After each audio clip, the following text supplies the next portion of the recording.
Go. Go.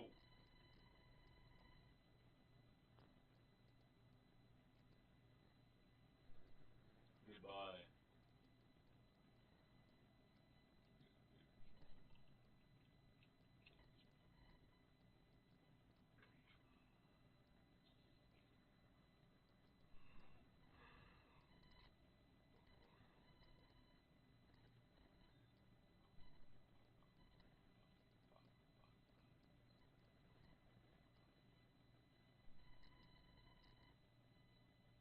Get out.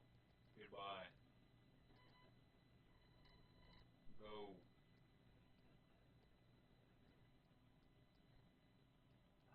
Seriously, get out.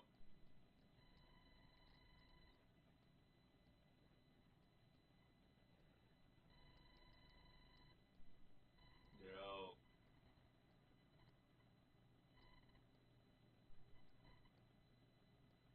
Get out.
got it, flaunt it.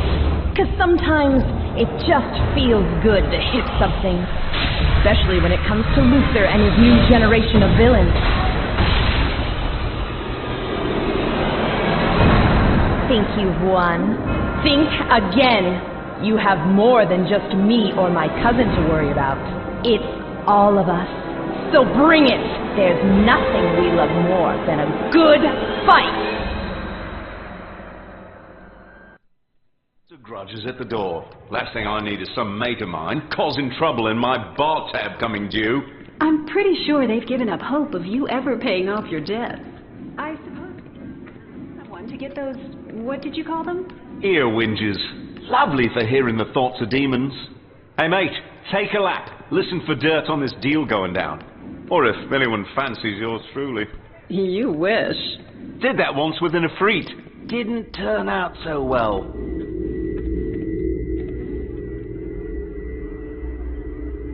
The powers within the 7 spells of Shazam are known only to the wizard and to the Rock of Eternity itself. However, it is clear that the spells are intrinsically tied to the Rock. In the wrong hands, those spells could be a threat to all the powers of Shazam. Anyone can stuff hornets in nostrils. He doesn't get that torturing souls is an art. Why is Wonder Woman the magic mentor anyway? Kid will pay a fortune to make more sense than the Rock of Eternity.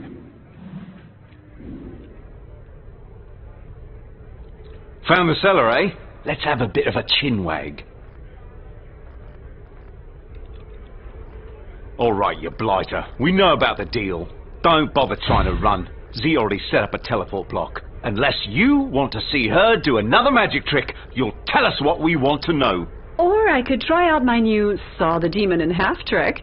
I've almost got it working. No, wait. You don't need to saw anything. The 7 spells of Shazam are at the other side of the bar, in the booth. You two better just take this and be on my way. And since we can't have you following me, come all ye to this witch's defense! Get ready.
For my next I'll make you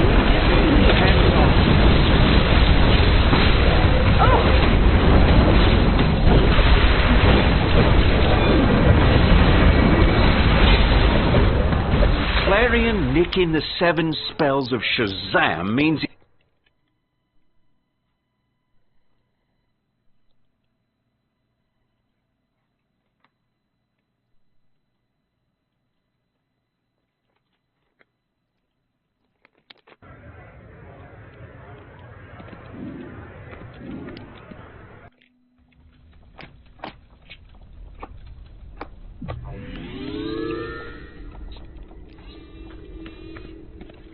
Clarion must be up ahead, so watch out for traps. He's not the strongest agent of chaos, but he has plenty of tricks up his sleeve.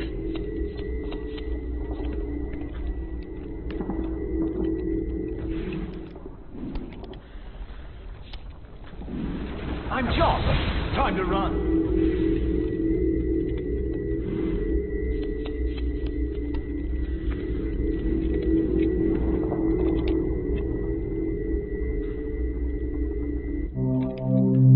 Update for the Wizard. Still running the Rock of Eternity for you, even though it's kind of weird and spooky. That's why I blocked off the prisons of the 7 deadly sins. I'm still creeped out by that tomb, though. Maybe one day you'll return and tell me who's in there. Also, I found a tablet the other day that says this place was created from a piece of heaven and a piece of hell and lives at the center of the multiverse. Is that true?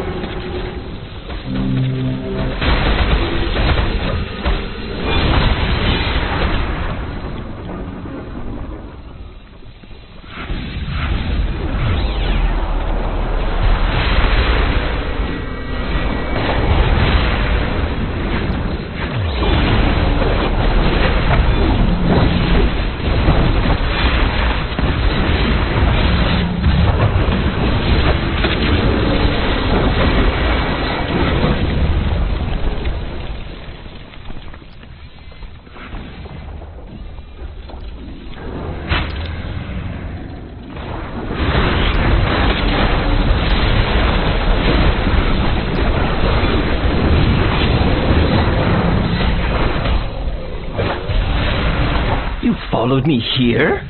Bad idea. Grow, Tickle! Destroy these pests!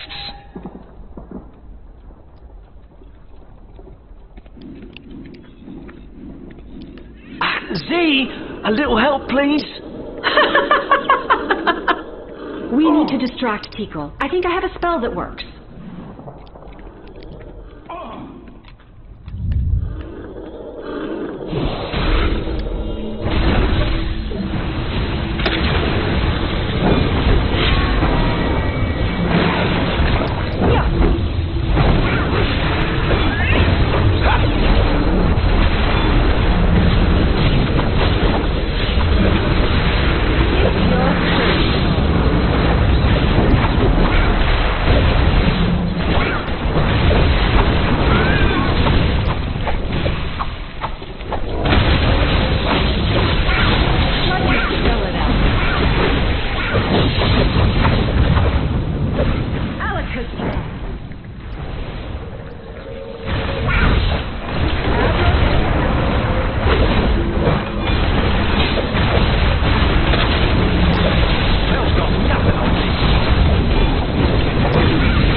broken tomb?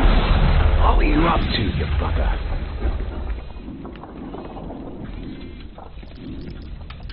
Hello, love. It's the Historama. If I can activate it, I can find Clarion anywhere. In a list of your absolute worst ideas, that has to be in the top 3. Oi! Historama! Do your thing!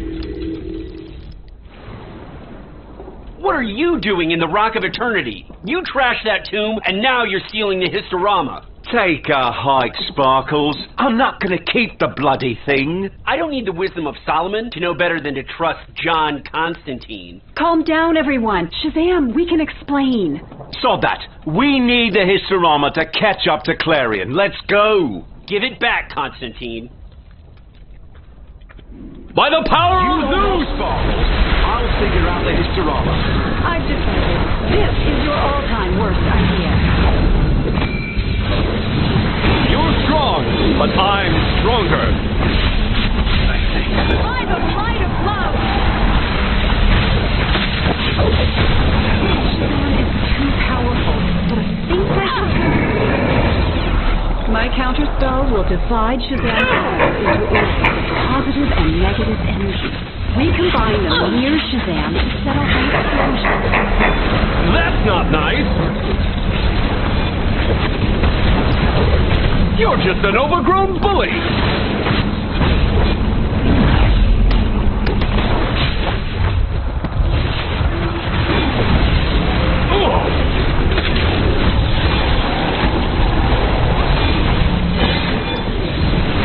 That's not nice!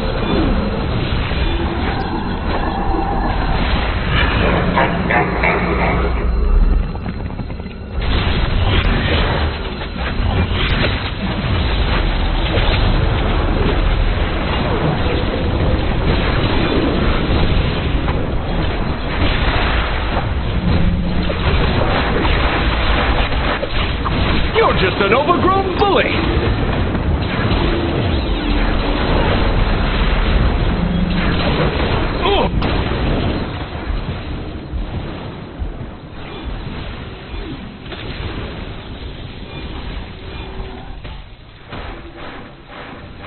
You're strong, but I'm stronger.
You're strong, but I'm stronger.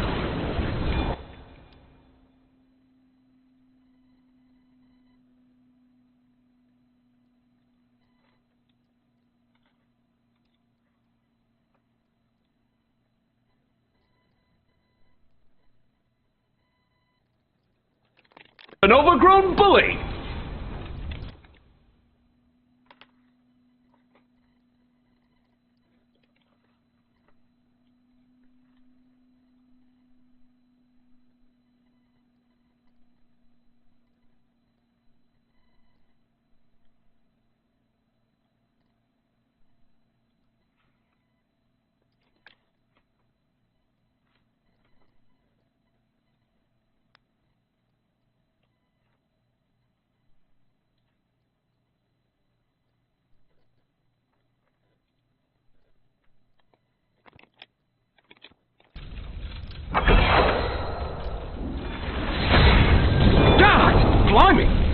bugger doesn't want to open for me. Shazam, we need your help. Clarion broke in here first. We followed him, but he got away. We think he's tied to the entity in the sky over Gotham. I'm sorry, I got a little carried away with defending this place. What's happening in Gotham affects us all. I'd be happy to help, so long as Johnny Conjob leaves my stuff alone.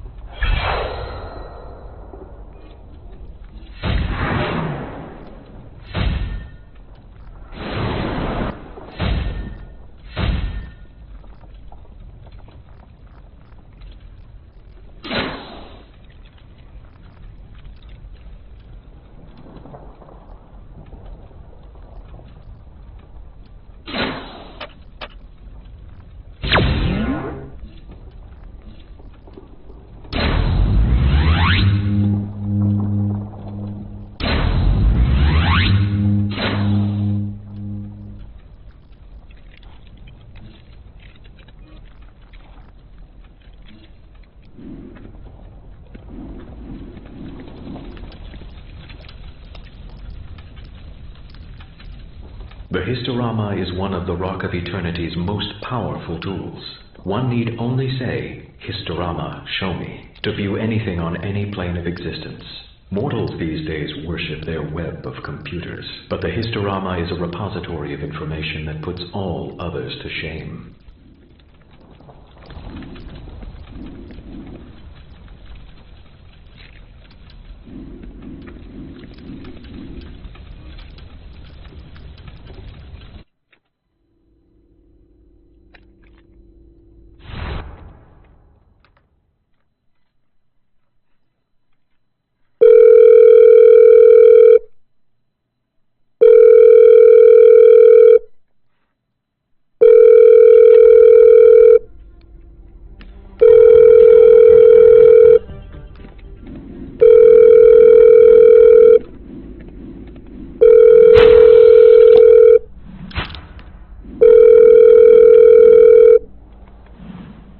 Hello. Please leave a message after the tone.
It's difficult. The wounded are rushed to hospital in Marrakesh. Colonel Ismail Al-Alawi is concerned about someone. This patient has been trapped for 3 days and he risks having kidney failure. We need blood tests. Most likely he will need dialysis. Al Jazeera was given a rare access to the Army's Operations Center, where it plans its emergency response.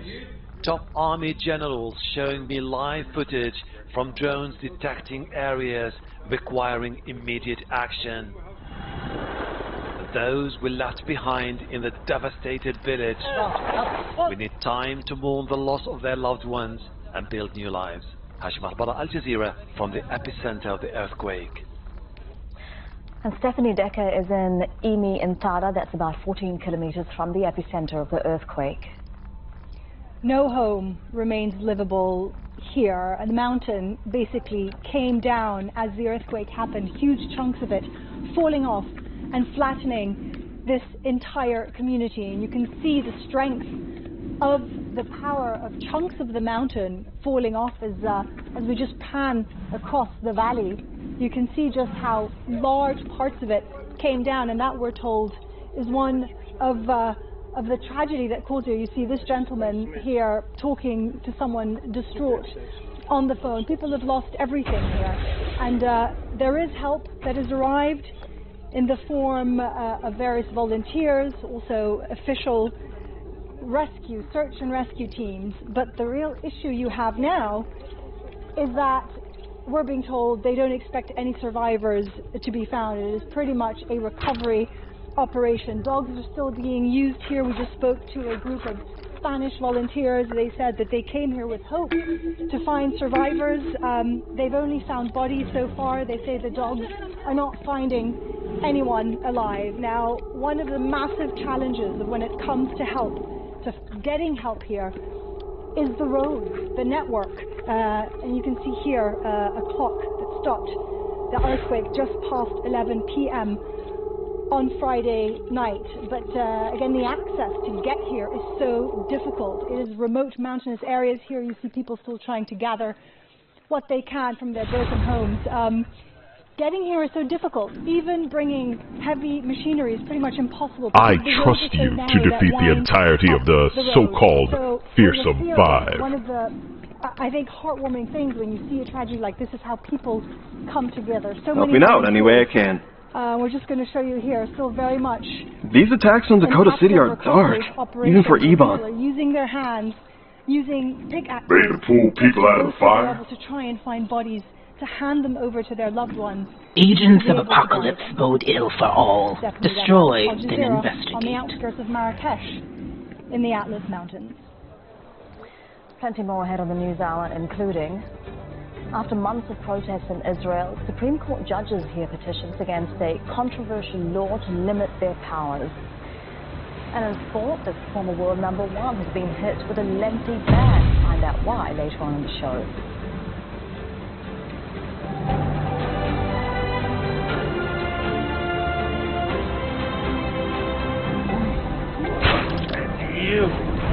The U.S. House of Representatives is hearing for an impeachment inquiry into President Joe Biden.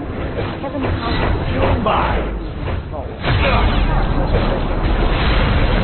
I can endure far more.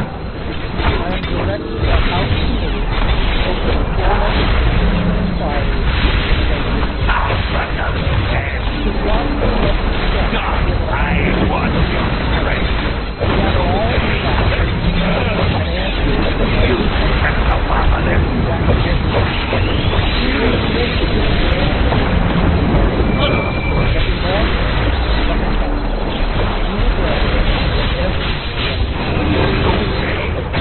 Castro has more from Washington, D.C.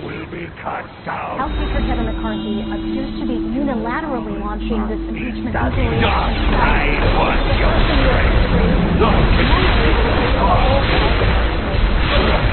But insiders say McCarthy asked his Republican colleagues to launch this impeachment inquiry into Biden after an exhaustive investigation led by House Republicans has yielded no direct evidence proving the corruption allegations against Biden. Those allegations relate to Biden's time as vice president and accuse him of financially benefiting from his son, Hunter Biden's foreign business dealings. Democrats say these efforts are an overwhelming failure in investigating President Biden and an effort to distract the public from... Welcome to Argus, where the Yank government dabbles with heroes in tights and arcane forces better left alone. Steve Trevor's the big dog round here. He's got a not at all pretentiously named Black Room. They keep all kinds of trinkets there that may help us take on the flying Tagliatelle monster in the sky. ...oust him from his speakership and to withhold their support... These Argus agents have been right bollocks. I can smell Faust rotting magic from here. A bit like brimstone mixed with old socks. Israel's Supreme Court has begun hearing an appeal against curbing its judicial powers. It's the first time in the court's history that the full 15-judge bench has convened. In July, Parliament passed amendments to a law limiting the court's ability to overrule government decisions it finds extremely unreasonable. There have been demonstrations against the changes since the beginning of the year. Paul Brennan is following the hearings at the court in West Jerusalem. The stakes should definitely be higher. The word historic is perhaps the one I've heard most used by the Israeli media gathered here outside the courtroom today. Now, inside that Supreme Court, unprecedented panel of judges, that's a full panel all gathered together for the first time. And what they're considering in essence is whether the Israeli far-right coalition government will be able to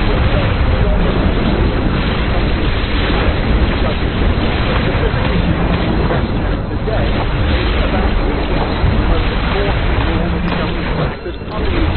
but that's just the tip of an iceberg when it comes to the government's judicial reform program, because other proposals that it has in the pipeline include exerting greater political control over exactly who can become a judge, an override mechanism which would allow it to reinstate laws that can be thrown outside the court, and all that the areas of jurisdiction that the court will actually. Now, those kind of rulings actually have implications beyond Israel, Palestinian territories, because this is the Supreme Court here, which is so often in the line of defense for Palestinians seeking to limit settlement status or to fight against the birthright of Islam. Now, on the eve of this, where tens of thousands of Israeli citizens again demonstrated outside the court building in support of the judges and against the government plans. The decision from the judges will come in a matter of weeks. Paul Brennan, Al Jazeera, at the Supreme Court of Israel. North Korean leader Kim Jong-un is in Russia ahead of a meeting with President Vladimir Putin. The U.S. suspects Pyongyang is ready to supply weapons to Moscow for the war in Ukraine. Any arms deal with North Korea would violate UN sanctions. Fintan Monahan reports. North Korea's leader receives a warm welcome as his train crosses into Russian territory. It's Kim Jong-un's first trip abroad in more than 4 years. High-ranking Russian officials who met him said there was much to gain for both countries. 4 years ago, we already met here with the North Korean leader. These laser traps look to have a timed rotation. I'll meet you on the other side when you figure it out. In direct contact with the leaks from the Democratic Republic of Korea. Kim is visiting at the invitation of President Vladimir Putin. Each of something the other needs. North Korea's struggling economy could use a boost from Russia. Among Kim's entourage is Jo Choo-ryong, director of the munitions industry. All that Russia's economic is slightly slow as the war in Ukraine drags on. Benefits from the fact that North Korea's stockpiles of Korean Europeans. Alexander asked Russia's establishment in the United States if arms deals would work. All that the U.S. says any Russian deal would violate the government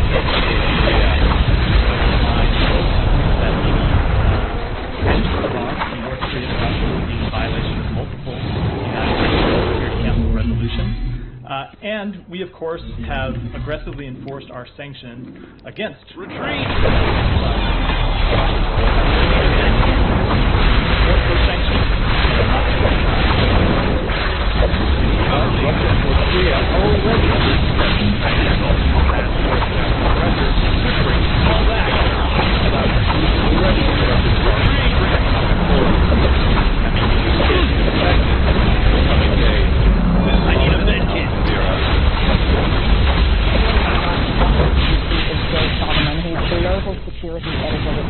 It's an online news platform. Thank you very much for your time. We've gone over what both sides might be making. I need a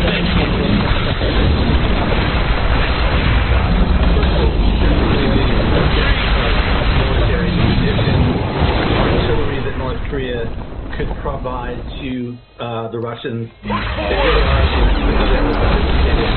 Military, they that would be the first stage, and the second, what is North Korea getting back in return?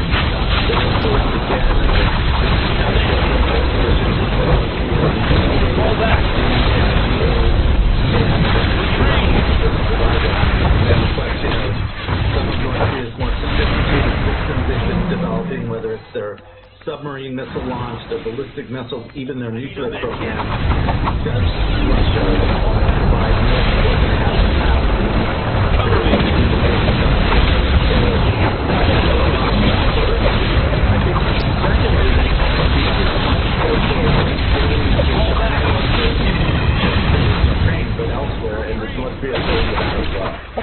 regards to the possibility of North Korea providing weapons to Russia for its war in Ukraine, Pyongyang has historically inserted itself in conflicts in the past, hasn't it? It has a history of this. Initiating teleport systems now. North Korea Bollocks! really is. That can't be good. Look sharp, mate. They try to profit from it. Some of the more interesting examples going back decades with the Iran-Iraq war. I didn't know August had so many people on the payroll. Watch your back. They're going to bum rush us and keep coming until we all go down. I need a minute. Point that, shall we? I need a minute.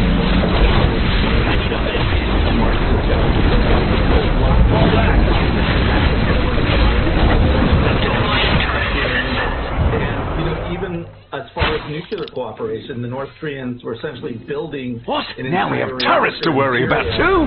Oi!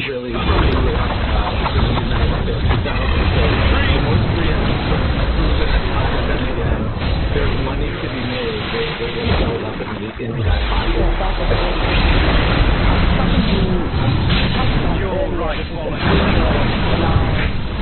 possible military alliance. Do you think North Korea could be integrated into a broader Russian military alliance that's formal to France, the US, Japan, South Korea? How worried is the West about this meeting and its prospects?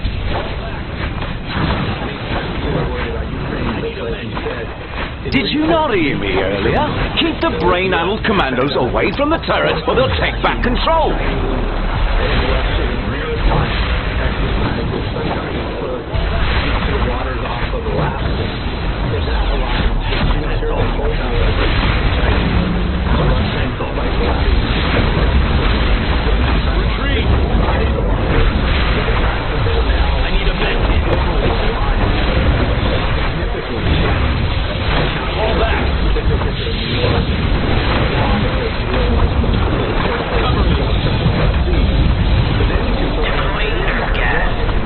Does have a pretty advanced nuclear weapons program, ballistic missiles, and they've developing a much closer alliance with the U.S., South Korea, and Japan that's been developing. As you can see, it's becoming much more two alliance security limits. This is not the case, as I said, during the Cold War. This is the case during the post-Cold War period.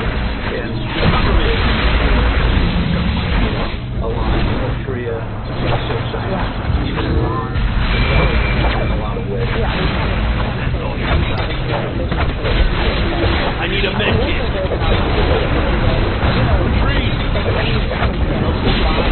Cover me.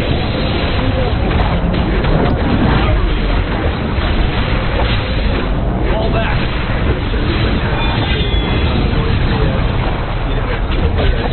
I need a minute.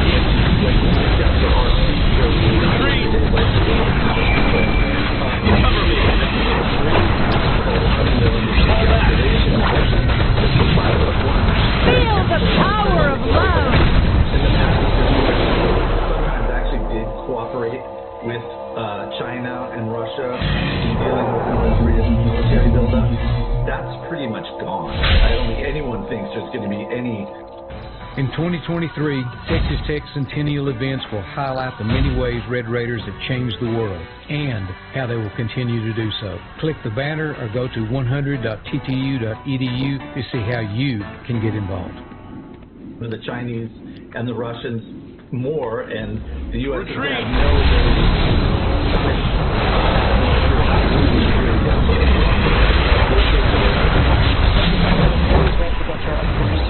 John Constantine, if I find out you're behind this, Steve Trevor, just the man I wanted to see.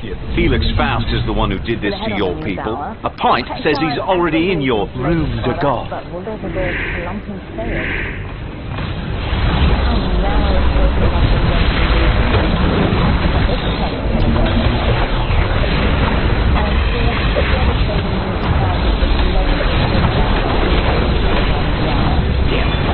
Better not be a con, Constantine.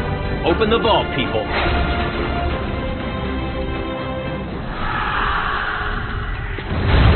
Damn, Constantine was telling the truth. The My master thanks you, Hello, I'm pleased to say the fools, weather has for quieted keeping down the now most across the powerful Mediterranean. arcanum on Lots of earth clear in skies one here. That clear weather's pushing convenient right up. place. The This is spear of eastern parts destiny of the is ours. underway. I Of course, ask I've got the the full demon weather. who Fresh weather among sitting men in the would steal armor and sword of the mighty Etrigan. Come, demon, reclaim your mail. Destroy these thieves. Make them wait. Etrigan comes, summoned and bound, to recover his armor. A faithful hound. Slowly but surely getting squeezed further eastwards as we go on into the latter part of the week. So normal service gradually being resumed here. There's that wetter weather there on our cold front. That'll slip its way further eastwards as we go through the next couple of days, sliding right down towards Austria, northern parts of the Gulf. Now it's there just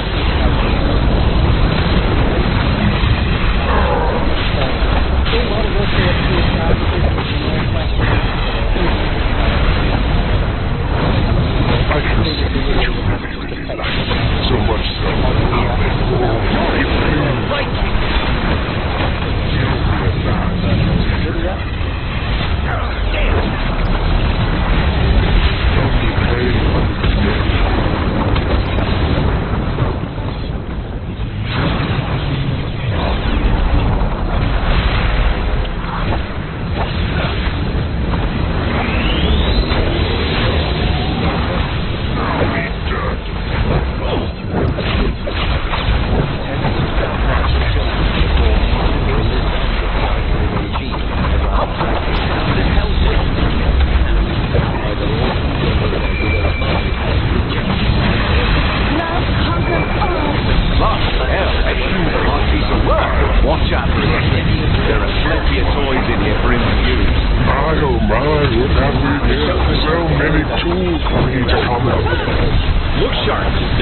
eyeballing the artifact.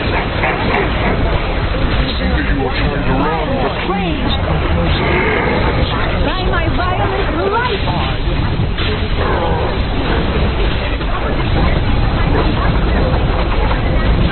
The light, and it's my job to get light on how and why.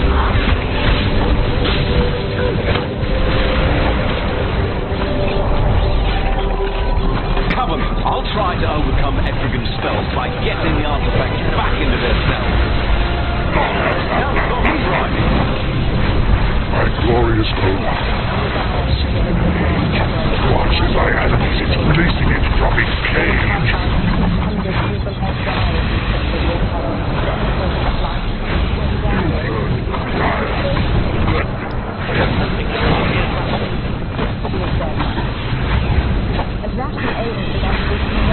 Etrigan's armor is trying to take down Constantine's protective circle. Oi, mate, Steve-O is right. Keep them off me.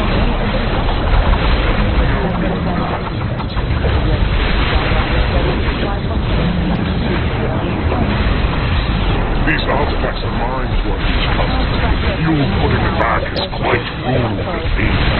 The obelisk of all realities screams all keep on going. Rest of it. The pain is quite numbing.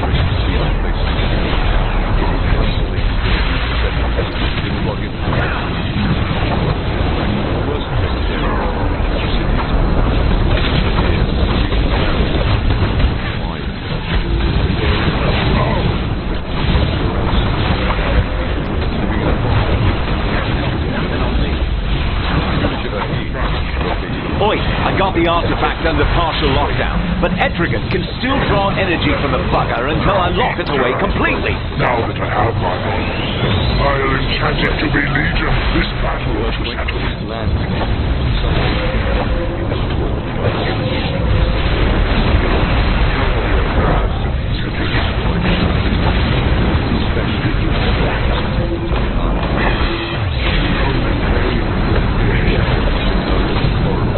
It seems the village of Hadasli. I'll have to strike back with the sword of Damocles. If you can't get that wanker's tacky armor out of my circle, I can't pull your ass out of the fire!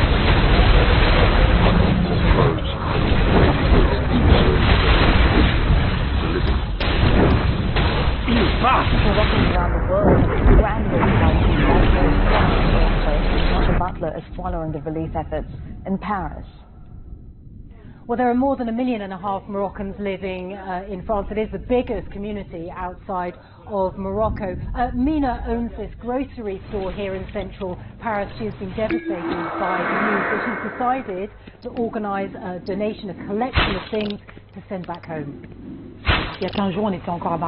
We were in Marrakesh only 2 weeks ago, and when I saw the destruction, the first thing I thought is, will we ever be able to go back? And we thought we have to help fast because Moroccans live day by day, particularly in villages. Etrigan's armor is trying to take down Constantine's protective circle. Mina's actually showing me a live picture from her cousin who's driving through Marrakesh there. Oi, mate, Steve-O is right. Keep them off me. I can't lock this trinket back up if you can't keep these walking tin cans off me.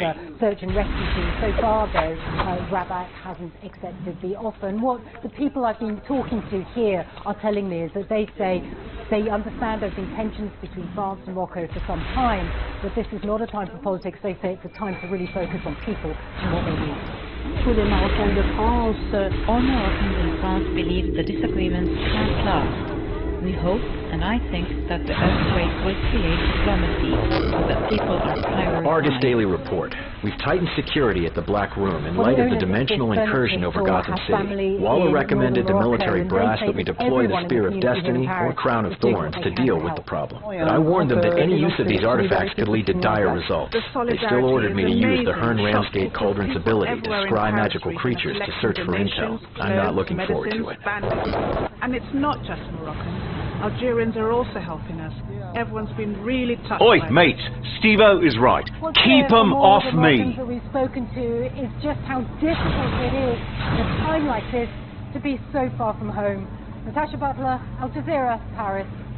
You had best stop meddling, Wizard, or in short order, There, that's the last bleeding artifact that brimstone breath will be pulling out of Argus's pocket. I've locked the rest away. Think about how you search the web. You pull out your phone and type a question. Chances are you're already this business down the ivy too farewell. But should you need me again? Uses Google to find the information they want. And search Bollocks! Faust with the spear of bloody destiny. He could break the world even without that rip in the sky. Steve-O, any chance I could check out some mojo from your lending library? Have already put in bids. I'll tell you what, John. We've been looking for the Mark of Cain and Book of Lilith recently. You help Argus recover them, and we'll talk. They're in a village near Markovia, but intel suggests they're well defended by vampires. I'll scramble a helo to drop us near the village. Google Ads. But as you browse the web using Google, its cookies and bots follow you, building a profile that will target other companies' advertising on other websites to you. You can turn the trackers off, but you probably won't. And it's all extremely profitable. Google made more than $160 billion last year from the ads you search. But why does Google often come up first when you purchase a new mobile device? According to the US, it's because the company paid Apple, Motorola, Samsung, and others billions of dollars to be the default search option. Google acknowledges the deals, but doesn't specify the terms. The US says that's unfair, so it's using a law from the turn of the 19th century to stop it. The Sherman Act simply says you cannot have anti-competitive agreements and you cannot monopolize or attempt to monopolize. That's all it says. The last time the US government took on a tech company this big was in the 1990s. The target was Microsoft, and Bill Gates had to testify that his company wasn't forcing out competing internet browsers. Microsoft lost. It was broken up, then it appealed and paid a penalty. More than a generation later, Microsoft is now Google's toughest search competitor, thanks to new AI-powered search options in Bing. I think the reason why now is just that we have a more progressive regime that's willing to go after some of these cases, and obviously this was started in 2020, so it isn't the the Biden administration alone just going after it, but there's just been a larger push to go after a lot of these tech companies now because they've gotten so large. Google says it makes a powerful and fair product that helps businesses grow, and if users want to choose a different search tool, they can. But this is just one of several cases the U.S. is making against the giants of Silicon Valley. Patty Culhane has the latest from Washington, D.C. Experts will tell you if you want to see how much money is really at stake in a case like this, look and see how well the witnesses are prepped. That shows you how much money the company has spent on billable lawyer hours to make sure they're ready. Well, the first witness, a Google economist, very well prepared. So it's going to be a very interesting trial that's going to have huge impacts for pretty much everyone. The government, the U.S. government says, if Google is broken up, which could happen if the government wins, then another search company could come along and perhaps have better privacy policies. It could also impact the economy. After all, Alphabet, the parent company of Google, is one of the wealthiest companies in the entire world. That will have a huge impact on stock prices. The other way it could impact is Google is really the dominant player when it comes to online advertising. They pretty much set the rate. So if they are terrorists. Must be Tuesday. Businesses could pay less for those ads. So heads up, people. This is the current home of the Book of Lilith and Mark of Cain. The group holding these artifacts is organized and powerful enough to block most scrying and satellites. We're diving into the unknown. Are you ready for anything? Looking around, I guess we're facing a master mage with a penchant for goth wankers who worship her dark power. That's quite a hunch, John. Also, I smell her perfume. She wears a posh brand. How do you know? Never mind. I don't want to know. Moving away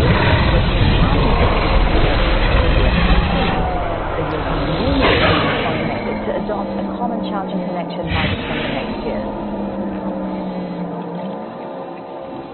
And joining us live from San Francisco, California, is Ina Fried. She's the Chief Technology Correspondent at Axios. Great to see you, Ms. Fried. So globally, smartphone sales in general are slowing. Do you think these launches, are they still attracting as much interest as they once did? I think you have to say that these aren't as big a deal as they used to be. I mean, the smartphone is a pretty well-evolved product, and the changes become useful, and they're especially useful given how much time we spend on them. But they're not and is that one of the reasons that people are coming to their devices longer? After experiencing that for years, no responsible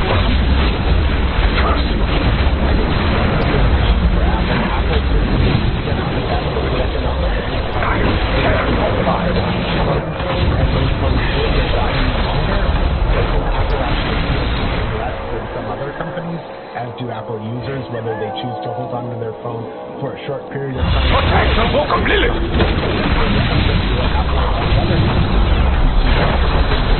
I only makes us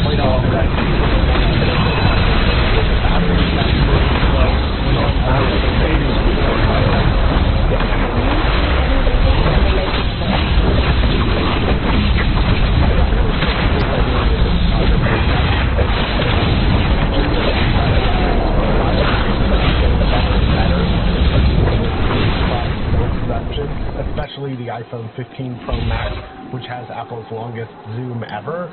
But for a lot of users, there may not be that big of a reason to upgrade this year. Okay, we've mentioned the slumping sales for Apple. It has now changed the lightning cable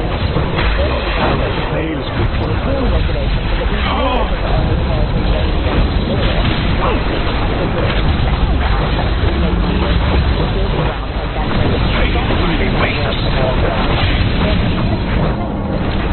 China is the technology giant's third largest market. How problematic is this for Apple? Don't say that!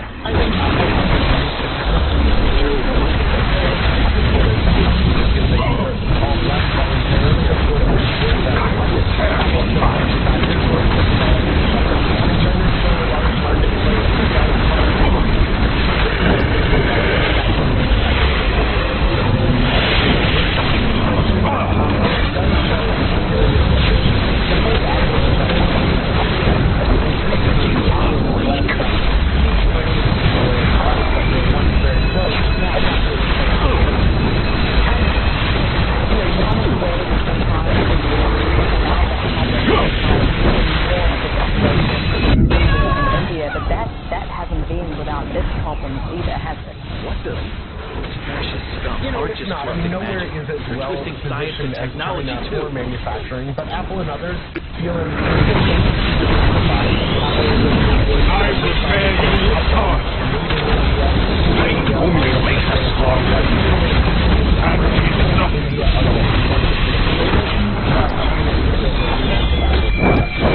are stronger.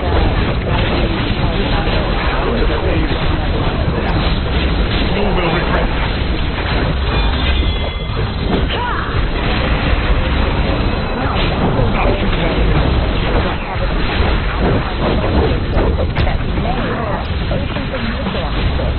The planet is 9 times the size of Earth. Analysis of its atmosphere suggests it is hydrogen-rich. Scientists are speculating that different molecules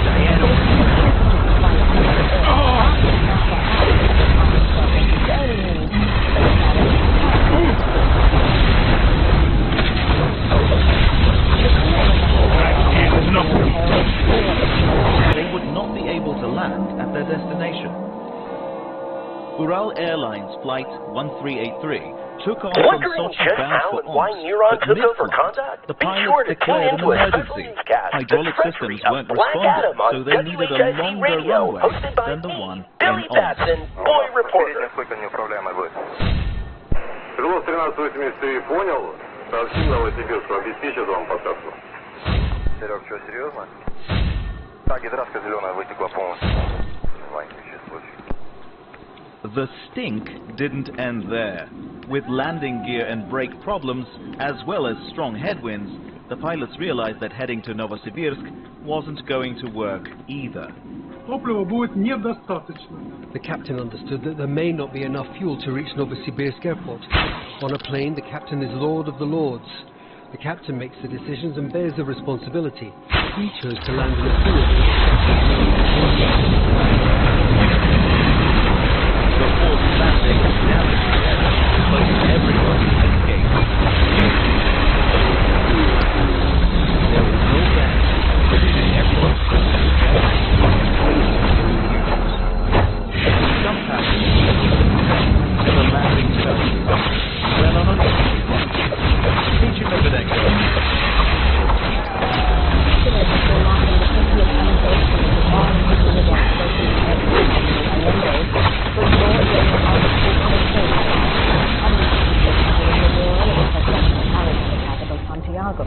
They honored the thousands killed or forcibly disappeared under Pinochet's rule. Our Latin America editor, Lucia Newman, reports from Santiago.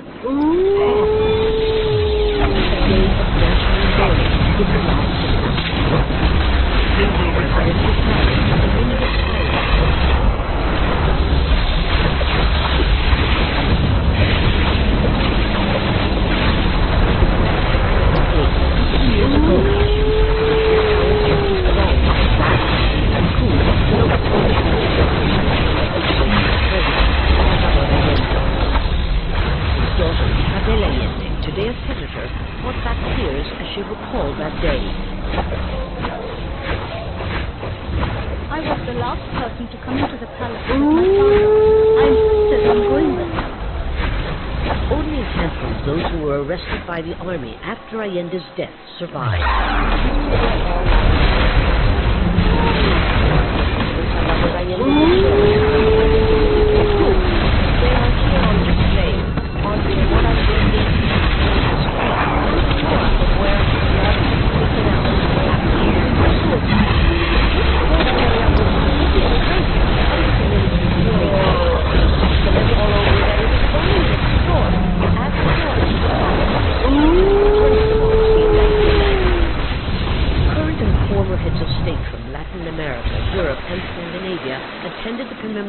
Ceremony.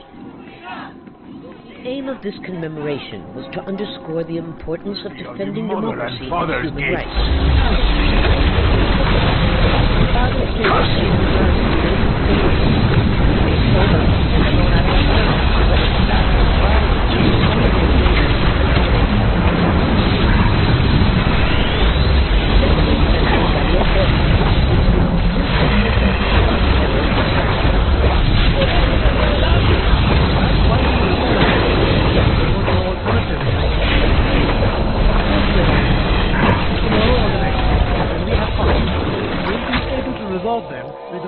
sympathy, not less.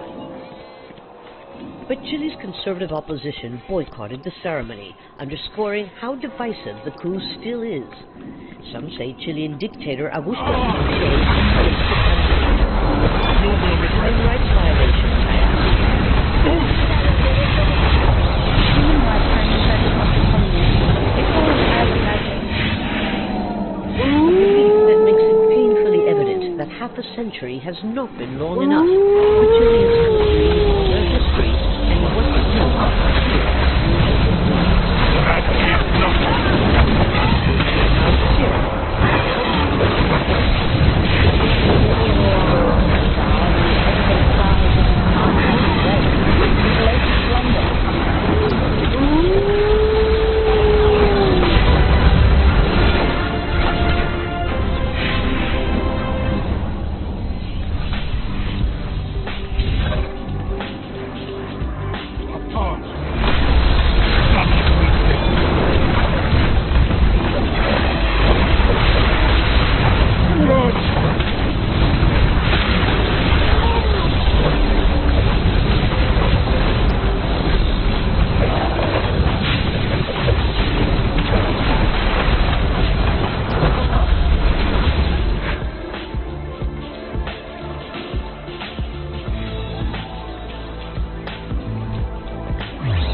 Elizabeth, thank you so much.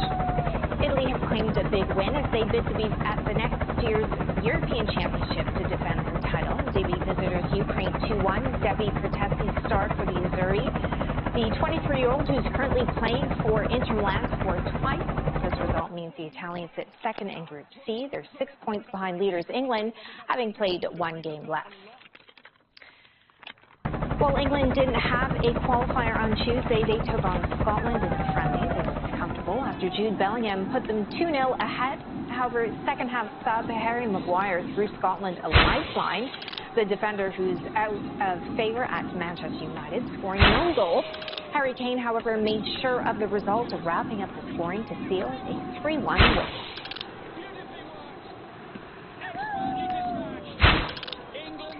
Belgium smashed Estonia 5-0. Romelu Lukaku starred with 2 goals. The result means they sit top of Group F after 5 games. Austria are level on points with them after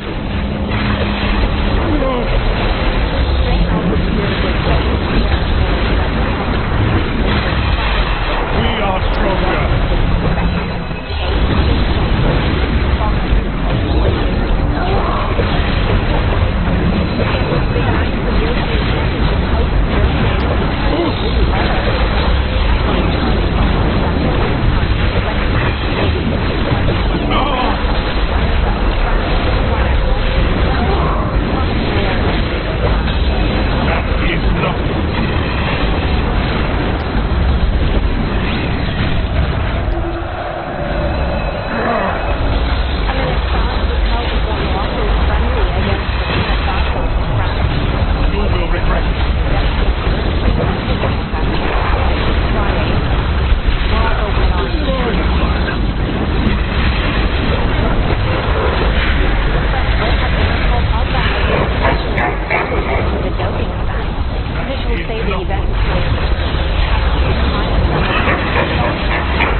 You will regret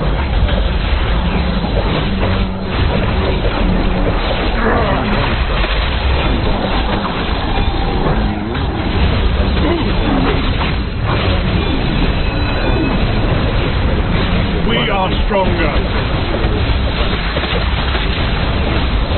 We are stronger. People from Africa or anywhere else, that means they are the best. They deserve to play.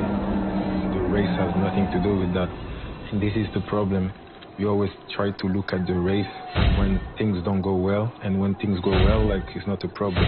And that has to change. Meanwhile, two-time Grand Slam champion Simona Halep has been banned from tennis for 4 years for a doping violation. The 31-year-old broke 2 separate anti-doping offenses. The Romanian was provisionally suspended in October 2022 after testing positive for a banned blood booster at the U.S. Open. Her second charge relates to irregularities found in her biological passport. Halep's punishment takes her out of the game until October 2026. She denies knowingly taking the banned substance and says, "I am continuing to train and do everything in my power to clear my name of these false allegations and return to the sport. I intend to appeal this decision to the Court of Arbitration for Sport."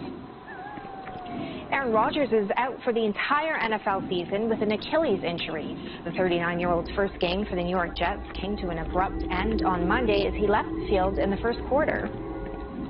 Protection breaks down and time runs out. Down goes Rodgers in the sack for Leonard Floyd. The legendary quarterback was making his Jets debut following his departure from the Green Bay Packers. Jets fans hoping he could transform a team that last made the playoffs in the 2010 season. In his absence, the Jets did win against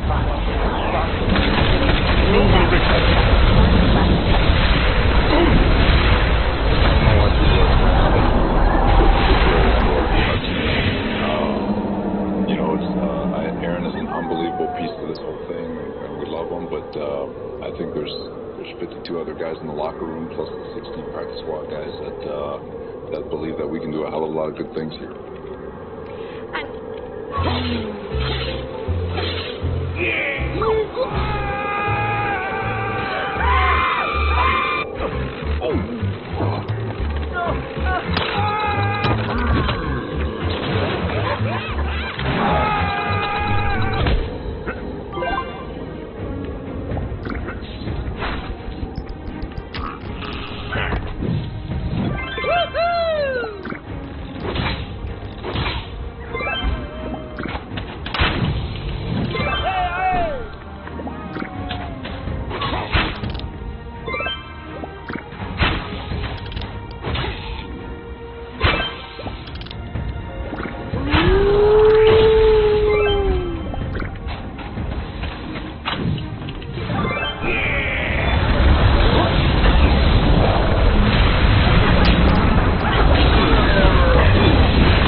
$400 here in cold cash. What? Plus, fresh frozen I present you with the mark of game, mistress. Your actions nurture and Sell your car on Broom.com. In Inawa, an island calling. A witness Hope may yet earn a place among the lords of chaos.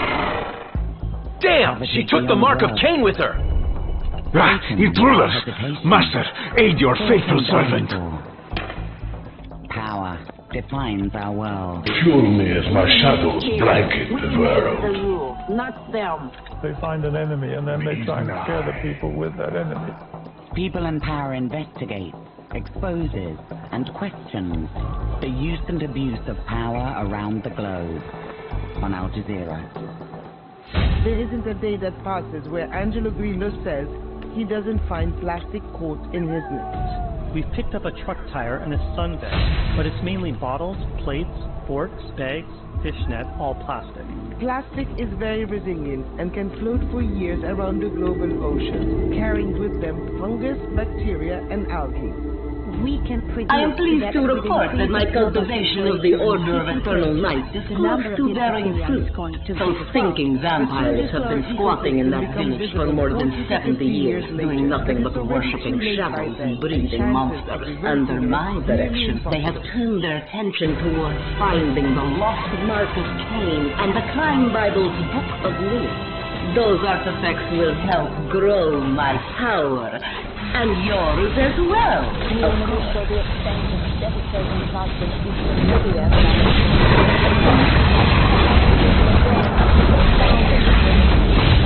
If you can remove those pockets of shadow with the magical flames, it'll limit his resources. Hello, I'm Elizabeth Moranum, and this is Al Jazeera live from Doha, also coming up. The report from Morocco refers to the deployment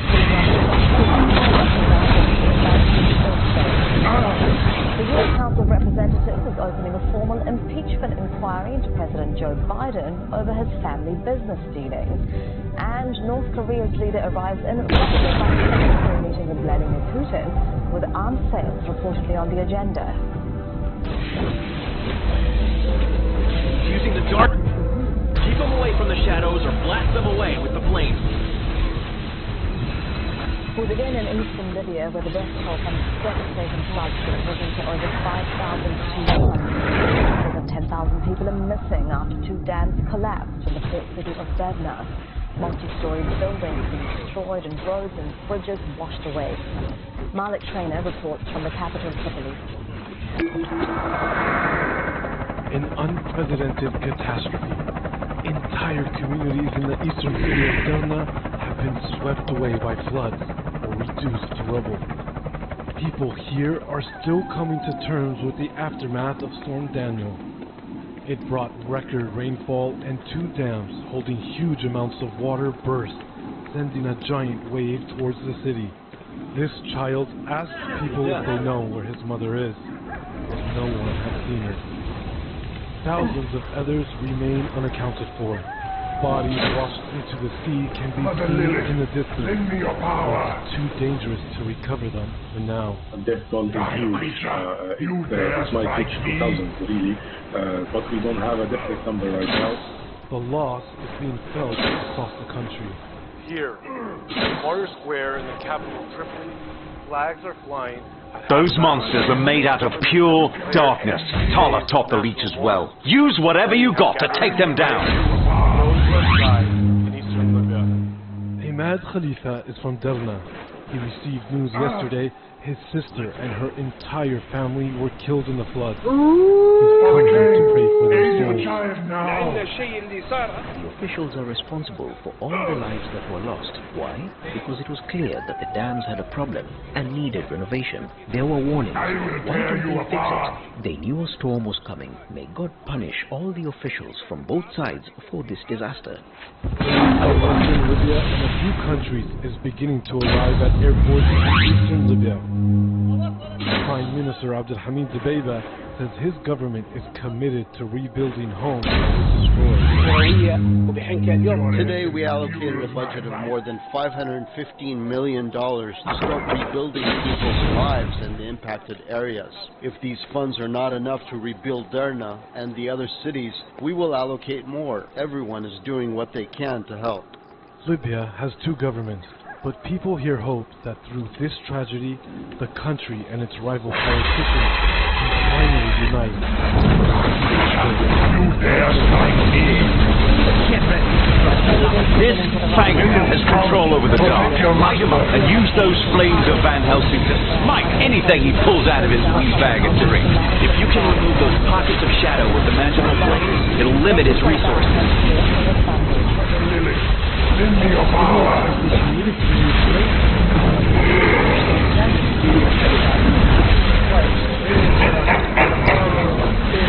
Using the darkness to heal.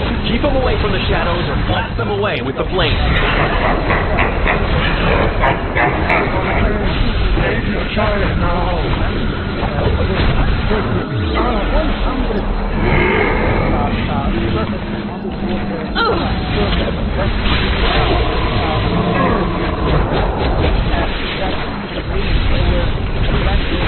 I will tear you apart!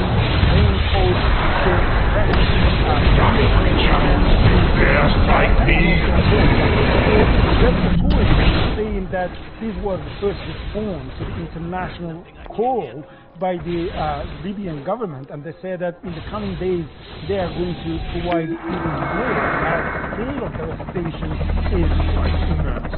For Turkey, Libya is quite an important country situated in the north of Africa. So keeping good relations with Libya for Turkey has several reasons. So Turkey itself has gone through several measures to investigate this war. And on the other hand, geopolitically, so Turkey wants to keep an upper hand in the East Mediterranean, and to do that, it needs to have good relations with Tripoli, because Turkey is in a competition, particularly with France and Greece in East Mediterranean.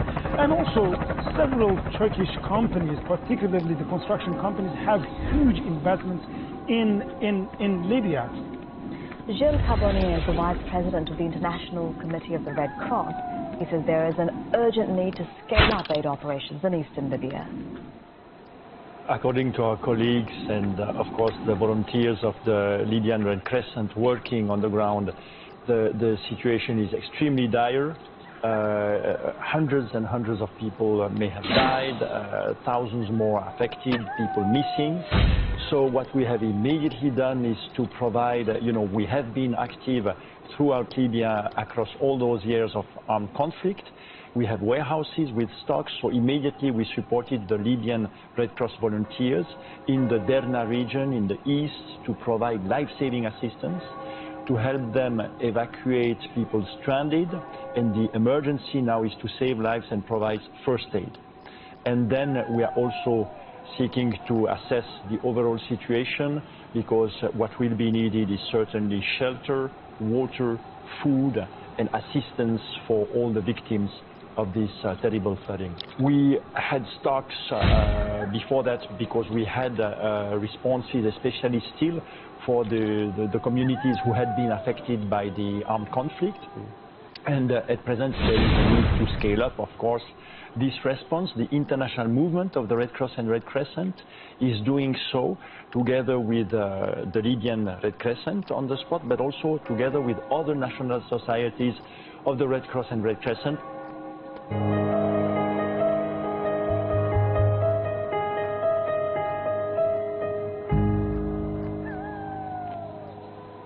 International aid has begun reaching Morocco as the death toll from Friday's earthquake has risen to nearly 3,000. Rescue teams are searching for those feared trapped under rubble, but aid is yet to reach some remote villages. Moroccan King Mohammed VI has visited the hospital where earthquake survivors are being treated. Minions, protect your master. Control over the dark. Light him up and use those flames of Van Helsing to smite anything he pulls out of his wind bag. If you can remove those pockets of shadow with the magical flames, it'll limit his resources.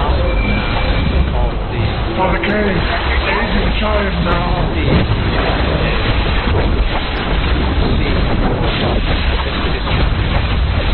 Mother Lily, lend me your power. A long routine which zigzags atrocity after atrocity. We've been flying with the Moroccan army, which has been leading the... I will endure. I am immortal. You cannot end me. Of the aid operations to the all the infrastructure that is stepped up over the last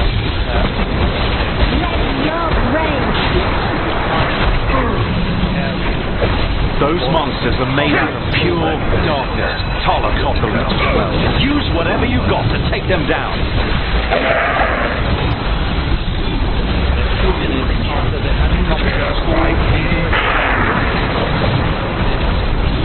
It's using the darkness to heal. Keep them away from the shadows or blast them away with the flames.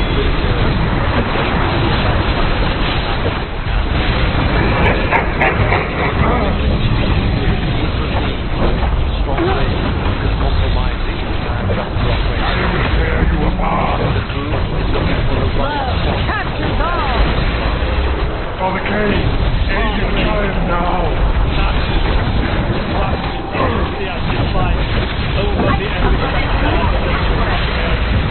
The pilot has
into President Joe Biden.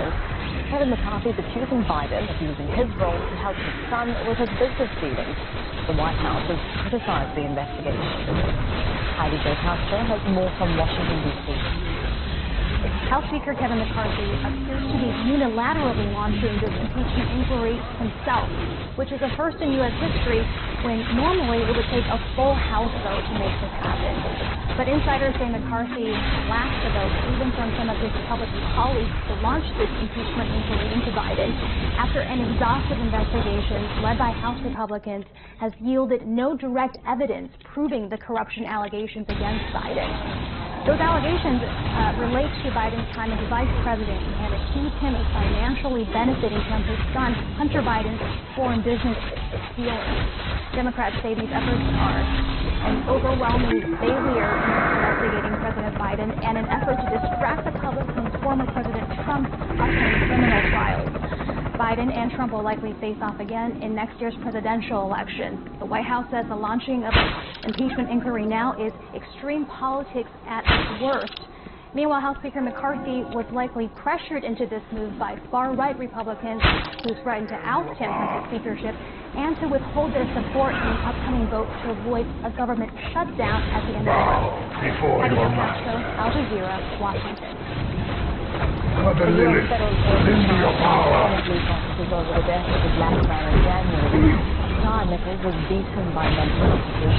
He later died from his injuries and I am immortal. You cannot end me. Civil rights violations. The officers are already on fire.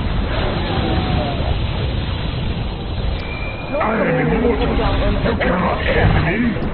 President Vladimir Putin, the U.S. expects Russia to raise a high weapons. You dare strike me? Any armed group with Russia would violate the sanctions. This is Monahan report.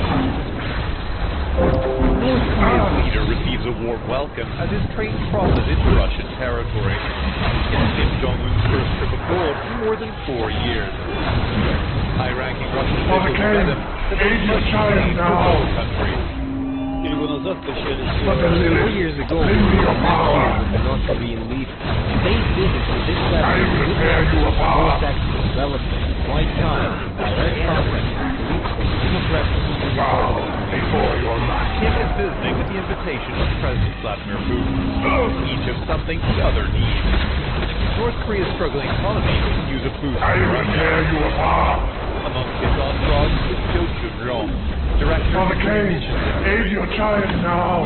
Russia's ammunition supplies running low as the war in Ukraine drags on.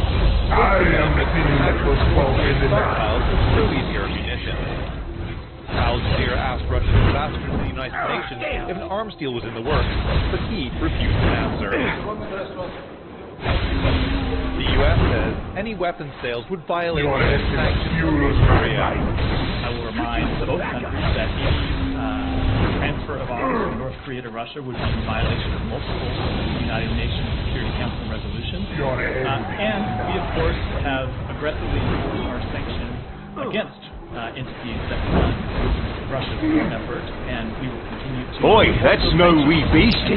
Looks like every time the fascist bloodsucker summons a bigger shadow beast, it drains away a pool of darkness. More international pressure could bring them closer together. Vladimir Putin is already in Russia's Far East for an economic forum. A meeting with Kim is expected in the coming days. Vince Monahan, Al Jazeera. Vile creature, you dare strike me? Kim Jong-un's first visit outside the Korean border is very much shrouded in secrecy, having arrived in Russia on the Russian North Korean border. He reported that the Russian Minister of Ecology and Resources before making his way north to the city of Ussurisk, around 60 kilometers from Vladivostok, a location known for its large Korean population. Beyond that, his movements and itinerary are very much unclear. Earlier today, at the Far Eastern Economic Forum in Vladivostok, Vladimir Putin said he would be visiting the Vostochny Cosmodrome, around 1,500 kilometers from that location, to have what he calls his own program. Whether that visit and the presence of Kim Jong-un are linked is not clear, but there has been media speculation that that is the location where the two leaders could meet. North Korea, of course, interested in getting Russian assistance with technology, including space technology, food production, humanitarian aid, and Russia keen to keep North Korea as an ally and a partner in the region of East Asia, which it sees as a way to counter what it sees as Western expansionism and Western dominance in the region. As morning dawns in Vladivostok, we're sure to find out in the coming hours where exactly the leaders will meet for their state lunch, potentially have a one-on-one meeting as well, maybe with high-ranking officials also present from both sides, and what exactly was brought to the table in these bilateral meetings. Still ahead on Al Jazeera, after months of protests in Israel, Supreme Court judges hear petitions against the controversial law to limit their powers. And tech giant Apple releases its latest product, but will they reverse slumping sales?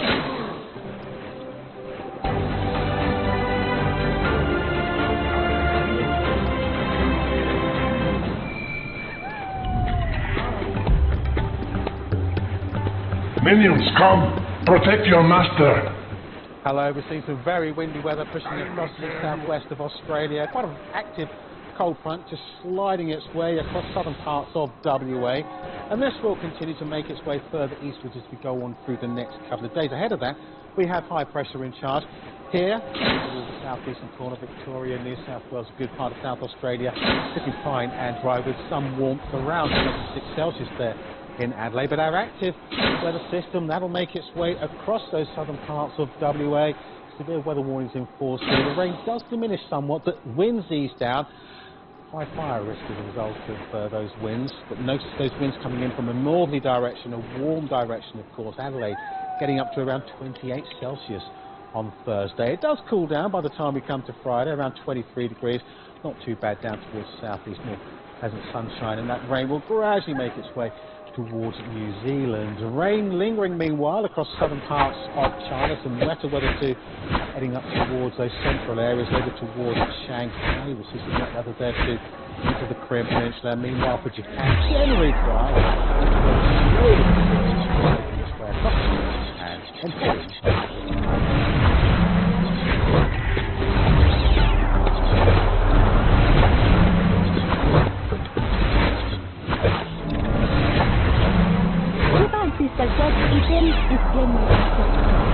Everyday heroes keeping communities together. Al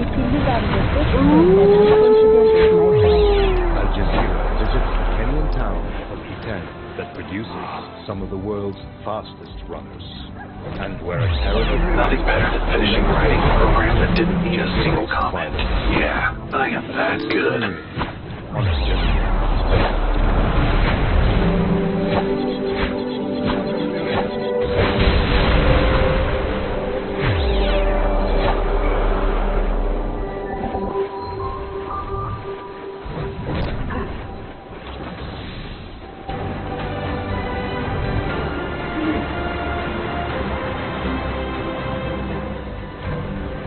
Watching Al Jazeera with me, Elizabeth Doha, a reminder of our top stories this hour. More than 1,200 people have died in eastern Libya following devastating floods from Storm Daniel.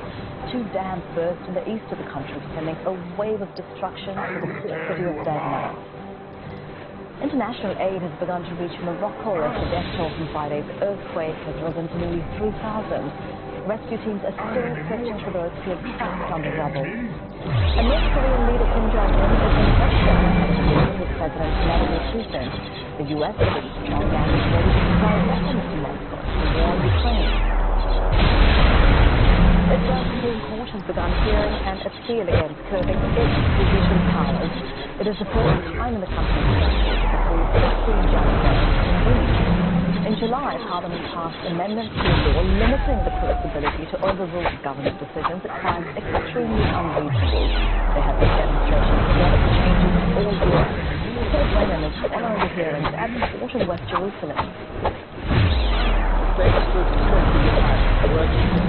Is perhaps the one I've heard most used by the Israeli media gathered here outside the courtroom over there.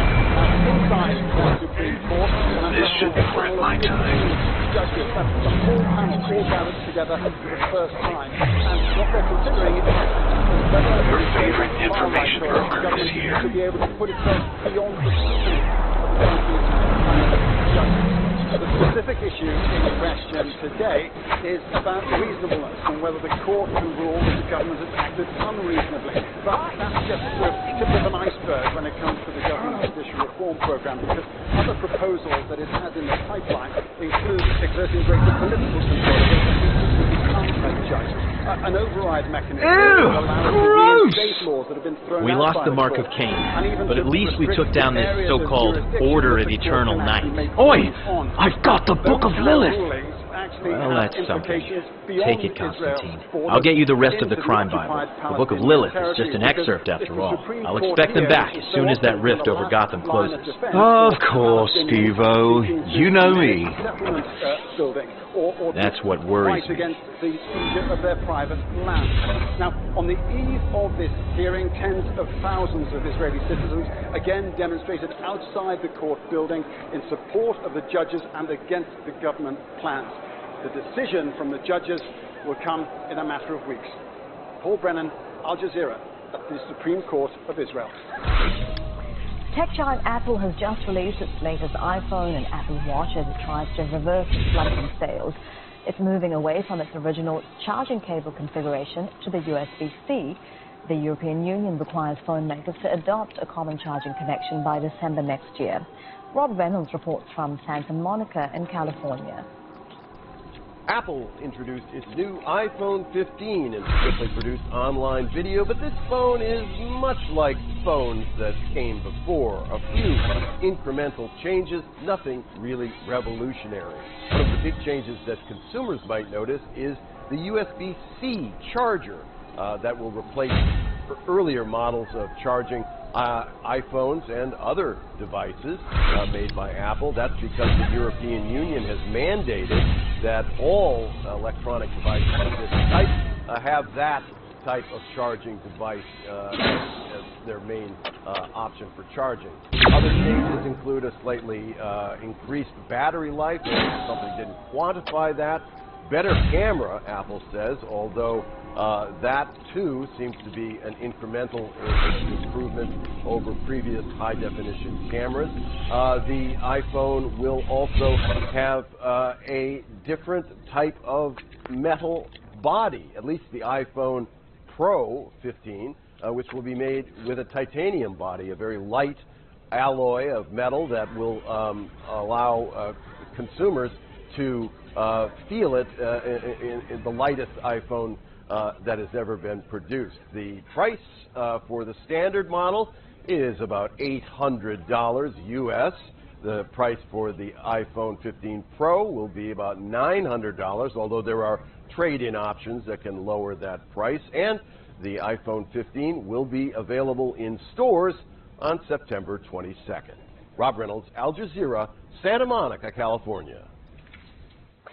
The U.S. government has taken Google to court, accusing it of having a monopoly on search engines. Hearings in the landmark case began in Washington, D.C. on Tuesday. Patty Culhane has the latest. Experts will tell you if you want to see how much money is really at stake in a case like this, look and see how well the witnesses are prepped. That shows you how much money the company has spent on billable lawyer hours to make sure they're ready. Well, the first witness, a Google economist, very well prepared. So it's going to be a very interesting trial that's going to have huge impacts for pretty much everyone. The government, the U.S. government says, if Google is broken up, which could happen if the government wins, then another search company could come along and perhaps have better privacy policies. It could also impact the economy. After all, Alphabet, the parent company of Google, is one of the wealthiest companies in the entire world. That'll have a huge impact on stock prices. The other way it could impact is Google is really the dominant player when it comes to online advertising. They pretty much set the rate. So if they are broken up, if there's more competition, the government says businesses could pay less for those ads. So very consequential trial, not just because of that, but because there's only a handful of companies that really control our online universe. If Google wins, the government's much less likely to go after them. If the government wins, those companies have to be much more concerned that they could be next.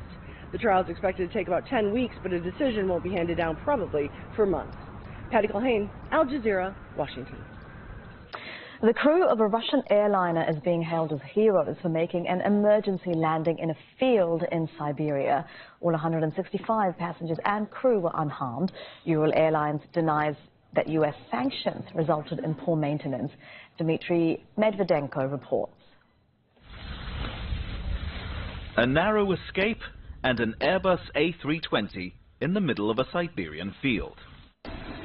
The 165 passengers and crew had a nerve-wracking morning as the pilots realized they would not be able to land at their destination. Ural Airlines Flight 1383 took off from Sochi bound for Omsk, but mid-flight, the pilots declared an emergency. Hydraulic systems weren't responding, so they needed a longer runway than the one in Omsk. Крылов 1383 понял, сообщим Новосибирску, обеспечат вам посадку. Серег, что, серьезно? Да, гидравка зеленая вытекла полностью. The stink didn't end there. With landing gear and brake problems, as well as strong headwinds, the pilots realized that heading to Novosibirsk wasn't going to work either. The captain understood that there may not be enough fuel to reach Novosibirsk airport. On a plane, the captain is Lord of the Lords. The captain makes the decisions and bears the responsibility. He chose to land in a field with a chassis released, and he did it successfully. The forced landing damaged the aircraft, but everyone escaped unscathed. There was no panic, and the crew did everything to prevent casualties. I think they're true heroes. And some passengers even said the landing felt softer than on a normal runway. Dmitry Medvedenko, Al Jazeera.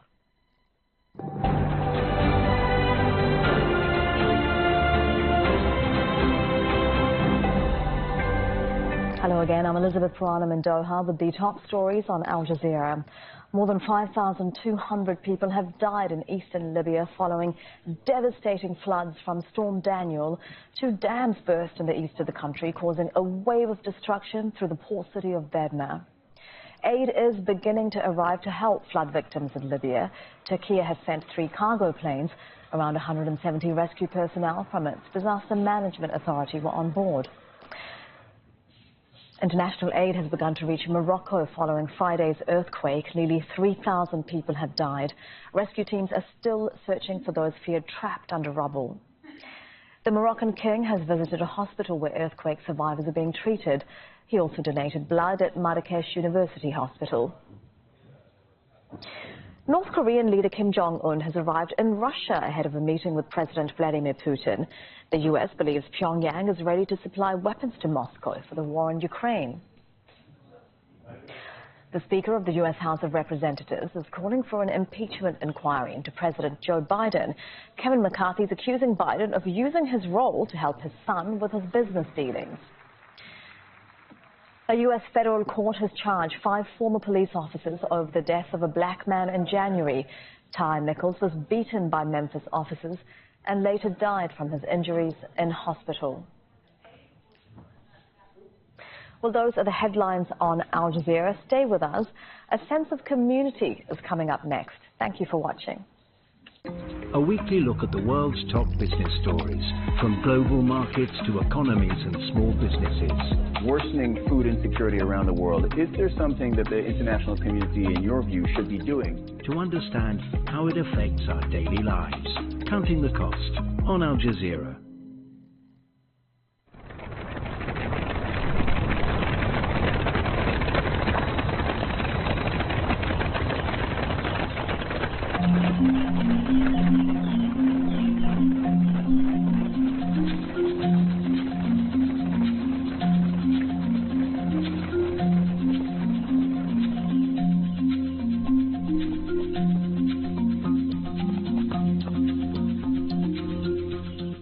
Welcome to Iten, Kenya.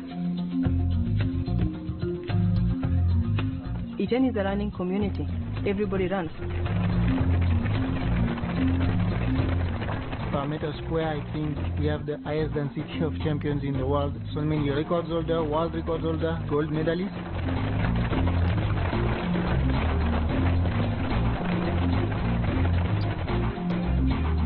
Iten is a good place because I've improved my speed, my endurance, my strength.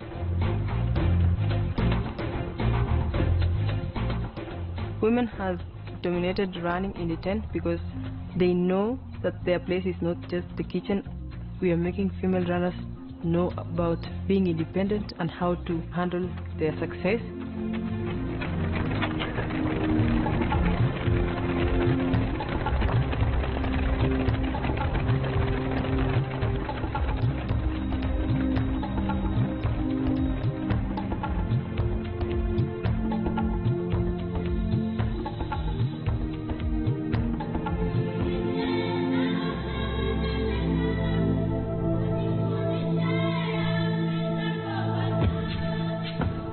The atmosphere in Iten is very competitive because everyone here has good talent. I'm an athlete for 800 meters.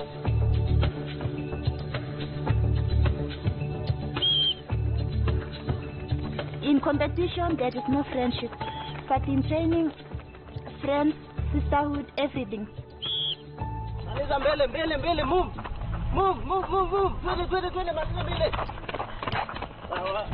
No, you make sure you protect tuta afya yako. Kama uko level 2, you make sure you guard it. Usikubali mtu akukate. So, mama anakubali.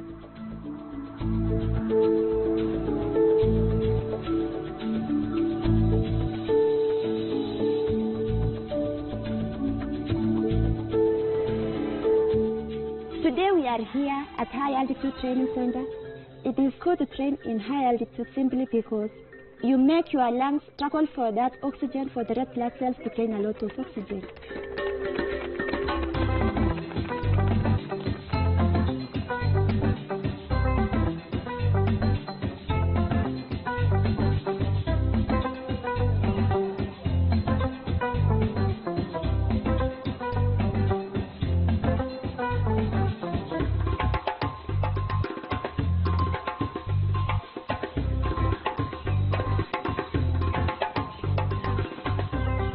I came to Uganda in the year 2018. I'm living here with my husband Dennis. We are both runners. The major challenge here is financial constraints. When you lack finance, you lack rent, you lack food. The Army, the National Police Service, they support athletes in our country.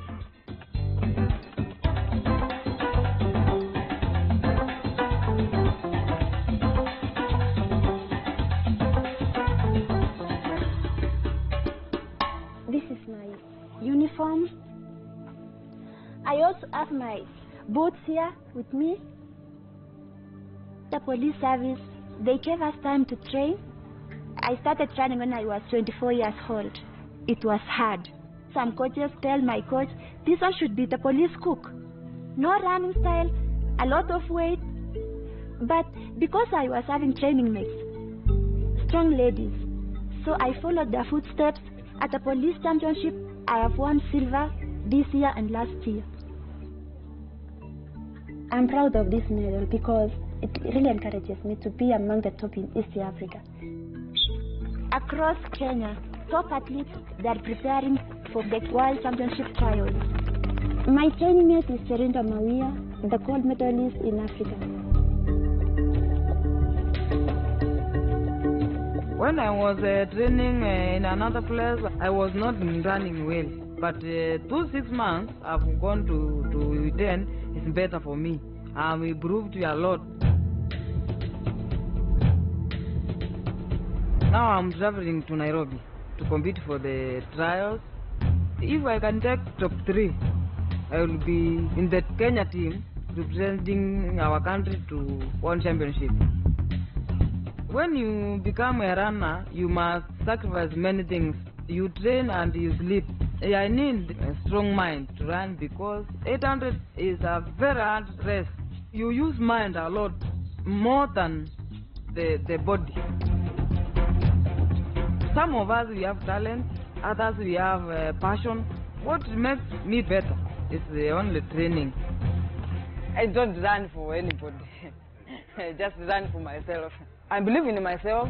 Nobody is better than me. You can't realize your skill alone. There must be somebody who discovered you. You must run well to get the sponsor. You make money, friendship, so the field of running is good. I used to run 10 kilometers and I was under 23 national champion.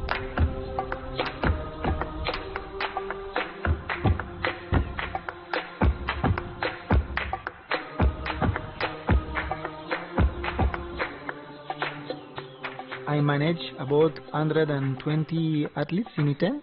When it comes to us, agents, we take 15% of all the athletes' earnings. I represent athletes when they go to competition abroad, and also I help them choosing their races, designing their training program. I connect them with the best coaches in the world, with the best shoe companies. I connect our athletes with this world. Philemon, you take this. They are new. Try today to see how it goes. Some of you have get the new shoes. You want to test them, but they are yours. I'm not collecting them back. You keep them after.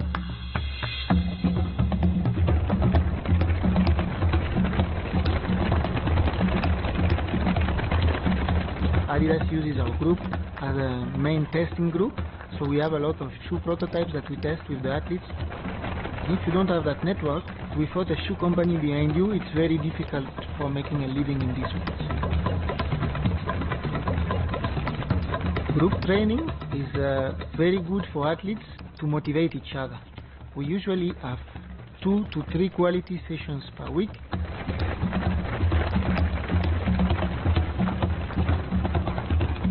Athletes here in Iten are motivated by life-changing factors such as money, owning a property, helping their community. Even if you make few thousands of dollars, it's still enough for you to affect change in your family and your life here.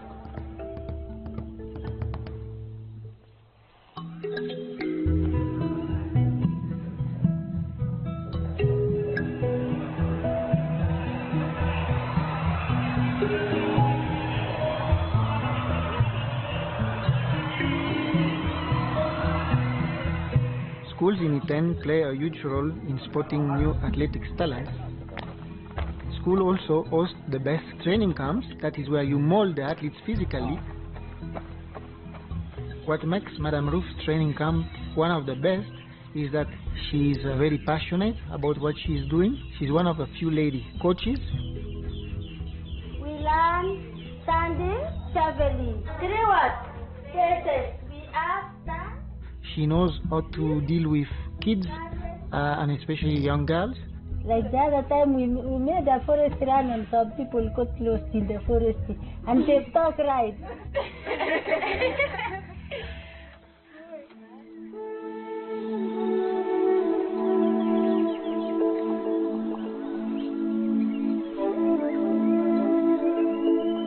I believe I'm the best coach and I'm confident of myself.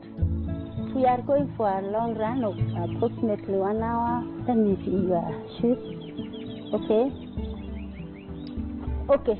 We shall start jogging from here.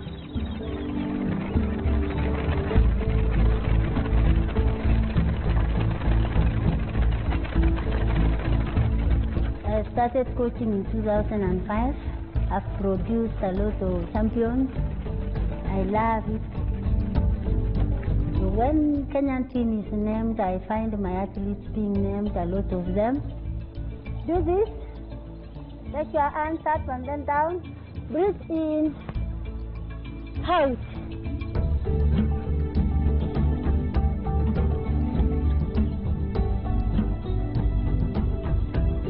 I coach 30 girls and I like taking care of them, being a mother to them, being a teacher to them.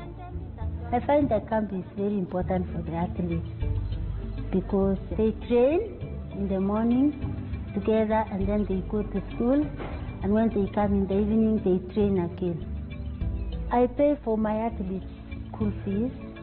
Those who are not able to pay, going to school is very important because school gives them confidence. It's difficult for the athletes to stay at home because some may not even have food. So it's better if they are in the camp and they focus on one thing, that is training. Slow down. Leo, close the cap. Close that cap, Willie. I put pressure in a very wise way so that they don't get demoralized.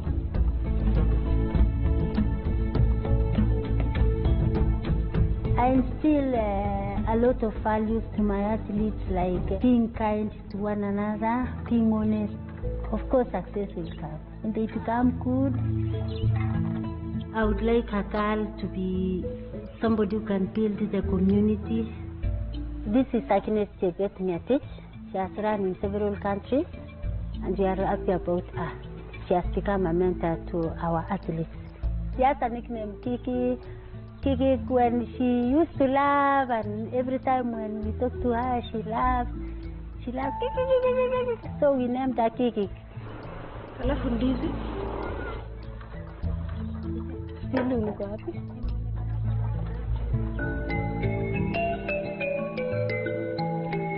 I was 12 years old when I was coming here, and I didn't know to do everything, even to wash my clothes. I didn't know.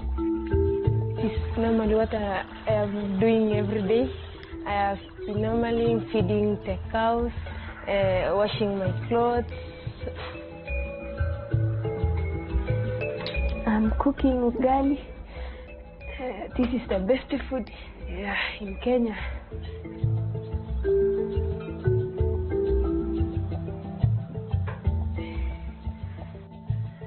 That is done now. Yes, finally. I came from a village called Kinamket. There are a lot of buffaloes there. I start running barefooted. I didn't have even a running kit, so I just ran with my skirt, school skirt. I grew up in a single family where my father passed when I was 10. He died because of a cancer disease.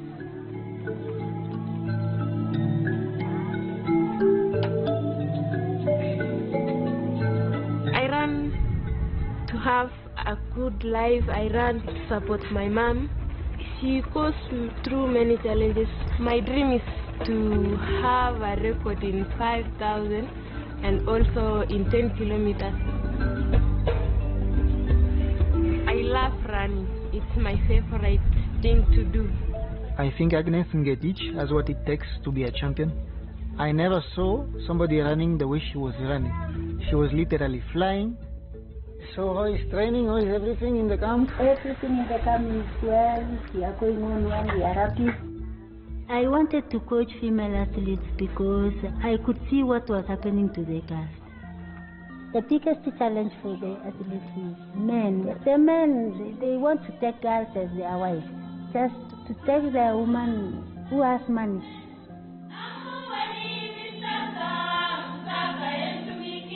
I have to protect the girls in my camp. My girls are not over 18, so why do you come for children? If we don't protect them, they will suffer. Around the 10, some of the men come here to look for just someone to marry based on money, not love. I call them predators.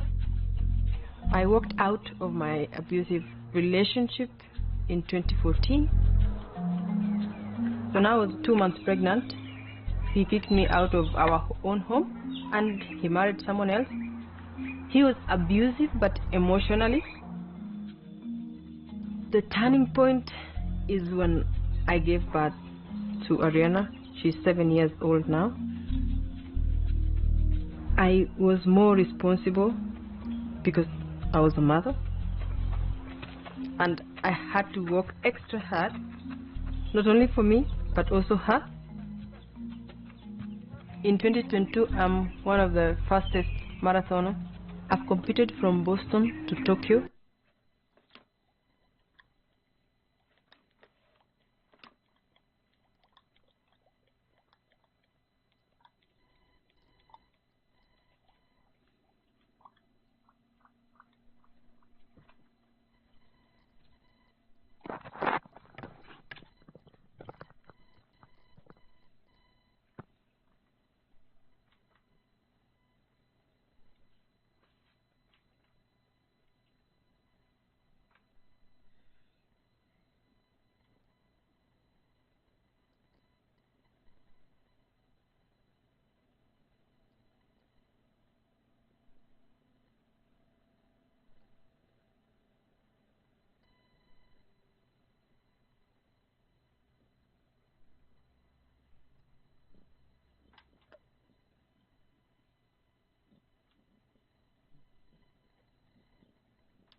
how's it going? How's it going? Okay, love you.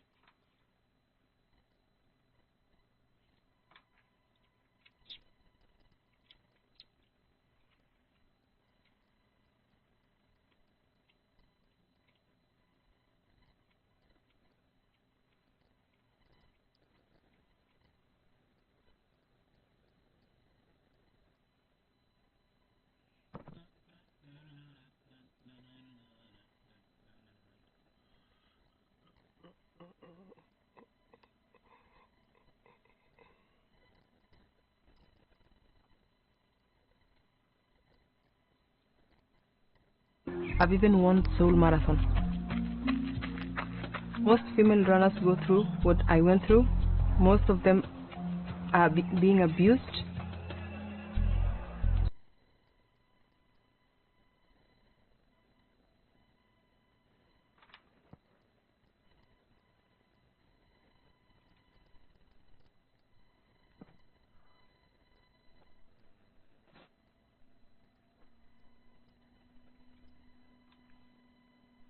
So if you watch my content, I have some really sad news. There's going to be an end to an era, man. And I don't really know an easy way to say this, so I'm just rip the Band-Aid off, bro. It's my hat, okay? It died, bro. That bit through. It through, fam. And when I bought this hat, this emblem was black. The hat was black, jet black. Now the hat ashy black, almost gray. This rusty bronze translucent. I don't even know how to describe that. I mean, and it's like it's done, fam. Y'all might not have thought it was that bad. This bit peeling. It's crumbling, fam.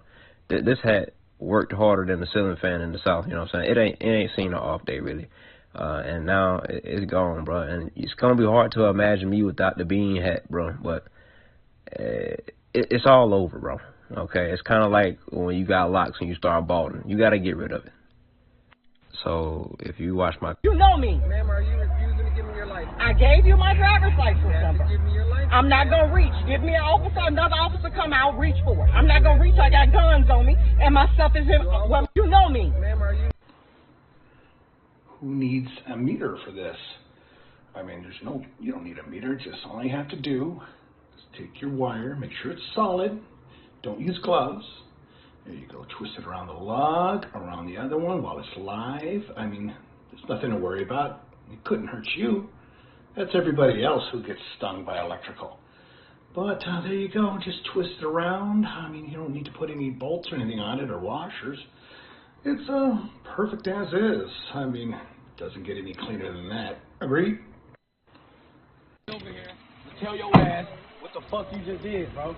Why you just taking my plate? Ain't take nothing. That's my shit!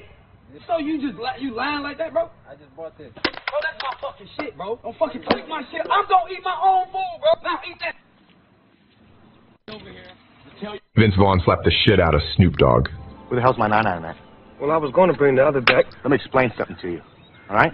You are in charge of this area right here. Snoop Dogg confirmed while on All the Smoke podcast that the slap was indeed authentic. A lot, but you in a lot of movies, Starsky and Hutch, which is one of my favorite movies. I laugh at that shit so much. You know that nigga really hit me in real life in Starsky and Hutch? I'm gonna take you to the scene. It was the golf course scene. Yeah. Me and Vince Vaughn. So when we rehearsing in the scene, it says, well, Vince is going to say a line, and then Snoop's character, Huggy Bear, is going to interrupt him, and Vince is going to say, hey, don't you interrupt me. So, okay, me and the director, Todd Phillips, we get an understanding, so it's time to shoot. So now we on set. So nigga like, and action. The nigga saying his lines, I'm all ready and doing my shit. The nigga say something, I'm like, hey, man, that nigga said, bah! He slapped the dog shit out of me. No way. Nigga on my mama. Vince Vaughn slapped the shit out of Snoop Dogg. Where the hell's my 9? Is America stolen land? No matter what your legends say.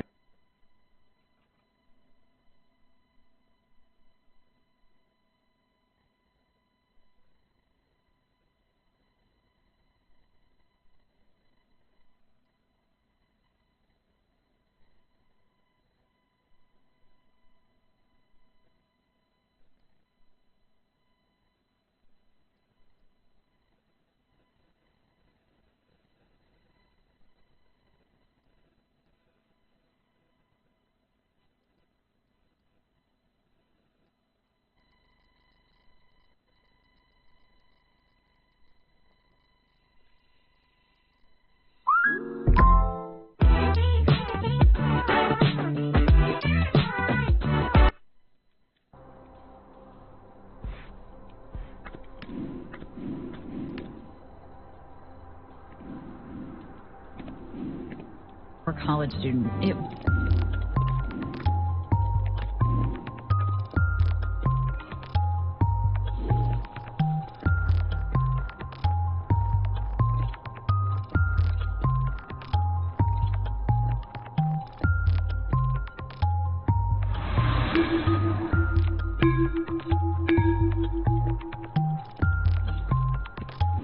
Episode wherever you get your podcasts. From America's #1 news source comes the all-new ABC News app. Breaking news, incredible video, faster. What are you buying? Oh man, just pulling your leg. If you love being in the know, you're gonna love this. Experience what all the buzz is about. Experience the all-new ABC News app. Download it now. Reporting from the earthquake in Turkey, I'm David Muir. Wherever the story, we'll take you there. You're streaming ABC News Live.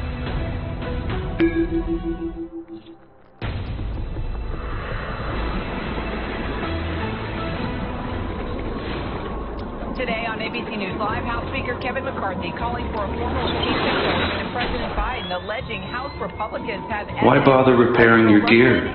It'll just break again. Do they? We are live on the Hill. Nearly 3,000 people have lost their lives. You will not bring me down.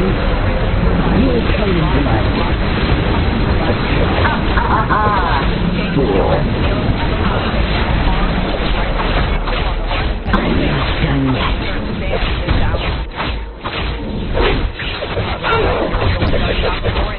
Republican House Speaker Kevin McCarthy ordering an impeachment probe into President Biden and his family's business dealings, saying House investigators have Use it like a child.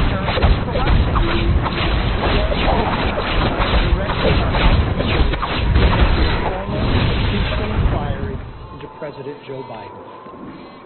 This logical next step will give our committees the full power to gather all the facts and answers for the American public. It's exactly what we want to do. Silly creature!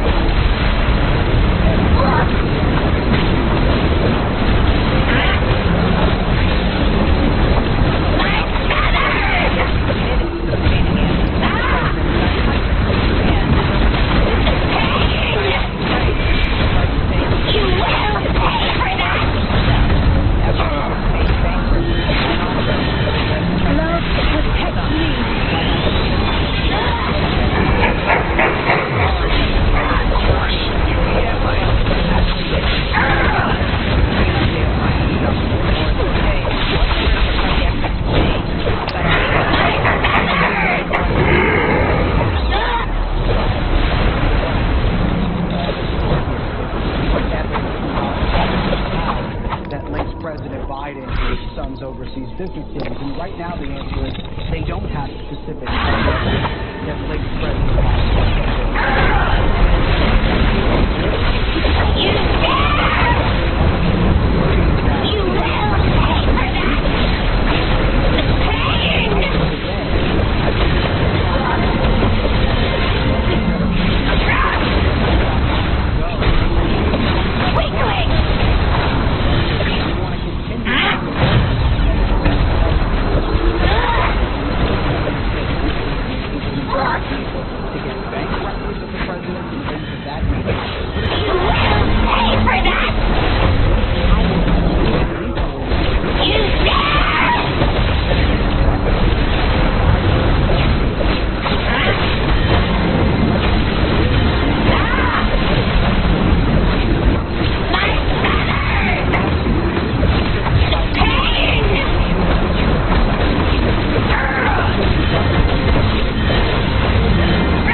Kira, but the reality is, as you know, with every vote of this nature on the House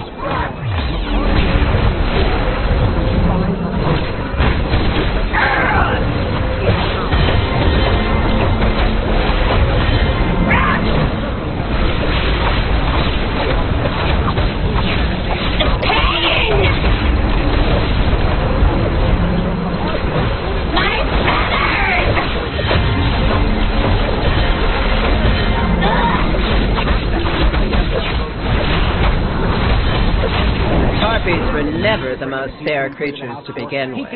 And now they've been twisted even more by Typhon's influence. McCarthy balked at. So President Biden has repeatedly faced questions about his family's business dealings. I mean, we've been covering this for years now, specifically those of Hunter. So anything from the White House? Well, the White House's reaction today has come from the White House spokesperson, Ian Sanders, really the White House person on responding to House Republican investigations. And he is tweeting what the White House has said consistently, which is after months, House Republicans have not provided direct proof that links President Biden to his son's overseas business dealings. And the White House characterization of this is that this is a solution in want of a problem, that this is an impeachment inquiry in search of evidence.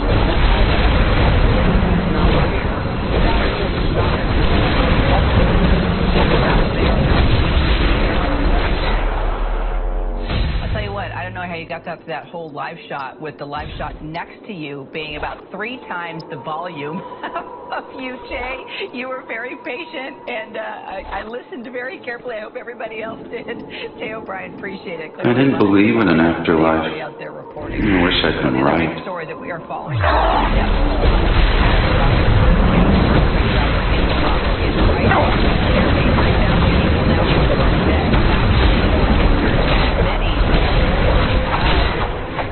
Rescue workers will be able to find those, as you can see beneath the rubble here.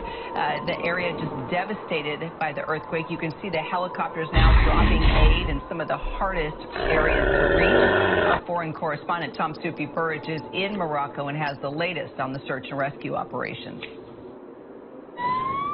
Rescue teams racing to reach the most remote areas in Morocco's High Atlas Mountains, devastated by that earthquake. Rescuers using their hands, desperately digging through flattened buildings, sniffer dogs by their side, then the call for silence, listening for any sign of life. We saw one woman collapsing in grief, and later went to meet her. Habiba showing us a selfie she took with her 7-year-old son, one of 8 members of her family who were killed. My mother and my father, my brother, my son, and the son for my brother, and 2 wives for brother, and 1 child. Helicopters finally dropping aid in some of the hardest to reach areas. American NGOs in Morocco ready to help. The reality on the ground is you and your family do not have a home. Or if you still have a home, can you stay in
and people family, and there is taken everything because the people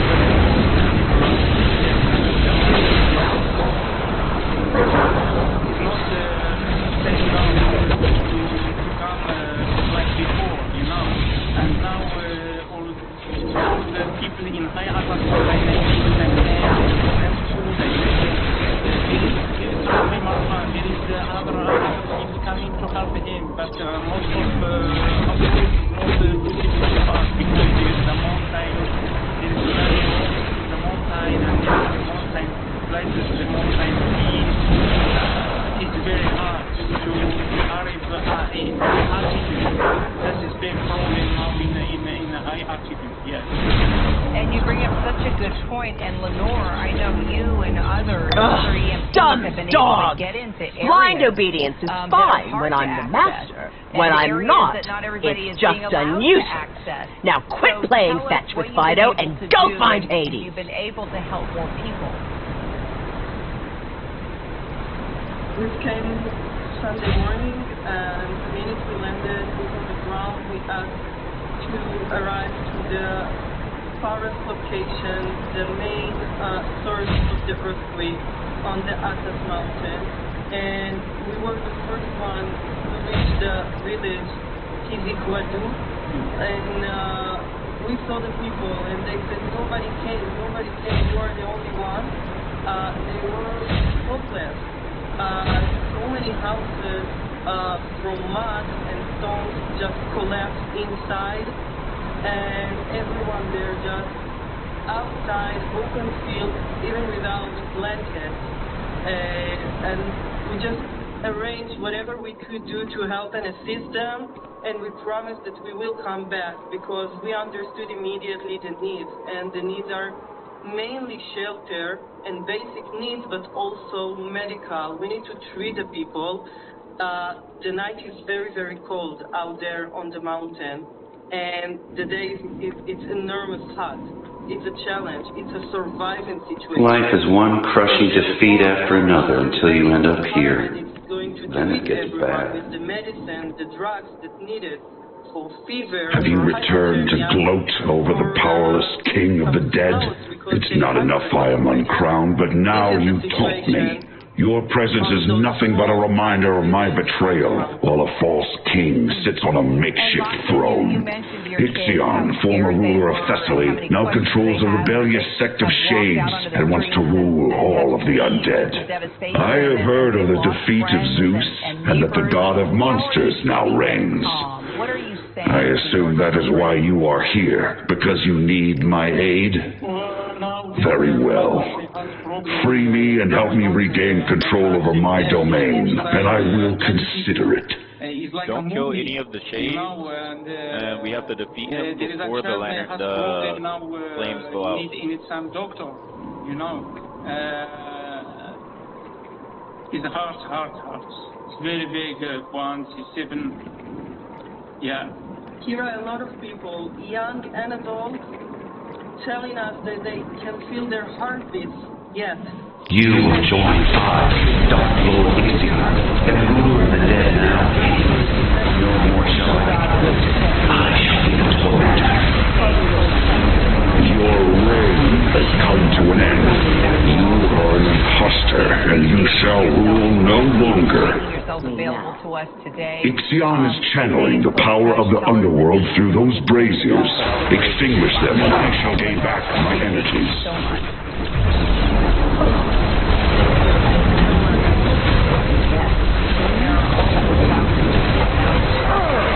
Unprecedented flooding in Libya.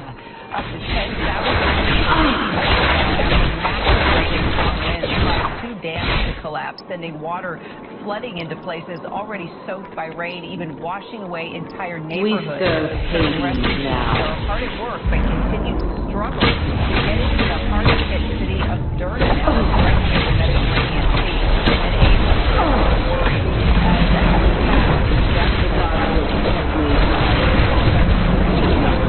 and coming up now, dangerous. Conte, still close to the search is intense. underworld is returning. No, I am the king.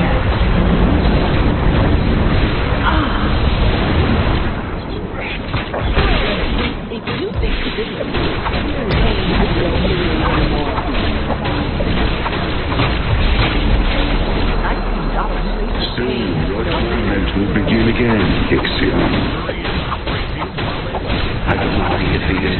You are weak, Hades. I am weak no longer. The underworld will be mine again. Behold the power of a true king. I have enough strength to defeat one such as you, Ixion.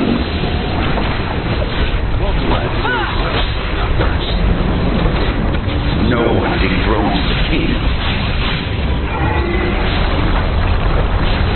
You cannot kill what is already dead.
Now, in hell as it was above, Ixion, you are an impotent lord and truly reign over nothing. Police say they have no reason to believe that Cavalcante was injured and are telling residents to lock their doors and stay alert. And while the manhunt has lasted close to 2 weeks now, here's a look at law enforcement. You were wise for helping me regain my rightful place as king and ruler of the dead. Zeus and I both lost our crowns, but it is I, Hades, who regained mine and must rescue the mighty god of thunder. Ha! Who is stronger now, dear brother? I shall aid you in your fight to topple Typhon, but know this. Hades has a long memory, and one good deed does not outweigh past transgression.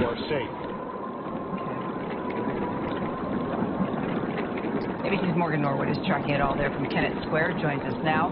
So, Morgan, police are saying they still have Cavalcante contained in the area, but what evidence or clues do they have that is leading them to believe this? Well, Kira, that latest sighting did turn up new evidence, fresh evidence for police. They say that they found footprints in the mud, which were identical to his prison shoes. So now that obviously at least provided some sort of trail. Well, that trail led them to the shoes themselves, the shoes that scent on the shoes given to the dogs. Now they're at least able to track him just a little bit. They also found a sweatshirt that he was wearing. So again, we've got new and fresh evidence for police as they continue to try to track this suspect in North Chester County. So what are police focusing their search on right now? Because it looks like Cavalcante has traveled a good amount, and now he's got a gun. Yeah, and this kind of elevates the search a little bit in terms of the danger level, right? Chalk up another win. I tell you that it spans 3 different neighboring townships, 500 officers on the ground. Remember, yesterday they said they were hovering around 300. We've added 200 more troops to this. State, federal, and local tactical teams as well.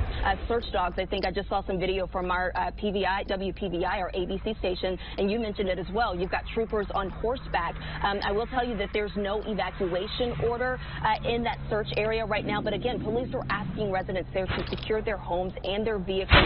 We also know that schools within that search zone have closed as police continue to search. It's always good So to see. the search has now been going on for almost 2 weeks.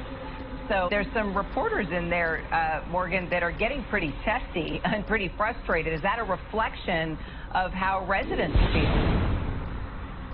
Yeah, I think not just among the media here, there's this growing frustration coupled with anxiety, especially from those in the community. And look, the governor even acknowledged that during that press conference just a few minutes ago. He described it as, quote, a moment of deep worry, not only in the state, but also these communities in the dead heat of that search zone. But again, he had this tone of confidence, right, in law enforcement that they are able to catch them. Now, I say all of that to say, this is what clown behind!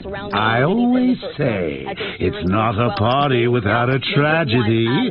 How about a bit of my new Joker talks and to liven things up? Perfect! It makes sense that they have this anxiety. Where's our backup?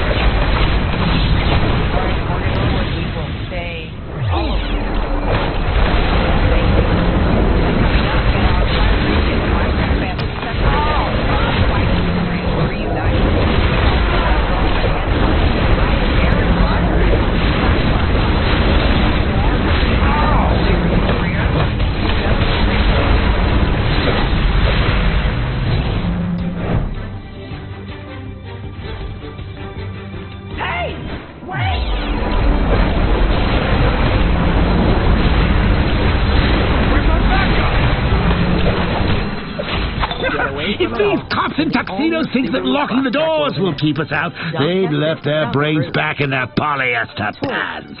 Blow it up and keep blasting! Tourists taking photos that are analyzed by AI. Step back. Can help life underwater.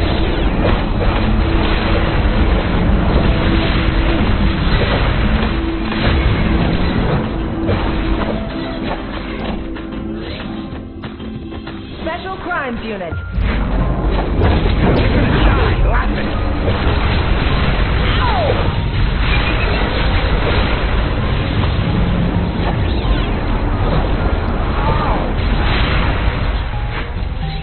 Gotham SCU.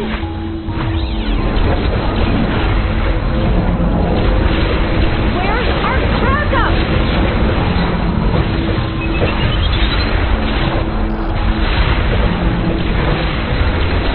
backup? Where's our backup?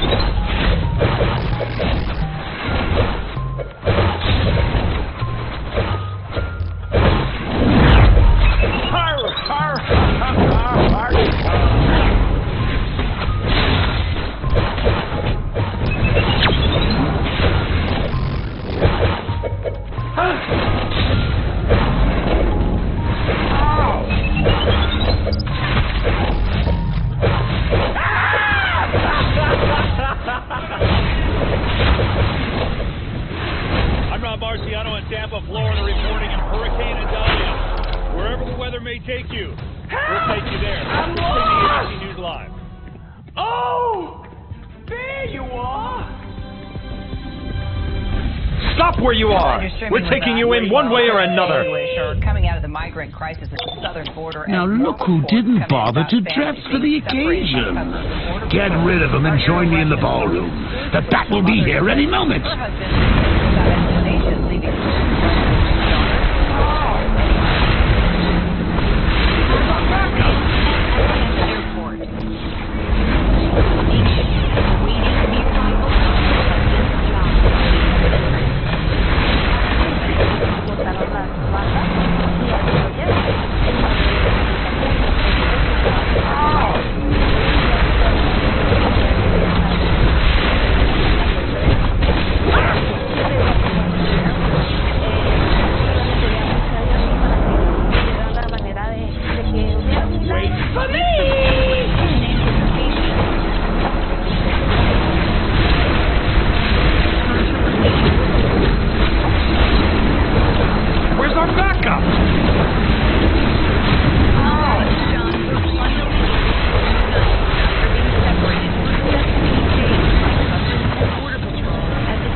Jay isn't going to come to us. 10-year-old daughter, We are Aranza. supposed to go to him. Like many, they left everything behind in their home countries, fleeing what they tell us were unsafe conditions, all for a better future for their little girl.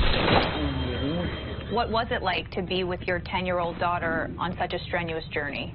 Traumático. La verdad. You need to clear. The party's over, Joker.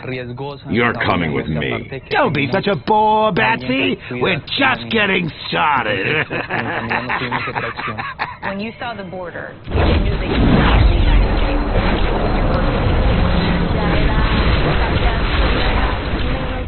Ya no estaba tan lejos porque ya estaba.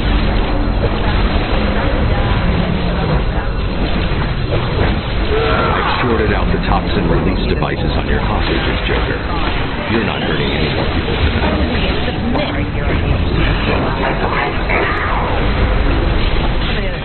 Feel the truth.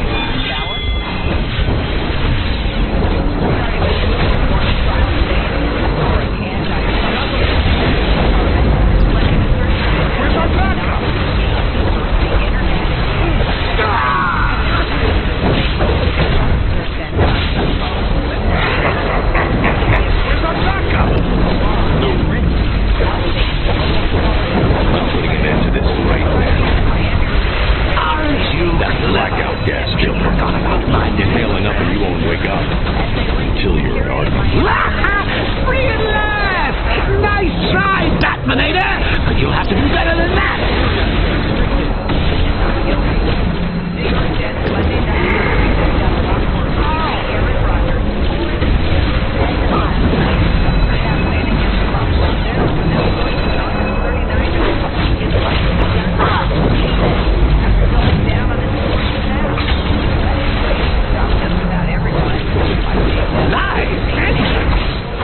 The Joker will now be played by Harley Quinn. You did a great audience.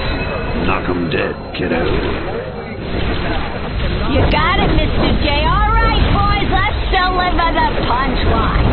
Yeah, good to believe it, because all the hype and the headlines. Maybe 3 days after the year, first game of the season. You can't keep me busy here forever. I'm going after the Joker. I'll deal with you later. From breaking news to all the stories that matter to you, you can always find us on Hulu, Roku, the ABC News app, and of course on abcnews.com. The news never stops. We'll be right back.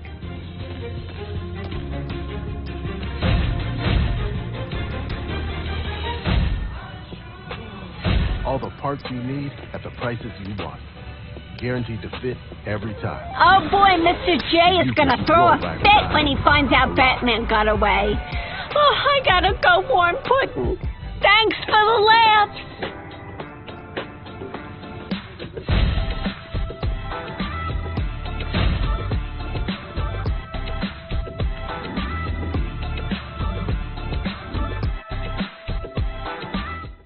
At MetalSupermarkets.com, you can browse the deepest inventory of metal types, shapes, and grades. It's fast, convenient, and easy. Get any metal, cut to size, and ready fast. Online at MetalSupermarkets.com. When you soak up more than the sun, that's the Aruba effect.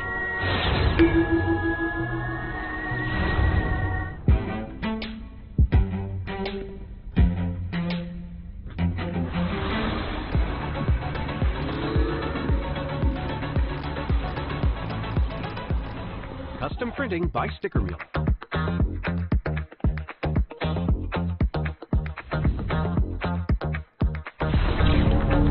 With easy ordering, fast turnaround, and free shipping, Sticker Mule is... After all that has occurred with my family, the demons and imps in the Gotham Wastelands have turned on each other. They're vying for power and tearing each other apart. Normally I would not care, but it does not serve us to have any one of them gain additional power. End their incursion.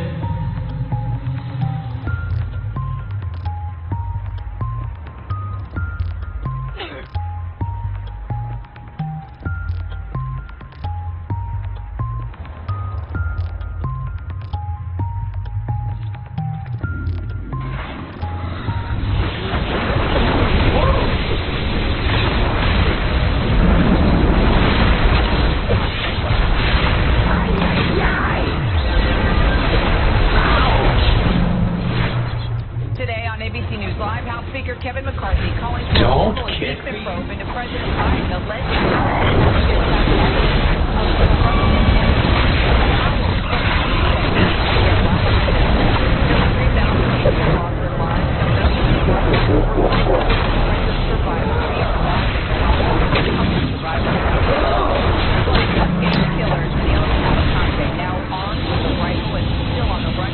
Protect us while we channel energy into the crystal. No further. We can lend you limited support. Speak with a specialist to lend you some power.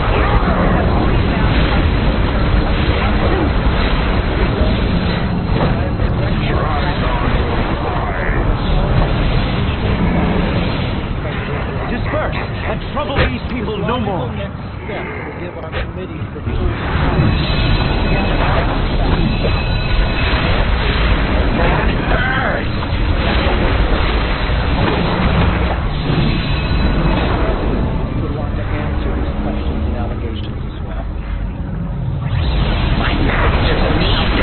I won't be late.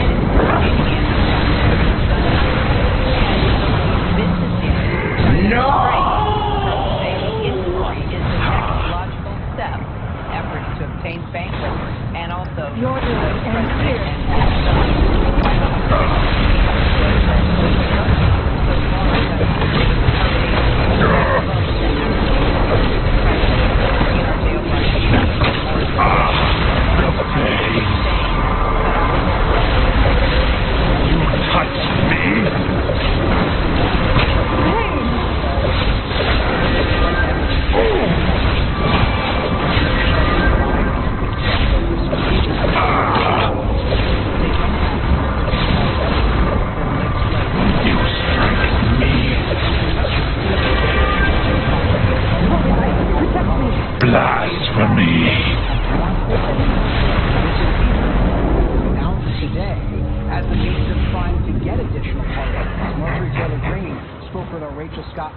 ago, and she acknowledged that as well, saying to Rachel, I'll read it directly, we want to continue down the road and present hard proof. Kevin McCarthy, to your point earlier, said that the impeachment includes a vehicle. And things of that nature. What exactly? I can't be stopped.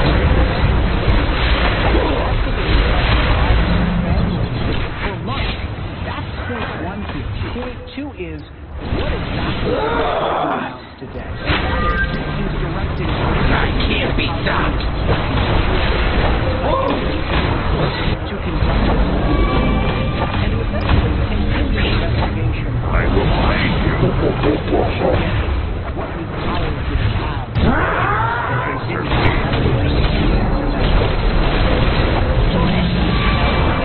Republicans are actually backing him on this? Well, we don't have hard numbers yet, Kira, but the reality is, as you know, with every vote of this nature on the House floor, McCarthy can protect us while we channel energy into the Republican votes because he has such a slim majority in the House. And we know that there appear to be enough... Do we have to do this? We can lend you limited support. Speak with a specialist to lend you some power. And an impeachment inquiry into the president at the center. So if McCarthy were to bring a possible impeachment inquiry to the House floor, it's unclear if he would have the votes to pass that. Certainly he doesn't have the votes right now to pass that. But McCarthy has said he doesn't need to bring an impeachment inquiry to the House floor. He can start it without a vote, which is something that Speaker Pelosi did during the first Trump impeachment. McCarthy balked. So President Biden has repeatedly faced questions about his family's business dealings. I mean, we've been covering this for years now, specifically those of Hunter.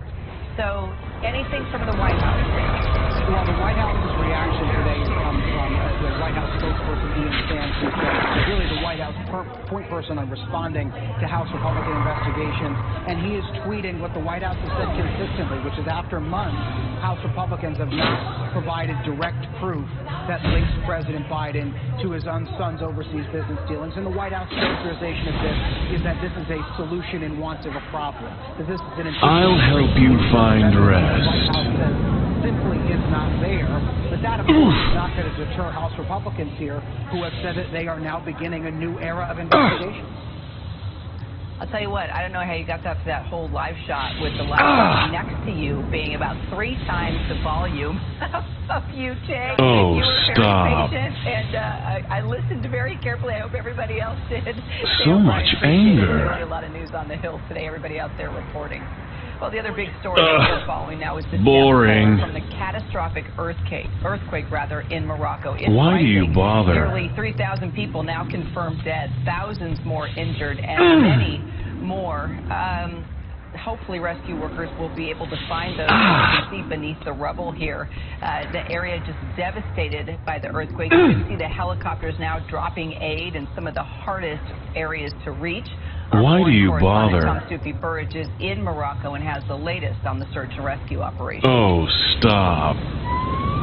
Rescue teams racing to reach the most remote areas in Morocco's High Atlas Mountains, devastated by that earthquake. Rescuers using their hands, desperately digging through flattened buildings. So much anger. Inside, then the call for silence. Listening for any sign of life. We saw one woman collapsing in grief and later went to meet her. Habiba showing us a selfie she took with her 7-year-old son, one of 8 members of her family who were killed. My mother and my father, my brother, my son, and the son for my brother, and 2 wives for a brother, and 1 children. Helicopters finally dropping aid in some of the hardest to reach areas. NGOs in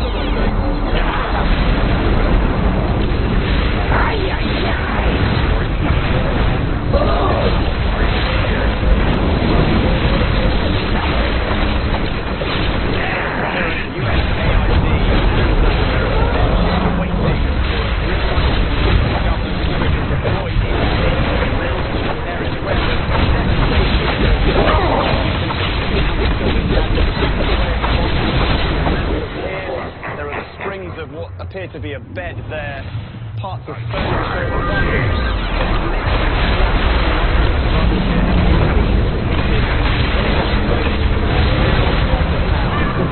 This whole mountain range. We're told that in this community alone, more than 30 people died, still recovering. But in the more remote areas, there's a much harder to reach by road. The hope is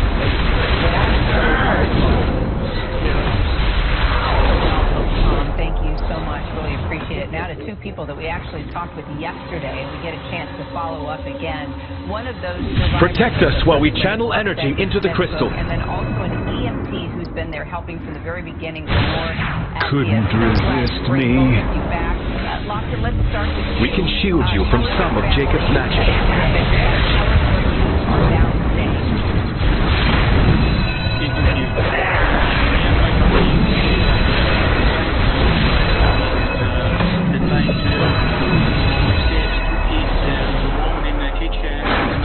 Why do you disturb me?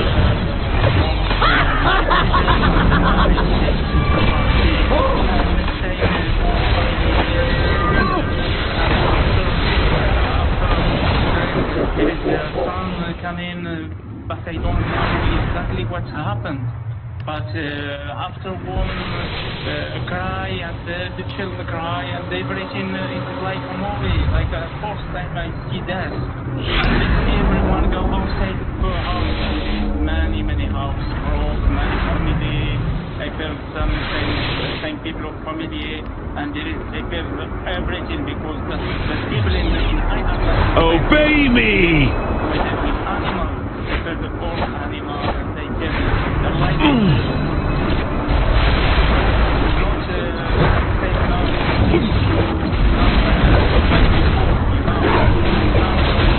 Why resist? Love hurts.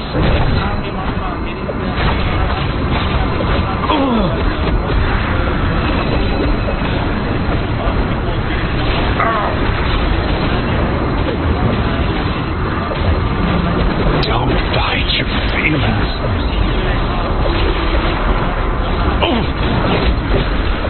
That was a rather swift end to the demonic uproar. And you bring up such a good point, Lenore. others, other EMTs, have been able to get into areas that are hard to access and areas that not everybody is being allowed to access. So tell us what you've been able to do, and have you been able to help more people? We came Sunday morning, and the minute we landed, boots on the ground, we asked to arrive to the farthest location, the main source of the earthquake on the Atlas Mountain. And we were the first one to reach the village Tiziquadu, and we saw the people, and they said, nobody came, you are the only one. They were broken. So many houses from mud and stones just collapsed inside, and everyone there just outside, open field, even without blankets.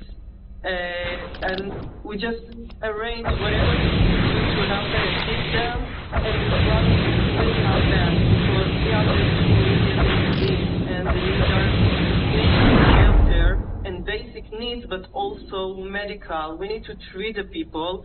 The night is very, very cold out there on the mountain, and the days, it's enormous hot.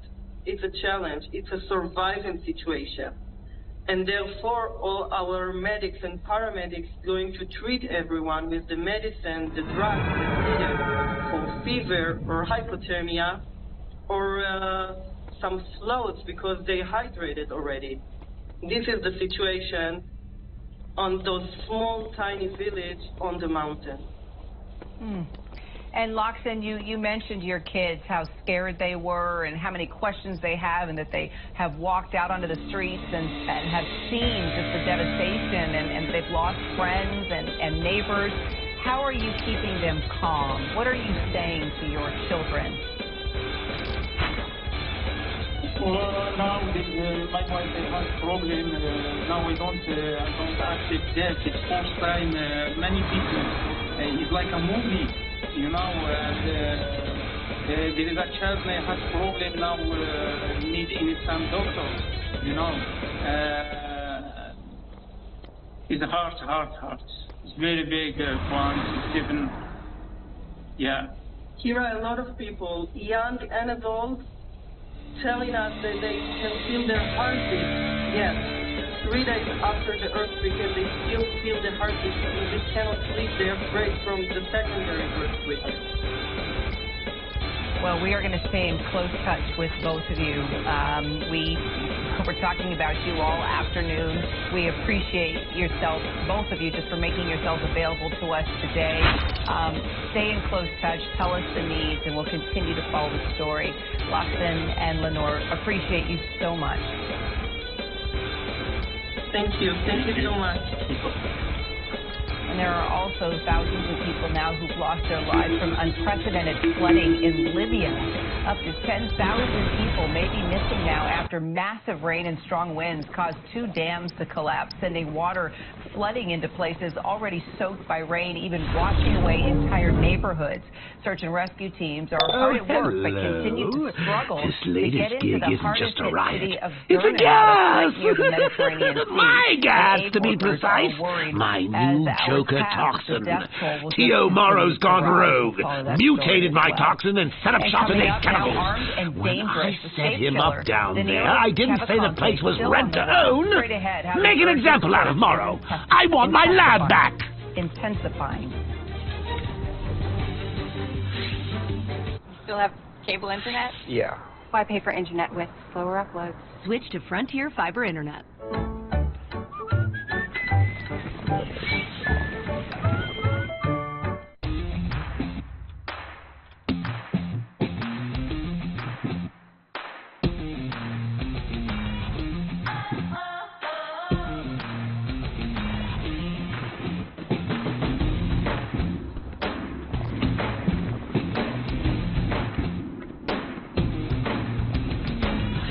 Online classes start monthly.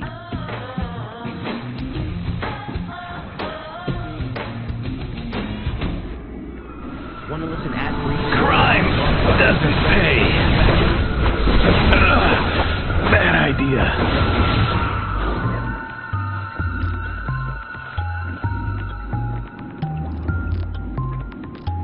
personal. It's just business.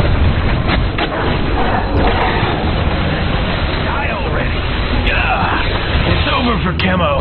I had no signs of it. Pathetic. Help! Someone? No! Why hit so hard?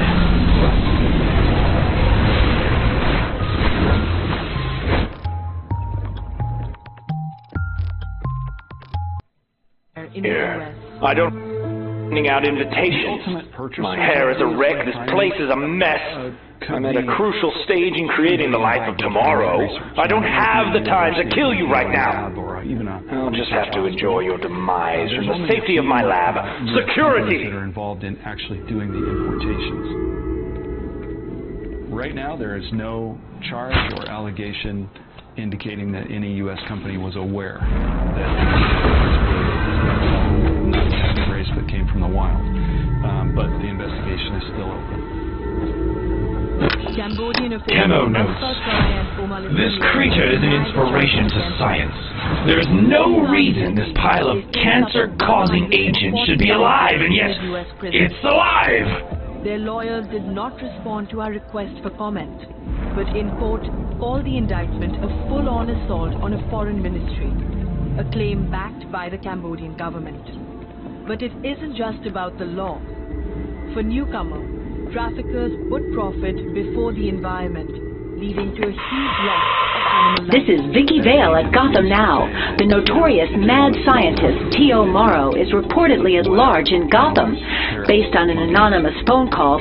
Morrow speaking. Begin extracting Chemo's essence into the maturation vats. Oh, and security. Our guests haven't been exterminated yet. Distill them down and add them to the mix when they're ready. This isn't funny. Get out of my lab!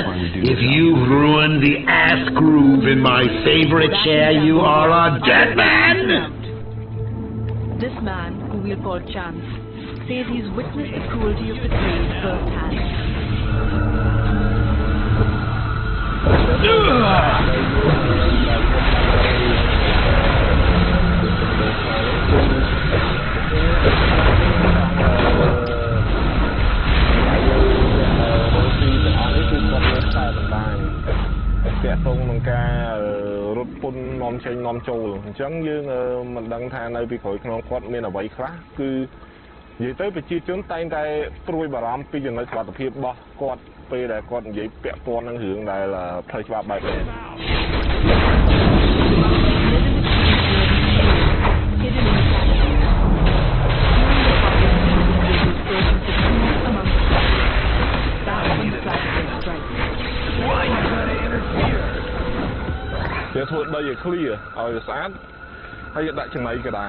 Attention! Activating the primary extract purification tank.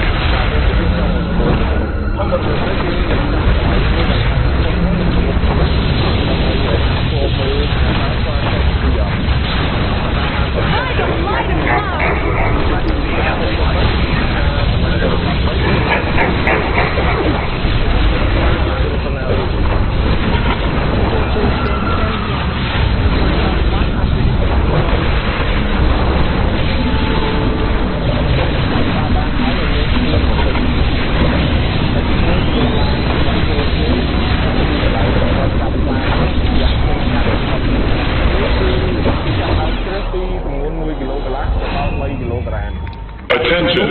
Stand clear of the batch reactor door.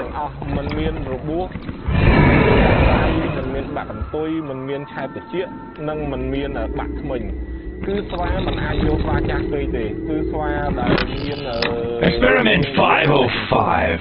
Initial attempts to engineer some sort of mild Joker toxin immunity has had quite an unexpected result. Subjects now completely reliant on it for respiration and splendidly violent.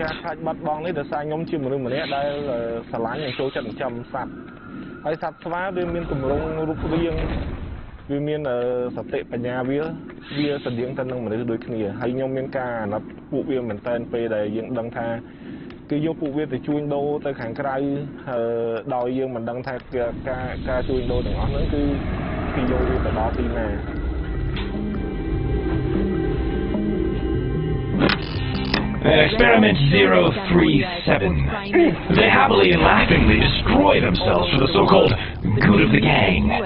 Incredible. And China. But it's getting increasingly difficult. Just kidding. Just kidding. Following campaigns by major anti-rights groups, all major airlines my clown nose. Air France stopped in 2022. I'm very pleased to be here. Security! Keep these fools distracted and away from that valve. Nothing must disturb the chemical process. French labs use more primates than anywhere else in the EU. The National Center for Scientific Research in Marseille. Kill them already! My chemicals are at a crucial stage. Says that non-human primates are needed to conduct potentially life-saving medical research. Les singes représentent très peu d'animaux utilisés en recherche, mais ils restent des modèles extrêmement importants pour certains. If you can hear me, take care. Morrow is still inside Ace Chemicals for a reason. His new toxin must be distilling into... Metal Mimes notes. These lovelies have extreme temperature and pain tolerances, allowing for subcutaneous metalloid injections.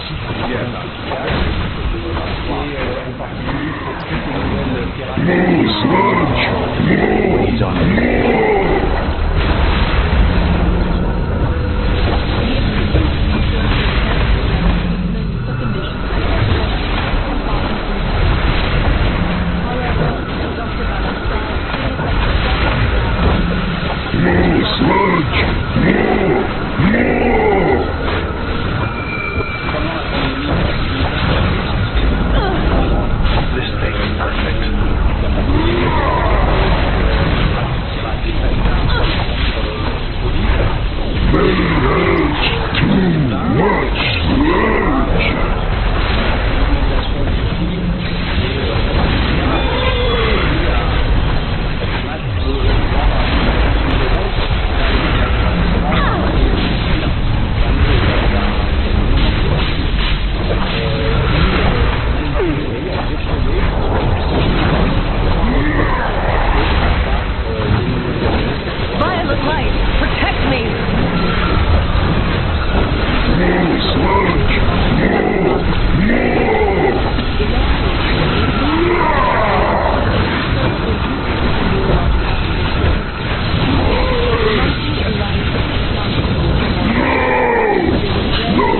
Come back another day.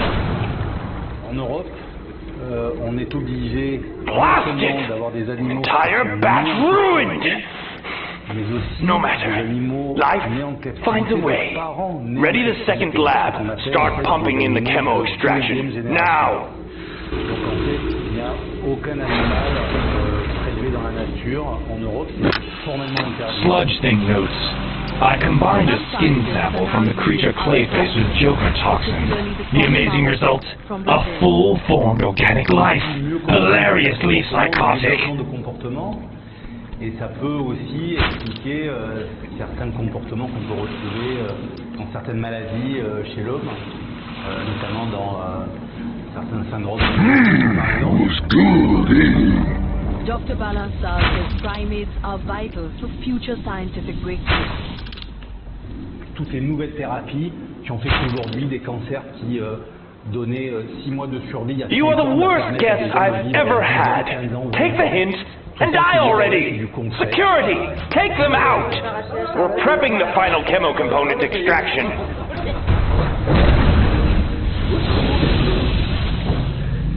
The institute is funded by the French government and subject to strict animal welfare checks. Activists say not all labs across the globe. I ain't getting paid enough for this. Frederick Mullen works on undercover operations for the German animal welfare, Soko Tierschutz.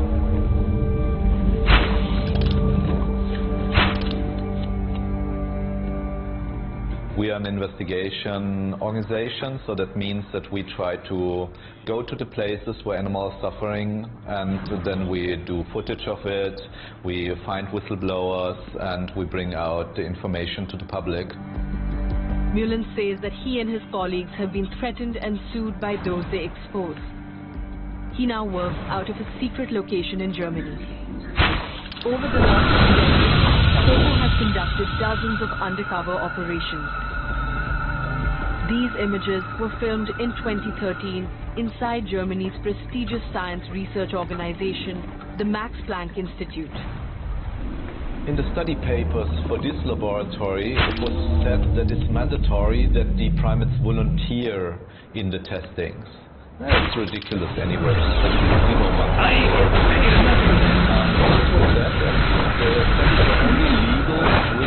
Volunteering. And why do you keep coming back? Out of the cages.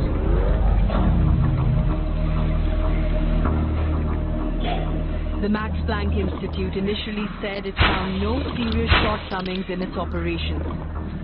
But 4 years later, it said it had suspended one of its researchers from certain roles because of alleged violations of animal protection laws. In 2019, Soko undertook another investigation in Germany, going undercover at a research lab in Hamburg.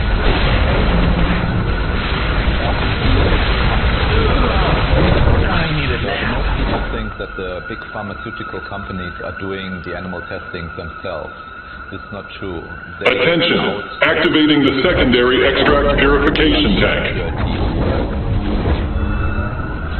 non-profit claims that the test results will be I'm just a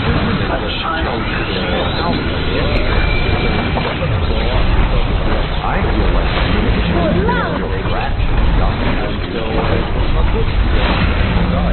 so they just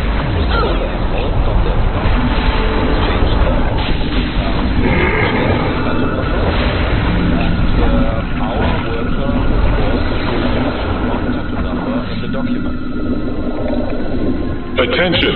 Stand clear of the storage unit door. RPT, our undercover investigator, confronted with this manipulation, said, yeah, we're doing this, we cut out the tattoo numbers, it's done on a regular basis. Manipulating data is not just unethical, it compromises drug testing. But that isn't all. Soko also found that the origins of many of the monkeys were untraceable. In the study paper, they don't say the final origin of the monkey. They just say, okay, it came by this wholesaler in the Netherlands. In Germany, you can trace the egg much easier than a primate. This brought...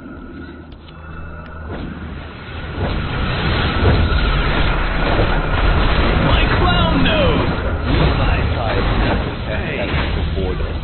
We have to look to the animals to see that they may not react in the same way like us, but they see it in the same way. They understand what's happening to them, especially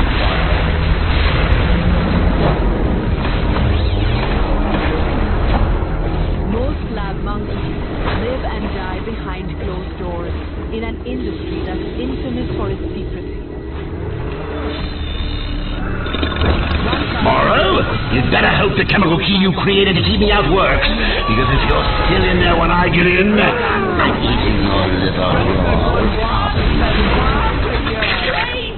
You hear me?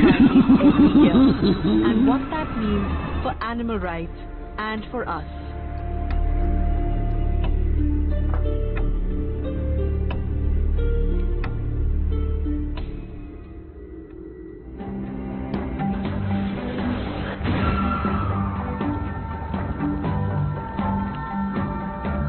Are you laughing at me?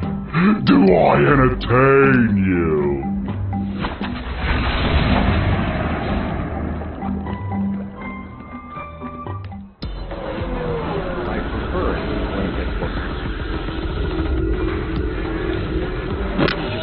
Clown sanity notice. Combinatorics between a Joker toxin formula and street venom has given rise to extraordinary new subjects.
city is devastated by floods in eastern Libya. More than 5,000 people are dead and thousands more are missing.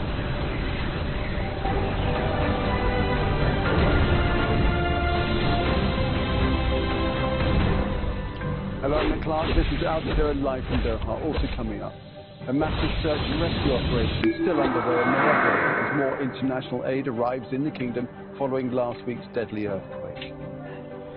North Korea's leader is in Russia for talks with Vladimir Putin, with military cooperation and arms sales reportedly on the agenda. The U.S. House of Representatives... I got a punchline for you! ...an inquiry into President Joe Biden over his family business dealings.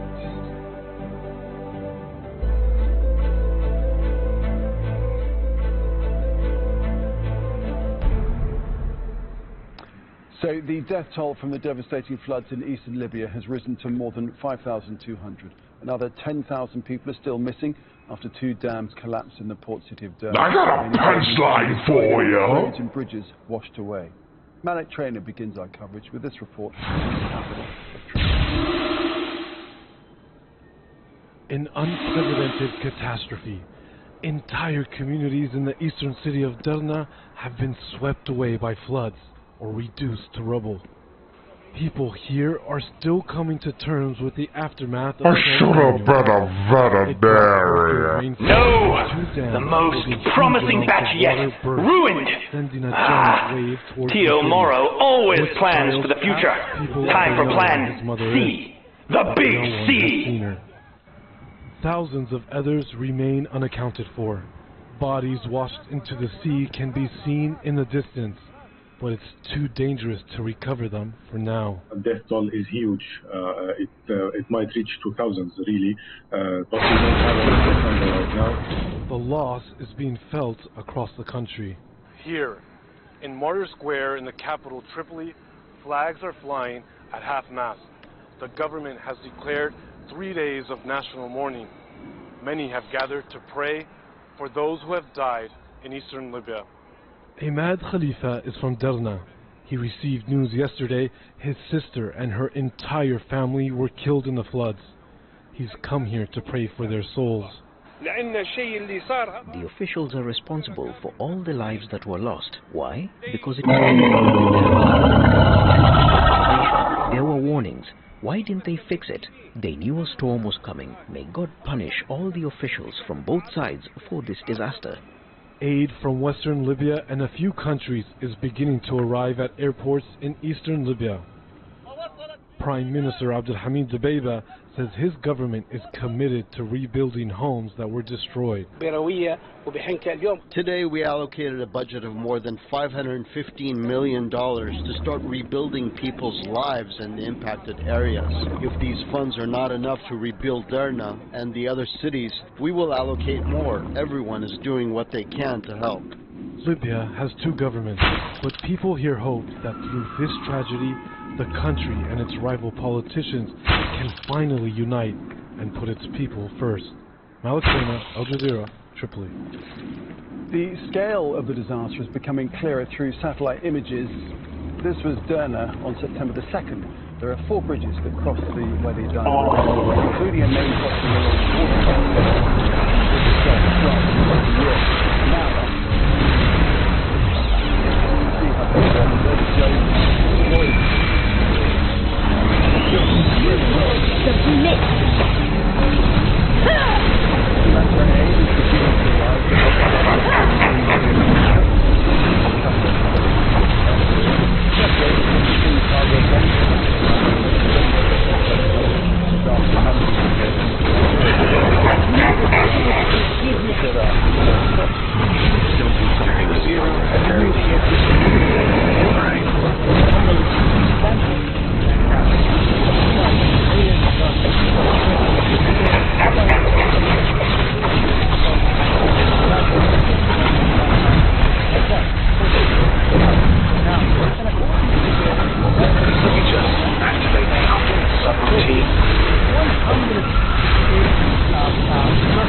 itself has gone through several natural disasters these years. And on the other hand, geopolitically, so Turkey wants to keep an upper hand in the East Mediterranean. And to do that, it needs to have good relations with the solution that will be constant and even and also Turkey's continent, particularly such a country as a huge that is in Libya.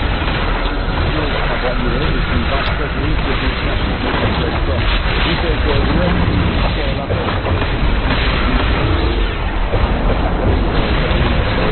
for also volunteers of the Libyan Red Cross working on the ground. The situation is extremely dire. Hundreds and hundreds of people died, thousands more on the mission. So what we have immediately done is to provide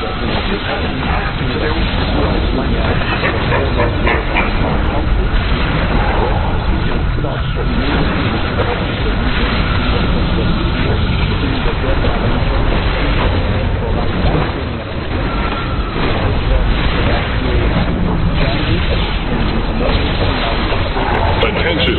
Stand clear of the distillation unit door. What will be needed is certainly shelter, food, and assistance for all the victims of this terrible flooding. We had stocks, we had responses, especially still for the communities who had been affected by the armed conflict. And at present, there is a need to scale up, of course, this response. The international movement of the Red Cross and Red Crescent is doing so together with the Libyan Red Crescent on the spot, but also together with other national societies of the Red Cross and Red Crescent.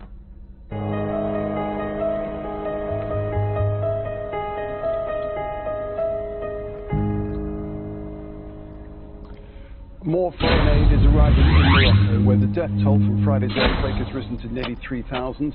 Rescue teams are searching for those feared trapped under rubble, but relief efforts have yet to reach some remote areas that have been cut off after the quake-triggered landslide blocking roads. Morocco's King Mohammed VI has visited a hospital where earthquake survivors are being treated. He also donated blood at Marrakesh University Hospital, magnitude 6. Glad you're on our team this time. Powerful to hit the country in more than a century. Hashim Habara has more now from Wegan, south of Marrakesh. Today we have an opportunity to look at the aftermath of the earthquake from above. And what you see is scenes of apocalyptic destruction across huge areas through a long ravine which zigzags across the Atlas Mountains.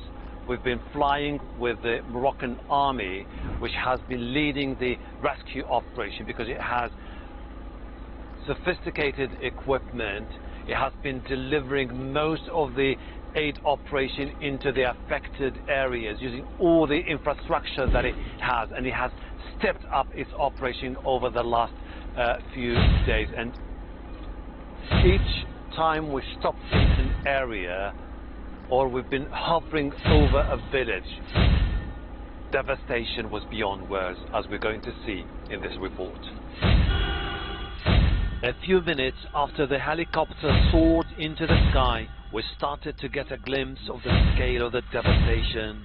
Entire villages wiped out, desperate villagers waving to the aircraft, asking for help.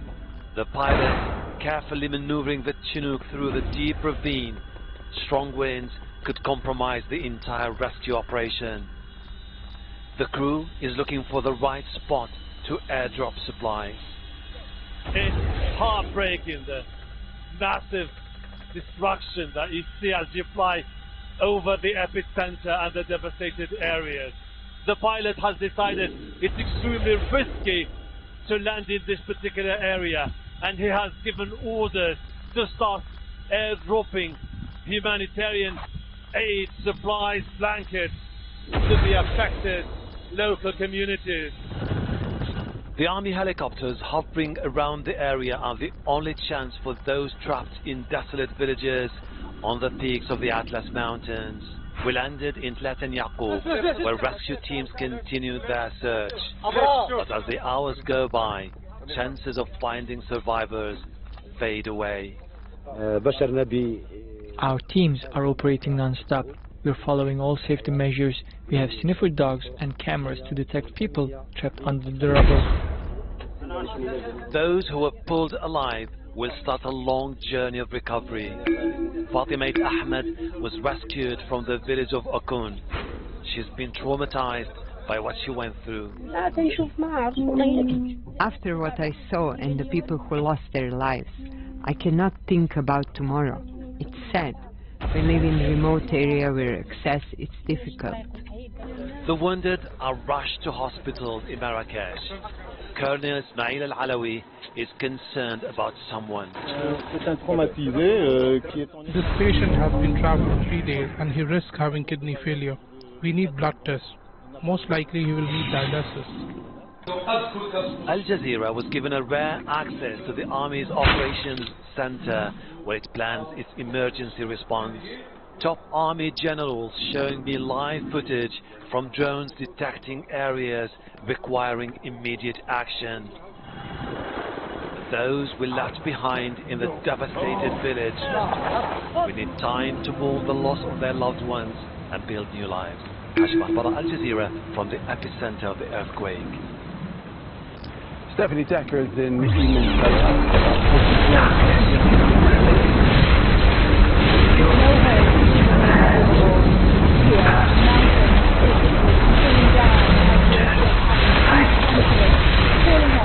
and flattening this entire community, and you can see the strength of the power of chunks of the mountain falling off as we just pan across the valley. You can see just how large parts of it came down, and that, we're told, is one of the tragedy that caused it. You see this gentleman here talking to someone distraught on the phone. People have lost everything here, and there is hope that is alive in the form of various volunteers, also official rescue, search and rescue teams. But the real issue you have now is that we're being told they don't expect any survivors to be found. It is pretty much a recovery operation. Dogs are still being used here. We just spoke to a group of Spanish volunteers. They said that they came here with hope to find survivors. They've only found bodies so far. They say the dogs are not finding anyone alive. Now, one of the massive challenges of when it comes Trigon's to power must be growing. The more powerful he is, the more power for me. And you can see here, fight your way to Trigon. I will meet you there as soon as I've finished my preparations. On Friday night, but again, the access to get here is so difficult. It is remote mountainous areas here. You see people still trying to gather what they can from their broken homes. Getting here is so difficult. Even bringing heavy machinery is pretty much impossible because the roads are so narrow that wind up the road. So when you're here, one of the, I think, heartwarming things when you see a tragedy like this is how people come together. So many volunteers. Witness my brilliance! Very much. Nothing gets the blood pumping more than killing the dead. Trigon's presence is growing. To try and find bodies.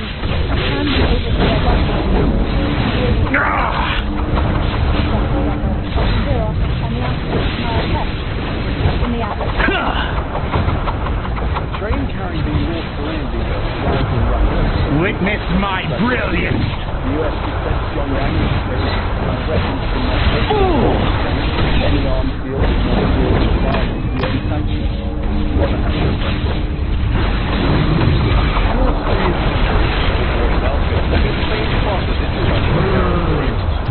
Kim Jong-un's first trip abroad in more than 4 These years. creatures answer to Trigon. He must be resisting his magical prison. Don't just stand there, keep going! I'll go get help. Today's visit of this level is a good message for the most active development of white ties and direct contacts with police from the Democratic pure evil. Republic of Korea. Demons sent straight from hell. The invitation Shades of life and each of something the other needs. North Korea's struggling economy could use a boost from Russia. Among Kim's entourage is Jo Chun-ryong, director of the munitions industry.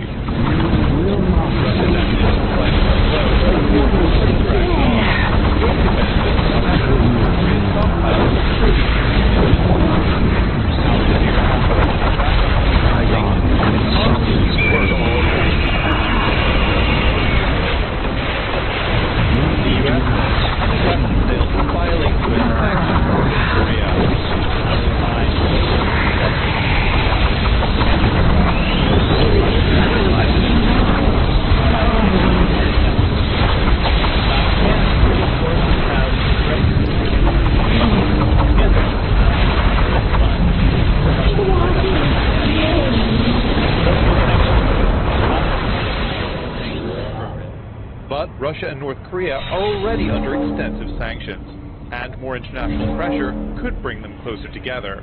Vladimir Putin is already in Russia's Far East for an economic forum. A meeting with Kim is expected in the coming days. Vincent Monaghan, Al Jazeera. Still ahead here on Al Jazeera, the US government taking Google to court as Washington cracks down on monopolies in digital advertising. After months of protests in Israel, Supreme Court judges hear petitions against a controversial law to limit their powers.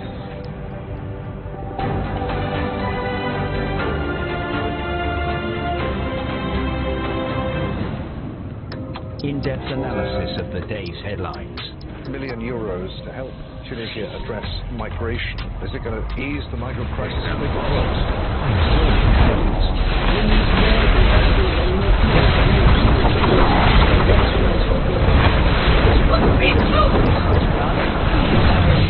Reassurance is particularly important.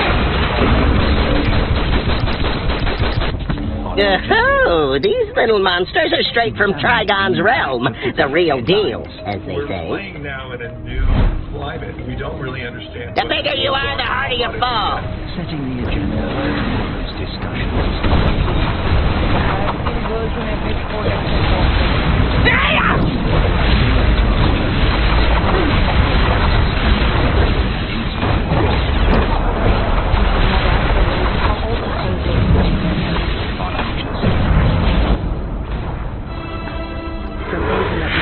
Get going. I'll take care of these stinking whoppers. Social changes. Witness. From around the world on Al Jazeera. Your strikes are fierce.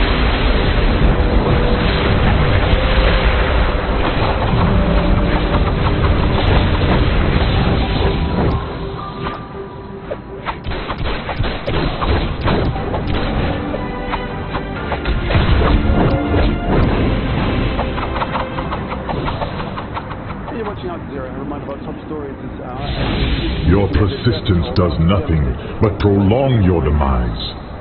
I call upon you, my children. Which of you will heed me and be my vessel? Prove your worth once and for all. Father, I will have your power. I will be your vessel. Damn it, Jesse. You always want what is rightfully mine. You want my power so badly. It's mine.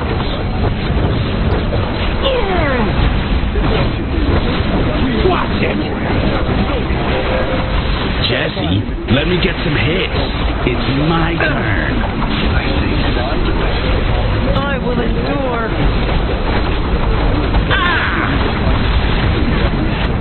Don't tell my father! Away! Aren't you slack?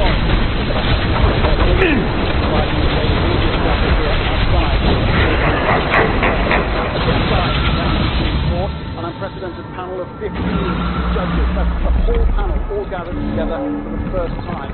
And what they're considering, in essence, is whether the Israeli far-right coalition government should be able to put itself beyond the scrutiny of judges. The specific issue in question today is about the court can rule that the government has acted just the tip of an iceberg when it comes to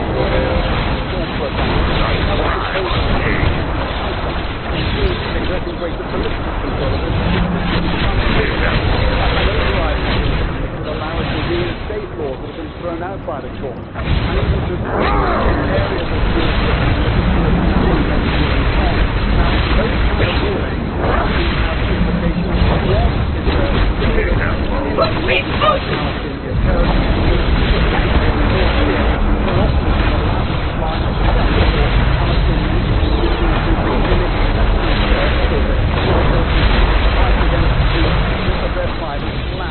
Now, on the eve of this hearing, tens of thousands of Israeli citizens again demonstrated outside the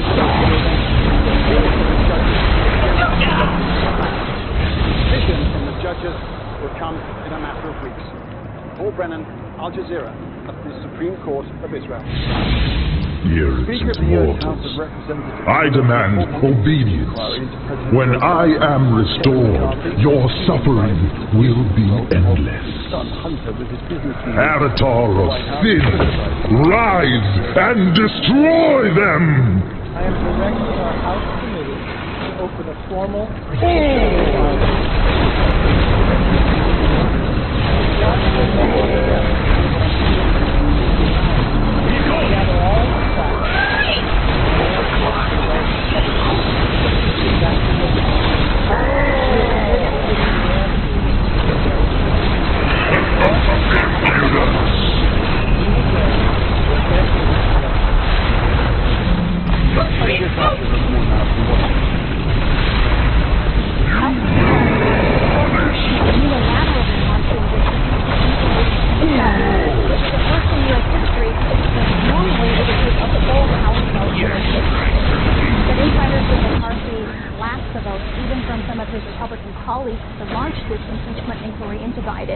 After an exhaustive investigation led by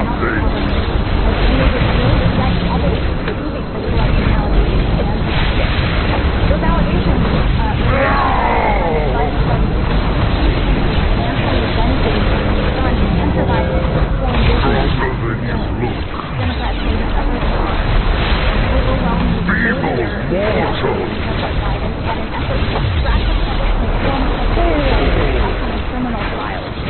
Biden and Trump will likely face off again in next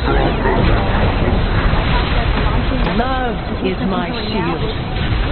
Violent light, protect me. Trigon, I have failed. And to withhold their support in an upcoming vote to avoid a government shutdown at the end of the month. Heidi Jo Castro, Al Jazeera, Washington. In the United States, 5 former Memphis police officers have been indicted in the killing of Tyree Nichols at a routine traffic stop in January. Police body cam footage shows the officers beating and kicking Nichols, hitting him with a baton, spraying him with pepper spray, and firing a stun gun. Nichols later died of his injuries. The officers are already on trial for second-degree murder charges and have now been charged with 4 counts, including civil rights violations. The US government is taking Google to court over antitrust allegations. Prosecutors will argue that the company used unfair practices to become the most popular and dominant search engine by far. This action has been seen as the most significant challenge to a technology company for decades. Septus, Abstraxi, Salveri. Think about how you search the web. You pull out your phone and type a question. Chances are you're I'm not surprised to see you here, Princess. Stay out of this, Circe. Trigon must remain imprisoned. Wrong! Trigon must rise to power so that I may take that power from him. Circe, what have you done? He will destroy us all. You're going to look for. If they bid high enough, where the keywords are specific, I awaken. I will bathe your world in blood and devour the souls of this universe! Hera, protect me. Hold still.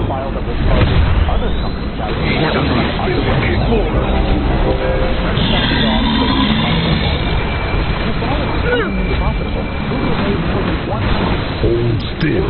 Last year, from the ad search.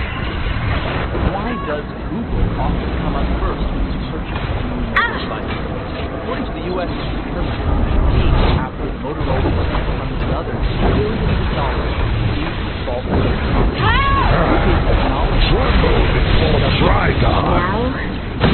says that's unfair. Still.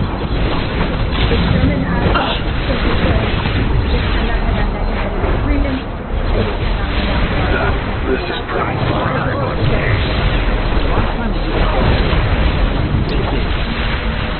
Target flight. Bill Gates has identified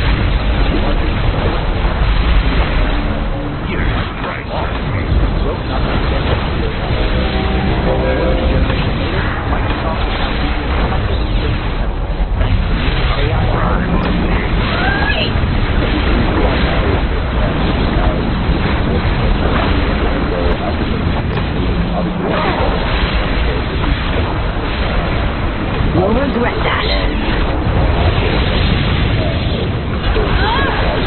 I'd reconsider that. You will be crushed.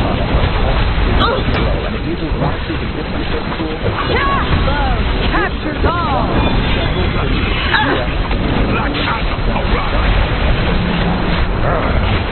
Tremble before Trigon. The new iPhone 16 range will be charged with a USB-C. You will in never order to comply with new get away with guidelines. Stock price. Quickly! We must finish the spell! The airliner are being hailed as heroes who are making an emergency landing in a field No! The pilots reported 1383 took off from Yes! Yes! The victory stone is charged! I will have enough power to start a war! The airline denies You continue to impress me. Trigon will stay imprisoned here, and I will use him again when the stone becomes depleted. You've earned my gratitude today. Enjoy it. Divisions are effecting rescue operations.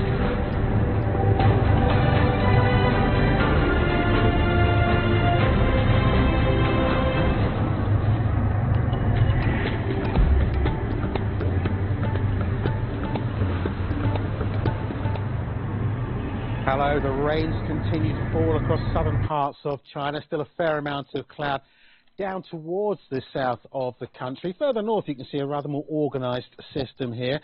This will push a little bit of wet weather into the eastern side of China, linking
One with me and Anya Datta. Here are the headlines at the top.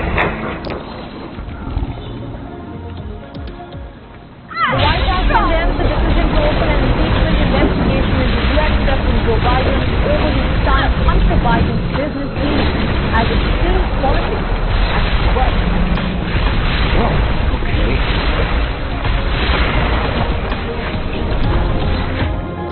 At least 2,300 people have been killed in Libya and thousands more reported missing after successively flash floods raised river dams in Libya through and eastern coastal devastating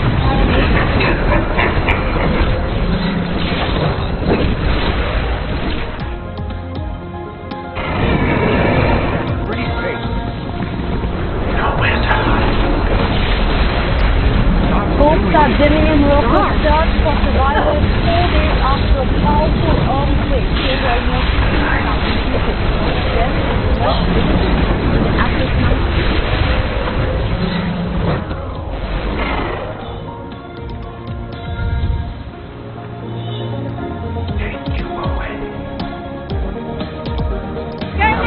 has recorded 2 deaths from the rare Nipah virus in Kerala, while 2 more people have been found infected.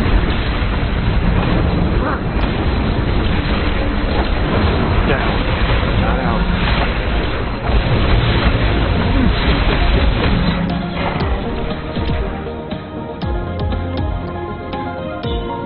And lastly, a Dutch art detective recovers a precious Vincent van Gogh's painting that was stolen from a museum during midnight time during the coronavirus lockdown 2.5 years ago, and it's arranged in blue ice.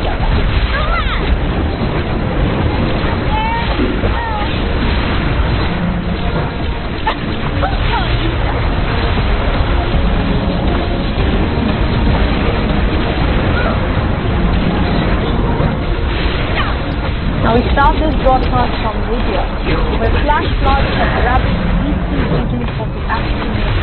Over 2,000 people have been killed in the coastal city of Derna alone, and the numbers are expected to rise further. An unprecedented flood has submerged everything in its path in the coastal city. 5,000 to 10,000 people are still feared missing, and around 7,000 people have been injured so far. A substantial region of Derna has been wiped out after dams burst in a storm and floodwater unleashed destruction.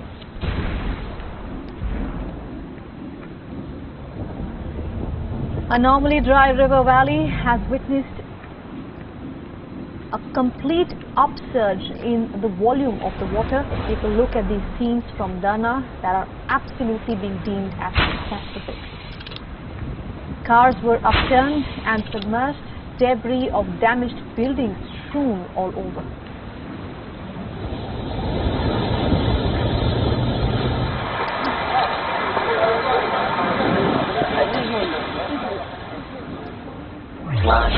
As rescue operations are underway, people will take the volunteers to find and save as many people as they can.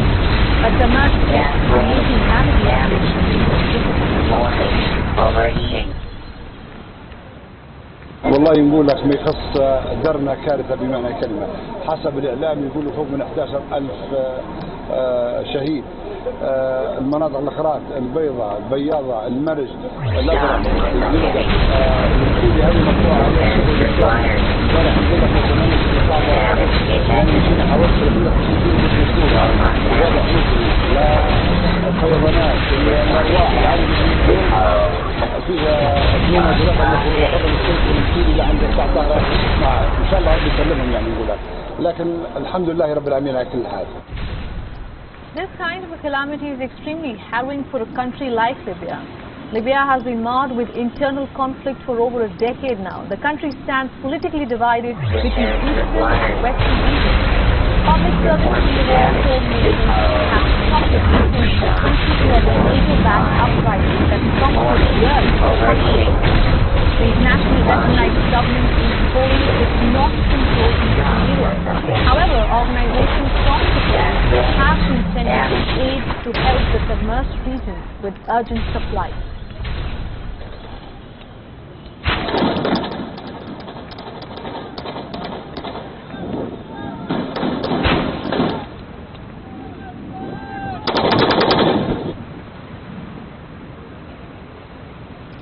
Shifting focus to disaster-hit Morocco now. Videos continue to emerge which depict the intensity of the earthquake. A wedding which was proceeding with joy and warmth turned into a complete disaster within moments.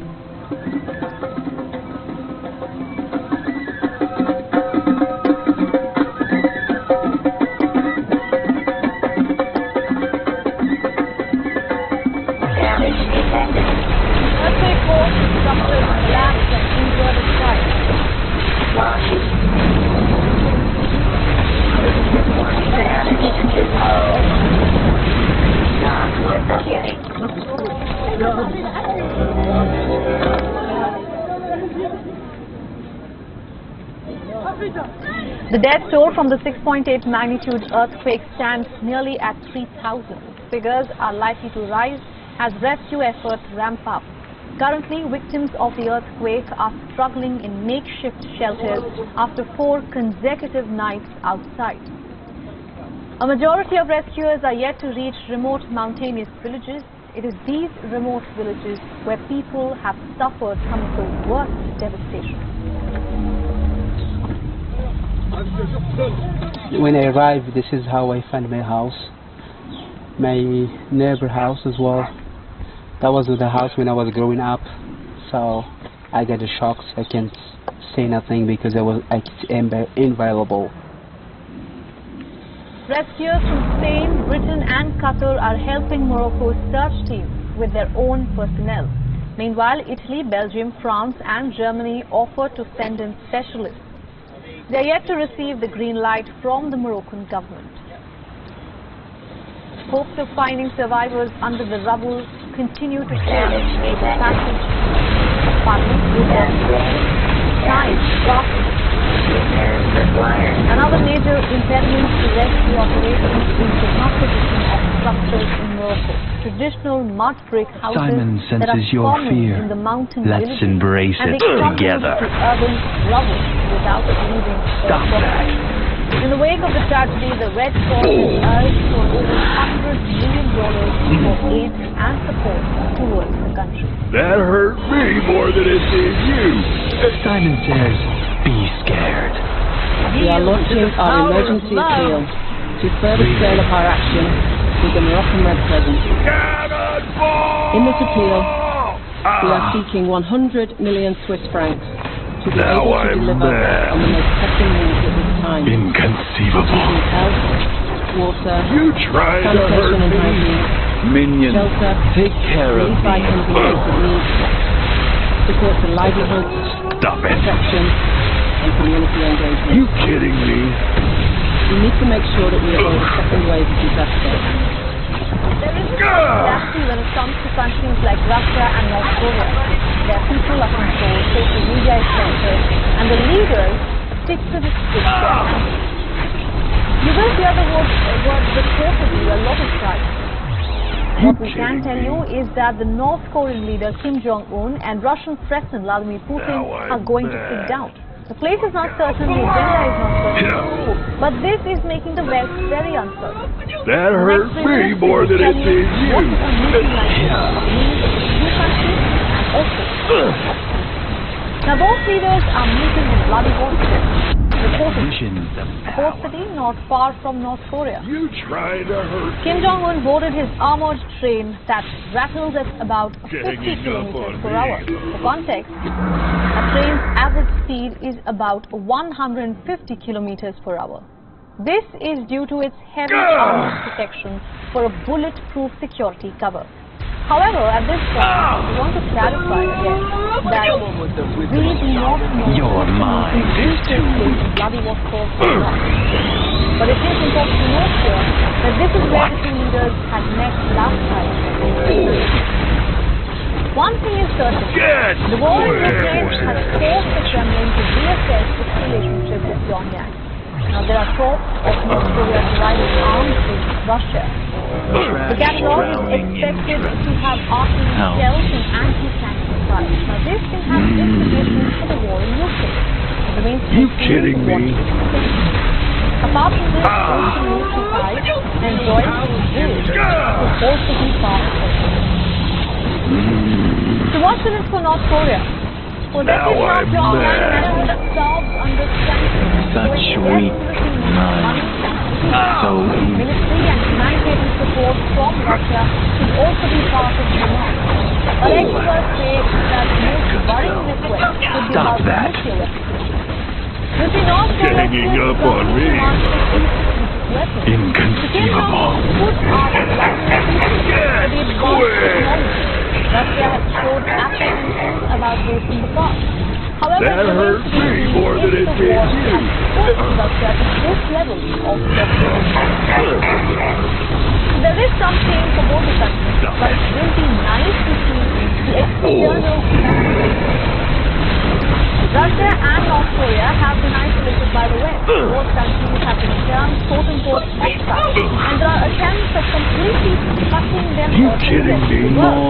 Moscow and Pyongyang are perfect examples of enemy's enemy will threat. So if the West wants, well, some experts say that North Korea's power is very one-dimensional. Stop that. They will say this to arms and defense, but completely lacks in trade and economy.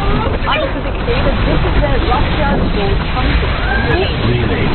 Because one of the first demands by Kim Jong-un will be on reviving North Korea's economy. There is also a China angle here, because in diplomacy there is always more than what meets the eye. It is important that Russia is Kim Jong-un's first foreign visit since the pandemic and not China, because Beijing is Pyongyang's only treaty ally and the main economic partner. Experts say that Kim Jong-un might be looking to balance the two major powers on his borders against China. Not long ago, Kim's grandfather founded the North with backing from the Soviet Union. And now, Kim Jong-un is returning the favor by backing Russia in global space.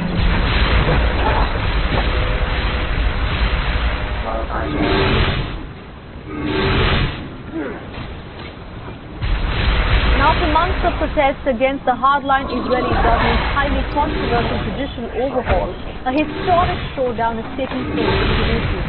Israeli judges are deciding their own fate at the Supreme Court. For the first time in Israel's history, all 15 judges of the Supreme Court convened in Jerusalem for a high-stakes hearing to consider petitions against the contentious law that was passed back in July, barring the court from exercising judicial review over government and ministerial decisions and appointments.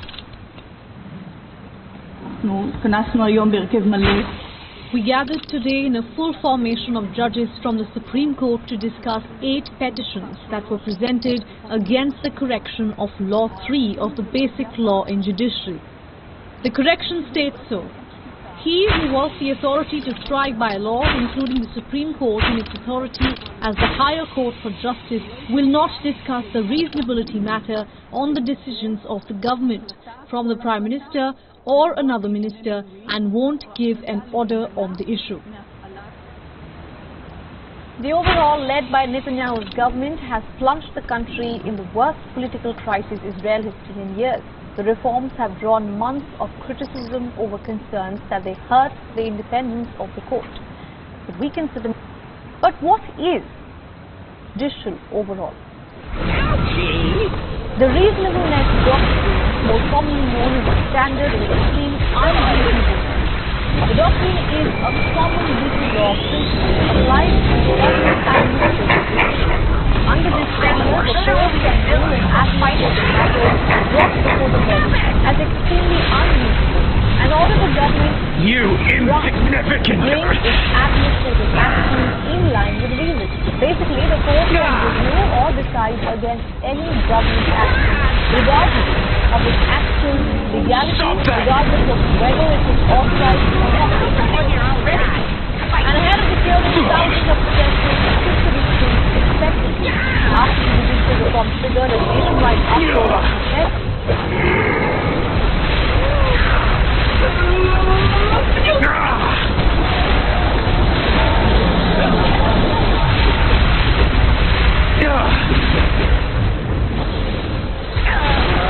now for more on this, our correspondent Jody Cohen has sent us to the show from The Supreme Court hearing on the reasonableness rule is expected to go until weeks of March. Senator Bosman, chair of the Judicial Selection Committee and a proponent of judicial reform, asked the court to be genuinely unbiased in hearing a case about their own powers. Esther Hyatt, the Supreme Court president, however, has suggested that the court has the authority to intervene, even on cards of constitutional basic laws, if they challenge the democratic nature of the country. And that's the crux of the argument, with protesters for and against judicial reform, both chanting that the people are sovereign and that they are protesting to save democracy. It remains to be seen if a compromise can be reached or if the Supreme Court ruling could lead to a constitutional crisis. This is Jyoti Dhawan for WIA, World is One. Major developments in Pakistan now as the political plot thickens. Three-time Prime Minister Nawaz Sharif is set to make his big comeback in the country ahead of the highly anticipated election. The announcement was made by his younger brother and former Prime Minister Shehbaz.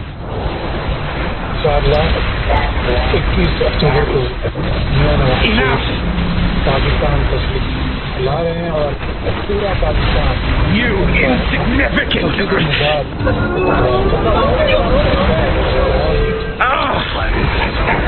Sharif has revealed that his elder brother and political supremacist Nawaz Sharif will reach Pakistan on October 21st. The statement was made moments after a party meeting of PLMN's top leadership in London. Reports reveal that Sharif Sr. will be heading the party's political campaign ahead of elections. The former Prime Minister has been in self-imposed exile for over 4 years now.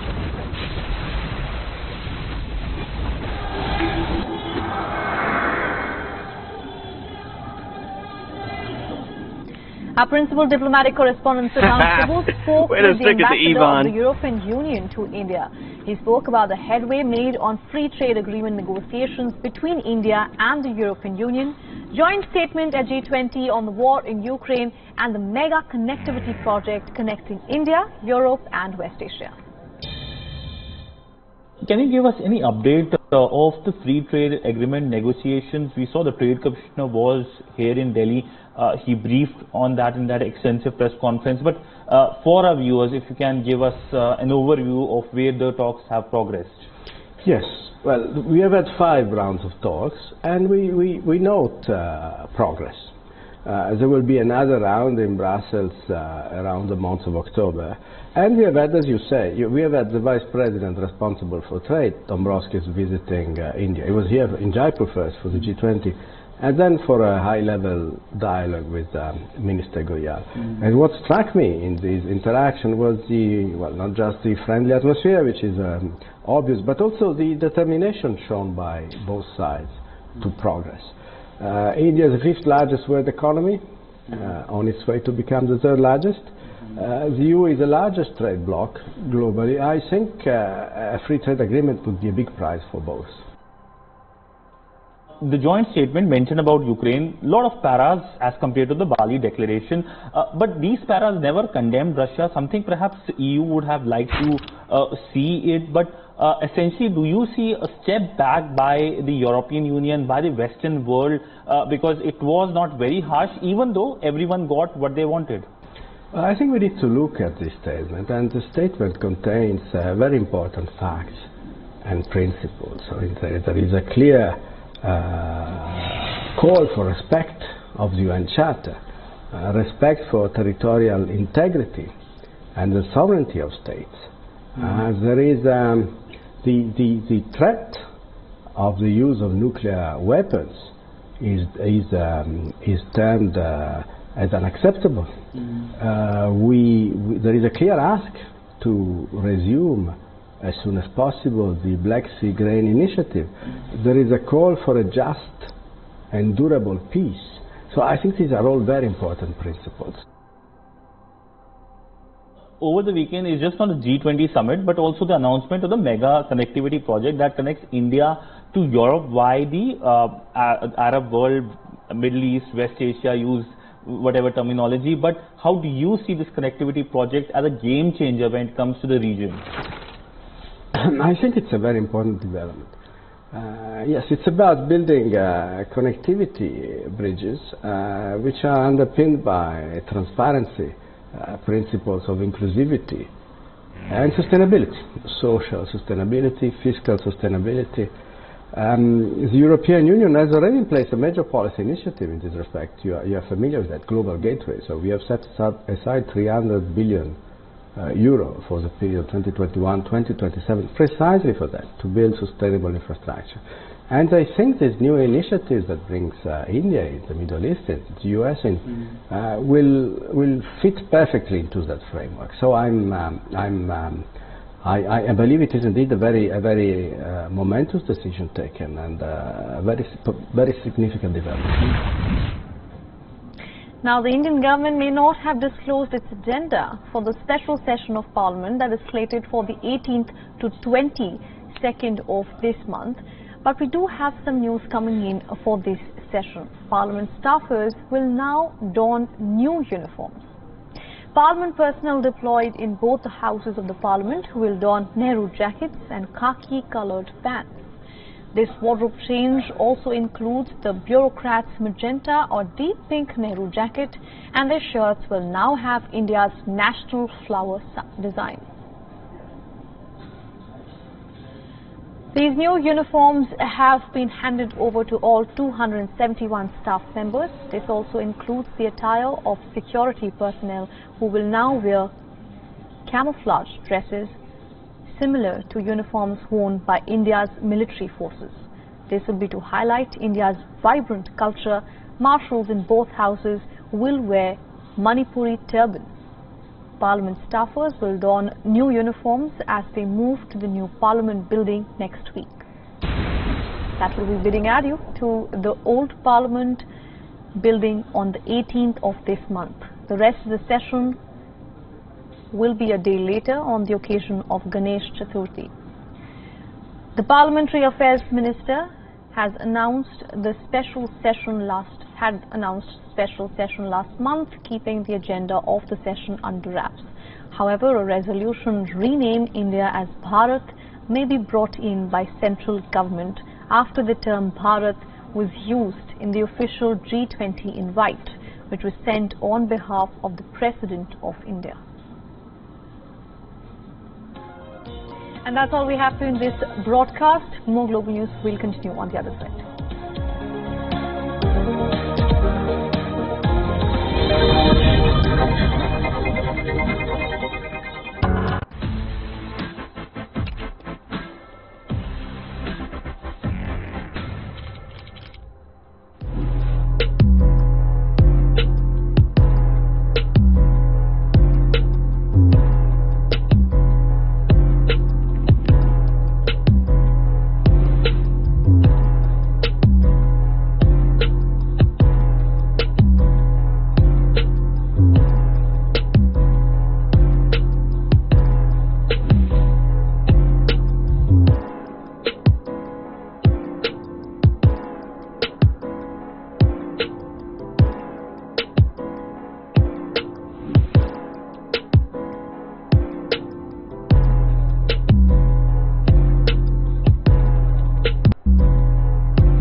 It's easy to tell you a flat story.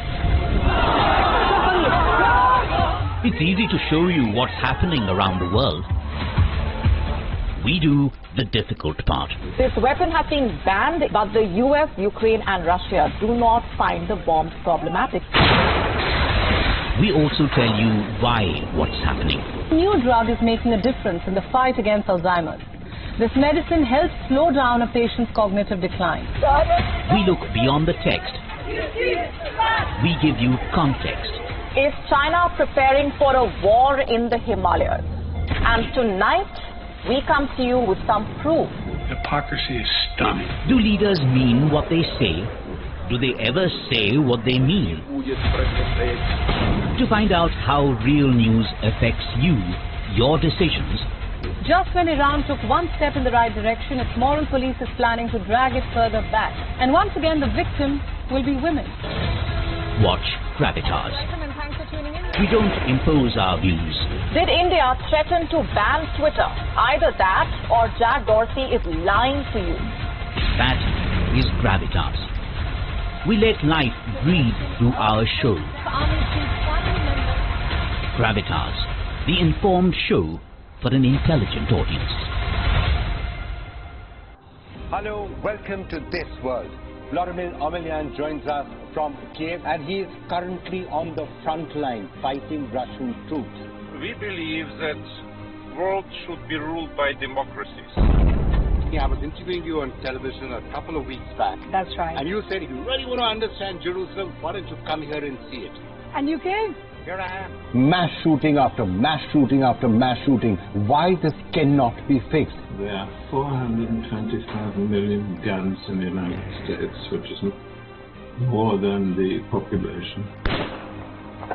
The problem here is Trump has been able to make the argument that this is a political prosecution and that he's being singled out unfairly. We defend our nation. You are saying we could have a cure for cancer. We'll have treatments for many cancers in this decade, and they're going to come from India. Downside is that it could potentially wipe us out. Well, let's start with the upside first. The upsides are absolutely enormous. The potential uses of this are almost unlimited. I only discovered AutoGPTs about a week ago and started writing about them. And after I started writing about them, Jeff Bezos followed me on Twitter, and all kinds of crazy amounts of people have been contacting us. The show where we get you the week's biggest stories from around this world.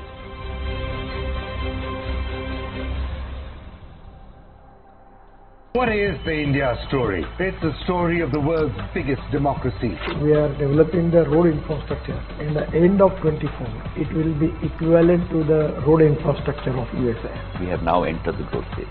And I believe that the growth rate in India is going to be exponential. Two narratives of Indian story which need to be brought center stage. Every week, the India story will bring the most incisive analysis, the most authoritative voices. India will be a significant pole in the universe of AI going forward. India is walking tall, India's stature is different, India's voice is being heard, and the biggest newsmakers. This is just a start. Tokyo, we won one bronze. Paris, we won a rocket. Good to see that, women cricket is getting more excited and everybody is looking up to that. And these stories need to be told. And they are guided by the compass of their conscience.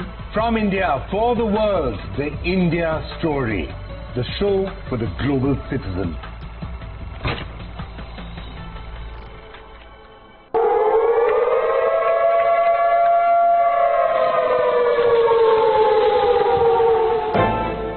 You don't know how to fix the holes in our ozone layer. You don't know how to bring the salmon back up a dead stream. You don't know how to bring back an animal now extinct. And you can't bring back the forest that once grew where there is now a desert. You have ignored us in the past and you will ignore us again. You have run out of excuses and we are running out of time. Show us your faithfulness. Show us your trustworthiness. Show us your honesty. Prove us wrong. We desperately need you to prove us wrong. God help us all if you fail to prove us wrong. God help us.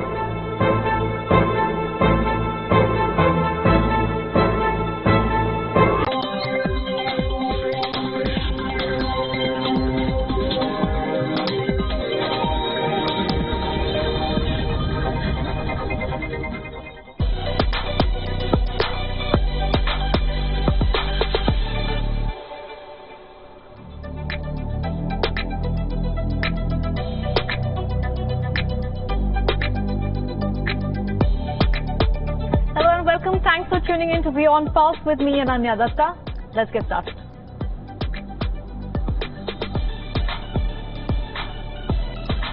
The White House condemns the decision to open an impeachment investigation into U.S. President Joe Biden over his son Hunter Biden's business dealings as extreme politics at its worst.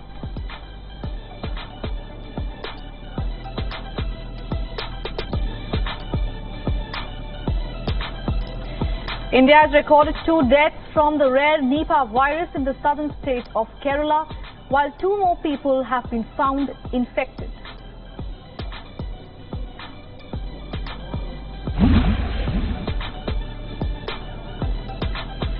G7 foreign ministers condemned the staging of what they called sham elections by Russia in occupied Ukrainian territory.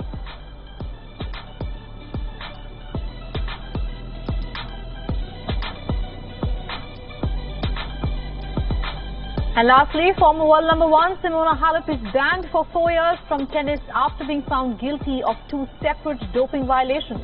The Romanian maintains her innocence and will appeal the ban.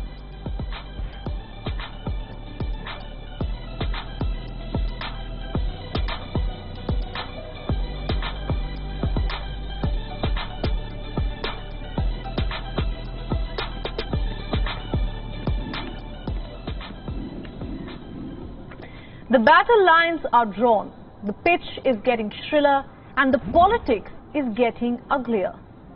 As the race for the White House heats up, Republican presidential hopeful Donald Trump is neck-deep in a slew of accusations. And now, U.S. President Joe Biden is the target. The U.S. House Speaker has ordered an impeachment into the sitting U.S. President. Speaker Kevin McCarthy recounted a myriad of allegations against Joe Biden. He said that these accusations paint a quote-unquote picture of corruption. I am directing our House committee to open a formal impeachment inquiry into President Joe Biden. This logical next step will give our committee the full power to gather all the facts and answers regarding the public. Exactly what we want to know. I believe the President would want to answer these questions and allegations as well. McCarthy said that an impeachment inquiry into Biden is the next logical step of the month-long Republican-led investigation. He claimed witness testimony showed that Biden had been involved in his son's business deals and that he knew right. The move comes as a big blow to the U.S. President, who remains involved in a whole range of corruption accusations involving his family's lucrative affairs.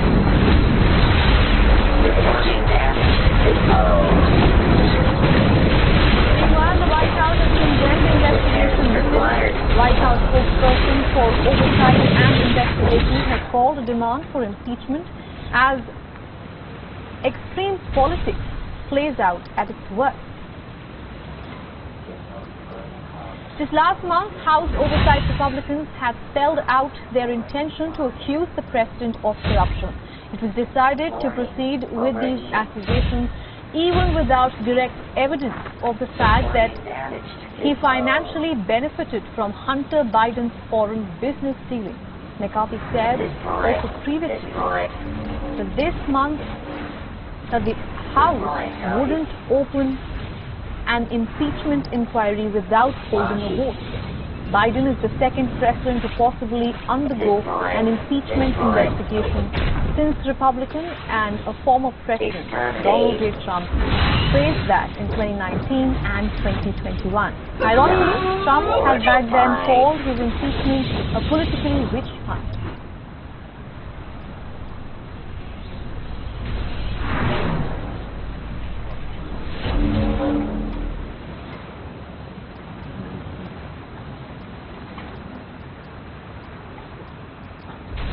Ronnie said, I got every single question. Now for more on this, we are being joined by Stephen Goroff. He's a political analyst and a lawyer joining us live from California. Welcome to the broadcast, sir. Hi. Now, I want to take, how are you assessing this impeachment inquiry? I want to take your first reaction to when you heard this. Well, my first reaction, frankly, was, oh no, here we go again. Echoes of what happened 25 years ago with Bill Clinton in what ended up being an ultimately unsuccessful and really bogus impeachment inquiry. To get more up to date, though, this is partly about not Joe Biden's job security as president, but Kevin McCarthy's job security as Speaker of the House. He has to placate some very, very right-wing members of the House, Republican House delegation, and one of the ways of doing that is to approve committees controlled by Republicans in the House, since they have a narrow majority there, to go ahead and to start an investigation into President Biden. Beyond that, there really doesn't seem to be much there. They've investigated him for months, and there's no evidence of the bribe that Speaker McCarthy is alleging, or of any other illegal activities on President Biden's part. Right. Mr. Golub, stay with me. I'm being joined by our correspondent Susan Teherani live from New York. Susan, now this is some big news coming in. The House of Representatives Speaker Kevin McCarthy said that these accusations are painted as quote-unquote picture of corruption. What kind of corruption are we talking about here, and what could Lords of Order, grant us your favor. So after multiple whistleblowers, the Republicans are concerned that they weren't getting the documents and evidence that they needed to find out whether or not President Joe Biden was indeed involved in his son Hunter's business dealings. Because on the one hand, first he noted that the laptop that Hunter Biden had was Russian disinformation. That turned out not to be true.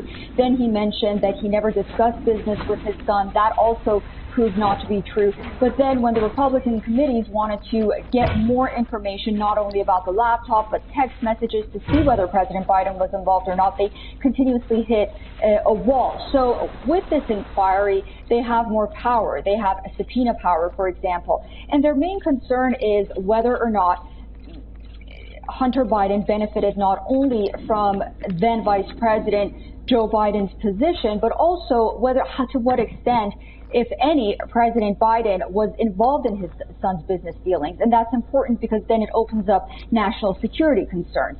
So at this point, this is where they are right now. We'll have to see whether or not they'll exaggerate this inquiry as the Democrats did with the Trump impeachment. But they want to get answers, and they believe that the American people are also on their side, considering recent polls conducted noted that 61% of Americans think that Joe Biden was indeed involved in his son Hunter's business dealings. Again, these are just polls, these are allegations, nothing is clear yet, but this opens up an investigation. All right. Let's zoom out a little. Former U.S. President Donald Trump has been criminally indicted 4 times. He will have a series of trials to attend next year, which is an election year, of course. Now, the sitting U.S. President Joe Biden is facing an impeachment inquiry. For our viewers, both of these men are running for the next election. Mr. Golub, please come in here. How are you seeing U.S. politics at this moment? Extremely messy, extremely ugly, and only going to get uglier over the course of the next, about 14 months until the presidential election. This inquiry, putting aside the legalities of it, this inquiry, if it goes forward, is very much about politics. With Donald Trump being indicted and being tried several times over the course of the coming year, it's an attempt, looking at it politically from the Republican side, to try to counterbalance that, to try to construct what I would consider a false equivalence by saying, oh, look, Joe Biden did something wrong as well. Now, whether the inquiry will go ahead remains to be seen, because there are a number of members of the Republican House delegation, and again, the Republicans control the House of Representatives, who don't want this to go ahead because they fear an impeachment inquiry will hurt them in their own races to be reelected to the House, which will also take place in November of next year. Right. Susan, let's come back to you. We are talking about an inquiry against the sitting U.S. president. Take our viewers through how will the process like this look like exactly, and how will it pan out? Yeah, this is just a first step in many, and what we've learned so far is it seems Kevin McCarthy has bypassed the vote for the inquiry as of now. And, this is like an investigation, really a first step for the Judiciary Committee, for example, to go out and gather evidence. And then if they do find impeachable defenses, then there has to be a vote to see whether or not, the House would impeach Joe Biden. But then even that has to ultimately go to the Senate. And again, it's a very long process. While, presidents have been impeached in recent or contemporary times, going out of office and unseating the sitting president is a whole other story. All right, a lot is expected from the United States this year and the next year. It's an election year next year, and all of these allegations coming in. There's a lot to, of course, decode in this. But for now, Susan Tehrani, thank you for getting us all those insights from New York. And Mr. Golub, of course, it's a pleasure speaking to you. Thanks for having me. Now the news, India is basking in the glory of achieving a diplomatic coup by making the East and the West agree to the New Delhi Declaration at the G20 summit. And now Delhi is set to spice up things between the East and the West, as a historical relationship is back on the map. Our next minded fools to command. And with it, inconceivable. The belt will ensure that feeling the heat. The Italians are the latest to steer clear of sentencing that project. Enter New Delhi. It has constructed a broad alliance of states to create a modern-day more than it did you. West Asia and India, boosting both sides with potentially wide-ranging geopolitical implications. Such weak minds, so easy to control. Ganging up on me, You try to hurt me? Strangers between different regions of the world. The previous route passed through cities of Asia, Northeast Africa, and Europe. That hurt me more than it did you. Stop that. During the earliest evolution Ganging up on me, of the spice route. It was a major export destination for India, China, Indonesia, and several West Asian nations. You kidding me? The spice routes were established 2,000 years before the slave route was established. And now, the ambitious multinational corridor is being touted as the 21st century spice route. The project includes India, the UAE, Saudi Arabia, the European Union, EU member countries France, Italy, Germany, and the United States. The corridor will include a rail link, an electricity cable, a hydrogen pipeline, as well as high-speed data cable. The new trade corridor is divided into two parts. First is called the Eastern Corridor. It will connect the Indian port of Mundra on the west coast of India with Fujairah port in the UAE. The containers will then be transported by rail via Saudi Arabia and Jordan to the Israeli port of Haifa. After this, the Western Corridor will take Indian goods to Marseille in France and ports in Italy and Greece. Beijing has officially welcomed the new strong corridor, projecting one to become a geopolitical tool. Meanwhile, Ankara is feeling left out. President Recep Tayyip Erdogan says that there could not be a corridor without Turkey. The modern version of the ancient spice route will almost got speed up trade links between India and Europe by up to 40%, but will also have wider geopolitical ramifications too. Beyond the fortune, beyond world is one. Now for more on this, we spoke to William Dalrymple. He is a historian and visiting fellow at All Souls College, Oxford. He joined us live from London earlier. Listen into his insights. Well, I'm not a geopolitical commentator. I'm a historian in India. But what I can tell you is that there's been a very recent domination of all discussion of East-West trade by the idea of the Silk Road. And contrary to what most people think, the Silk Road is not actually an ancient idea. It was only breathed up in the 19th century by a German geographer, and it only became popular in English in the 1990s, the 1980s. It was really an idea.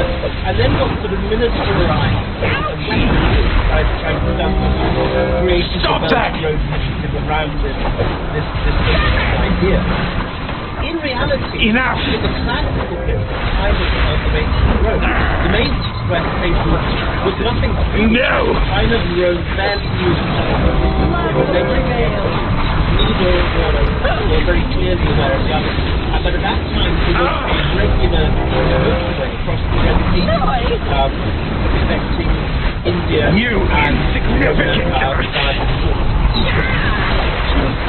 250 ships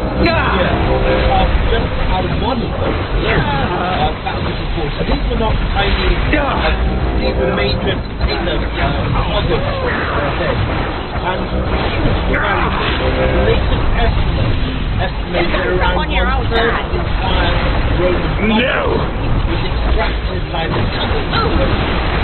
The goods come not just from India, but from the Arab world, Ethiopia, coming up the river. And when they pass them at their exchange, the Roman I'll burn your body. And it paid for a third of the armament budget for them. The Indian Army participated in a 34 nation exercise called Bright Star, including in the side in the final phase, and the exercise was placed to end on the 14th of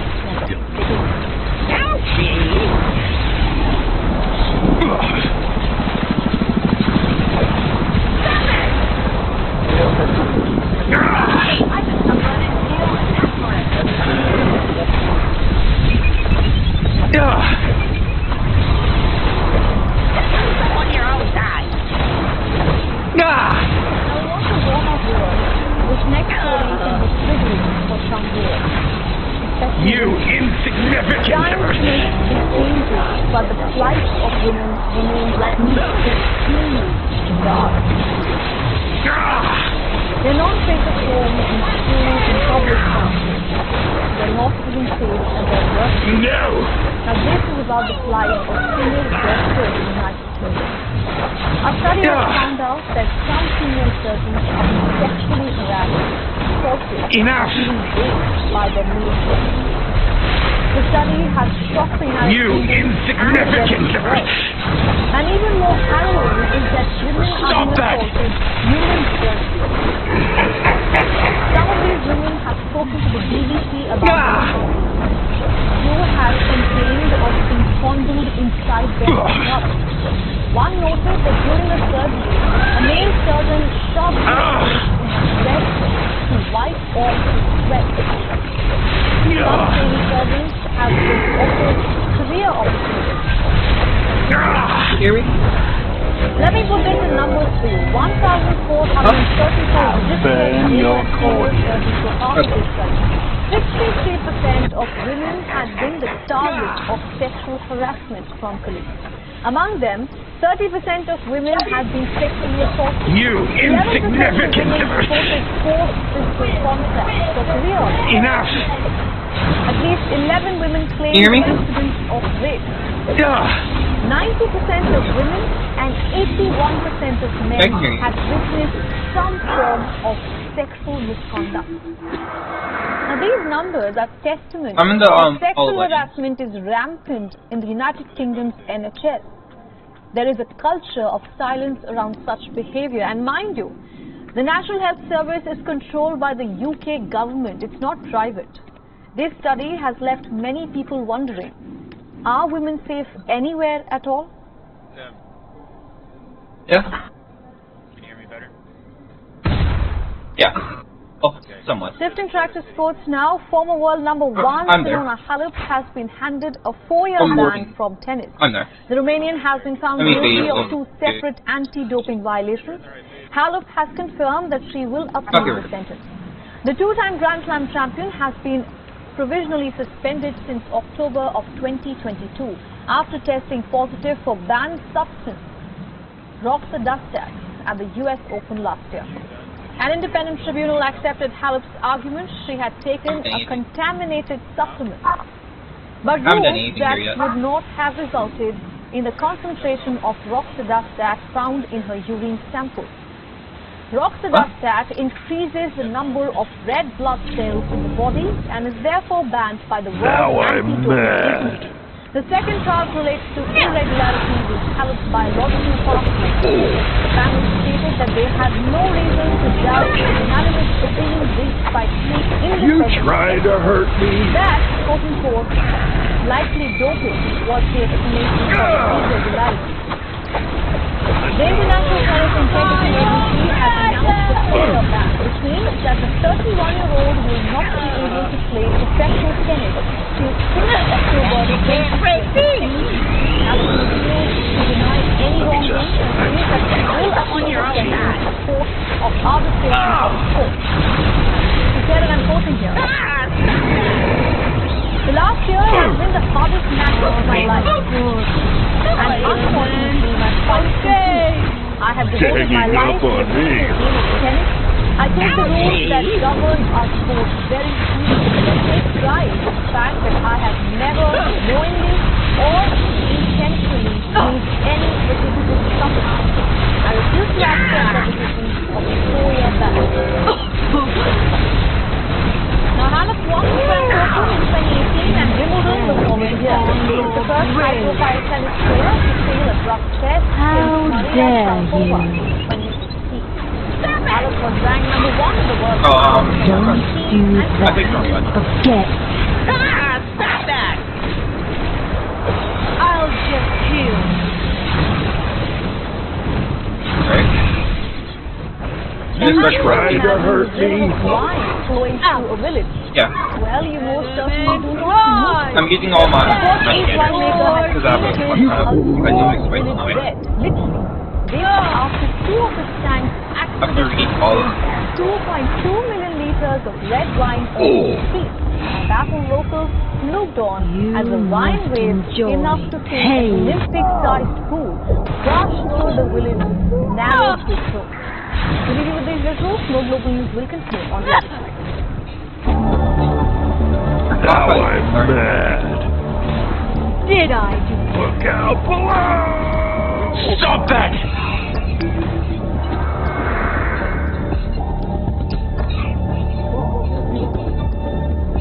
Yeah, that was not worth it.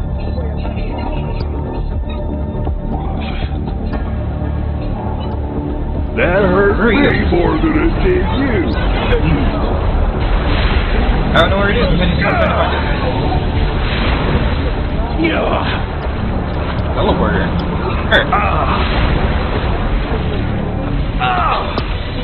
Yeah. Okay. We are India's global voice. I'm not using it. Oh, do more?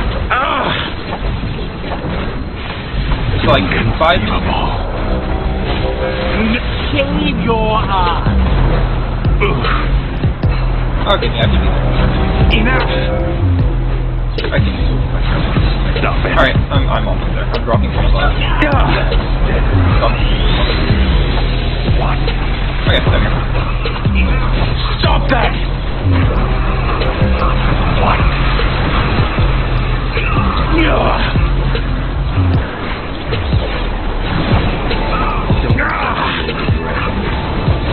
I'd love a shot of this brain. I got the schematic. I've been watching.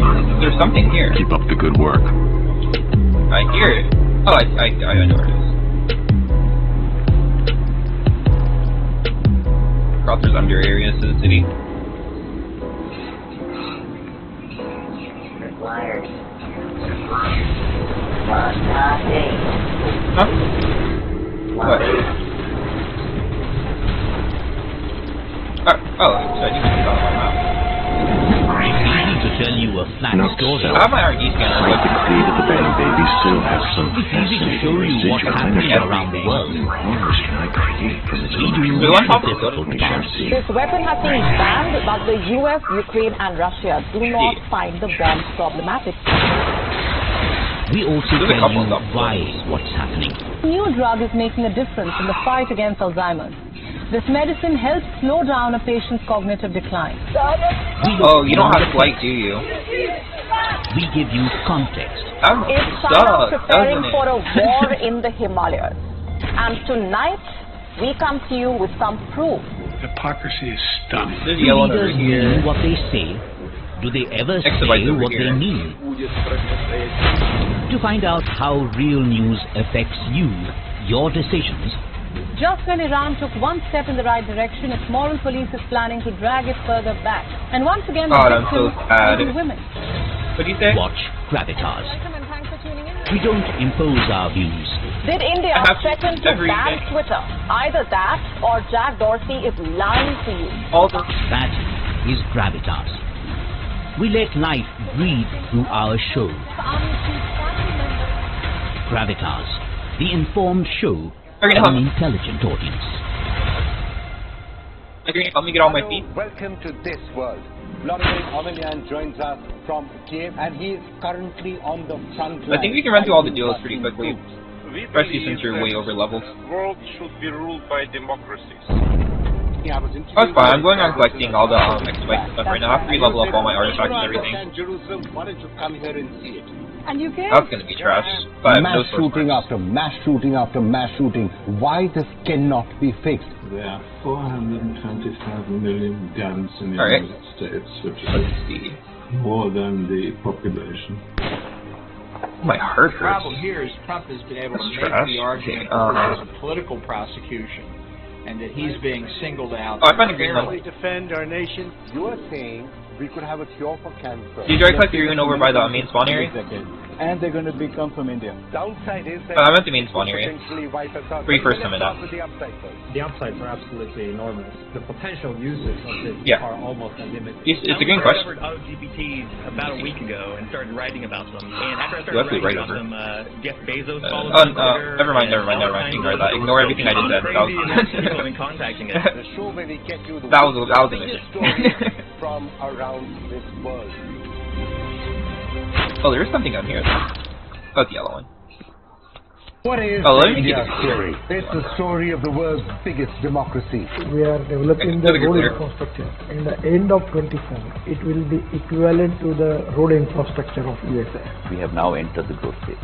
And I believe that the growth rate in India is going to be exponential. Two narratives of Indian story which need to be brought center stage.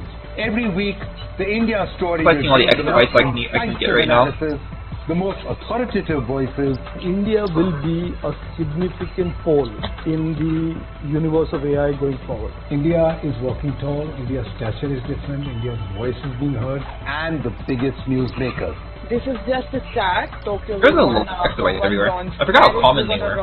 Good to see that, women cricket is getting more excited and everybody is looking after that. And these stories need to be told. And they are though, for by the compass of their artifact. conscience. From India, for the world, the India story. The show They're for expensive. the Oh, they get global up. I citizen. don't know how much they were. What did you say?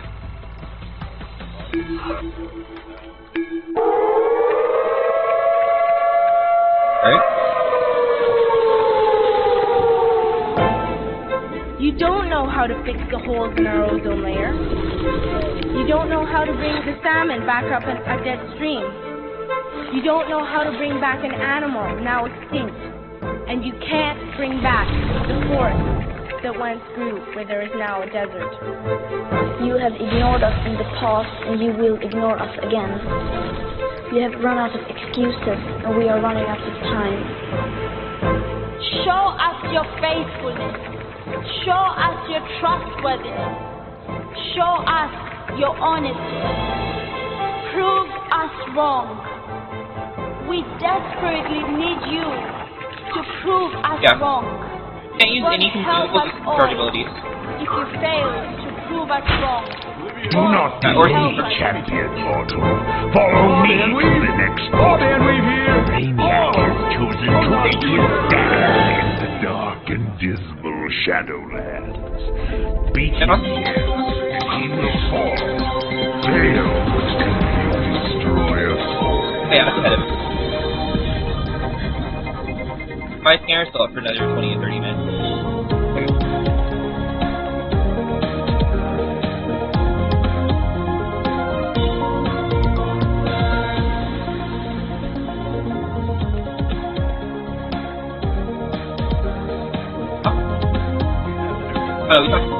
Hello and a very good morning. You're watching John World Advantage News. In the course of next 30 minutes, we will tell you all the latest on violence and technology. We will also tell you how the US-Mexico border is the deadliest migration route all along the land out first.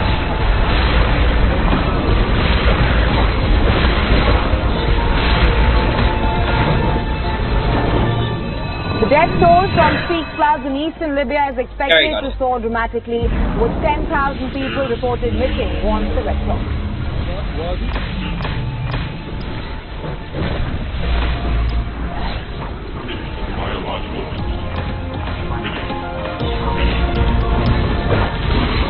Republican House Speaker Kevin McCarthy gives the go-ahead for an government investigation into U.S. President Joe Biden. The White House condemned the decision as extreme politics at its worst. Actually, half all of this. Oh, no, there's a thing up here.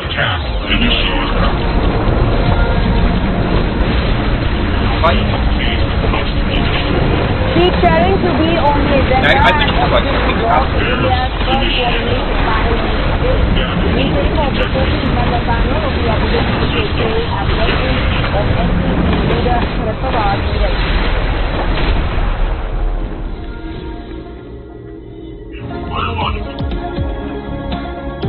Apple unveiled its new iPhone lineup on Tuesday with a lightning charger port to replace all the newest models by a universal charger after a tussle with the European Union.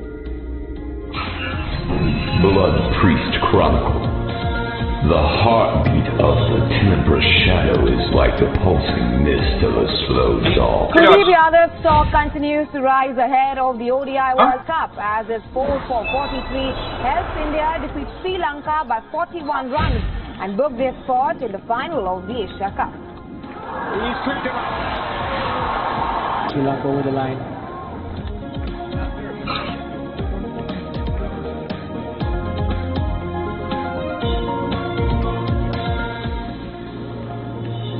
Our top focusing way on this hour. The situation in Derna, which is Olympian port city, where two dams burst in the weekend, has been tried as the doctors. Oh, remember, they're not all sneakily together. More than 5,000 people all of them are entire as to 10,000 have headed into that. But in the Sweden Ministry of Health says that the death toll due to severe flooding has killed at least 5,300 people in the city of Derna. While the ambulance authority earlier put the toll... My magician, my warrior, I leave this message for you. And as well.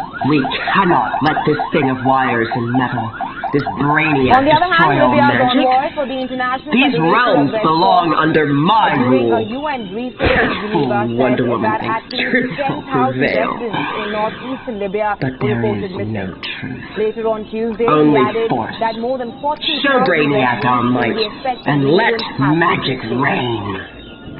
Great Hera! What is this? The shadow created by the realm itself in response to Brainiac's incursion. But he has taken control of it. Then we have no choice. We must put our differences aside and stop his advance for the greater good. For the greater good. Right. Right.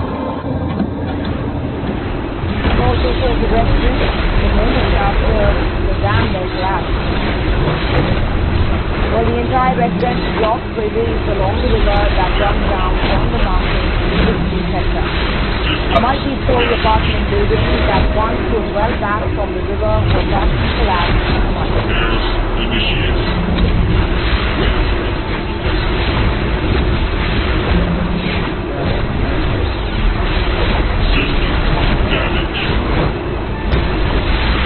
Rescues described scenes of shock when the flood hit the center. They heard loud explosions at night and realized that dams outside the city collapsed, forming a wall of water that erased every inch of the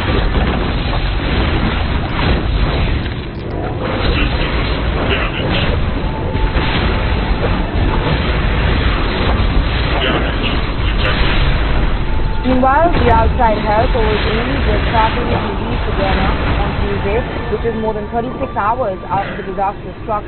Several countries and human rights groups offered aid as rescue teams scrambled to find the survivors. The International Rescue Committee said that the country faces an unprecedented humanitarian crisis in the wake of the disaster. Fatamaya, two Turkish aircraft delivering humanitarian aid also arrived in Libya, according to Turkey's Emergency Management Authority on Tuesday. The Turkish President Recep Tayyip Erdogan said that the country will send at least 168 search and rescue teams and humanitarian assistance. On this, Italy has also stepped up to help and said the country will be sending a civil defense team to assist with the rescue operation. assessing the magnitude of the situation, there is no choice.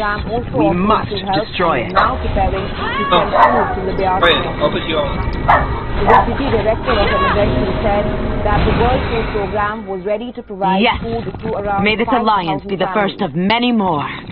Victory is ours. Now the death and the realm of magic by is the safe Nigerian from storm Brainiac. Daniel pointed to the storm's intensity, but also the vulnerability like your of destruction, that has Wonder been Woman. by chaos for more than a decade. Curse your sudden but inevitable betrayal. Libya remains divided between two rival administrations. Don't be a fool, Kirsi. My lasso of truth can bring the falsehood even out of you. And because of this very conflict, the all this country is now suffering extensively due to inadequate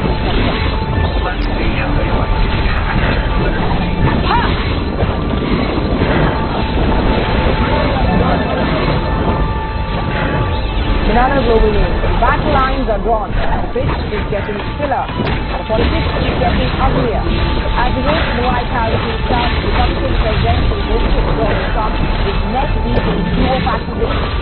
And now, U.S. President Joe Biden is on the target as well. The U.S. House Speaker has ordered an impeachment into the sitting U.S. President. Speaker Kevin McCarthy, the counter-issue of allegations against Biden, said that these accusations paint a picture of corruption.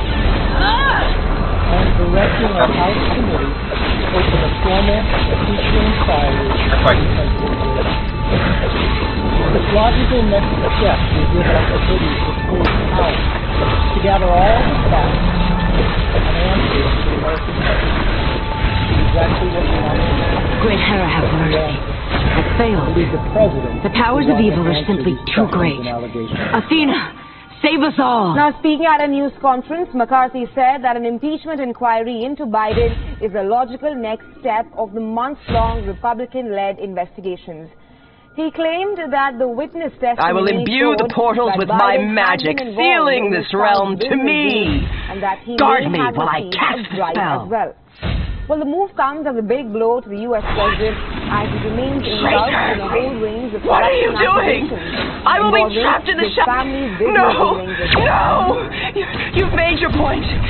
You will have everything you desire, my champion. Meanwhile, the White House has condemned the release me. White House spokesperson for oversight and investigations has called the demand for impeachment as extreme of politics as its work. Just last month, House Oversight Republicans had spelled out their intention. You have shown your true power this day. It was decided to Together, proceed with these accusations, the world will be even no without match for direct us. evidence of the fact that he financially benefited from Hunter Biden's foreign business dealings. McCarthy also earlier said that this month the House would not open an impeachment inquiry without holding a vote. Biden is the second president to possibly undergo an impeachment probe since Republican and former U.S. President Donald Trump in 2019 and 2021. Ironically, Trump had back then called his impeachment a political witch hunt. Well, for more on this, we were earlier joined by political expert and lawyer, Mr. Stephen Golub. Take a listen to as to what he had to say on the story. Well, my first reaction, frankly, was, oh no, here we go again. Echoes of what happened 25 years ago with Bill Clinton in what ended up being an ultimately unsuccessful and really bogus impeachment inquiry. To get more up to date, though, this is partly This about war relies not on Joe keeping our Biden's warriors job supplied, security and the as warehouses president, are crucial but to Kevin this. McCarthy's I job need security you to as convince Speaker them of the to House. abandon their He has posts, to then you can placate some reestablish our very, supply very lines. right-wing When you members find some of the supplies, House light a Republican beacon, and I will House send our delegation. soldiers to collect One them of and the take ways them to of the dock. doing that is to approve committees controlled by Republicans in the House, since they have a narrow majority there, to go ahead and to start an investigation into President Biden. Beyond that, there really doesn't seem to be much there. They've investigated him for months, and there's no evidence of the bribe that Speaker McCarthy is alleging, or of any other illegal activities on President Biden's part. Now, the United Nations has come out with a report stating that the border between the US and Mexico is the deadliest on the globe. The Office of the International Organization for Migration has released figures for the 20th century, and report puts the steep hike in the number of migrant deaths on public display. And today, we dive deep into this silent epidemic which is claiming hundreds of lives annually and is also jeopardizing the lives of people who imagine living in crossing the borders illegally. The office documented 686 migrant deaths and disappearances on the US-Mexico border last year. The office believes that the actual figure is likely higher due to the majority of the migrants who die in the US of Dominican Republic, Haiti, and Cuba. The International Organization for Migration has also pointed out the major points of ingress for migrants in the United States and where migrants were dying on their journey. Here are where more than half of the migrant deaths were reported. One was the Sonoran Crossing, which leads into Arizona State. The second is the Chihuahua Crossing, which saves ways into and then there is the Darien Gap, which is considered to be one of the deadliest jungle border crossings between Panama and Colombia. The gap saw 141 documented migrant deaths last year. Around 350,000 people arrived during Panama through the Darien Gap in 2023. And nearly 240,000 people have made the journey towards the U.S.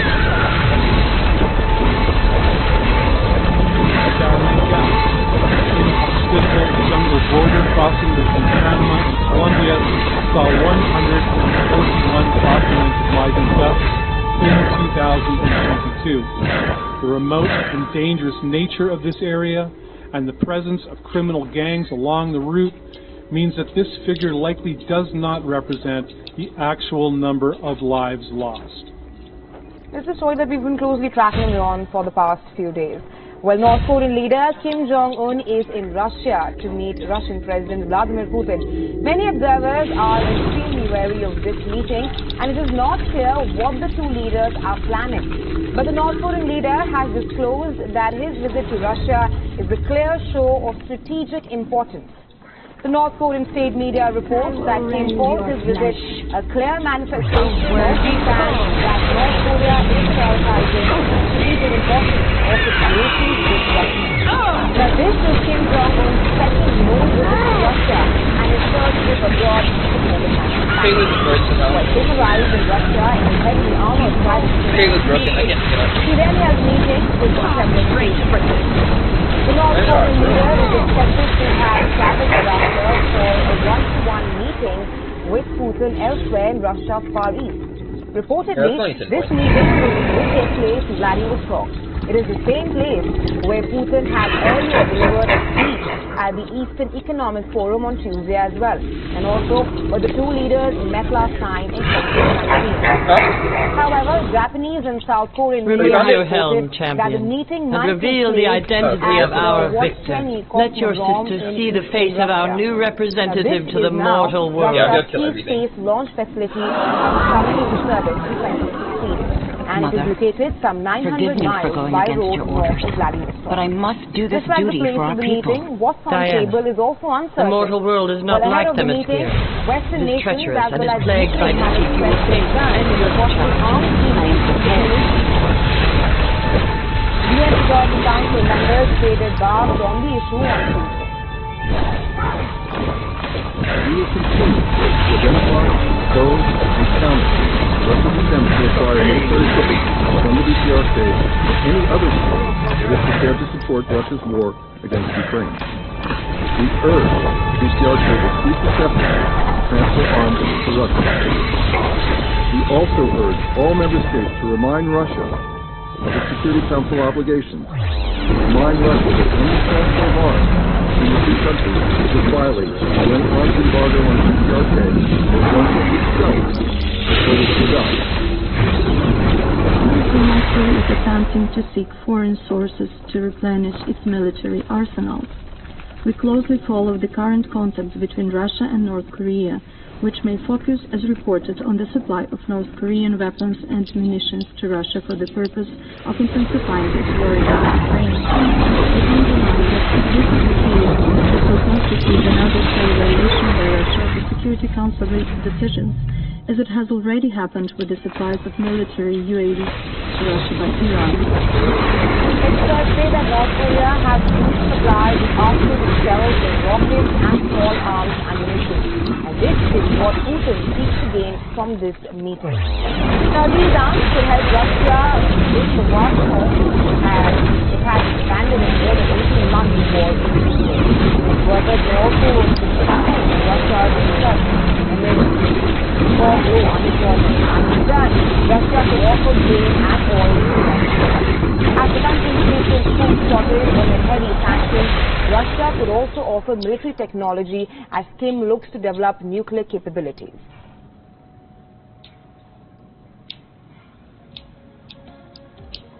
And India is basking in the glory of achieving a diplomatic coup by making the East and the West agree to the New Delhi Declaration at the G20 summit. And now, New Delhi is set to spice up things between the East and the West, as the historical relationship is back on the map.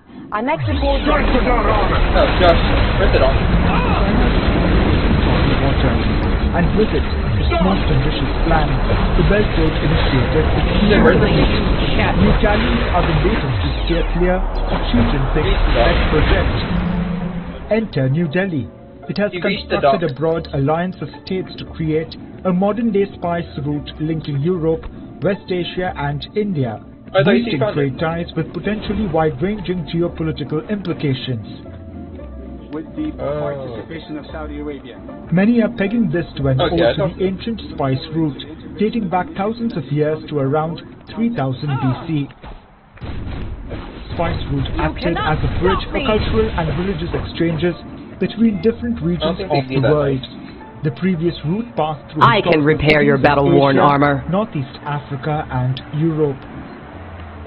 Prove yourself an ally to the Queen, and you will. The docks are under attack, and our ships can't leave for Gotham with my supplies. Thus giving it the name of the spice route. Now. It was a major export facilitator for India, China, Indonesia, and several West Asian and there's also a nations. higher tier version of this. The spice routes were established 2,000 years before the Silk Route was established. And now, the ambitious multinational corridor is being touted as the 21st century spice route. The project includes India, the UAE, Saudi Arabia, the European Union, EU member countries. These docks have long been a primary access point for Themyscira, for both sea and air vessels alike. Today, the port is dominated by warships, ferrying soldiers and supplies to our armies fighting in Gotham City. The corridor is City. divided into two parts. First is called the Eastern Corridor. It will connect the Indian port of Mundra on the west coast of India with Fujairah port in the UAE. The containers will then be transported by rail via Saudi Arabia and Jordan to the Israeli port of Haifa. After this, the Western Corridor will take Indian goods to Marseille, France, and ports in Italy and Greece. Beijing has officially welcomed the New Corridor. It doesn't want it to become a geopolitical tool. Meanwhile, Ankara is feeling left out. President Recep Tayyip Erdogan says that there could not be a corridor without Turkey. The modern version of the ancient spice route will not only speed up trading between India and Europe by up to 40%, but will also have wider geopolitical ramifications.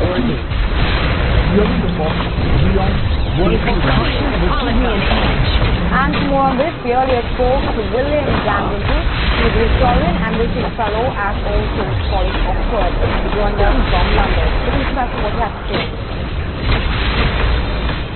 You won't stop me. Yeah.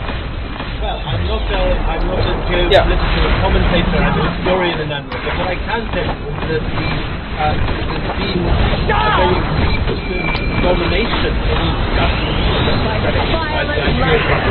We can't allow these to fall into their hands. Destroy everything.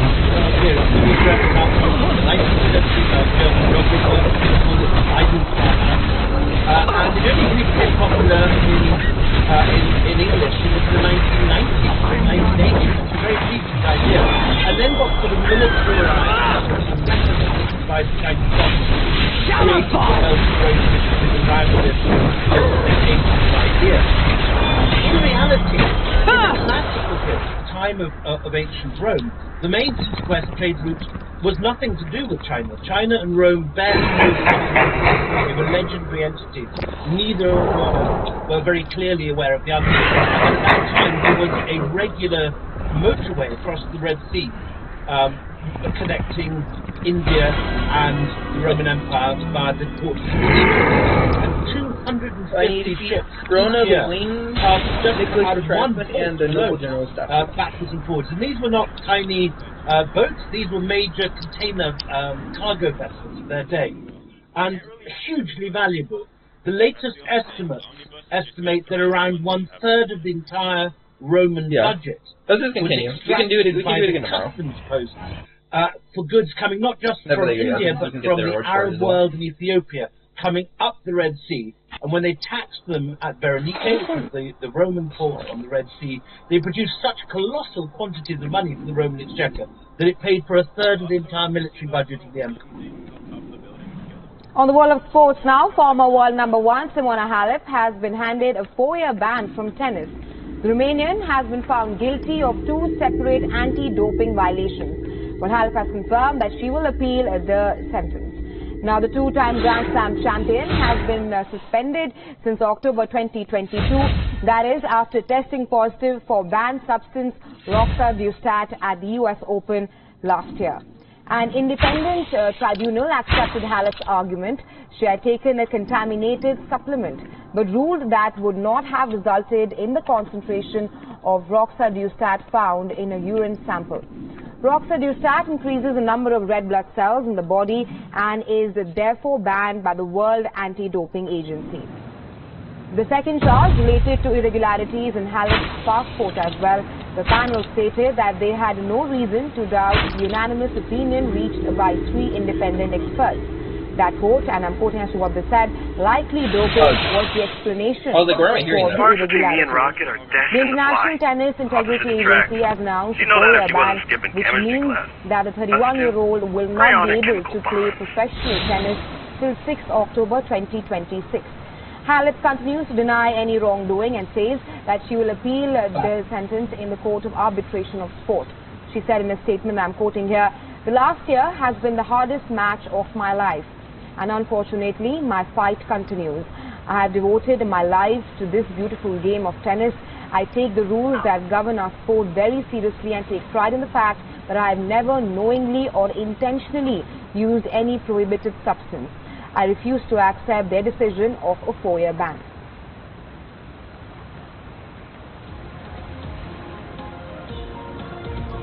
So that's a call to wrap. Thanks for staying with us. If you're watching beyond World is One. Stay tuned.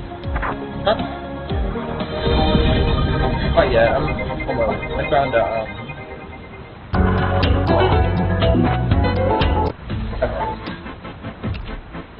Target. Sure.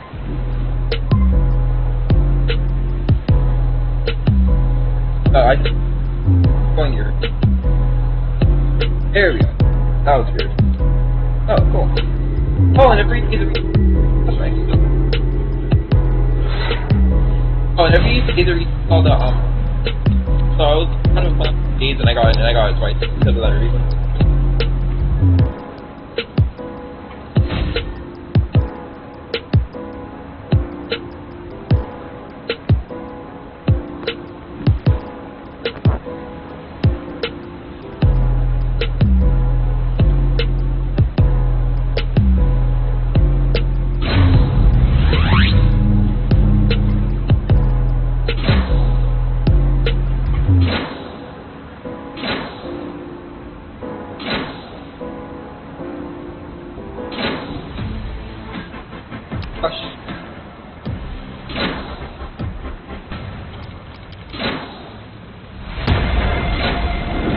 It's easy to tell you a flat story.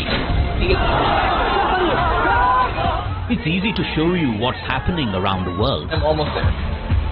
We do the difficult part. This weapon has been banned, but the US, Ukraine and Russia do not find the bombs problematic. We also tell you why what's happening. New drug is making a difference in the fight against Alzheimer's. This medicine helps slow down a patient's cognitive decline. We look beyond the text. We give you context. Is China preparing for a war in the Himalayas? And tonight, we come to you with some proof. Hypocrisy is stunning. Do leaders mean what they say? Do they ever say what they mean? To find out how real news affects you, your decisions, just when Iran took one step in the right direction, its moral police is planning to drag it further back. And once again, the victim will be women. Watch Gravitas. We don't impose our views. Did India threaten to ban Twitter? Either that or Jack Dorsey is lying to you. That is Gravitas. We let life breathe through our show. Gravitas, the informed show for an intelligent audience. Hello, welcome to This World. Vladimir Amelyan joins us from Kiev, and he is currently on the front line fighting Russian troops. We believe that the world should be ruled by democracies. I was interviewing you on television a couple of weeks back. That's right. And you said, if you really want to understand Jerusalem, why don't you come here and see it? And you came. Here I am. Mass shooting after mass shooting after mass shooting. Why this cannot be fixed? There are 420,000 million guns in the United States. Right. More than the population. The problem here is Trump has been able to make the argument that this is a political prosecution and that he's being singled out unfairly. We defend our nation. You are saying we could have a cure for cancer. We'll have treatments for many cancers in this decade. And they're going to come from India. Downside is that it could potentially wipe us out. But let's start with the upside first. The upsides are absolutely enormous. The potential uses of this are almost unlimited. We discovered AutoGPT about a week ago and started writing about them. And after I started writing about them, Jeff Bezos followed me on Twitter, and all kinds of crazy amounts of people have been contacting us. Oh, you know I got exactly what you need. From around this world. This isn't one of my normal duties, but I'm happy to serve in any way I can. Story. It's the story of the world's biggest democracy.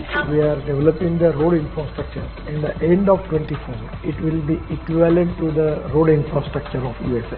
We have now entered the growth phase. And I believe that the growth rate in India is going to be exponential. Two narratives of Indian story which need to be brought center stage.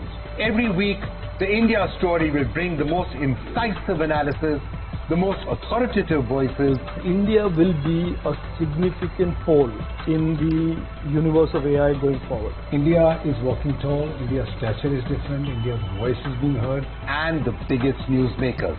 This is just a start. Tokyo, we won one bronze. Paris, we're going to rock it. Good to see that, women cricket is getting more excited and everybody is looking up to that. And these stories need to be told. And they are guided by the compass of their conscience. From India, for the world, the India Story. The show for the global citizen.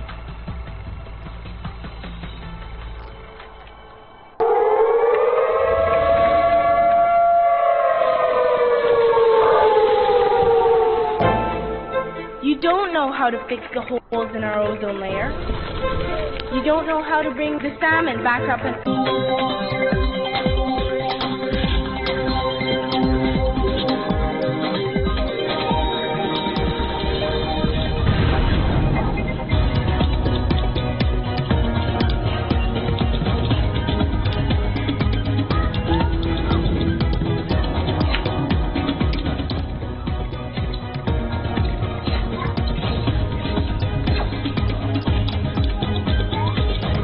Hello everyone, you're watching Beyond World is One. This is another edition of World DNA, the show that gets you ahead of the global curve. I'm Shivan Chawla.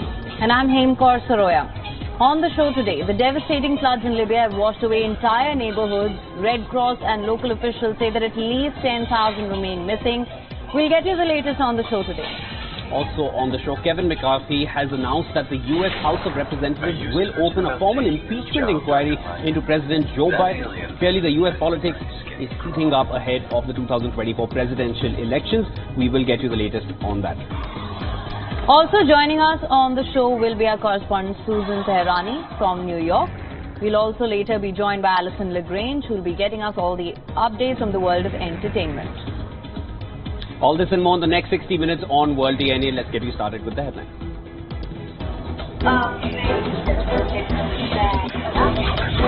The death toll from freak floods in eastern Libya is expected to soar dramatically, with 10,000 people reported missing as per the Red Cross.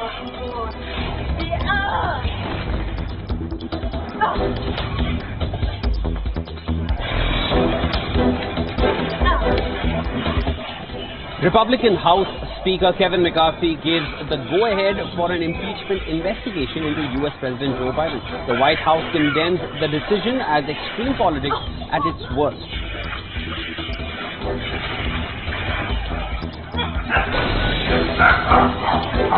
Seat sharing to be on agenda at Opposition Bloc India's first coordination panel meet today. The meeting of the 14-member panel of the opposition will take place at the residence of NCP leader Sharad Pawar in Delhi.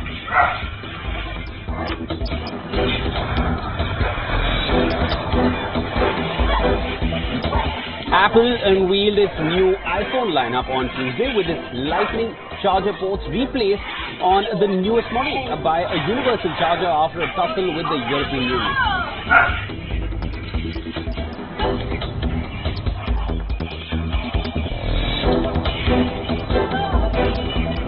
Former world number 1 Simona Halep is banned for 4 years from tennis after being found guilty of 2 separate doping violations.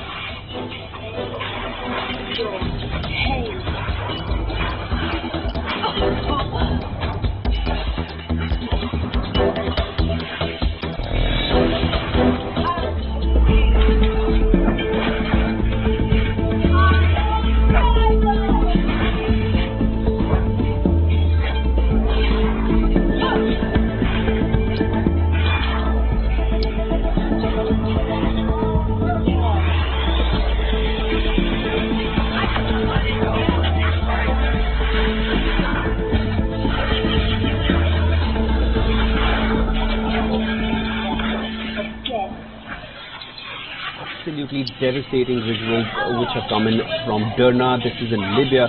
A huge Mediterranean storm caused 2 dams to burst over the weekend, which led to deadly floods, destroying livelihoods of thousands. Right, nearly a quarter of the city has been wiped out entirely.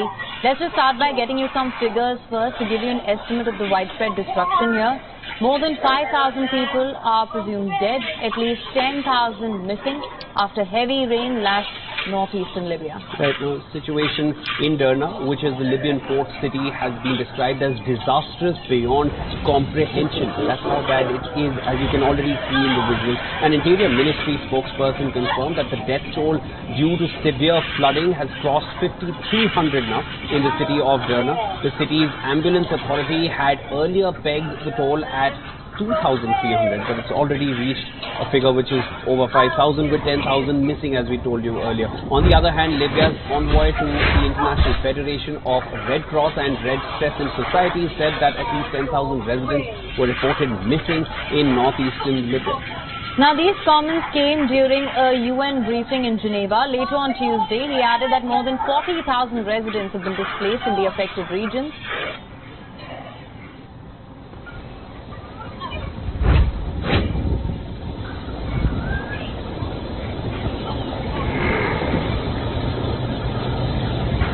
The initial numbers we are getting from the Libyan Red Crescent about missed people all over the 5 cities, it reaches up to or very close to 10,000 persons reported missing.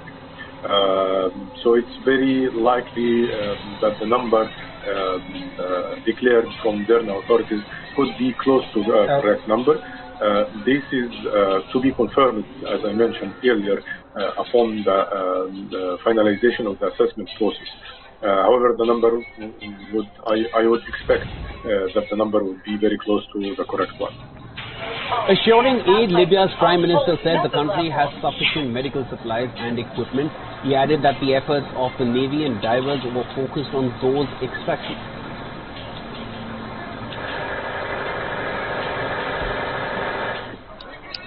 نحن مش محتاجين لهذه المعونات ولا حتى الأدوية. ولا حتى المعدات ولا حتى الدكاتره ولا حتى سيارات اسعاف. الحمد لله ممكن فات تسوي 400 سياره اسعاف اللي هو مشكله. عندنا المشكله في انتشال الجثث من البحر، وهذا بعدين الشركه البحريه الليبيه وبعض الغواصين وبعض الضفادع البشريه قاعدين يحاولوا كل جهدهم في انتشال الجثث. Now, visuals showed emergency workers uncovering hundreds of bodies in Derna, and the victims' skin were then seen burying their dead in mass graves on Tuesday. Visuals obtained from a Derna resident showed the moment after the Wadi Dam collapsed. Entire residential blocks were erased along the river that runs down from the mountains through the city centre. Multi-story apartment buildings that once stood well back from the river were partially collapsed into mud. Residents described scenes of chaos when floods hit the centre. They heard loud explosions at night and realized that dams outside the city had collapsed, sending a wall of water that erased everything in its way. Now, outside help was only just starting to reach Derna on Tuesday, more than 36 hours after the disaster struck.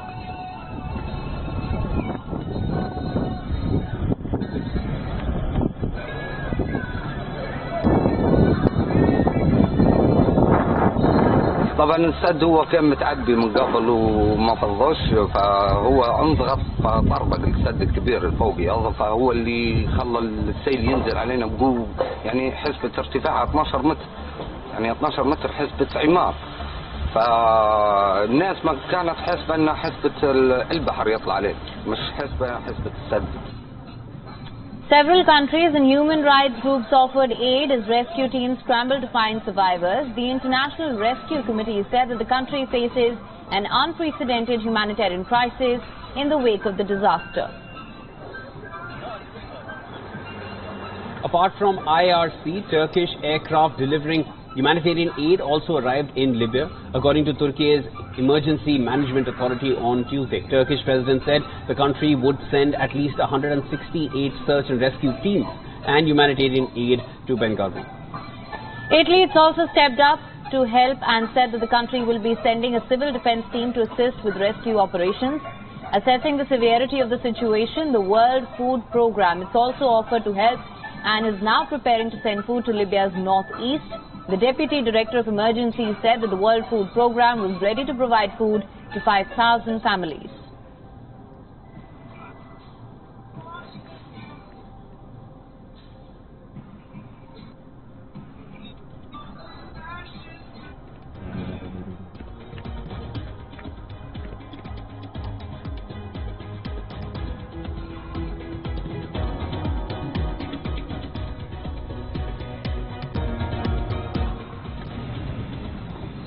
Never a dull day in US politics. Absolutely not.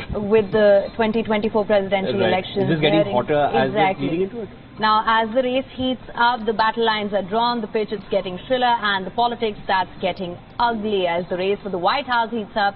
Republican presidential hopeful Donald Trump is neck deep in a slew of accusations, and now US President Joe Biden is the target. You know, I mean, this was expected, no matter how, unfortunate it may be for Joe Biden's camp, but this was expected as we're going to lead into the 2024 elections. The US House Speaker has now ordered an impeachment into the sitting US President Joe Biden. Speaker Kevin McCarthy, recounting a slew of allegations against Biden, said that these accusations paint a quote-unquote picture of corruption. I am directing our House committee to open a formal impeachment inquiry into President Joe Biden.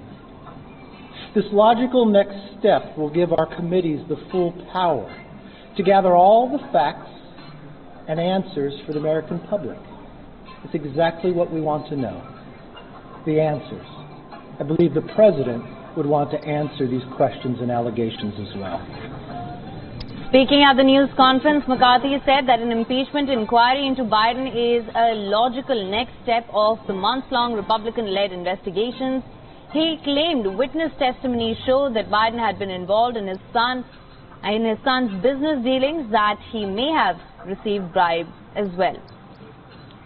Now, the move comes as a big blow to the US president as he remains engulfed in a whole range of corruption accusations involving his family's lucrative business dealings.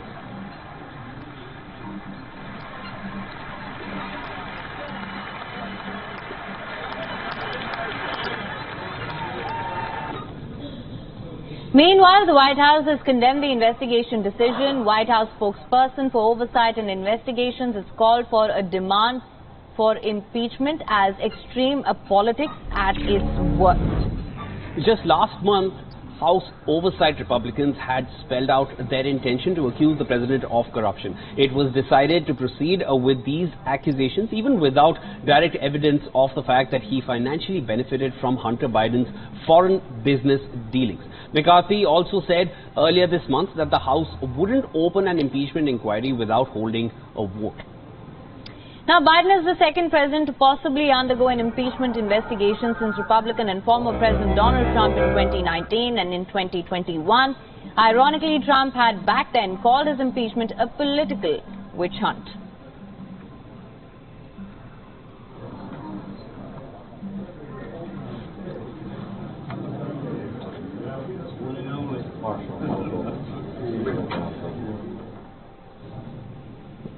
Now for more on this, Shivan has all the details. Over to you, Shivan. Thanks, Aim. There is a lot to speak about. There are essentially 7 points that we'll look into one by one. And let's start with that. In the next 2 minutes, we delve deeper into the specifics of the case against President Joe Biden. House Speaker Kevin McCarthy has 7 accusations against the sitting president. Let's see how they line up with the facts uncovered so far. Accusation number 1. Joe Biden made false or overly simplistic statements about his son Hunter Biden's business dealings and what he knew about them. But so far, it is not clear whether Joe Biden willfully misrepresented his son's business dealings. Let's look at accusation number 2. As Vice President, Joe Biden won business for Hunter Biden. Now, that is again something, it's mostly targeted towards his family, and through his family, it's targeted towards him. Now, House Speaker Kevin McCarthy says Joe Biden, working then as Vice President, won some business for his son. But apart from the Joe Biden sharing some niceties with the associates of his son, Republicans have uncovered no evidence to back this allegation. Accusation number 3 next. Now, the Biden family and their associates received $20 million. Now, that's the accusation, and this came in through shell companies. But for this, Republicans have records that reflect that the Bidens, including Hunter Biden and the president's brother Jimmy Biden, they received millions of dollars from overseas companies. Now, accusation number 4. Some Biden family business activity was already flagged as suspicious by US banks, but none of it led to charges. House Republicans have reviewed so-called suspicious activity report records pertaining to Biden family business transactions. Senate investigators and the Justice Department have reviewed the reports, but they did not result in any criminal charges. And then we come to accusation number 5 next. The Biden family received a bribe. Speaker Kevin McCarthy claims even a trusted FBI informant has alleged the same. Talking about the facts, the FBI did receive an unverified allegation here that President Biden, while serving as the vice president, and his son Hunter Biden accepted a $5 million bribe each from a Burisma official. The allegation still awaits backing from some evidence. Even the Ukrainian businessman who is alleged to have been involved has come out and said that no such bribe occurred. Accusation number 6. Joe Biden used his office as vice president to coordinate with his son's business partners about Hunter's role in Burisma. Now, this refers to a series of 2015 emails between a former Biden spokeswoman and a business associate of Hunter Biden. But in a statement, the spokeswoman said that Biden had no involvement with his son's company. And finally, accusation number 7, that the Biden family received special treatment from officials. Kevin McCarthy says that despite the serious allegations, President Biden's family was offered special treatment by the administration. Coming to the facts, though, the IRS investigators who were scrutinizing Hunter Biden's taxes testified that their inquiry was slow-walked and stonewalled at times. But they also said that many of their complaints arose during the Trump administration. They also made no allegation that President Biden had tried to impede the inquiry. Now, coming to what happens next. For more on this landmark trial, our correspondent Susan Tehrani explains more on why Kevin McCarthy decided to make this announcement now and what's next. Kevin McCarthy has been talking impeachment all summer long, but talking impeachment and taking action, well, there are two very different things. Regardless, McCarthy did not have the support to put this impeachment inquiry to vote in Congress, so instead he asked the committees to continue their work and investigation. Not much has changed. Sure, these committees will have subpoena power and possibly more access to documents in their investigations, but also by not putting it to vote, he protected more vulnerable members of the GOP from taking a harsher stance on a possible impeachment. Many believe that McCarthy took this stance and announced this impeachment inquiry in hope of satisfying the more conservative wing of his party regarding another challenge, which is government funding. After all, if Congress does not act, the government could shut down as early as October 1st. However, conservative Republicans immediately sent a message that they're not backing down from their positions to cut spending, and that while they welcome this impeachment inquiry, one is not related to the other. However, McCarthy hopes that it would be different. Susan also talks about the White House concerns regarding this inquiry. Listen in. Democrats are concerned about the chaos that a potential impeachment trial will have in an election year. After all, President Biden has launched a so-called war room to respond to these impeachment allegations. Nonetheless, Democrats are also concerned because there is no real plan in Congress to avoid a government shutdown in 3 weeks or so. And how long this will go on? Well, since there is no impeachment resolution, it could well go into 2024. Moving on now, North Korean leader Kim Jong-un is in Russia to meet President Vladimir Putin. Many observers are wary of this meeting. Definitely. It's not clear what the two leaders are planning, but a defense deal, that was top of the agenda. Definitely, the West is definitely speculating into what could come out of this meeting and, how these two leaders coming together, what would that mean for the Ukraine front and essentially the conflict going on in Ukraine. Now, it is a clear show of strategic importance. Now, this is what has come out. This is how this is being seen, this meeting of the two leaders, North Korea and Russia. The North Korean state media reports that Kim calls his visit a clear manifestation of the stand that North Korea is prioritizing the strategic importance of its relations with Russia. Now, this is Kim Jong-un's second known visit to Russia and his first trip abroad since the COVID pandemic. Kim arrived in Russia in his heavily armored private train on Tuesday. I think that also makes a statement because a lot of the arms which have been speculated in the past coming into Russia have come in through the rail route. Kim Jong-un, he then held meetings with Kremlin officials as well. Right, and the North Korean leader is expected to have traveled thereafter for a one-on-one meeting with Putin elsewhere in Russia's far east. Reportedly, this meeting will take place in Vladivostok, the same place where Putin delivered a speech at the Eastern Economic Forum on Tuesday, and also where the two leaders met last time in 2019.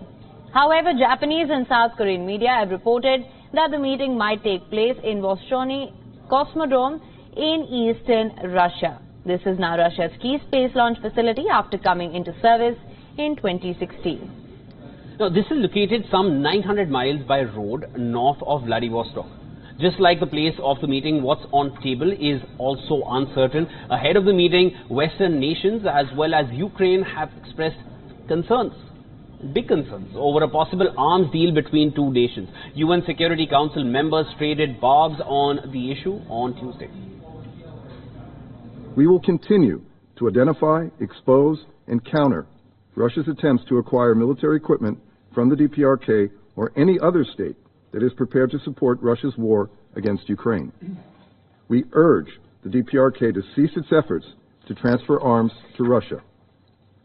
We also urge all member states to remind Russia of its Security Council obligations, remind Russia that any transfer of arms between the two countries would violate UN arms embargo on the DPRK, that Russia itself has voted to adopt. Finally, it appears that Moscow is attempting to seek foreign sources to replenish its military arsenals. We closely follow the current contacts between Russia and North Korea, which may focus, as reported, on the supply of North Korean weapons and munitions to Russia for the purpose of intensifying its war against Ukraine. We underline that if this is the case, this will constitute another grave violation by Russia of the Security Council decisions, as it has already happened with the supplies of military UAVs to Russia by Iran.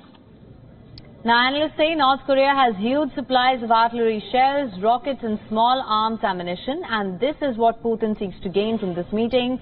These arms could help Russia replenish the vast stocks it has used up in more than 18 months of the war in Ukraine. Workers may also be something in Russia's interest and record low unemployment, and in return, Russia could then offer grain and oil to North Korea as the country faces food shortage amid heavy sanctions. Russia could also offer military technology as Kim looks to develop nuclear capabilities.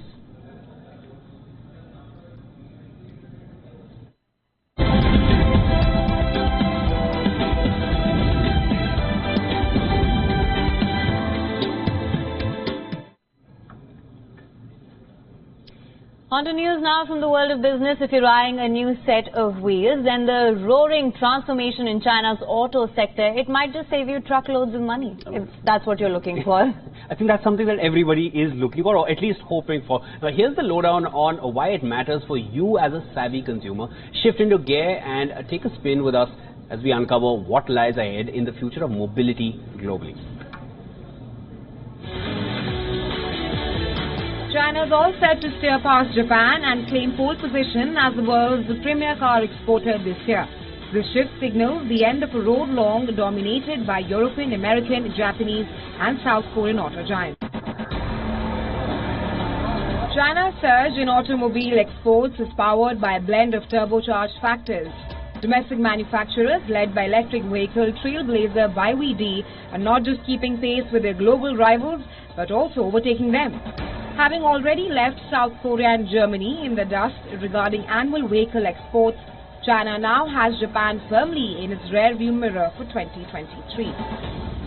Despite its impressive export capabilities, China's auto industry grapples with deep-rooted problems which are structural problems here. The road ahead includes a declining interest in internal combustion engine car sales, a shifting preference towards electric vehicles, and a detour away from personally owned cars within China's flourishing shared mobility landscape. These roadblocks have led to a significant overcapacity issue, with roughly 25 million vehicles parked in idle mode. And it's not just homegrown companies feeling the bumps. Foreign automakers, including Tesla, they're also adjusting their Chinese factories, which are on an export-focused ride to navigate these rough patches. Experts predict that China's dominance in the export market is not running out of gas anytime soon. With the pedal of the metal approach, Chinese auto exports are cruising into developing markets in Europe and Asia, with Russia emerging as a pit stop for these speedy vehicles. This export spree is poised to hit the fast lane, especially as the Chinese EVs make a pit stop in Europe, where they're not just budget-friendly, but also leaving competitors in the dust.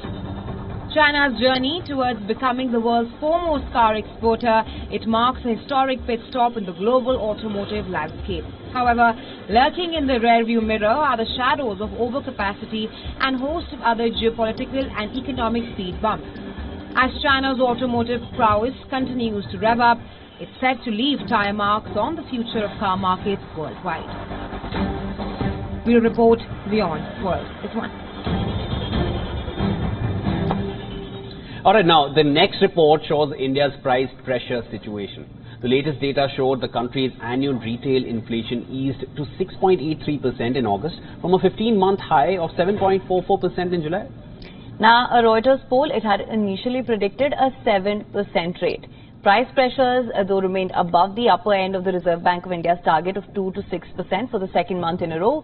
7 of the previous 12 months have had inflation rates higher than the RBI's target.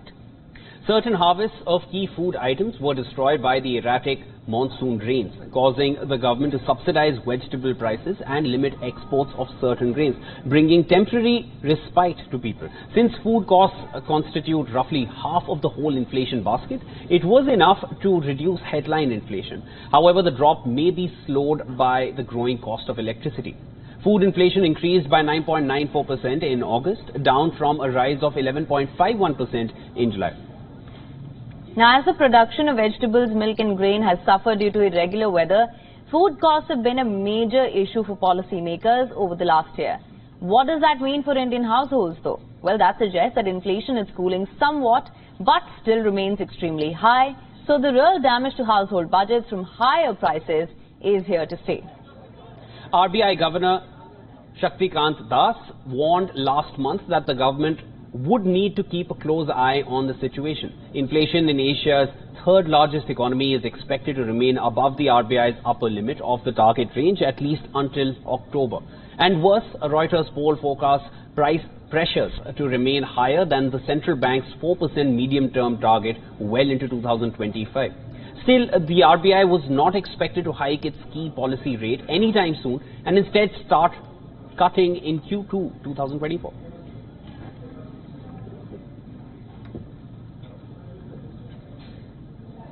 All right. With that, it's now time for a short break.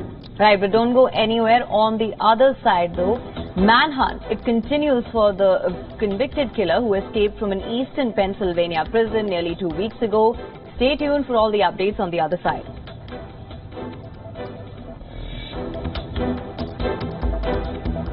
Also on the show, details of the new iPhone 15, which is finally here. Stay tuned for all the details on this as we come back to you after this break.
It's easy to tell you a flat story. It's easy to show you what's happening around the world. We do the difficult part. This weapon has been banned, but the US, Ukraine and Russia do not find the bombs problematic. We also tell you why what's happening. New drug is making a difference in the fight against Alzheimer's. This medicine helps slow down a patient's cognitive decline. We look beyond the text. We give you context. Is China preparing for a war in the Himalayas? And tonight, we come to you with some proof. Hypocrisy is stunning. Do leaders mean what they say? Do they ever say what they mean? To find out how real news affects you, your decisions,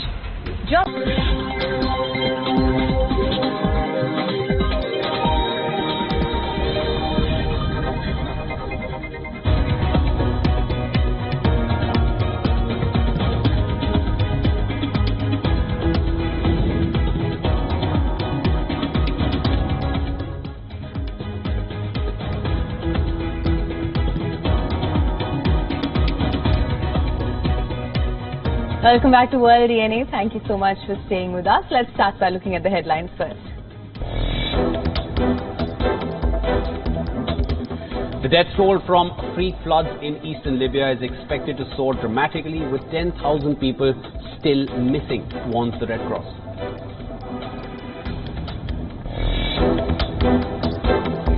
Republican House Speaker Kevin McCarthy gives the go-ahead for an impeachment investigation into U.S. President Joe Biden. The White House condemns the decision as extreme politics at its worst.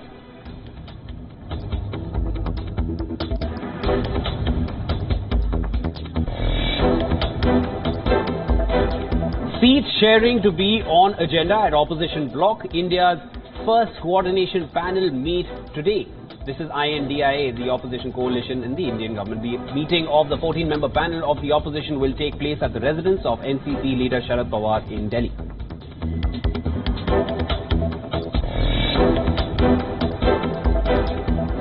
Apple unveiled its new iPhone lineup on Tuesday, with its Lightning charger ports replaced on the newest models by a universal charger after a tussle with the European Union.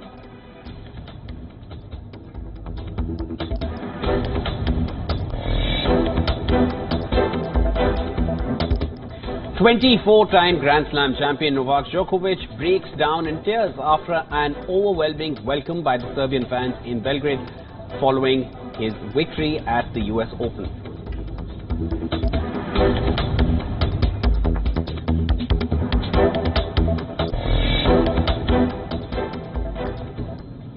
Now, in the United States, a killer fugitive has been on the run for 2 weeks now. Latest developments reveal that he was spotted in Pennsylvania, where a resident shot at the criminal as well. The state police issued a briefing on the incident, saying that the 34-year-old criminal was not injured after being shot at. He also said that schools in the search area have been shut as the fugitive may be armed and dangerous. A manhunt is currently underway.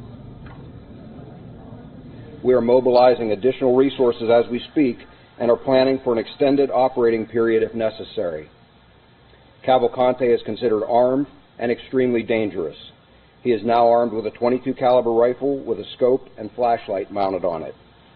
Throughout the night, we sent several reverse 911 messages to residents within a 3-mile radius of this incident, as well as posted information to social media in an effort to inform the public and to keep them safe. We also notified the affected schools of this incident in the very early morning hours, and a decision was made to close schools in the O.N.J. Roberts School District for today. Danilo Cavalcante had escaped from a Philadelphia prison on the 31st of August while waiting for a transfer to a state facility. He has been on the run ever since. The Brazilian national is serving a life sentence for killing his ex-girlfriend. U.S. officials have revealed that Cavalcante is also a suspect in a 2017 murder in Brazil. As the search for him continues, police has rewards up to $25,000 for anyone who has tips on this fugitive.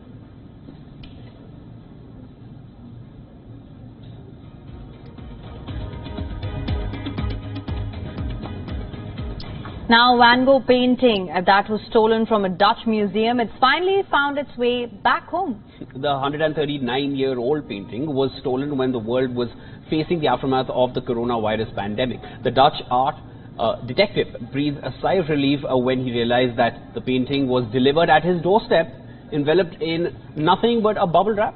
Now, quite intriguing, I'd say. Van Gogh's Spring Garden that dates back to 1884. It was stolen from Amsterdam's museum.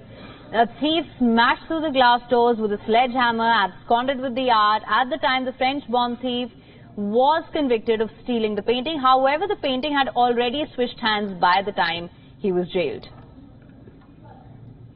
Op zoek. En hopelijk is hem dit.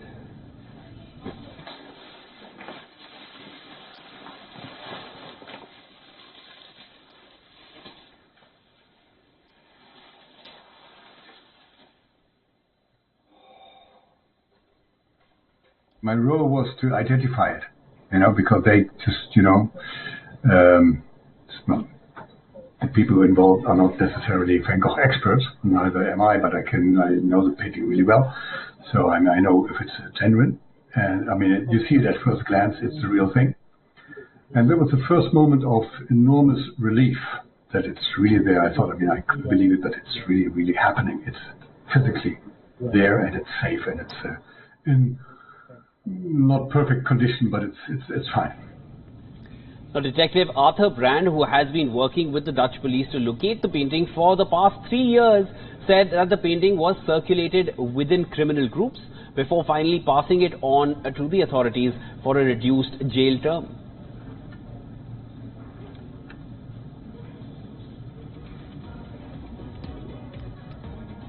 Vincent van Gogh Spring Garden, painted in 1884, stolen 3.5 years ago on Van Gogh's birthday. It's one of the early works by Van Gogh, and it's back. It took 1300 days, but here it is, and I will hand it over in a few moments to the museum director, and I think he will be happy. Now, the Dutch authorities have confirmed that the man who delivered the painting in a pillowcase and an IKEA bag had nothing to do with the robbery. Andreas Blum, director of the museum which owns the painting, said that the motive behind the stealing, behind this theft, is still unknown.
Want me to turn you into your brother? What's up? I got lady trouble. I got a lifetime of knowledge.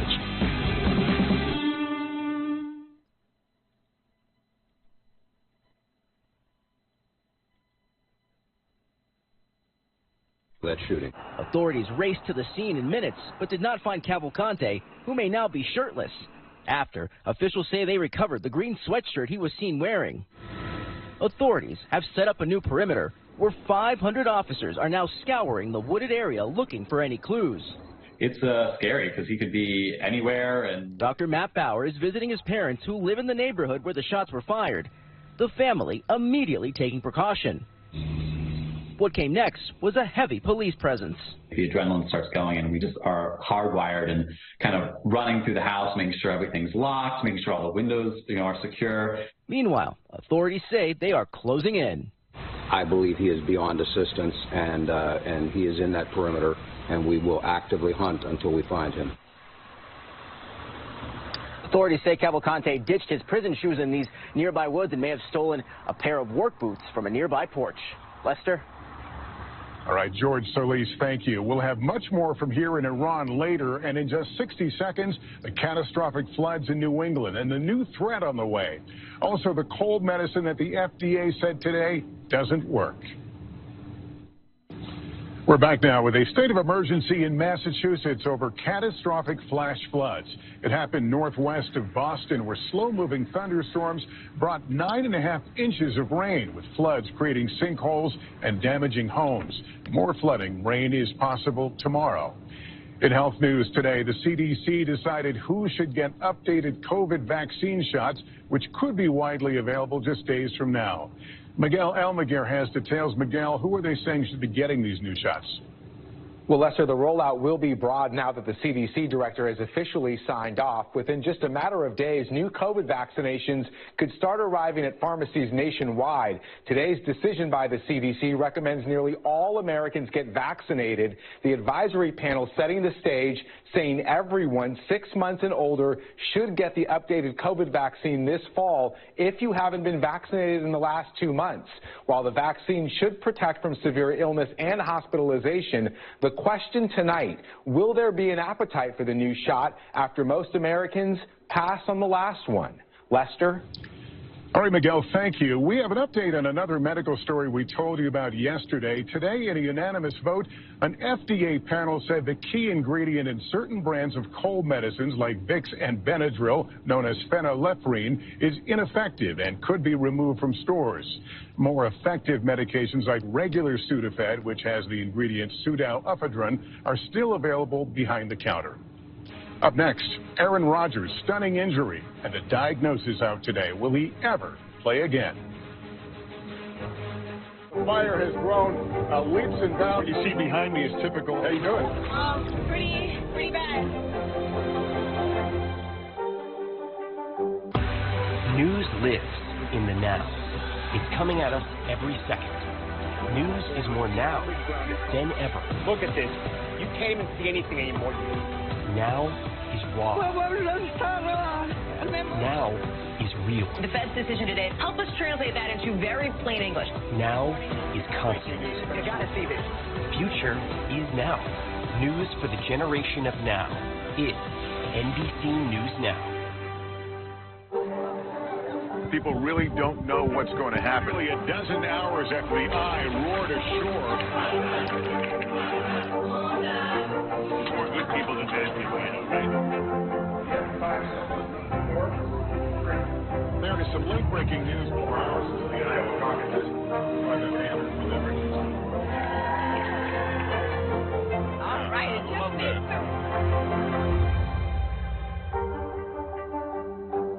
Top story is coming to you live. Breaking news out of Tennessee. We are live tonight from Juarez, Mexico. What you see just behind me here, hundreds, if not 1,000 migrants lined up. What will you offer voters that former President Trump will not? What's expected to happen in Argentina with that election? Heading across the pond, an incredibly historical moment. Every night, it's your news playlist. Top Story with Tom Llamas. Streaming weeknights at 7 on NBC News Now. Our exclusive report from Alaska. As tensions rise with Russia and China in the air, is the threat level increasing? This is part of our continued reporting on how the military is defending the North. Tonight, our special edition of Nightly News from inside Iran. My exclusive interview with Iran's president ahead of that expected prisoner swap with the U.S. Those 5 Americans waiting to be exchanged for 5 Iranians detained in the U.S. What Iran's president told me about the Americans' conditions and when they might be released. And the controversy over how he says Iran will spend $6 billion in funds the U.S. will unfreeze as part of a deal. How Washington is reacting. Also tonight, House Speaker Kevin McCarthy ordering an impeachment inquiry into President Biden and alleging a culture of corruption involving his son Hunter. Does he have the votes to impeach? Police warning that a state killer in Pennsylvania is now armed and extremely dangerous after stealing a rifle from a garage. The homeowners even shot at him. Catastrophic floods in Libya, thousands feared dead. A state of emergency in Massachusetts, heavy rains washing out roads, cars swallowed by sinkholes, the new threat on the way. Who should get the new COVID shots? The surprising guidance just out from the CDC. The FDA review finding a key ingredient in popular cold medicines doesn't work. Which drugs are affected? And Aaron Rodgers out for the season after a devastating injury in his New York Jets debut. Will he ever play again? This is NBC Nightly News with Lester Holt, reporting tonight from inside Iran. Good evening from Tehran, the capital of Iran, a country economically isolated from much of the Western world and considered a military and geopolitical rival, some would even say enemy of the United States. I sat down with the country's president for an exclusive and extremely rare interview today, and what he told me is already sending shockwaves through Washington, D.C. We'll get to that in a moment. But the other surprise in Washington came from Speaker of the House Kevin McCarthy, announcing today that he's ordering an inquiry into impeaching President Biden. The order gives House Republicans license to investigate the president and his family's business dealings. The White House calling the move extreme politics at its worst. McCarthy alleging corruption and abuse of power on the part of the president. But does he have the evidence and the votes? Garrett Hake starts us off tonight from Capitol Hill. Tonight, House Republicans ramping up their investigation into President Biden and his family. Speaker Kevin McCarthy directing 3 GOP-controlled committees to open an impeachment inquiry. These are allegations of abuse of power, obstruction, and corruption, and they warrant further investigation by the House of Representatives. House Republicans have alleged that the president has profited off the foreign business dealings of his son Hunter and lied about it, but have provided no direct evidence to prove those claims, which the White House has denied. There is no evidence of wrongdoing by President Biden because President Biden didn't do anything wrong. But Republicans believe elevating their investigations to an impeachment inquiry is necessary to overcome what they say is White House stonewalling in their various probes. There's enough smoke. There may be a fire there. So I think this is the logical next step. That's what leadership looks like, and it's absolutely the right thing to do. Democrats tonight rallying to the president's defense, accusing Republicans of seeking revenge for the 2 impeachments of Donald Trump. This is an illegitimate impeachment inquiry. Period. Full stop. Some openly mocking the GOP effort as unserious, without evidence or a full House vote to support it. Oh my gosh, it's devastating. Ooh, don't do it. Please don't do it. Oh no. And tonight, the committee chairman leading the inquiry says his first step will be pursuing bank records for Hunter Biden and the president's brother. Lester? Garrett Haig starting us off. Thank you. Here in Iran tonight, the pieces are nearly in place for a prisoner swap between the U.S. and Iran. The deal generating controversy tonight after Iran's president suggested to me in an exclusive interview that his country was getting more from the agreement than was first reported. The U.S. now looking to set the record straight. We arrived in Tehran at a critical moment, as consequential as it is controversial. Tonight, the White House moving quickly to frame the details of a prisoner swap that would unlock $6 billion of frozen Iranian funds that the U.S. says would be for Iran's humanitarian use only. After Iran's President Ebrahim Raisi telling me in an exclusive interview that Iran will do whatever it wants with the money. No, that's not true. The system is set up such that this money, these funds, can only be parceled out for humanitarian purposes. Tonight, the 5 Americans at the center of the deal, held for years, are expected to be freed at any time. Recently transferred from a prison cell where they had been held on espionage charges. The U.S. says they were unjustly detained. Now they wait to be exchanged for 5 Iranians held in the U.S. on alleged sanctions violations. For Iran, the deal will free up billions that had been blocked by U.S. sanctions. Walking the busy streets of this capital, it doesn't immediately strike you how isolated this country is. But in fact, Iran is the 2nd most sanctioned country in the world. Russia only surpassed it after its invasion of Ukraine. Speaking to President Raisi through a government-provided translator, I asked about the well-being of the soon-to-be-freed Americans. Are they healthy? Are they well? They are very healthy, and according to our latest information, they are in full health. I want to ask you about the deal. $6 billion that Iran has, its own money, for humanitarian purposes. There are many in the United States, members of Congress, who have raised concerns that this is a ransom, that this is appeasement of Iran, that it will only encourage Iran to take Americans in other circumstances and falsely accuse them. What's your response to that? Just from the beginning, we have been intending to release the Iranian frozen assets, which have been unjustly frozen by the United States, to freedom. We believe that this American action was very unjust just from the beginning. It has imposed further pressure on the Iranian people. You believe this money was wrongfully taken from Iran. But what is your expectation of its use? We're told that it's for humanitarian purposes, food and medicine. Do you believe you have the right to use that money in any way that you see fit? پول متعلق به جمهوری اسلامی ایران. This money belongs to the Islamic Republic of Iran, and naturally we will decide, the Islamic Republic of Iran will decide to spend it wherever we need it. So if I hear you clearly, that it will be used for more than humanitarian purposes in your view. Humanitarian means whatever the Iranian people need. So this money will be budgeted for those needs.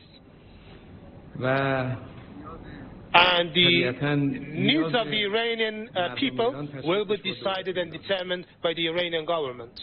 Meantime, Iran has faced internal troubles, namely a violent crackdown on women's rights protesters who are demanding an end to a law that requires women here to wear head coverings.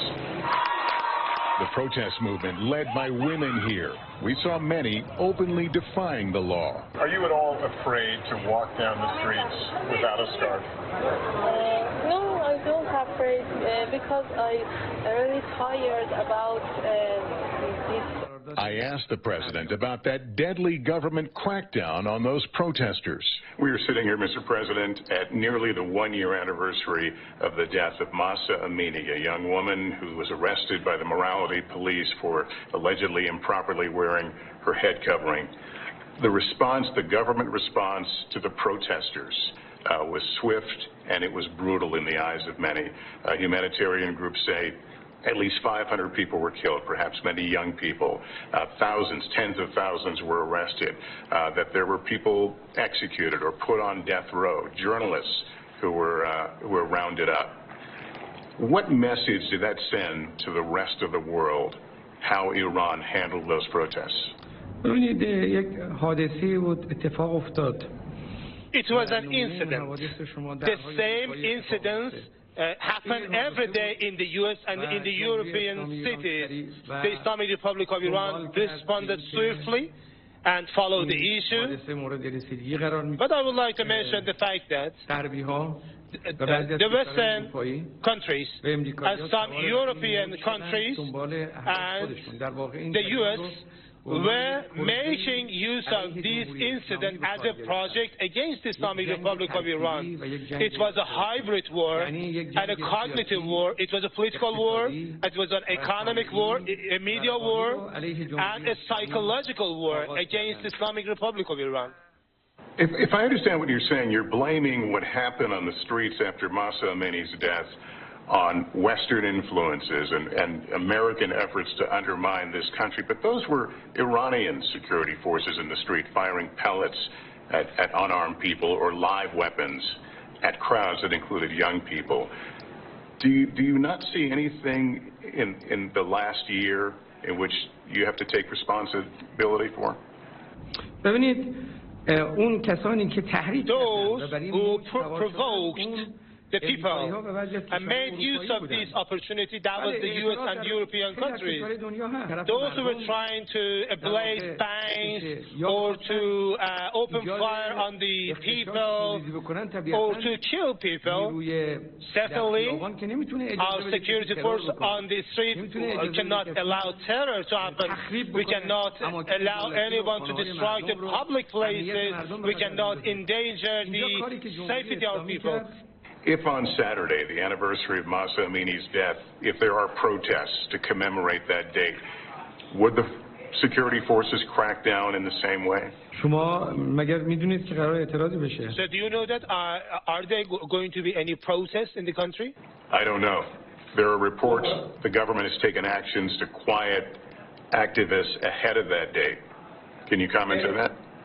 You should be assured that the Islamic Republic of Iran has always been ready to listen to words of protesters on any issue. We are all ears. And those who intend to abuse Madam Amini's name under this pretext to be an agent of foreigners to create this instability in the country, we know what will happen to them, and they know that endangering the security of people and security of society will create a big cost.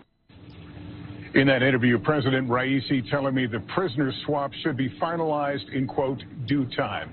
Peter Alexander joins us now from the White House. Peter, we heard the Biden administration response, and now Republicans are speaking out.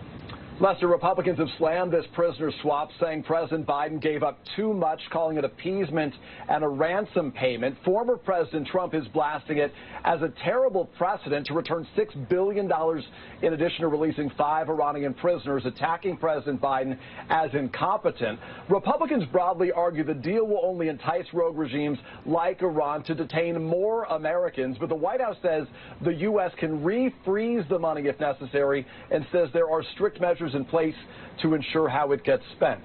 Lester? Peter Alexander, thank you. Also overseas tonight, the deadly disaster in Libya. As many as 10,000 feared dead after massive floods caused dams to burst and washed neighborhoods out to sea.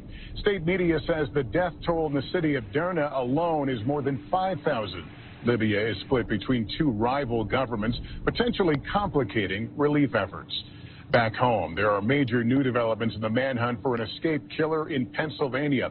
Police now say he is armed with a rifle he stole from a garage where the homeowner opened fire on him. Our George Solis is there for us. Tonight, the search to find Aniello Cavalcante intensifying with a new threat to police in the community.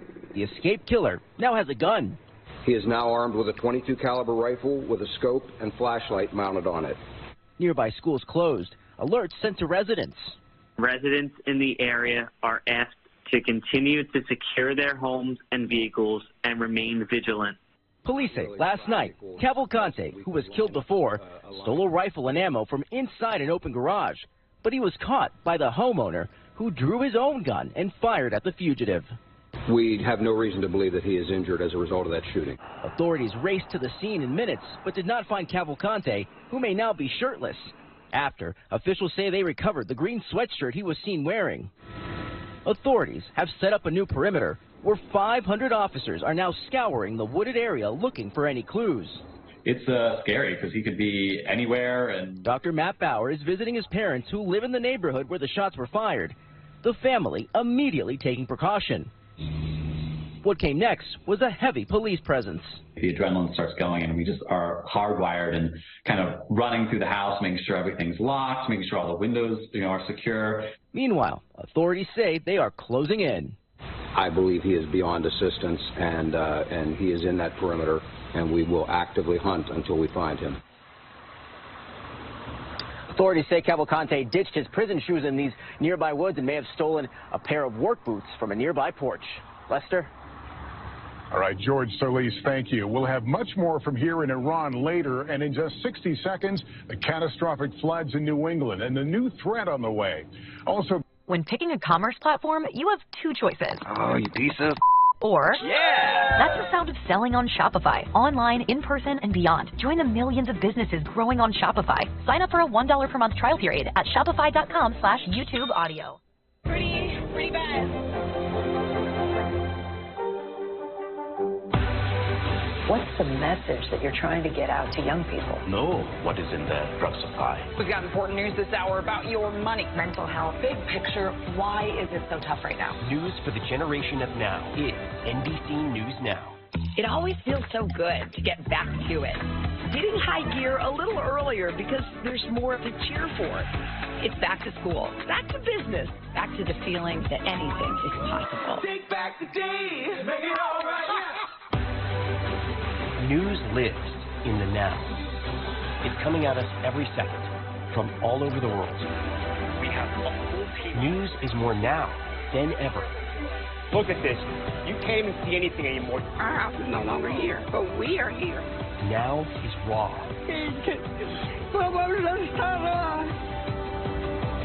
Now is real. The Fed's decision today, help us translate that into very plain English. Is that good news for us? Now is constant. Morning News Now or breaking news. NBC News special report. You gotta see this. The future is now.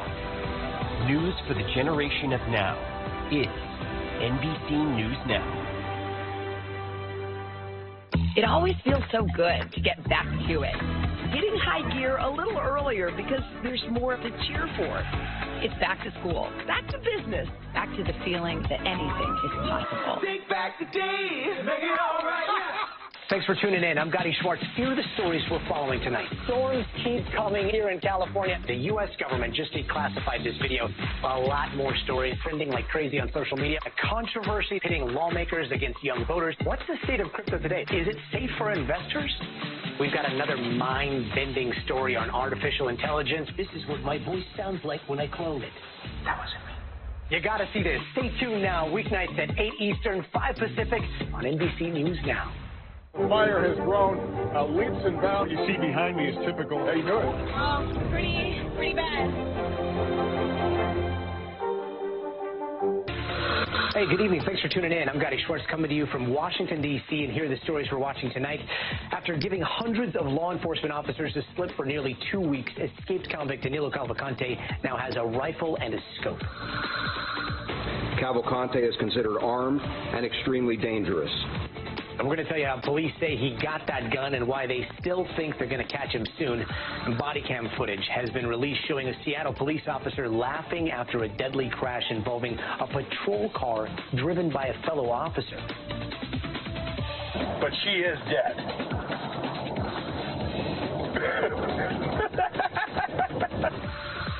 And Republicans have talked for a long time about impeaching President Joe Biden. Today, House Speaker Kevin McCarthy officially got that ball rolling.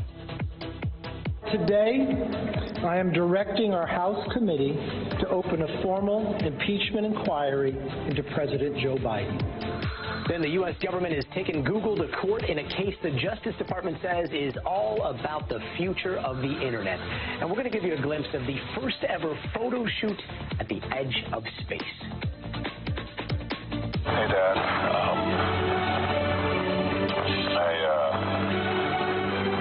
I didn't tell you, but I took your lens.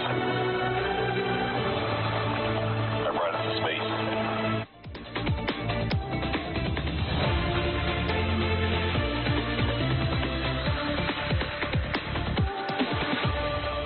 Danilo Cavalcante, now armed and extremely dangerous. The convicted killer is still on the run after an intense chase last night. Now, this all went down in a rural part of Chester County, Pennsylvania. Police were literally tracking his footprints until he ditched his prison shoes and stole someone's boots off their porch. Then, less than 2 hours later, he walked into someone's open garage, stole a rifle. The person who lived there shot at him, but police don't think Cavalcante was hit. He ditched his clothes at that house as well, and police now think he may be shirtless and wearing blue pants. So all of this went down pretty late last night, but that didn't stop police from sending out reverse 911 calls starting around 2 in the morning that sounded like this. Cavalcante is armed with a weapon. Residents in the area are asked to continue to lock all external doors and windows, secure vehicles, and remain indoors. That is a terrifying call to get in the middle of the night. MSNBC anchor Lindsay Reiser joins us from Pennsylvania. Lindsay, before we get started, Pennsylvania Governor Shapiro spoke just a few hours ago. He had some words for Cavalcante. Let's take a quick listen. As for the individual himself, this is a moment where you got to realize the gig is almost up, and you'd be best to turn yourself in. And that's what they've been saying this entire time, really. Lindsay, how close are police to finding Cavalcante? Well, they certainly hope they're close. The governor today saying they believe they have him in this containment area, this 8-square-mile perimeter that they set up. And Gotti, this started last night at around 8 p.m. There was a sighting believed to be Cavalcante. 2 hours later, a resident called police saying that Cavalcante, what police believe was a crime of opportunity, entered his open garage, but then saw a .22 caliber rifle. And instead of hiding in the garage, took the rifle and fled, and that homeowner shot several rounds at Cavalcante. Now, authorities say they have no reason to believe that he is injured, but they do say that he was always considered dangerous. Now it is confirmed that he is armed and he is desperate, Gotti. Are they changing their tactics at all now that they know that he's got a weapon with a possible scope on it? a scope, a flashlight. I mean, you have to consider what got us here. This is day 13 now, and remember that near the prison there was that containment area near the Botanical Garden. He evaded that perimeter, stole a dairy van, and drove about 27 miles north in the area where we are. Ditched the van when it ran out of gas. It looks like he had tried approaching the homes of a couple of previous co-workers of his, and so they had moved into more of a containment phase using technology. They've got about 500 personnel on this. They're using canines, helicopters, but now we have that new perimeter today. Let's go ahead and listen to what state police said about whether their tactic has changed. When you change your tactics when it comes to the fact that you now consider Don dangerous? We have considered him dangerous right from the very start. It changes nothing. We have always considered him to be a risk. We just now absolutely know that he has a weapon. And when asked, did something go wrong here that he's been able to evade capture, they said nothing has gone wrong. They've been able to find this needle in a haystack, and they say they believe they will be successful in the long run, Gotti. And schools in that area are closed today because of this. It seems extremely nerve-wracking for the entire community. How are people doing out there? And they're closed again tomorrow in the area. And so, you know, people are on high alert. They're on edge. They want this guy caught. Some people that I've talked to, they said they aren't too nervous. A lot of people said there's no police out here, so they're kind of used to being on their own. In fact, one said, you know, we're armed. But there still is that fear in the community among a lot of people who just want to go back to normalcy. Let's listen. It's a very difficult, almost impossible task to find a lone person in this expansive area. There are a lot of windows in this house, and, you know, he apparently has a gun with a scope on it. So, you know, he could really be anywhere. It's not, my anxiety is relatively high right now. And so police are telling people when you're home, lock your doors, keep your cars locked, don't leave anything out that could be useful to Cavalcante. Gotti, this is a difficult area to try and search, especially to find someone who doesn't want to be found. A lot of barns, it's wooded, it's dense, so they have their work cut out for them, but they will be out here throughout the night, Gotti. Lindsay Reiser, thanks so much. And Seattle police have released new body cam footage from the night an officer hit and killed a woman with his police cruiser going over 60 miles an hour. Now, the woman, John Vida Candelua, a 23-year-old grad student, died at the hospital that night. She was crossing the road in the city's South Lake Union neighborhood back in January. The posted speed limit there is supposed to be 25 miles an hour. Now, this new body cam footage from another officer talking about that horrible crash a little after it happened, and a warning, what you're about to hear may be disturbing. I think she went up on the hood, hit the windshield, then when he hit the brakes, flew off the car. But she is dead.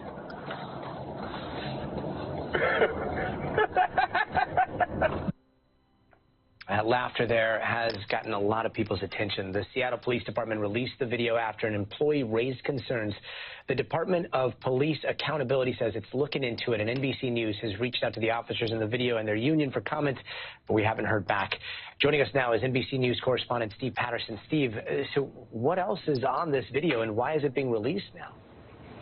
Yeah, so it's being released by Seattle Police, as you mentioned, because of this whistleblower. This is really the only reason why we know anything about this. Apparently, according to a statement Seattle Police released, said that this was an employee just doing their job and in the course of the routine work heard this conversation. It's a one-sided conversation inside that police cruiser recorded on a body cam that was apparently the officer didn't know was on or left it on beyond the scope of the time that he was supposed to be conducting what he was doing on scene.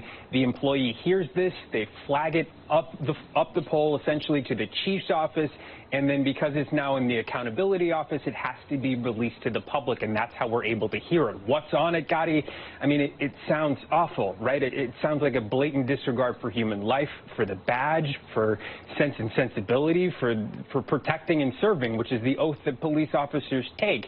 But that's just how it sounds. I want to play another section of it, which pertains to put a price on this woman's life after she was killed. Listen to this. No, it's a regular person. Yeah, just write a check. Just, yeah, $11,000. She was 26 anyway. She had limited value.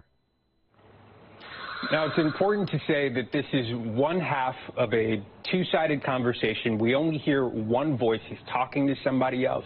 This is a few seconds of a clip that could well be taken out of context. That is what the investigation is focused on. What is the context of what he's saying? Because there has been a statement released from this officer since this has all happened to say that no, what he was actually doing was mocking a conversation that would happen between two attorneys, sort of putting a price on her life, in essence showing the injustice that he believes would come from a situation this tragic. But this is his word. It is still early, and Gotti, it is still under investigation. Back to you. Steve, what can you tell us about the officer that we hear talking there? Yeah, this is Daniel Otterer. He is a drug recognition officer, so he's on scene there. This recording that you're hearing is a day after this has all happened. He arrives on scene to essentially drug test the officer who strikes this woman, and in doing so sort of figures out in part of the investigation whether or not that officer was impaired. But he's also the vice president of the Seattle Police Officer Association Guild, which is one of the most powerful, essentially, police unions in all of the Pacific Northwest. He's on the other line, according to a document that was obtained by people looking into the investigation by a Michael Salon, who is the president of that guild. So these are two high-ranking people within a guild of officers representing thousands of police officers on the street. It's part of the reason why people are so worried about that department. Gotti? Wait, so the person on the line, do you mean the person on the phone with him? We know who that was? Yes, we do. It is Michael Solani. He's the president of the Seattle Police Officer Guild. We haven't gotten a statement. We've, of course, reached out to both parties. We're waiting on a response. And we don't know what was said on the other end of that line. I think that's so important to say as we're sort of digging into the context of all this, and part of what will, of course, be under investigation as this continues. Got it. Incredibly important. Steve Patterson, thanks so much. Yep. And today, the Speaker of the House took a massive step towards a potential impeachment of President Biden. He said he is directing 3 Republican-led committees to start an inquiry into the Biden family finances. Their focus is on the president and his son, Hunter. Today, I am directing our House committee to open a formal impeachment inquiry into President Joe Biden. I do not make this decision lightly. And regardless of your party or who you voted for, these facts should concern all Americans.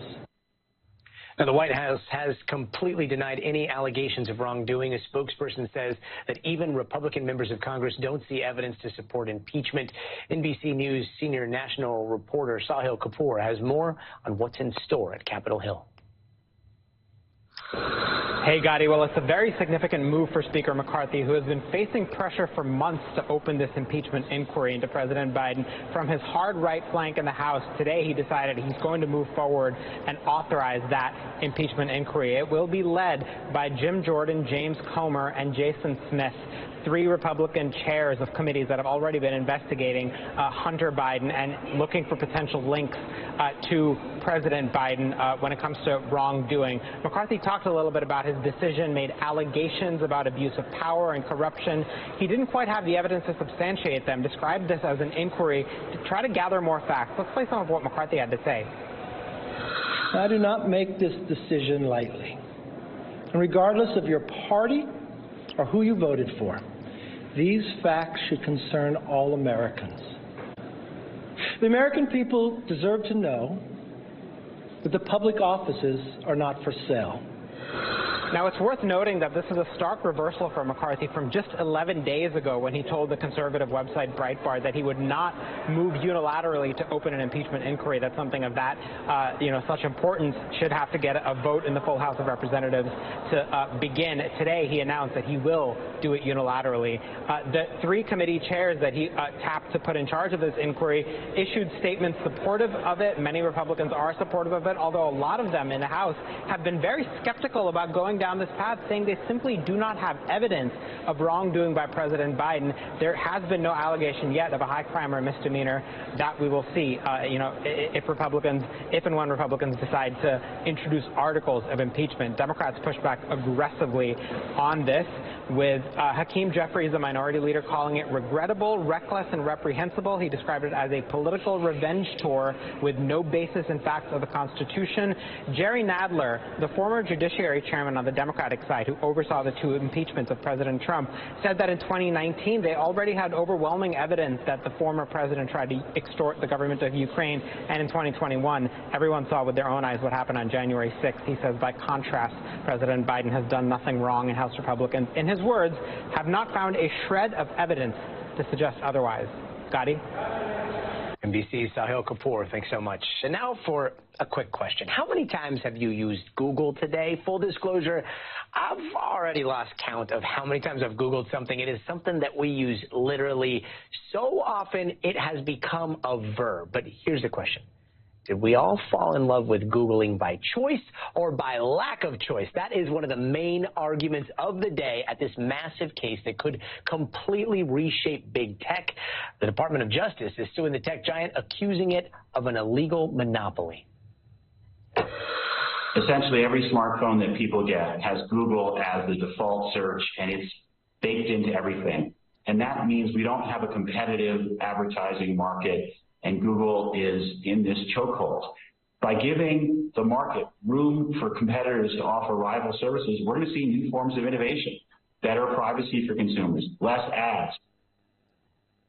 And here to break it all down for us is NBC's legal analyst, Danny Savalos. Danny, it sounds like the DOJ is saying people don't have a choice when it comes to using Google as a search engine, which is weird because I just caught myself thinking, yeah, sure we do. You just have to Google Bing and use that, which I guess is the point, right? I mean, how's Google responding? Google's response is not only does it face competition, but people have plenty of choice. They have options that range from searching on Amazon to other search engines, and that search engines have expanded so much that a search isn't limited to just on the internet. Here's what Google's chief counsel, Ken Walker, had to say about that. On the competition side, we think there are a lot of different ways people are choosing to get information these days. And on the choice side, it's never been easier for people at home to be able to choose a different web search, however they want to do that, whether that's downloading a different app or changing the default setting in their browser. And so the question really becomes, is when something is a default choice and you have to take those extra steps to find the option like Bing, if I want to Google Bing, I could probably get to Bing, does that mean you are creating a monopoly? If it's just so much easier to get to that default setting in an era where we all have infinite choice, we're just lazy and we like defaults. Spoken so truly. This is not the first time big tech is on trial, right? I mean, it does seem like we're getting into this day and age where everything is just a couple of choices away. But tell us about the last time big tech was on trial like this. It's been 25 years. In the 90s, Microsoft was the target of the DOJ in an antitrust case then as well. And frankly, that was a much bigger deal back then with arguably bigger implications as the computer and the internet were in its nascent stages, at least compared to where we are now. But in a sense, that was slightly different because it was Microsoft that was the aperture. It was the screen through which you saw the rest of the world. And they chose what items and services you first saw on that scene, or screen rather. This is a little different in that Google controls some of the screens, but it doesn't have monopoly control over the screen, the aperture through which we see the world. Instead, they are entering into agreements with people like Apple and other iPhone or other smartphone manufacturers to be that default searcher. So is that a distinction without a difference? Maybe, but we'll see that Google will ultimately argue probably the same thing Microsoft did, which is people have plenty of choice. We have plenty of competitors. The DOJ is looking at this far too narrowly. A big difference here that, those advertisement agreements are often billion-dollar agreements, right? I do want to ask, how do you see this playing out legally?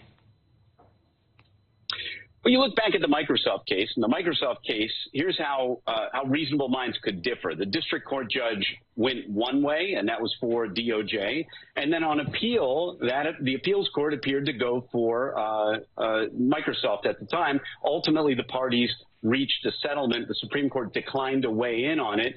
So the answer, if by precedent, if that's any indicator, is that it is a giant judicial coin flip, and it could go either way.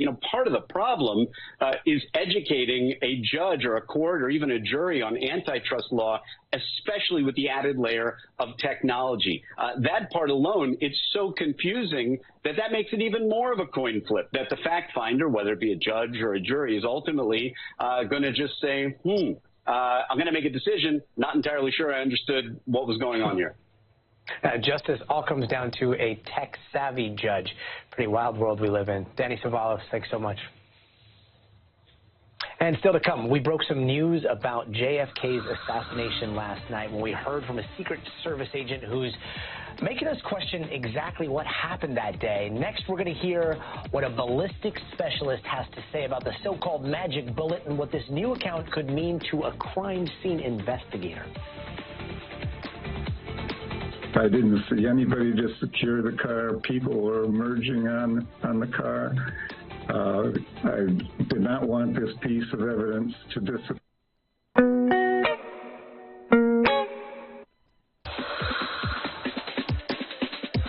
Nearly a dozen hours after the eye roared ashore. There is some late-breaking news. All right, it always feels so good to get back to it. Hitting high gear a little earlier because there's more to cheer for. It's back to school, back to business, back to the feeling that anything is possible. Take back the day, make it all right.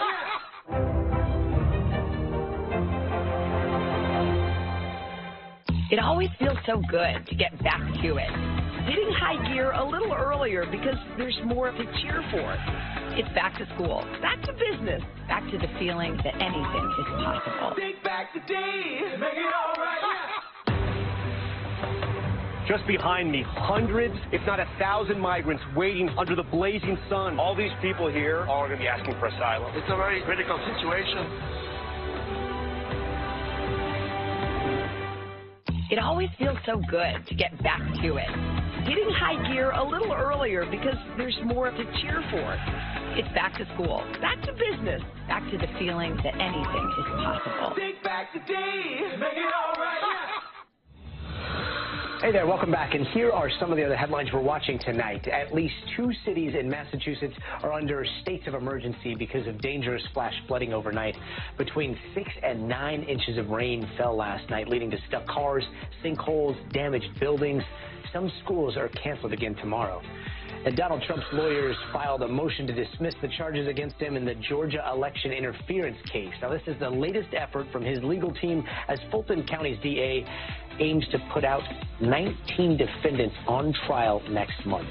And 5 former Memphis police officers are now facing federal charges in the beating death of Tyree Nichols. The new charges announced today come 9 months after the group violently beat Nichols during a traffic stop in January. They were also previously charged with second-degree murder. And the CDC is recommending everyone 6 months and older get the updated COVID booster. The CDC's director signed off on this recommendation earlier, which means the booster could be available within 24 hours, or 48 hours, rather. The updated booster is rolling out as we see a late summer uptick in COVID cases. And it turns out a key ingredient in the common decongestants like Sudafed, Vicks, Benadryl, well, it doesn't actually relieve your stuffy nose. That is according to the FDA and a panel who found that when you take these pills instead of using nasal sprays, only a very small amount of the drug actually reaches your nose. The FDA will now decide whether to revoke the drugs over-the-counter designation. And now to new developments in the historic Kennedy assassination. We covered it in depth yesterday with a former Secret Service agent who was just feet away from President Kennedy the day he was assassinated. And now he's revealing new details about that bullet he found on the convertible that day. Here's what he told us yesterday. This bullet has become the focal point of so much history. When you found that bullet, was it lodged in a cushion? How would you describe its condition when you found it? It was perfect condition. It was not buried or sunken in a seam. It was just lying where the seam on the back of the seat meets the middle of the trunk. And that's where they would have attached the bubble top if they had or were putting it on. And you got a good look at it. Did it have any blood or any sort of matter on it? I didn't notice any blood. It was like everybody wrote or says, it was a pristine bullet. Now, this new revelation has raised a lot of questions about whether there was more than one shooter and just the nature of the bullet, but this is not the first time that's happening about the bullets involved in Kennedy's assassination. They have been the source of so much wonder and really the source of a lot of conspiracy theories. So many ballistic specialists have re-examined the shooting from all angles. One of them joins us now, forensic scientist and shooting reconstructionist Mike Hague. Mike, thanks so much for being with us. What do you make of Paul's latest revelations and the fact that he says he found this near pristine bullet, as he describes it, in the car and actually behind the seat of JFK? Yeah, any piece of this puzzle is worth evaluation. I mean, from the scientific perspective, you always have to be open to new pieces of that puzzle. Now, unfortunately, this is not as critical as I think a lot of people are making it out to be on several levels. Number one, it's after the fact. It's the idea that this projectile was found laying in the car. It wasn't embedded in something like I've seen a couple of reports say. It was just laying along the seam at the top of the back of the limousine where the bubble attaches. From the crime scene standpoint, from the shooting incident reconstruction standpoint, if this bullet had actually been driven into an area of the vehicle, then it would have a lot more value as far as an understanding of where that bullet came from. But I tell you, from working crime scenes for many, many years, having evaluated shooting incidents and scenes from all over the country and internationally, the crime scene people out there that are actually doing this job, that actually have the practical knowledge in what we do and going to shooting scenes, are saying, big deal, honestly, in many ways. Bullets, when they decelerate and come to very low velocities, can go a wide variety of places without even leaving marks if they're slow enough. And in cases like that, it's location. Where the agent is saying he found it isn't, again, as critical as if it had been driven into something. Now, this was 1963, so what he did, I wouldn't say it was particularly surprising for the era. If this had happened today and somebody had done something like this, that would be a complete breach of every crime scene protocol that is out there at this point. But really, this is not that big of a deal, quite frankly. It's not a linchpin. It doesn't really change anything. It's described as a pristine bullet. I don't like it when people call it a magic bullet because it's not that. It's near pristine, but actually there's a lot of story to this bullet that we could talk about as well, as far as its deformation, its damage, how it appears. But quite frankly, while this is interesting, it's another piece of the history books, it doesn't change anything from the physical evidence standpoint. Now, if it was found behind him, there are some new theories that seem to be percolating that suggest that the bullet went into his back and instead of exiting through his neck, which is what's believed to have happened, and that was hidden by possibly like a tracheotomy, it bounced back out of the entry wound and then maybe landed on the back. What do you make of that theory? I find that to be kind of silly. Now, I know there's complications with the autopsy. All of us would have preferred that we had a more detailed, thorough, professional autopsy of our president at the time. That would have been very helpful. It would have resolved a lot of issues that we're dealing with. How many years later, 60 years later, because of the lack of thoroughness of that autopsy. However, it's not just about the surface. It's not just about the tracheotomy. I mean, the pathologist did document a wound path through the neck. We have a general penetration depth through the neck, about 6 inches or so of just soft tissue. The idea that it struck his back and bounced off is implausible, silly. Mike, do you still think that that magic bullet, or I'm sorry, that bullet, may have passed through his back, out his neck, into the governor, and then somehow wound up at the back of the convertible? Or do you think that the bullet that was found may have been, I don't know, the third shot? Yeah, let's take a sort of a sequential or step view through this trajectory. The key factors that people that don't really do what crime scene investigators and shooting incident reconstructionists do fail to recognize some very critical factors. Number one, the hole into the back of the president's back is nice and round. It's very small. It is absolutely consistent with an entry of a stable rifle bullet. Now, these bullets, they're actually fairly unique. The 6.5 Carcano is very stable in tissue until it comes back out into the air, which is why this exit in the neck was also a very small hole, but then it goes unstable. And here's the critical factor. The re-entry into Connally is an irregular hole. Bob Frazier from the FBI, who did the examination way back when, clearly documented, the photographs show it. There's got to be a reason why the entry into Connally's back is unstable.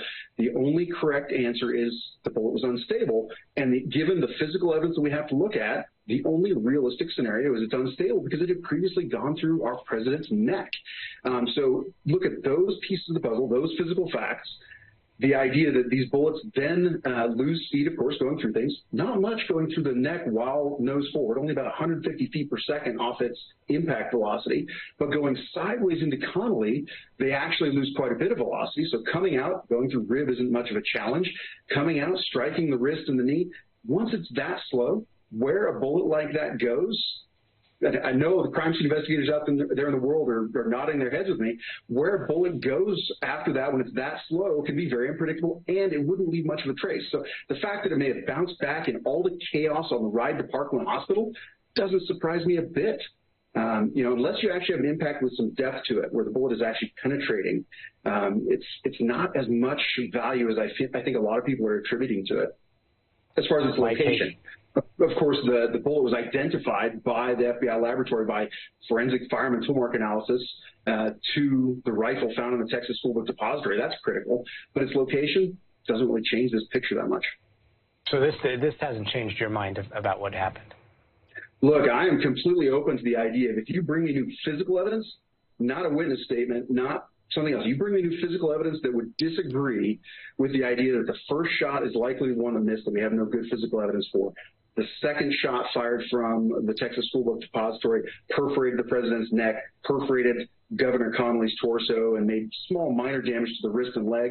And the third shot was the one that hit his head, and because of skull, behaved in a very different wound ballistic manner. It behaved more like an expanding bullet, as opposed to the non-expanding bullets these are from the factory. If you can bring me any piece of physical evidence that would refute that, I'm good to reevaluate. But there is nothing physical evidence-wise that goes against the idea that the Warren Commission's findings were basically correct. Mike, we really appreciate your perspective. Thanks so much for joining us. You bet. And coming up, the photo shoot to top all photo shoots. Later this hour, we're going to show you the very first one from the edge of space. But first, I want to show you this. Newly released surveillance footage shows TSA officers going through travelers' bags and allegedly pocketing their cash. It happened in July during a routine security screening at the Miami International Airport. Now, police say the agents were caught on camera stealing up to $600 of the passengers' money. They both face charges of grand theft. A TSA spokesperson said the agency has aggressively investigated the allegations and is working closely with Miami police.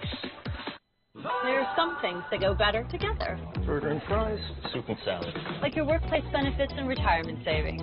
With Voya, considering all your financial choices together can help you make smarter decisions. Voya, well planned, well invested, well protected. Is real. The Fed's decision today, help us translate that into very plain English. Now is constant. You gotta see this. Future is now. News for the generation of now. It's NBC News Now. What is going to happen now? Going back and forth because Go ahead. This is it.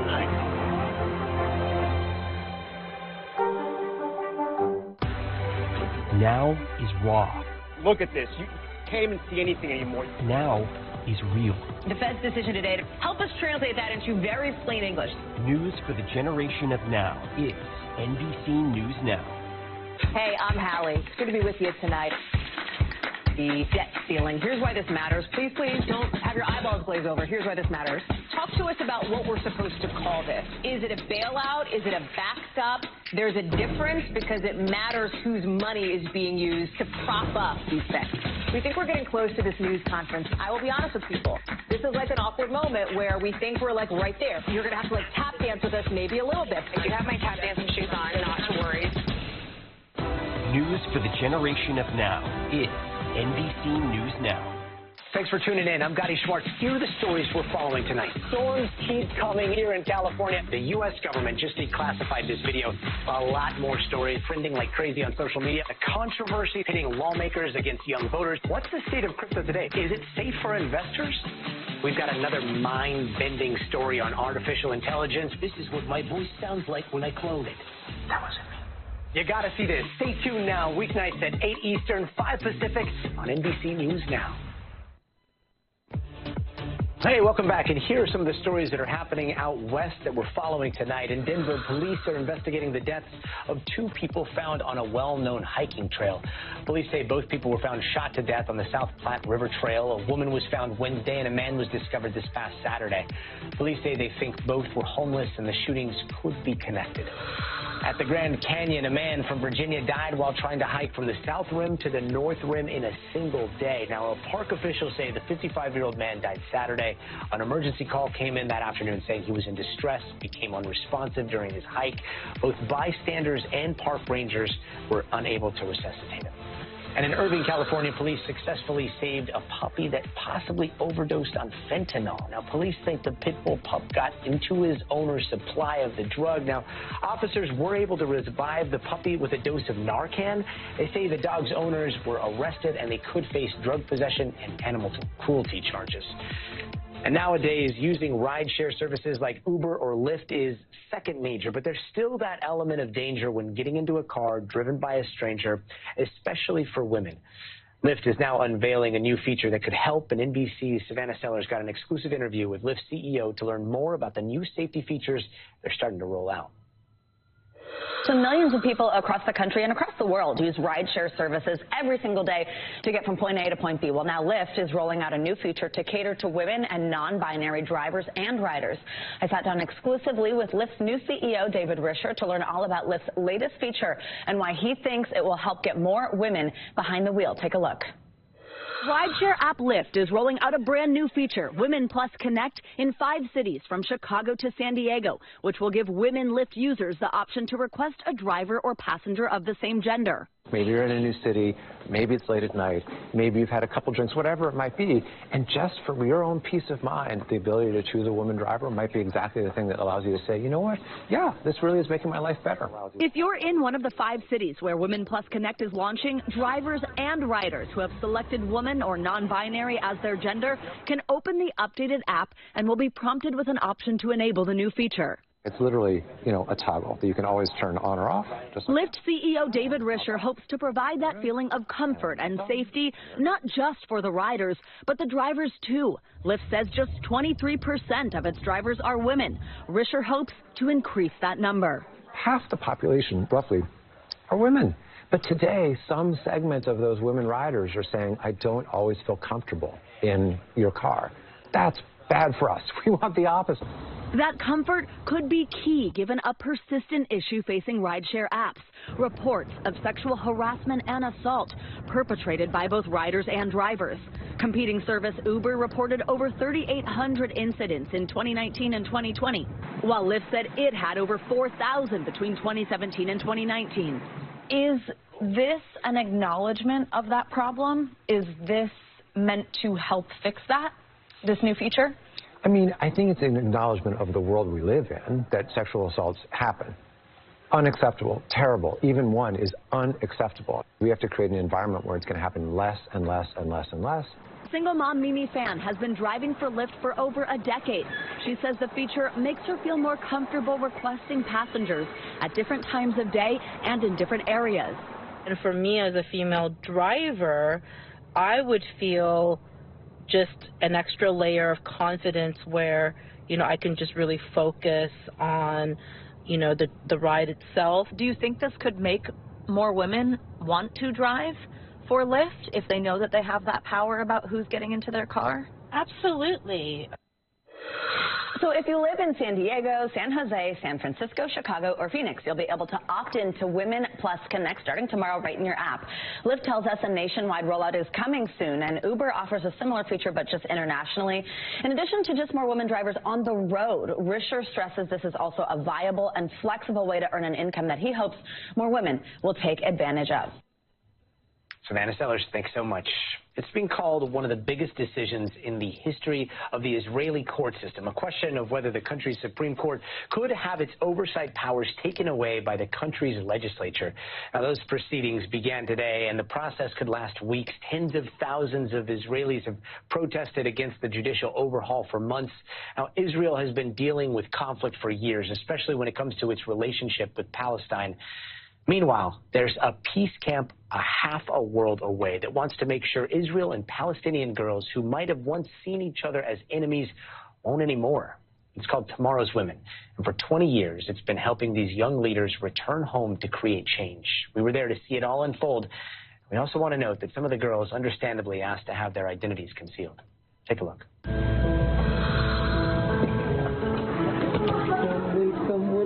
At a remote location in New Mexico, 8 Palestinian and 8 Israeli girls are here for 3 weeks to learn and understand each other's place in one of the world's most enduring conflicts.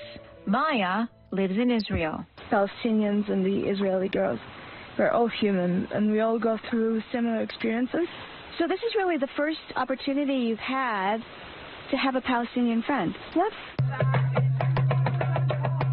The girls are aged 15 to 18, and they are sponsored by the nonprofit Tomorrow's Women. Executive Director Terry Burnett says it's the ideal time to help them embrace peace and understanding. It's so volatile right now, and it has been for so many years that, this work just has to continue. Tala is Palestinian. You're just getting to know everybody. What has it been like? Right now, they don't know our ideas, so they think like we are pro-Palestine and we hate Israel, but it's not right. Because of that, I think there's still a barrier because we don't know each other very much. So you have work to do. Yeah, we have a lot of work to do. Over 3 weeks, the girls will participate in over 40 hours of dialogue. Inbar is an Israeli. What barriers do you think you have to break down? I think the barrier of fear. The girls are guided by 2 facilitators, Lama, who is a Palestinian from the occupied West Bank, and Yonit, who is an Israeli.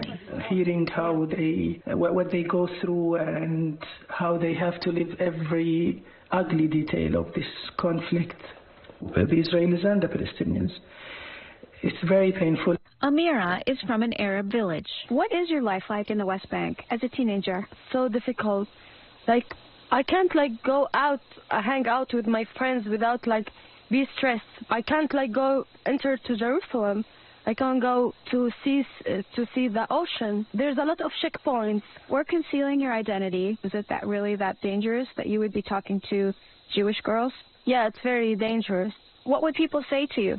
They will say I do normalizations. I don't respect the land. I don't respect Palestinians. I don't respect my family. Inbar says her willingness to understand the Palestinian experience also makes her an outlier. In my school, it's not that popular to have my opinion. People shame you for that. The facilitators say the dialogues help break down barriers by addressing cultural identities, painful memories, and the role of the military, all with a focus on compassionate listening and creative expression. But fun is also baked into the program. So when we first met, you were all 2 hours into the dialogue, and now you've done over 40 hours of dialogue. What's changed?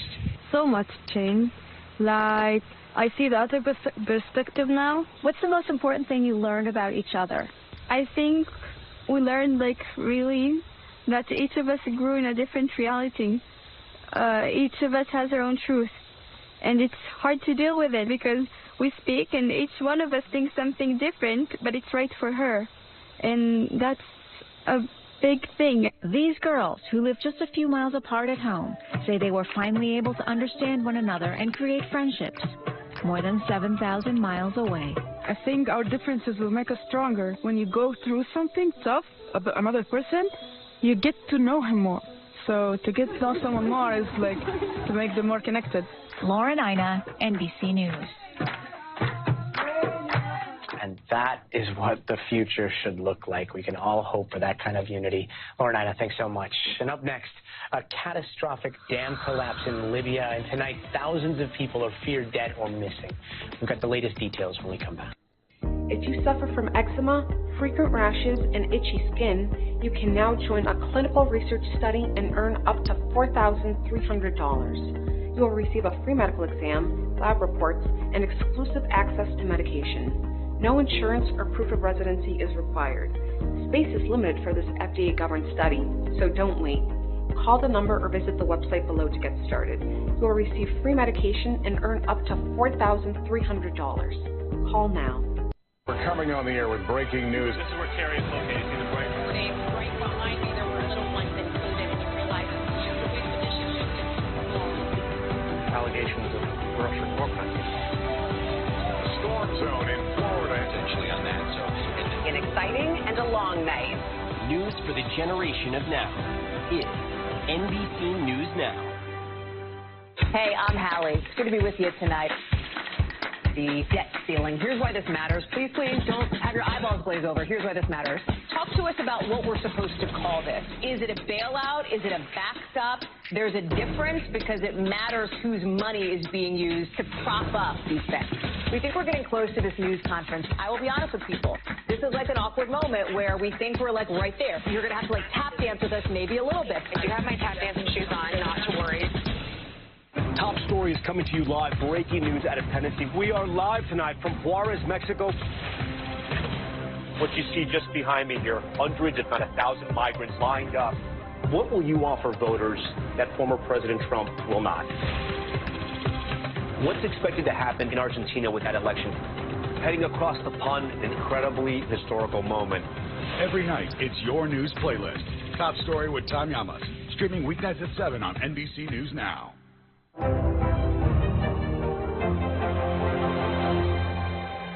News lives in the now. Look at this. You can't even see anything anymore. Is that good news for us? You got to see this. News for the generation of now is NBC News Now. Hey there, welcome back. Let's take a quick look around the world in 80 seconds. The death toll after the earthquake in Morocco is now close to 3,000 people. Survivors say they haven't got enough help from the government, and many people are sleeping outside either because their homes were destroyed or because they're worried about their damaged homes collapsing.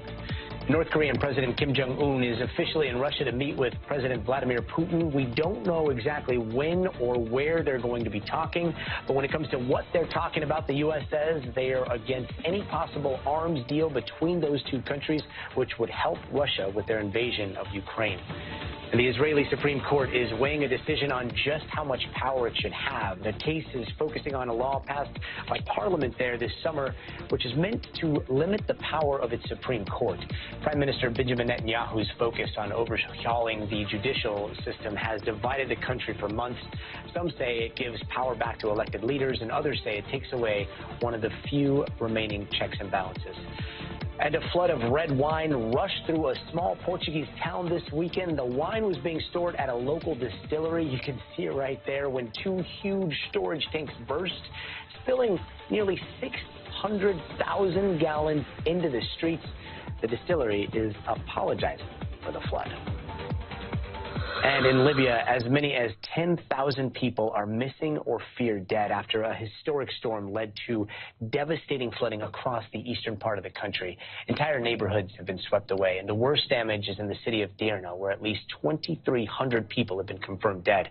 The disaster intensified when two dams also burst, and as of now, at least 20,000 people have been displaced and left without homes. NBC's Josh Letterman. Along Libya's Mediterranean coast, utter devastation in a war-racked region unprepared to respond. Severe flooding leaving in its wake an unthinkable loss of life. And with some 10,000 people missing, fears the death toll will grow far higher. In Derna, in eastern Libya, bodies strewn on the streets by the dozens, covered by blankets. Cars piled on top of each other. Residents and aid workers navigating knee-deep, muddy water and entire neighborhoods that no longer exist. Authorities estimating a quarter of Derna was wiped out. What we can confirm now that thousands of people have lost their lives, thousands of people have lost their homes, and thousands of families are stranded or lost. In Derna, the hardest hit area, the health system has collapsed. Ambulance officials say what functioning hospitals remain are now sorting grounds for the bodies arriving by the hundreds. The culprit, Mediterranean storm Daniel, which struck on Sunday, bursting at least 2 dams on the Wadi Derna, a river that runs right through the city of some 90,000 people. The waves of water swept buildings and people right into the Mediterranean Sea, a disaster of proportions that would be impossible for any country to deal with in the best of times. But these are not the best of times in Libya, an oil-rich North African country that's been torn apart by civil conflict and extremism for more than a decade, since longtime dictator Muammar Gaddafi was ousted in a NATO-backed uprising in 2011 and then killed. In the years since, 2 rival governments, each backed by their own militias, have fought for control of territory, leaving local infrastructure neglected and crumbling, ripe conditions for humanitarian disaster.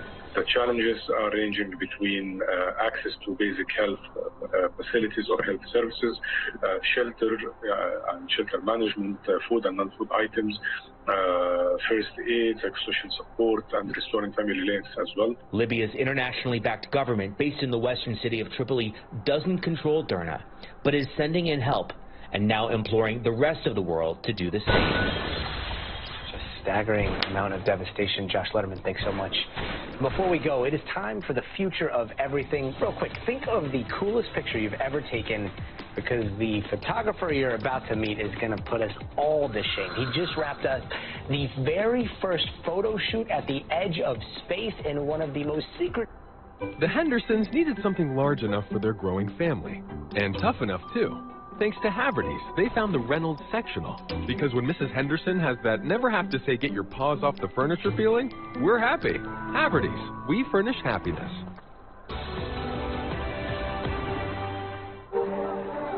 People really don't know what's going to happen. Only a dozen hours after the eye roared ashore. More good people than bad people, you know, right? There is some late-breaking news for the Iowa caucus. All right,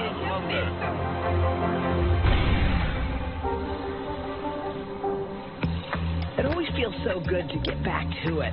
Back to all your people and the things you love to do. It's a new season, and you start every morning ready to take it all on. Hitting high gear a little earlier because there's more to cheer for.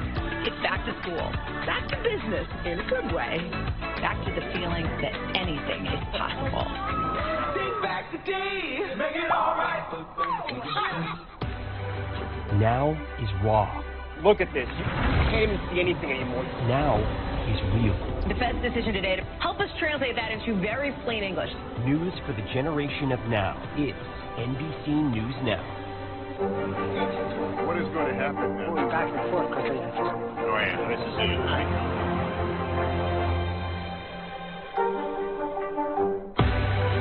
People are stressed when they're going out and flying. Why should they trust you? You're now with this long-anticipated counteroffensive. How's it going? What's the goal? What will you offer voters that former President Trump will not? News for the generation of now. It's NBC News Now. Nearly a dozen hours after the eye roared ashore. There is some late-breaking news. All right,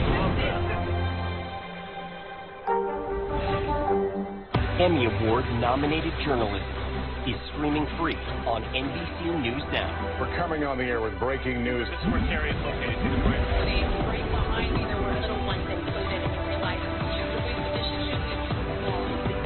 Allegations of Russian war crimes. Storm zone in Florida. Essentially on that, so an exciting and a long night. News for the generation of now.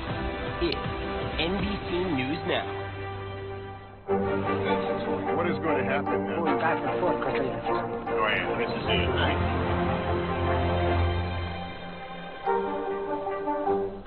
News for the generation of now. It's NBC News Now.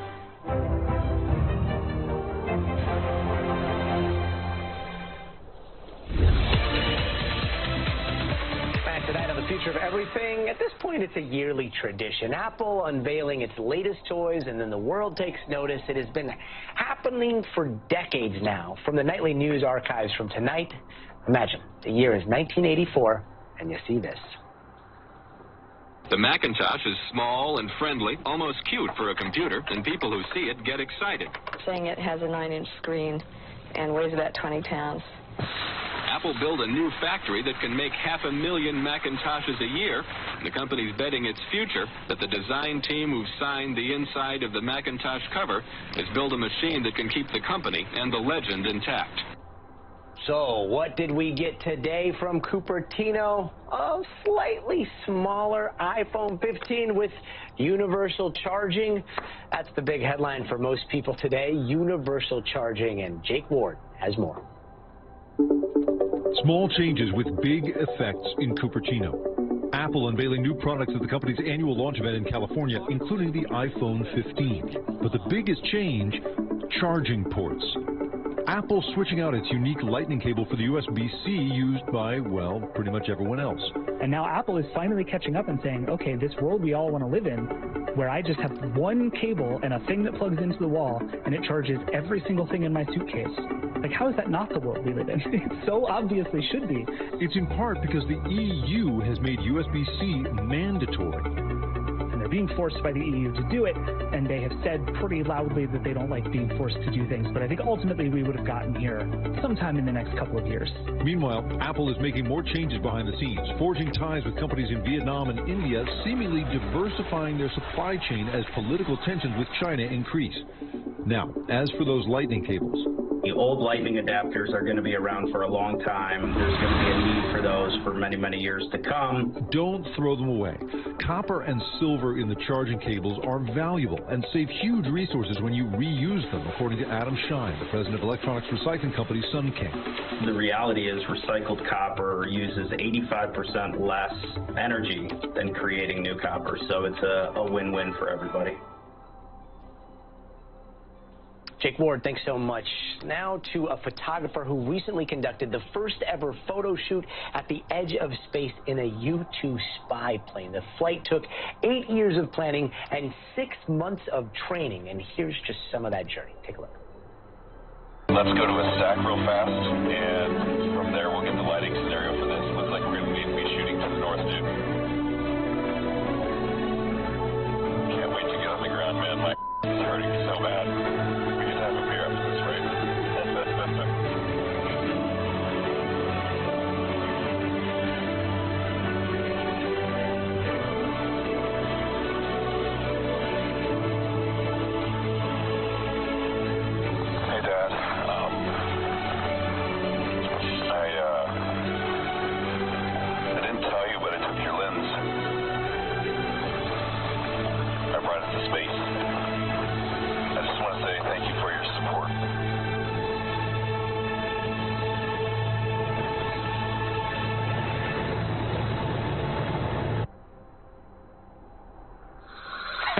And joining us now is the photographer behind the lens of those incredible images, Blair Bunting. Welcome.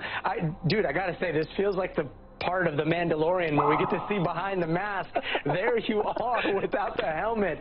I mean, I've got goosebumps. I have so many questions, from the gloves on the camera to the training, but I got to start with your dad. You mentioned your dad there. Oh, yeah. Tell me a little bit about that special connection and that moment that you felt up there from the beginning. Oh, that was one of those things that ever since the very beginning of the entire project, it was one of those, I wanted to get a photo shoot where we created images that people would love, but I've always wanted some kind of way to express to my dad what his and my mom's support has actually meant, because we grew up, they're both teachers, and so we didn't have a lot, but yet when I asked if I could get a camera to do a photo class in high school, he said, here's my camera, and if you ever need anything, I'm here for you. And so it just felt appropriate that, you know, a big project like this, I need to tell him what that meant, and so that's why we did that.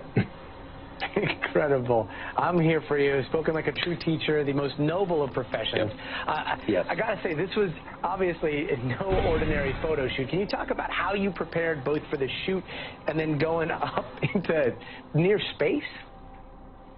It's kind of you prepare.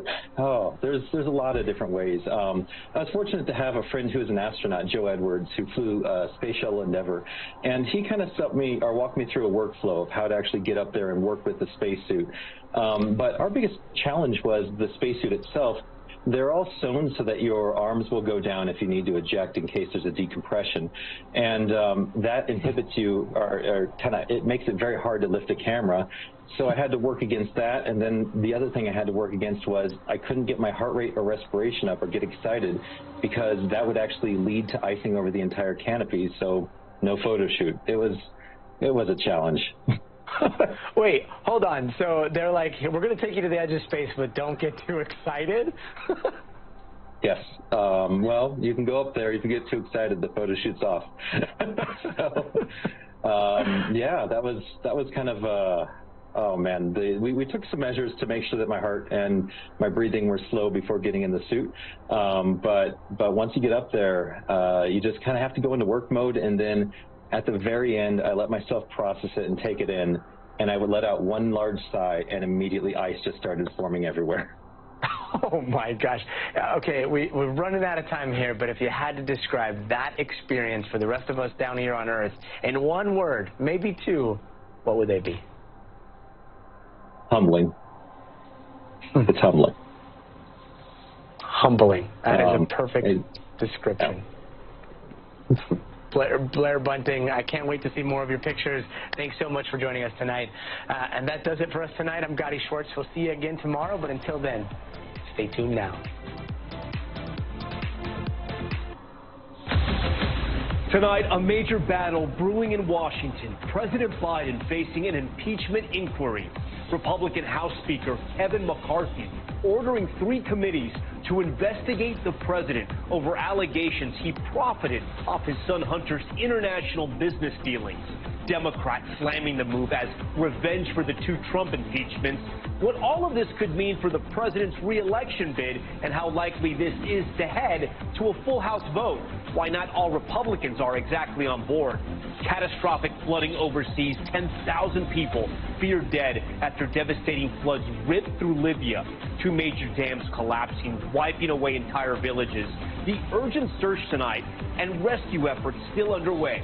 Armed and dangerous, an alarming escalation as police hunt for an escaped murderer in Pennsylvania. Authorities now saying that fugitive is armed with a .22 caliber rifle that he stole from a garage. The homeowner firing at the escapee before he fled yet again. What we're hearing from the terrified residents, now urged to stay inside of their homes. TSA stealing from passengers? Newly released video showing agents appearing to pluck items from travelers' bags right in front of them at security checkpoints. The legal trouble they're now facing. DoorDash disgust. Video capturing the moment a delivery driver spit on the food he was bringing to a home. What that customer left as a tip that sent him over the edge. Plus, a man in Florida bit in the face by a shark.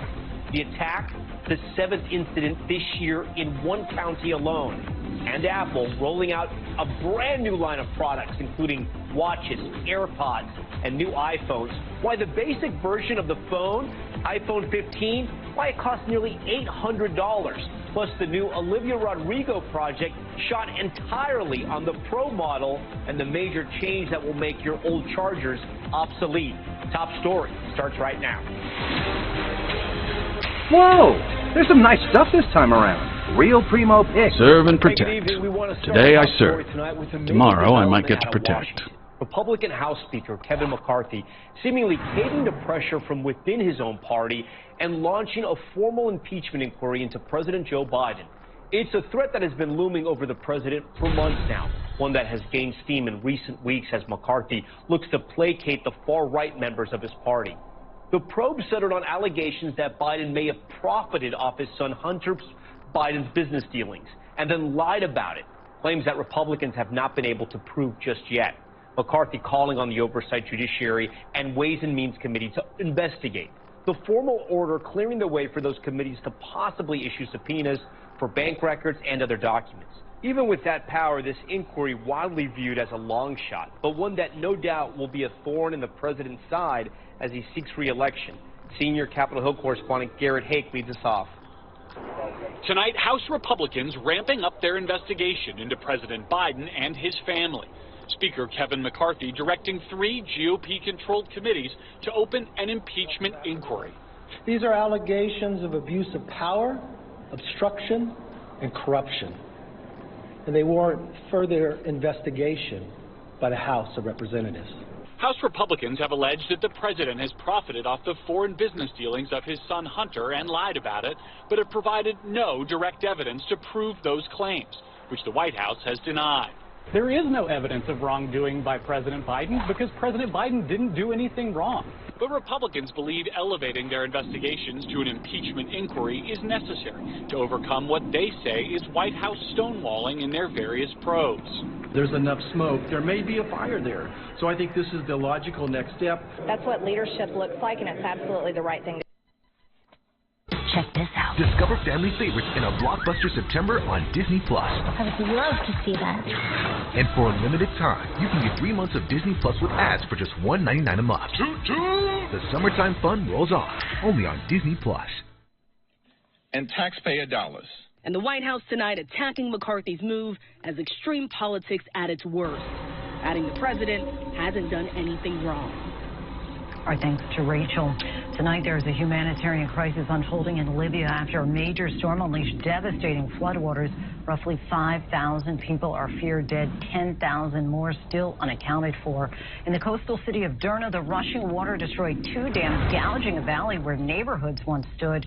And tonight the need for help is growing. ABC's chief foreign correspondent Ian Pannell reports. Tonight, catastrophe in Libya. A major storm triggering a flooding disaster, breaking 2 dams and sweeping away thousands of lives. Officials fear upwards of 5,000 people are dead, with as many as 10,000 still missing. Bodies lining the streets, survivors left with nothing. A quarter of the eastern city of Derna wiped off the map. A Mediterranean storm lashing the coastal city with 16 inches of rain in a 24-hour period. Residents reported sounds like explosions as the massive dams gave way. There used to be a dam, this man says. Now it's soil. Derna City pleading for help. It's taken hours for rescue teams and the military to get on the ground. Conflict and a crumbling infrastructure hampering rescue operations, with Libya divided by 2 competing governments. As limited international aid arrives, the true scale of this disaster still unknown. So much destruction, and now to another story of devastation. The death toll has climbed in the wake of the rare and powerful 6.8 magnitude earthquake that struck Morocco Friday night. More than 2,900 people are confirmed dead. The quake, Morocco's strongest in more than a century, hit the country's high Atlas mountain range near Marrakesh. A new storm is triggering flood alerts in the Northeast from D.C. to New York all the way up to Boston. It follows a flash flooding emergency in Leominster, Massachusetts, where there were more than 9 inches of rain in just a few hours. Hurricane Lee is now a major Category 3 storm. Lee's possible track, those spaghetti models show it heading north and could make landfall in Maine or near the Canadian border this weekend. ABC senior meteorologist Rob Marciano is tracking it all for us. Hey, Rob. Hi, Lindsay. Yeah, lots of weather to impact potentially the Northeast here. We had a dry day, finally, but flood watches are back up for eastern and central Massachusetts, even southern parts of New Hampshire. So from Boston back to nearly Baltimore, those watches are up till Thursday morning because that front you see slicing across Pennsylvania, that one's strong enough to push through. And as it does so tonight and tomorrow morning, from D.C. up I-95 and New York and New Haven and eventually towards Providence, we could see strong to severe thunderstorms throughout the day, and those could dump more in the way of some heavy rain. All right, after that, we're looking at Hurricane Lee, which is growing in size. It's about 500 miles south of Bermuda. It's got Category 3 force winds. It's forecast to be past Bermuda on Thursday as a Cat 2. As it does so, churning up water there and along the east coast of the U.S. Going to have rip currents and dangerous surf there through the week, into the weekend, and over the weekend, likely on Saturday. We're looking for a landfall potentially anywhere from Portland, Maine, through Bar Harbor to Halifax to the eastern edge of Nova Scotia as potentially a Category 1 storm. But even whether or not it's a hurricane or not, it still has a massive wind field that will extend west into the U.S. So I think millions of folks along the New England coast are going to be impacted by Lee before we're done with it. Lindsay? Rob Marciano, our thanks to you as always. Tonight, New York Jets fans are in mourning. Despite the team winning its opening game last night against the Buffalo Bills, four-time MVP Aaron Rodgers' debut with the Jets lasted 4 snaps. He will now miss the entire season after tearing his Achilles. Stephanie Ramos has more. It was one of the most highly anticipated games. Quarterback Aaron Rodgers making his debut with the New York Jets. But just 4 plays into the game, it was all over. Down goes Rodgers in the sack for Leonard Floyd. Rodgers going down on his ankle, tearing his Achilles tendon. And now Rodgers sits down. The quarterback limping off the field. You could see the horror on the faces of heartbroken fans. The Jets' backup quarterback later mounting a surprise comeback to beat the Buffalo Bills. But today, the coach confirming Aaron Rodgers is out for the season. I feel more for Aaron than anyone. He's invested so much into this organization, so much into this journey that he's embarked on.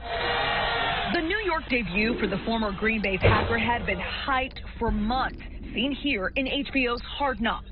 There had been so much hope and faith that Aaron Rodgers would be the Messiah for the New York Jets, that he would get them to the Super Bowl. But tonight, the 39-year-old quarterback is facing surgery and months of recovery. He can do it, but it's going to be physically and mentally challenging to get back to the level where he's playing the type of MVP football that he's accustomed to playing. Lindsay, tonight the Jets coach cautioned against writing off the team. He added he has all the faith in the world in quarterback Zach Wilson, who led the team to victory here last night. He says Wilson has made a drastic improvement from a year ago. Lindsay. Stephanie, thank you. Now to Apple's major change. The company revealed its new iPhone and discussed what they've done about those frustrating chargers that change so often. ABC's chief business correspondent Rebecca Jarvis joins us now. Becky, what's the change and why did Apple decide to make this move? So, Lindsay, there are changes to the cameras in the iPhone 15s, but the change everyone is talking about is the change to the charging port. It is now a USB-C port, meaning it's compatible with other devices like your Mac, your iPad, and even other things like Android's non-Apple phones. This is it. It's hard to see on your screen, but it's a significant change for consumers, and the change wasn't necessarily made because people were clamoring for it here in the U.S. In fact, it is still the #1 selling phone in the U.S. The change was made because Apple's hand was forced by European Union regulators who said it had to be changed in order for the company to keep moving forward, Lindsay. All right, Rebecca Jarvis, I guess I'll get rid of all those old chargers I have at home. Thanks so much. Still much more to get to. Coming up, the CDC director joins us to talk about the plan for new booster shots, how soon they could be available, and whether you should consider masking up again as cases rise. But next, it's a dream for some, but not exactly ideal for one town. What led to hundreds of thousands? This is Sadie. She's on Verizon, and she's got the new My Plan, so she gets exactly what she wants and only pays for what she needs. She picks her perks and saves on every one. Make your move to My Plan. Act now and get it for $25 when you bring your phone. It's your Verizon. Deadly missile strike in Dnipro, Ukraine. Reporting from the earthquake in Turkey. From Charleston, South Carolina, on the 2024 campaign trail. From Kathmandu, Nepal. Truckee, California, covering record snowfall. Traveling with the president in Mexico City. Wherever the story. Here at this airport in Tampa, it's already shut down. Reporting from the nurses on the picket line. Moving from Jerusalem here at Downing Street in London. Streaming live to you. Wherever the story is. Wherever the story is. Wherever the story is. We're going to take you there. You're streaming ABC News Live. ABC News Live. You're streaming ABC News Live. ABC News Live. Streaming free everywhere. America's #1 streaming news. And now, an announcement from America. It looks like we succeeded, but the ritual in the book isn't done yet. Somewhere in America is about to get $1 million live on GMA. Could it be you? Watch GMA this September. Ah, you see how I did that? 1 million good reasons. Plus, the new cast of Dancing with the Stars will be revealed live, and the Sharks are back, giving you the real advice to grow your money. This September, put some good in your mornings with Good Morning America. More Americans choose BBC News, America's #1 news source. Reporting from the White House, I'm Terry. You figured it out. The story is, we'll take you there. You're streaming ABC News Live.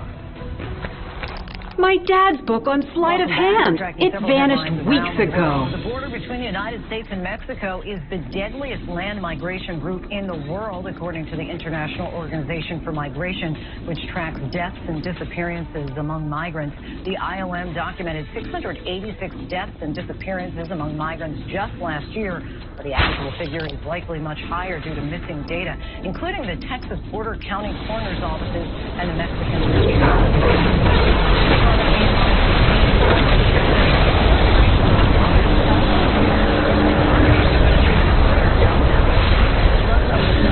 Finally, the real crime Bible. I'll let John know we're on our way. For more than 2 years, has experienced bouts of dizziness and vomiting, but has been denied access to an outside doctor. Rivers of red wine flowed through the streets of Portugal after 2 tanks burst at a winery. Despite 600,000 gallons of red wine spilling through the streets, there were no reported injuries, and the spillage did trigger an environmental alert. The Centers for Disease Control and Prevention has endorsed updated COVID shots for everyone aged 6 months and older. The vaccines from Moderna, Pfizer, and its partner you all right? BioNTech. I'm watching your pattern, and you guys are all over the place. The U.S. has seen a surge in COVID hospitalizations this summer. We're right in the middle of a game of hide and seeker, Demon. Need help? I can. The new shot will be available at pharmacies and some doctors' offices and will be No, mostly free. I think we got this. Thanks, though. It's nice to have someone around that I can count on. For more now, let's bring in the director of the CDC, Okay. Mandy That Cohen. woman. Thank You you wanna- so much for joining us tonight. Great to be with you. Late today, you officially signed off on these booster shots. The shots come as we're, of course, seeing an uptick in COVID We got cases. the- How soon will the new shot be available? Well, today the CDC. Thanks for finding the crime Bible for us. We'll take that. COVID vaccine, and within the What next have you number of done to days, you're gonna Faith? see those start to He show up in wanted doctors' the offices mark and of pharmacies Cain, around so the I country. gave it to him. Now the mark of Cain and the crime Bible belong to our master. Fate, do as the mark of Cain commands. Destroy your friends. Well, we What all have wish you for COVID done to to be in the rearview mirror, but unfortunately it's still here. And what we know is that our immunity decreases over time. So even if you've had COVID before or been The vaccinated, souls bound to that fate are immunity, empowering that him. protection does In order decrease to over unbind time. him, I Plus, need a what we're particular seeing is that spell this book virus, and the reagent COVID to virus, cast the continues spell. to change. First, That's someone why go today and the fetch CDC is spells of recommending binding an and blinding. updated COVID vaccine for everyone over the age of 6 months. Again, it's to protect you from the serious consequences that this virus still can have. Many Americans, as you know, have ditched their masks. As we head into the fall and winter, do you see a world where people should mask up again in crowded spaces and inside? Well, as we get to the fall and winter, we're going to have not just COVID circulating, but remember, flu is out there, RSV that impacts our young kids is out there, and other viruses. So we want to use all the tools we possibly can to protect ourselves. Vaccine is a great tool. Going into the fall and winter, we have vaccines against all 3 of those major viruses. So right now, Next, ahead of fall spell and winter, called is a great time to get against Any volunteer couriers? vaccine, whether it's a shot, and if you're an older adult, you can get an RSV. But we have to use other tools, right? So if you do get sick, make sure you're getting tested, because getting tested allows I cannot control my body.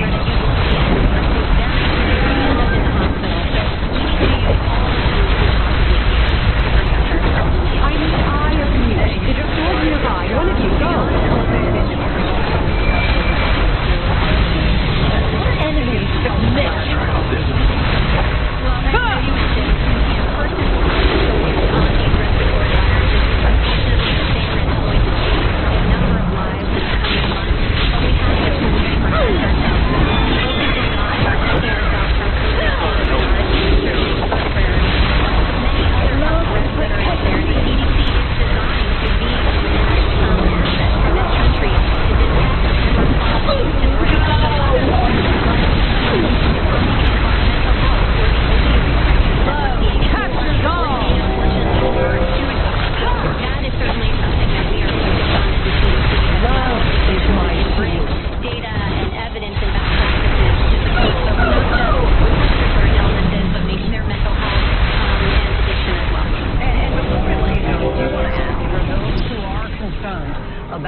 COVID shot.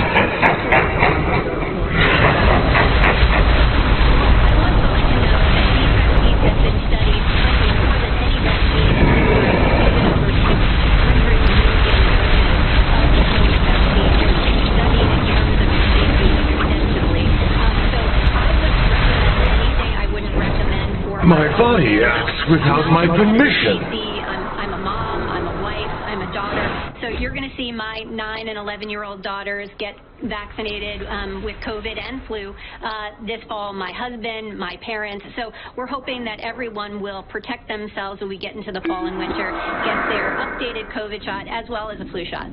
CDC Director Mandy Cohen, we really appreciate your time tonight. Thank you. Thanks for having me. And still to come, what if finally getting a work scenario you wanted goes from a dream to a nightmare? We talk with the director of the new series, The Other Black Girl. Show your best friend some love with the Flexure Credits electricity plan, where your 2 ISU stays are free every week and you get 3 bill credits to cash in during your plan. Live in Flexure with Flexure Credits. Reliant, official energy provider of the Dallas Cowboys.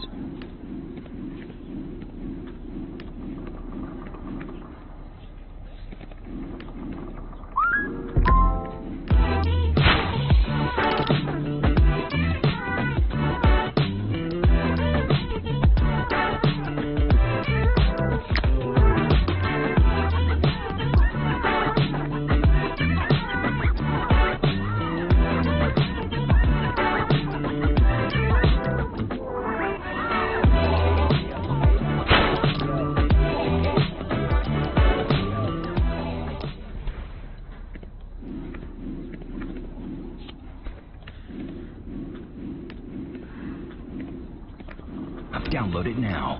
All right, here we go. You ready? Let's do it. Yes, it's the show America wants and America needs right now. This is What Would You Do? Let's go. How are you? Yes. So what will you be watching Saturdays on ABC News Live? What would you do?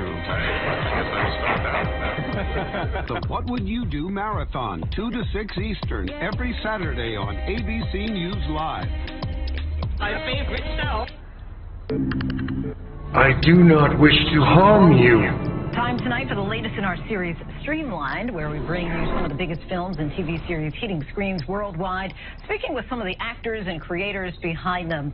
Being the only one in the room is a feeling many people of color have in predominantly white workspaces, but what if finally getting a new coworker only made things worse? That's the theme explored in the new Hulu thriller, The Other Black Girl.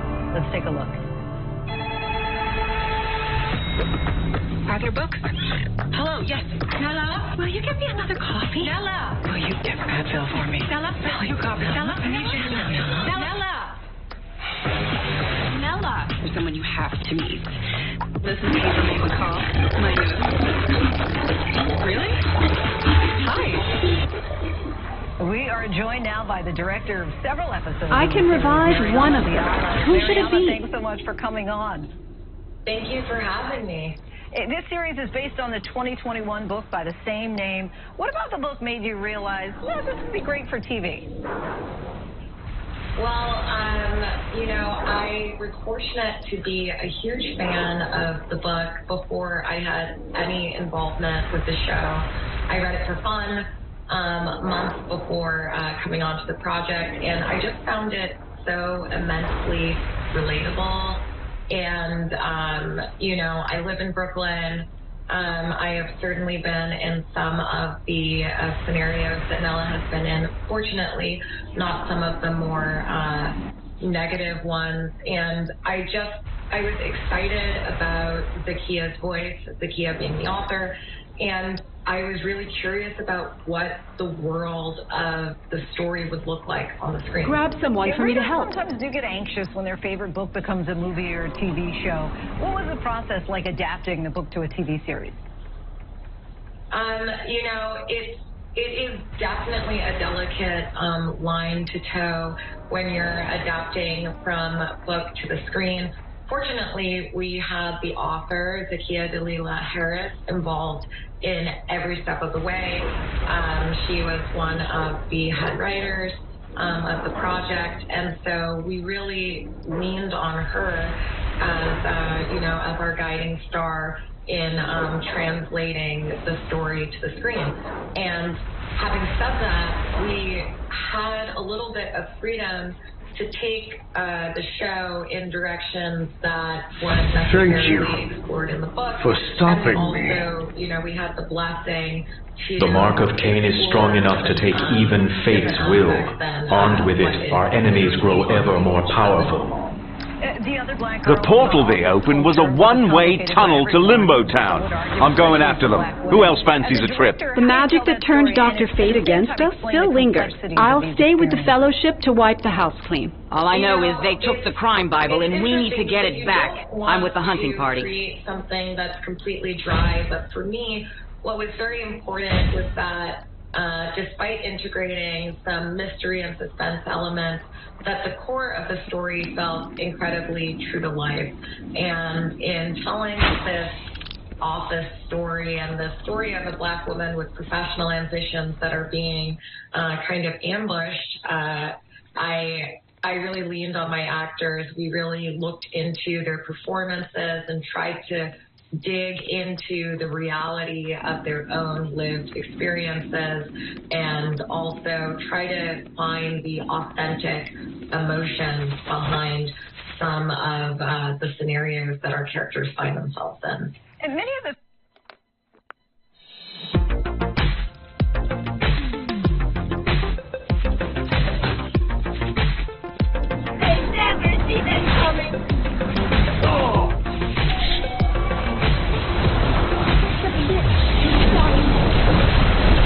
Your efforts are wasted.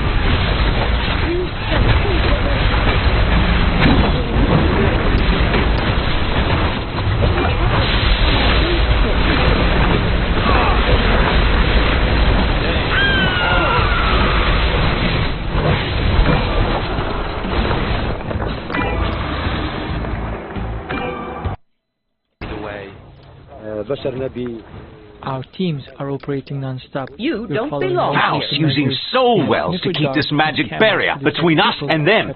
Let's give them the old what for.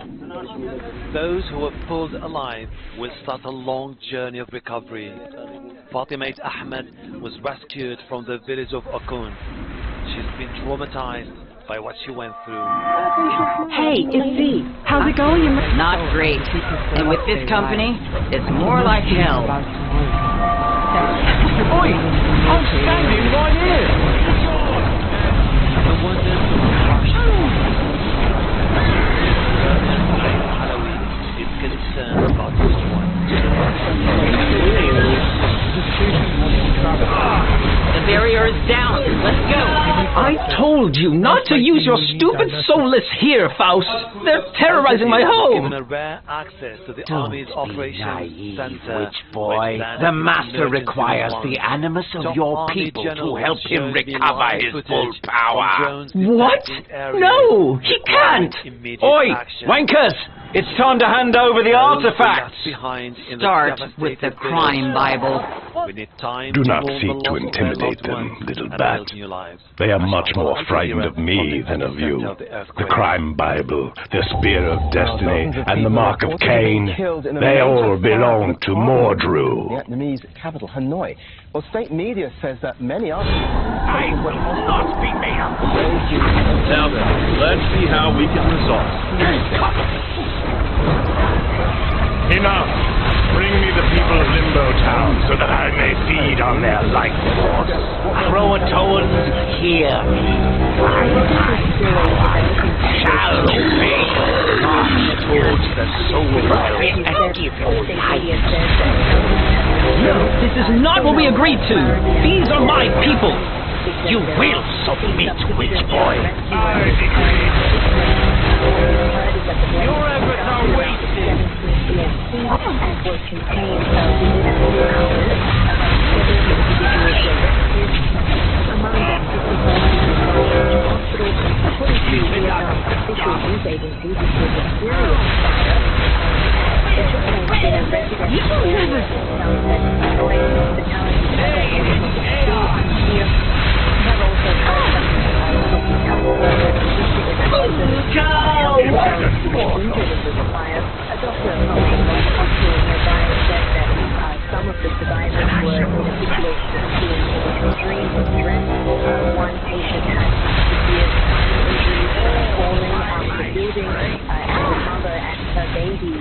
suffering from severe heat escalation and some fear of building fires in Vietnam.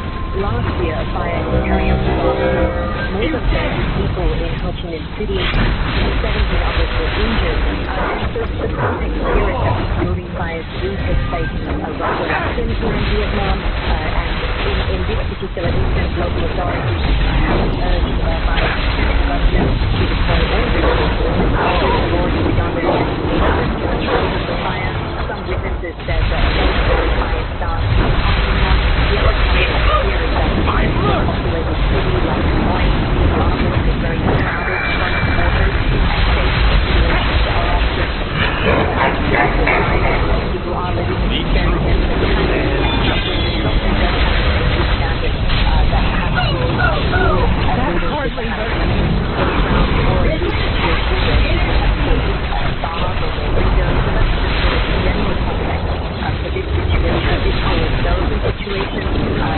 Come, Faust. My true destiny awaits. Jessica, for now, thanks so much indeed for that up. Speaker of the U.S. House of Representatives has asked colleagues... I just wanted some fun, but my people weren't supposed to get hurt. Time to spill, you little skiver. Hold it. Can't you see the kid's ready to talk?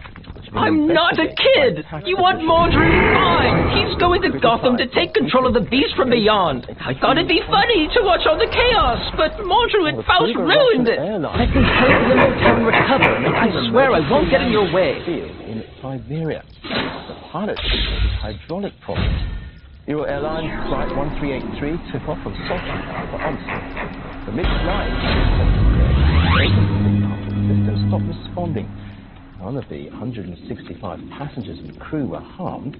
The airline denies that U.S. sanctions have resulted in poor maintenance.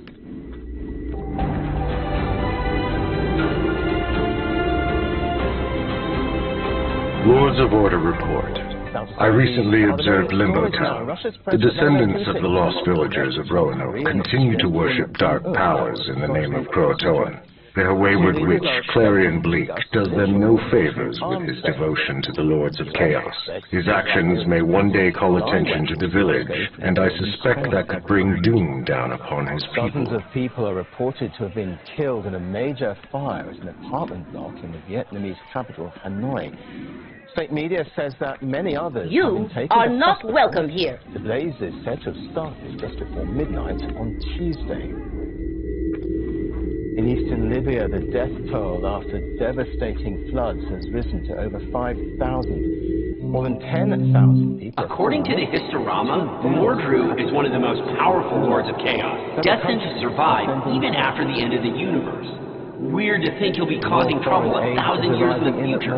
I sure hope there's always heroes brave enough to fight against him. Nearly 3,000. Listen up. Those do-gooder Lords of Order have a whole plan for saving the world from Mordru and the monster over Gotham. I have a plan that's a bit more unorthodox.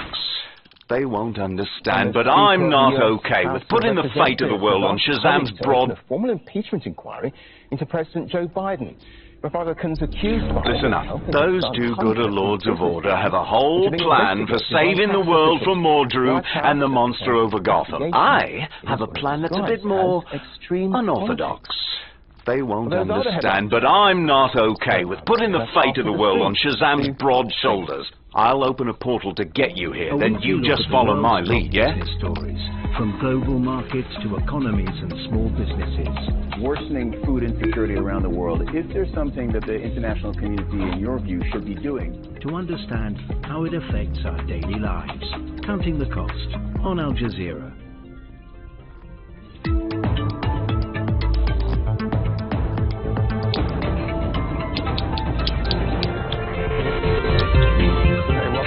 I'm Josh Rushing. Time is running out to save several major lakes across the world that are at risk of drying up. The crisis is so urgent that scientists warn that some could disappear, well, in just a few years. Now, that would spell a disaster for communities and wildlife. So today we look at 3 lakes that are rapidly shrinking and ask what action is needed to guarantee their future.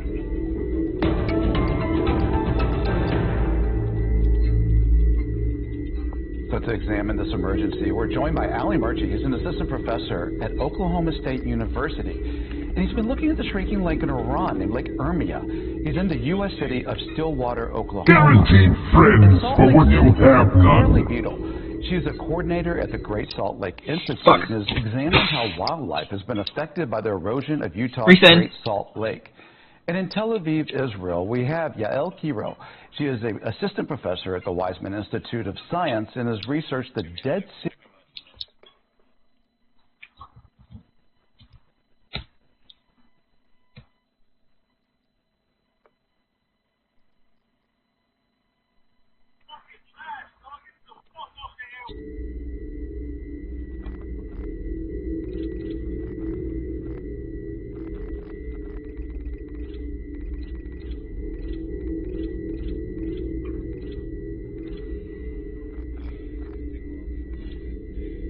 You can always use more combat options, correct? I have the solution.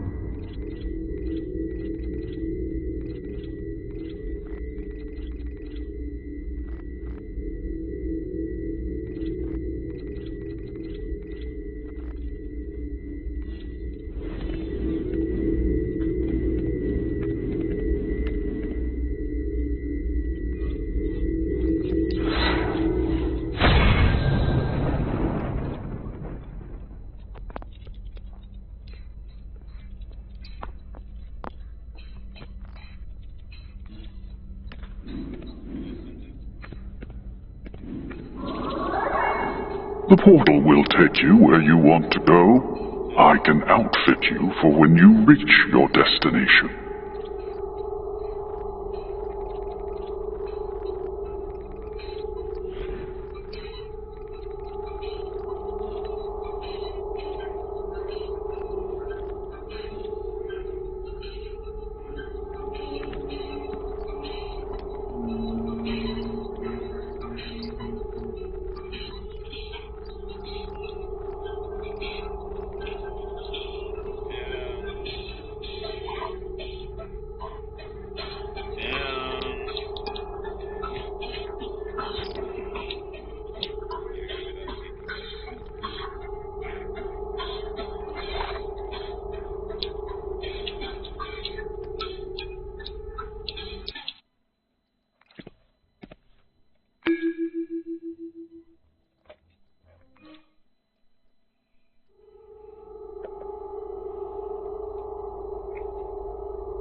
Lords of Order, grant us your favor.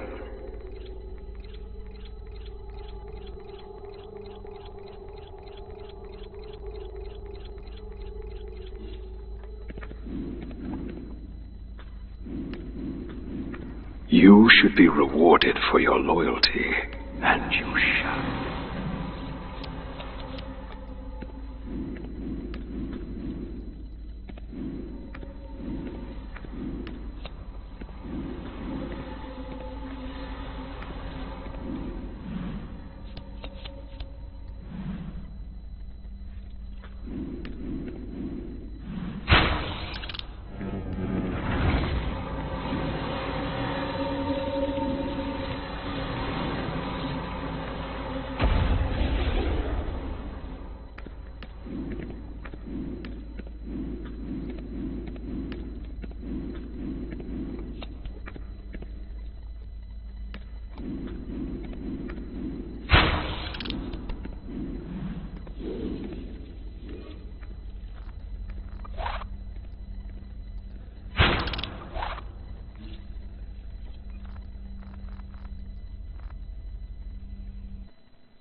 Stop that.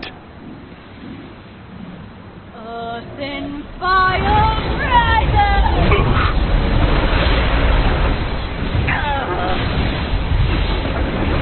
Really?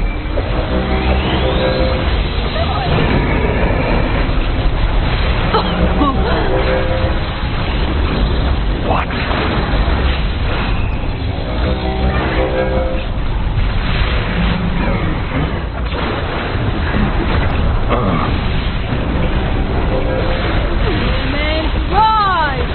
Minions, take care of these morons. Don't use that. Forget.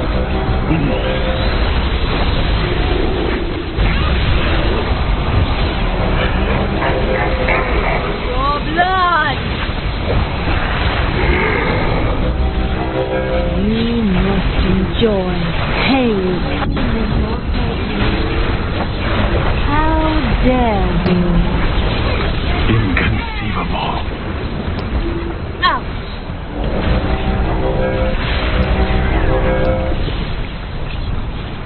Stop it.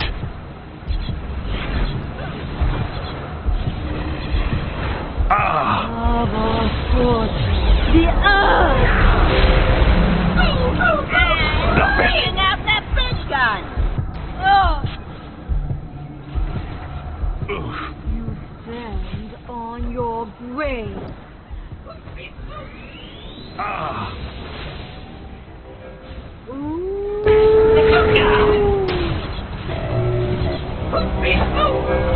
I'll just kill.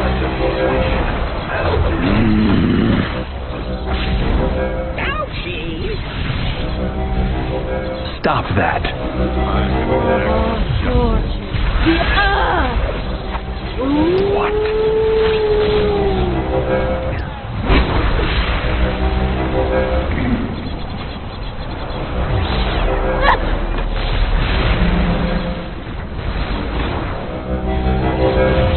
You insignificant earth!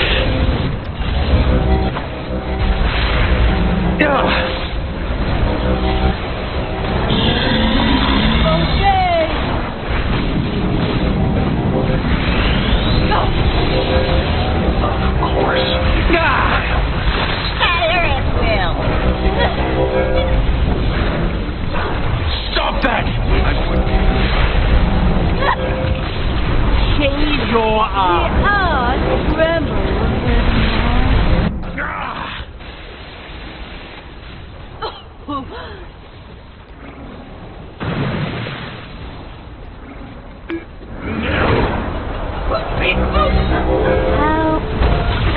fire.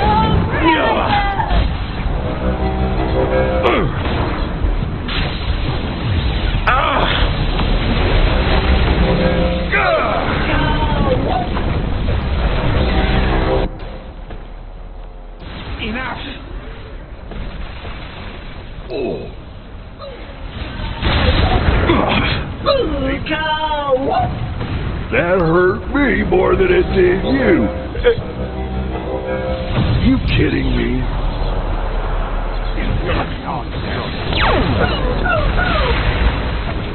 You trying to hurt me?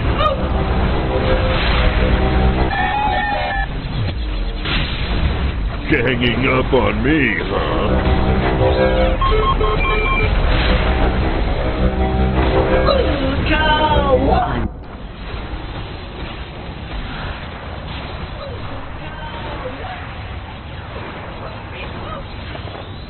Now I'm mad.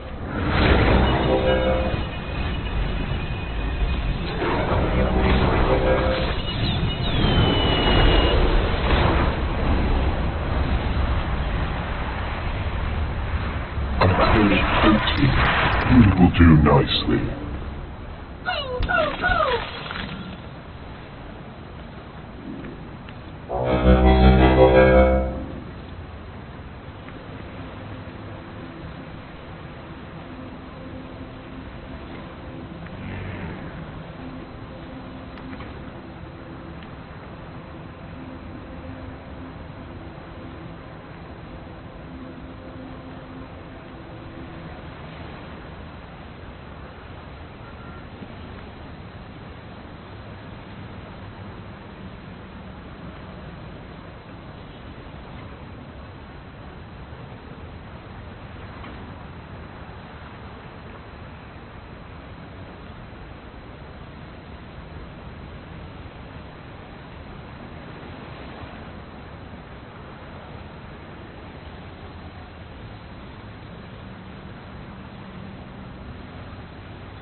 Gizmo.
Inconceivable.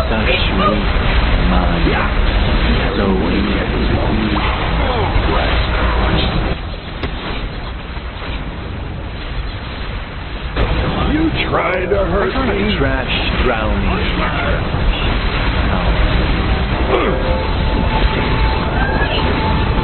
Look out below! More weak-minded fools to command. Really? That hurt me more than it did you. You kidding me? Really? Now I'm mad.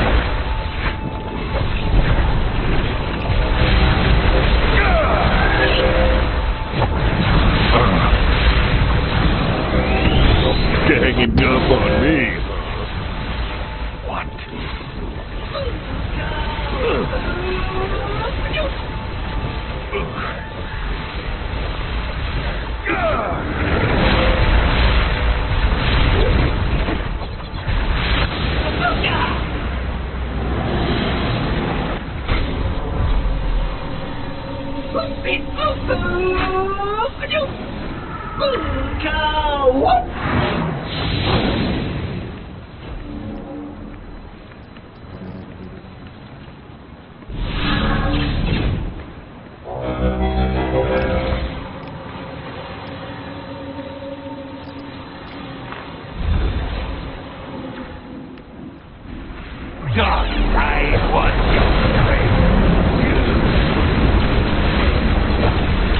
I can endure tomorrow.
taste of their own medicine. I love it.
Ah, the Oblivion Bar.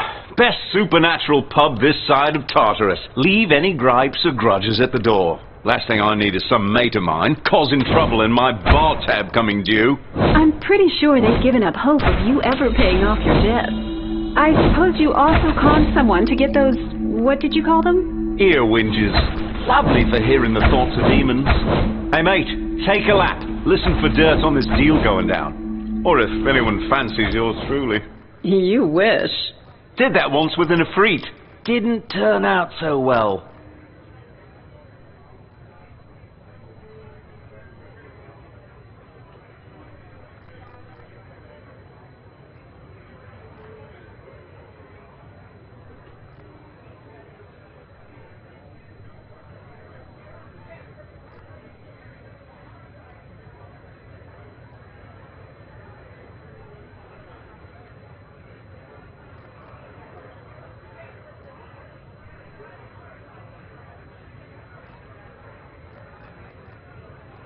Kid will pay a fortune for the key to the Rock of Eternity.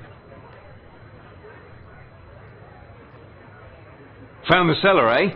Let's have a bit of a chinwag.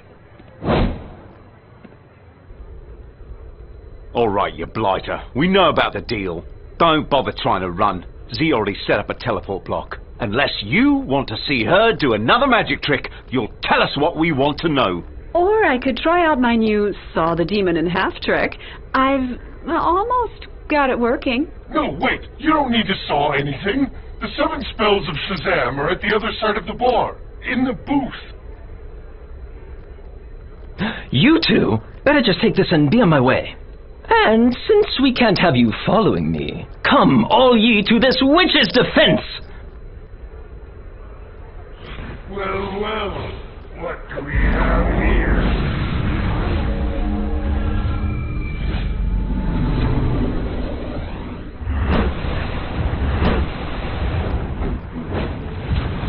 Feel the power of hell!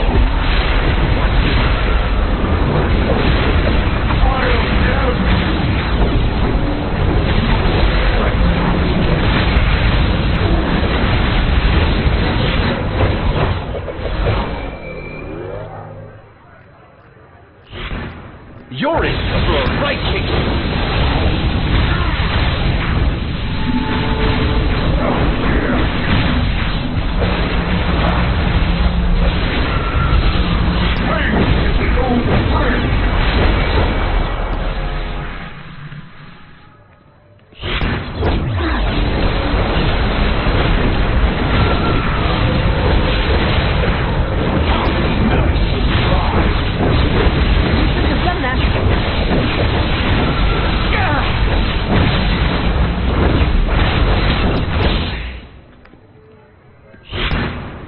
Darkness will be the light.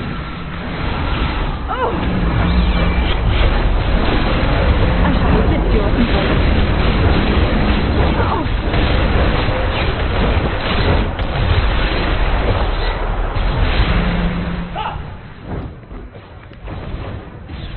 I strike with the might of hell!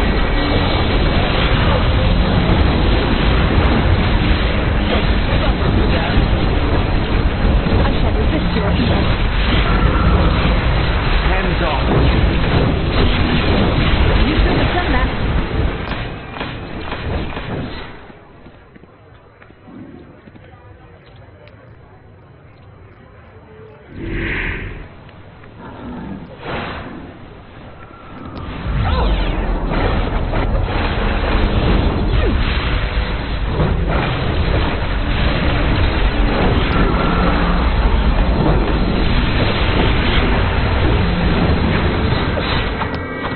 Clarion nicking the 7 spells of Shazam means he's probably trying to get inside the Rock of Eternity. But why? Worry about that later. I need to trace his teleport now if we want to follow him into the rock.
followed me here?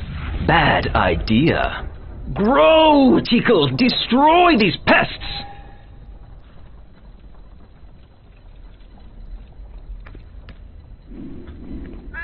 Z, a little help, please. We need to distract Tikal. I think I have a spell that works.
What is he in?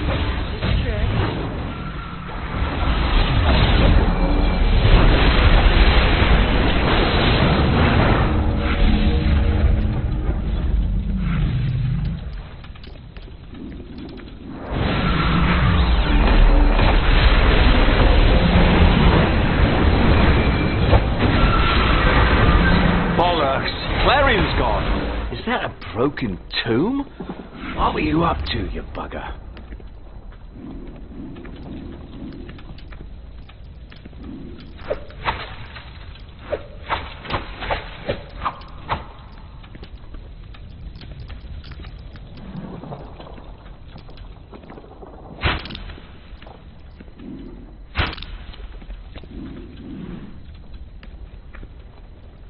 Hello, love. It's the Historama. If I can activate it, I can find Clarion anywhere. In a list of your absolute worst ideas, that has to be in the top 3. Oi! Historama! Do your thing! What are you doing in the Rock of Eternity? You trashed that tomb, and now you're stealing the Historama. Take a hike, Sparkles. I'm not gonna keep the bloody thing. I don't need the wisdom of Solomon to know better than to trust John Constantine. Calm down, everyone. Shazam, we can explain. Sod that. We need the Historama to catch up to Clarion. Let's go. Give it back, Constantine. I strike like lightning! Sparkles. I'll figure out the Historama. I've decided. This is your all-time worst idea. You're just an overgrown bully!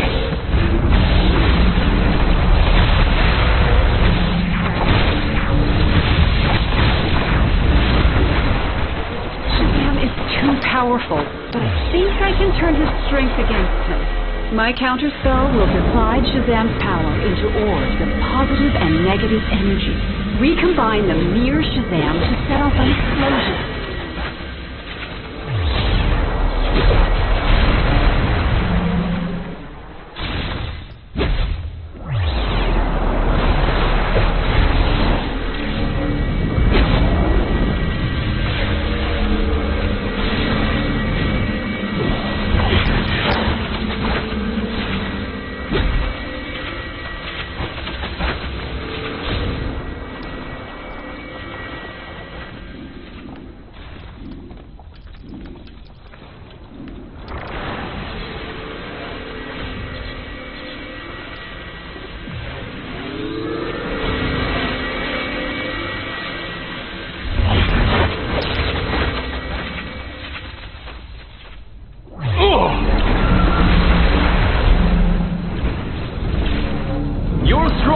But I'm stronger. That's not nice. Let me just activate the optimal subroutine.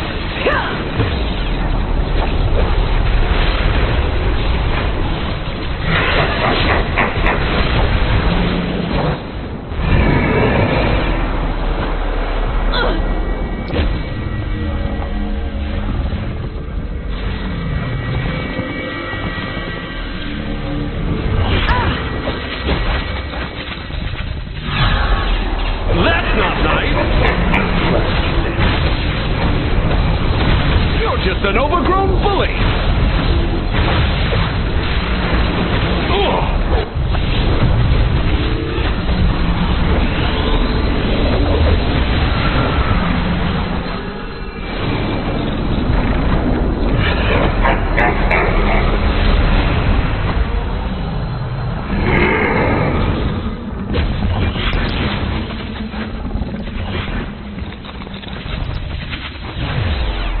You're strong, but I'm stronger.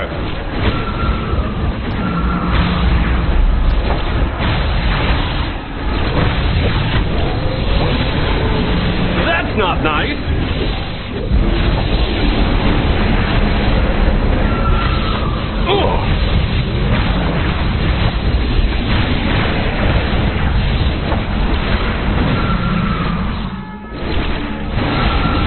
You're just an overgrown bully!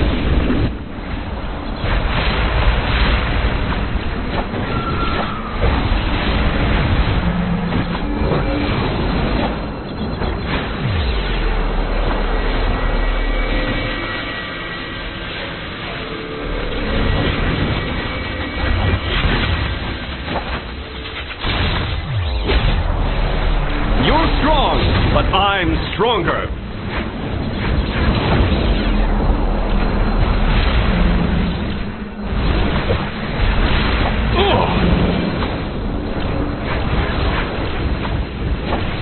You're just an overgrown bully!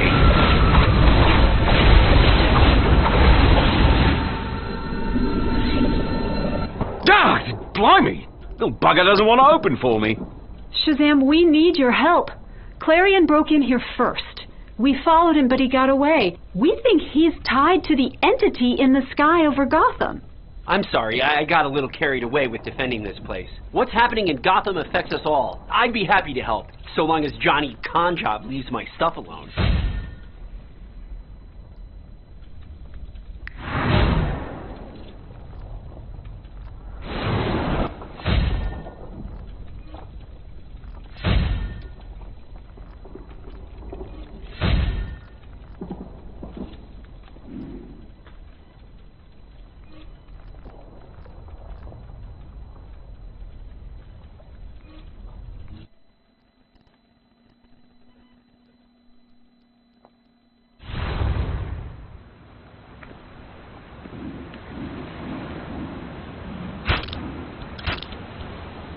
Gonna break that pretty face.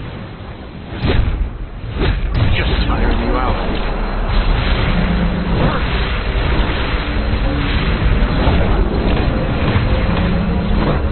Stop doing that. Down, not out. Whoa, okay.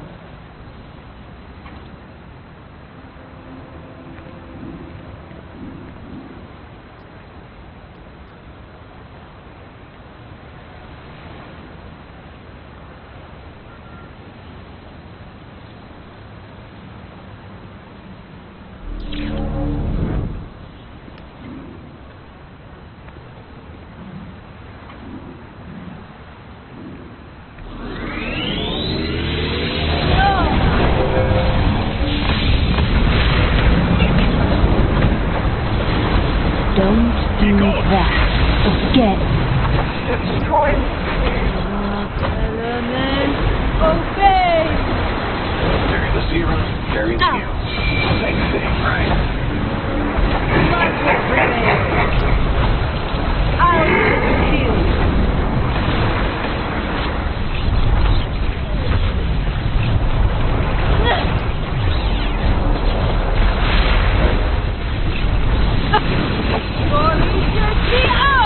Violet light, protect me! You must enjoy pain. You must enjoy.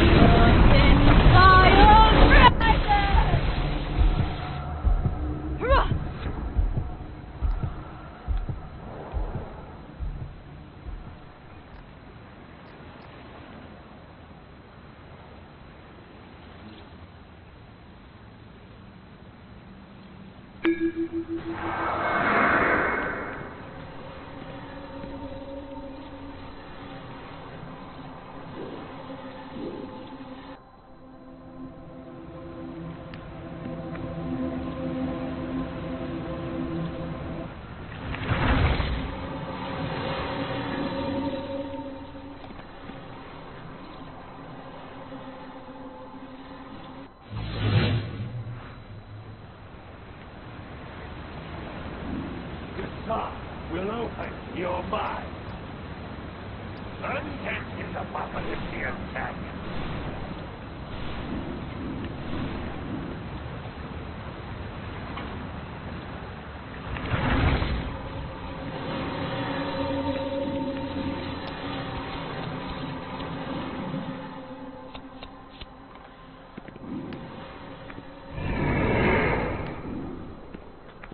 I graduated top of the academy. I'd like to be out there busting bad guys, but I guess this is important too.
Come on, Ring. How do you resist?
Lo, I know you're a man motivated by greed, and I respect that. Not much to spend your vast hoard on nowadays, though. Help us, and not only will you...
I can do better.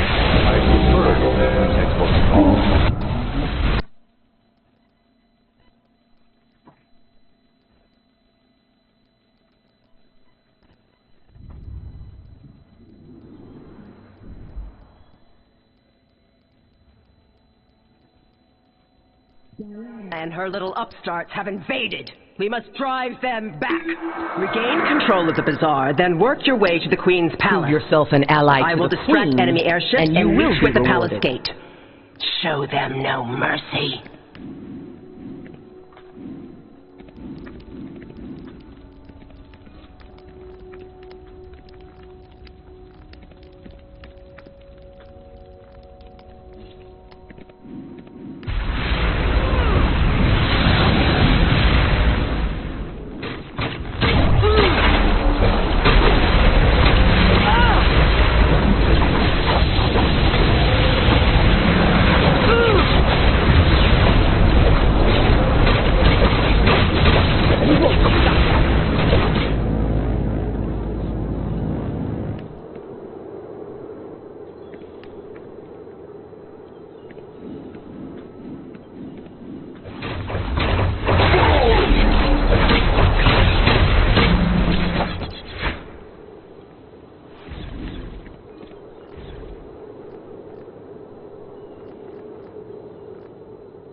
Queen Hippolyta, the magic barrier we've placed over Gotham will allow us to hunt down all that's left of Brainiac. My enemies in Gotham City do not stop with Brainiac. The mortals will suffer for their weakness and cowardice.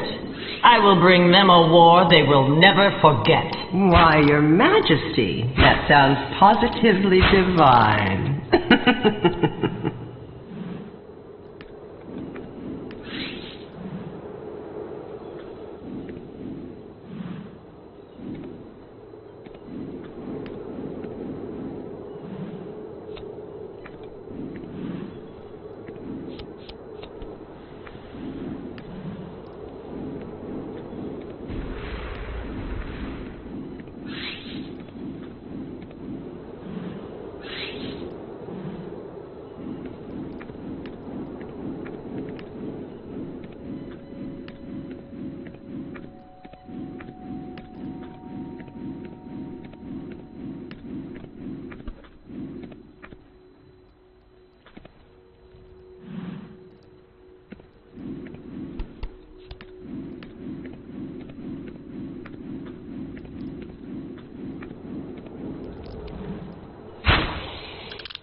I will stop you! Let's see how they like it. I won't stop you. Let's see how they like it.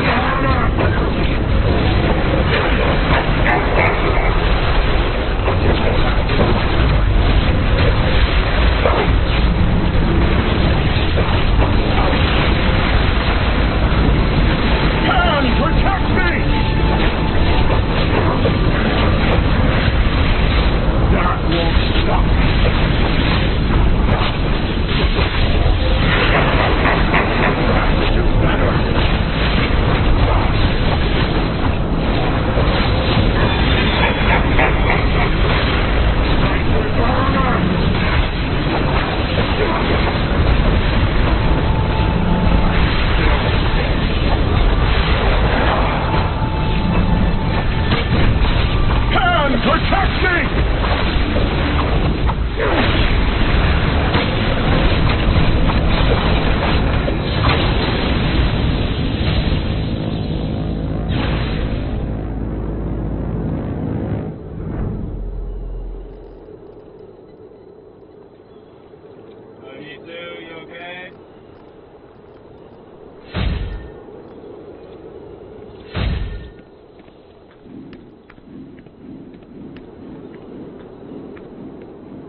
unworthy foe.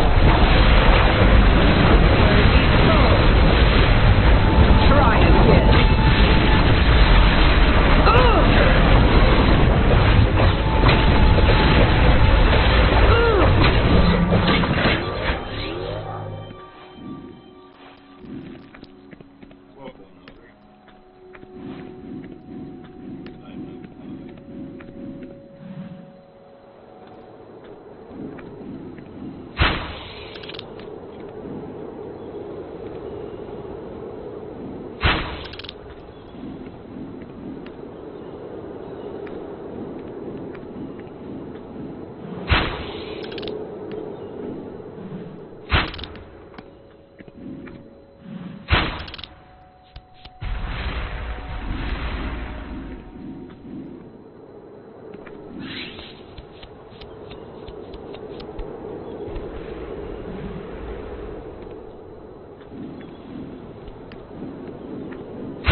Diana's betrayal is treason.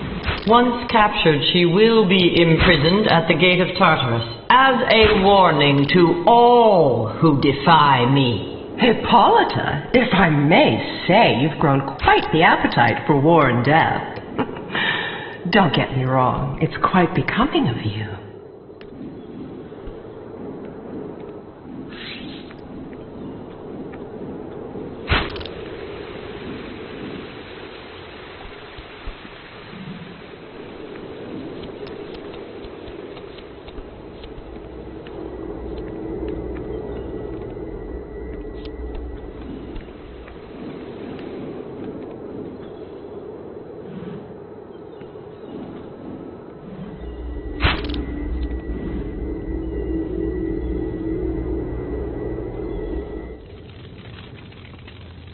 Release the dogs of war, my sisters. No longer will we sit by and let the mortals poison the earth with their cowardice. They've grown feeble, and they have failed to defend our world from Brainiac. This weakness resulted in the desecration of our home and the loss of our sisters. It is time. They must answer for their failures.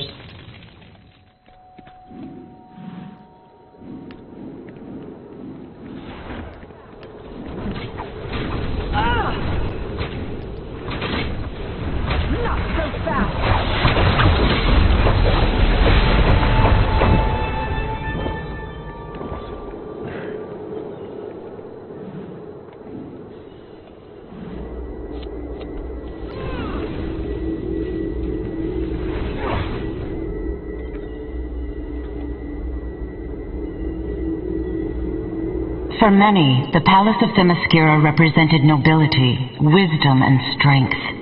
For me, it was always home. Let Diana's little act I hope that one day soon, with my gold the palace here can in return to the Themyscira. symbol it Keep once her was. away from the Queen, And at so any too cost. can my mother. Drive them out, and back into the mortal world.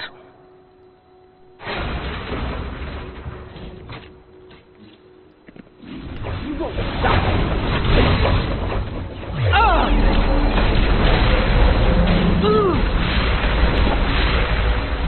You cannot stop me!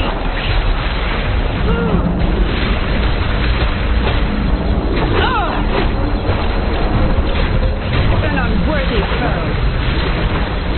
Nice try. Strange way.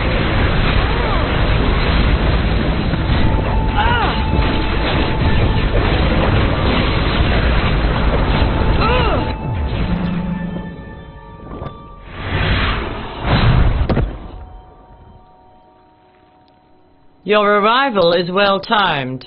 Diana approaches the palace gate. Circe! Get away from my mother! You still think I am Circe's puppet, that she commands this war? Hardly. Circe works for me.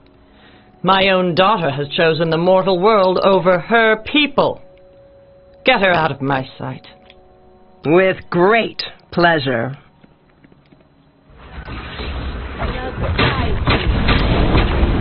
That was a mistake.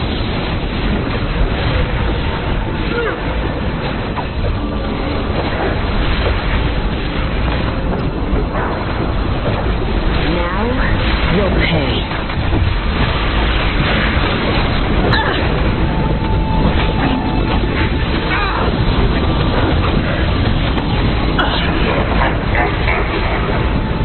Your time is near. I'd reconsider that. Your attacks are weak. For love. You will beg forgiveness. Hera, protect me. Not done. You'll regret that.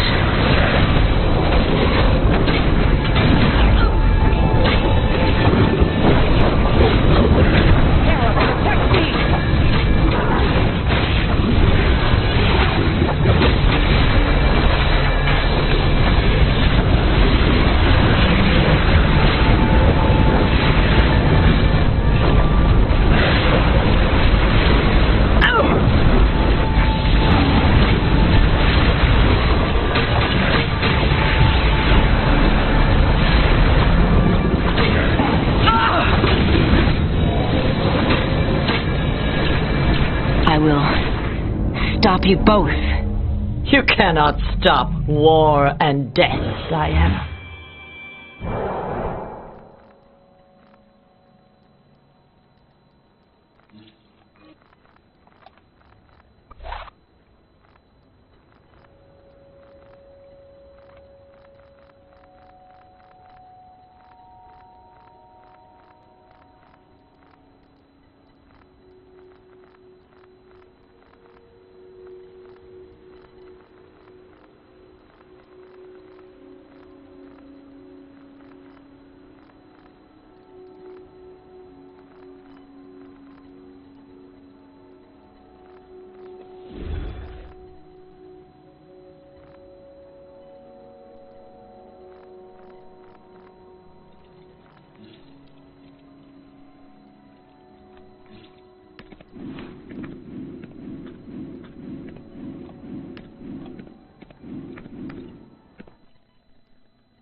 Way too close.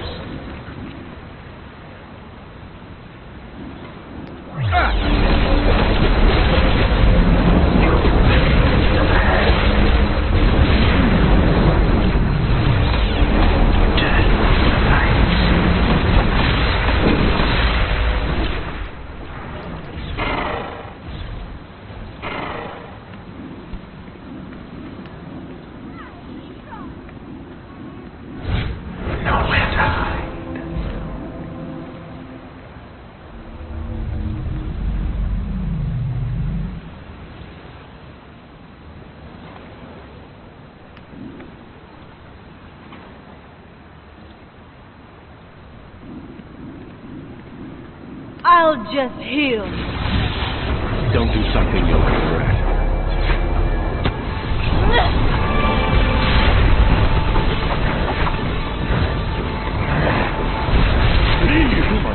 How dare you? Yes, I'm very particular about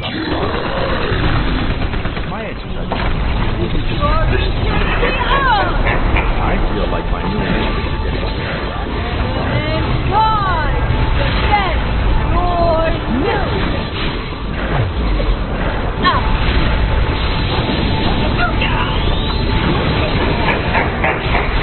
And God, defend your will. On your grave.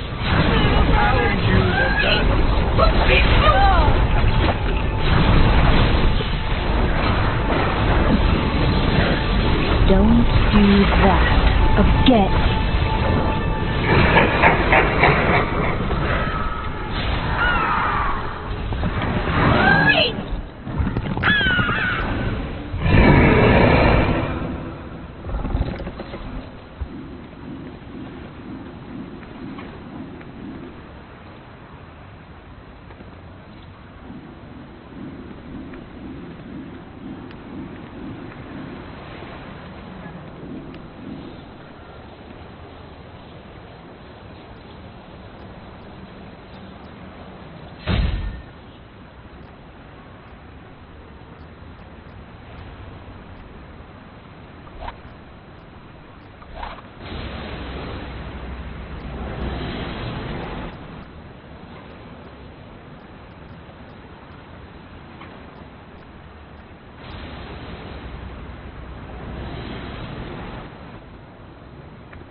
You will be cut down.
Billy Batson, boy reporter for WHIC Radio, recapping the events that led up to Kahndaq being claimed as a domain of the Lord of the Underworld, Neron.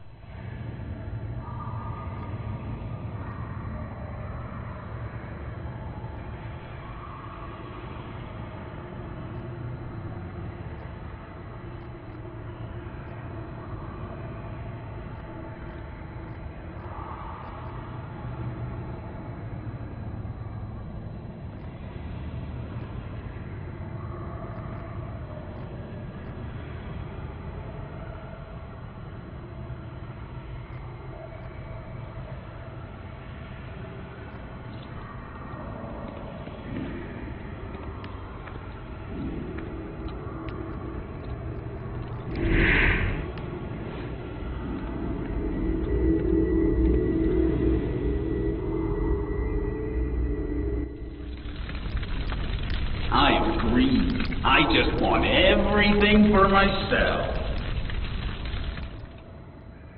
My beloved wife Isis has been imprisoned by death for too long. No more chicanery, no more waiting. Today, I will set her free myself. We will rip you asunder.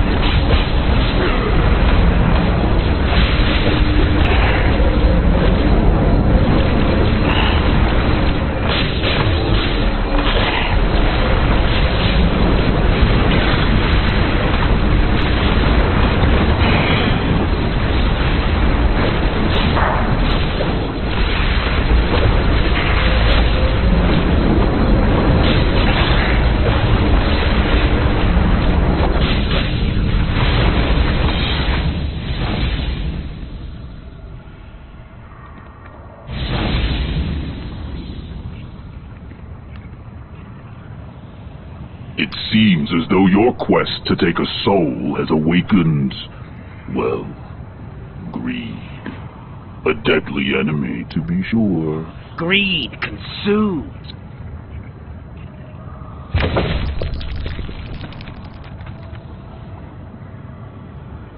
Undeterred, Black Adam and his allies fought the deadly enemy of man, greed. I don't think the blatant symbolism bothered him even a little bit.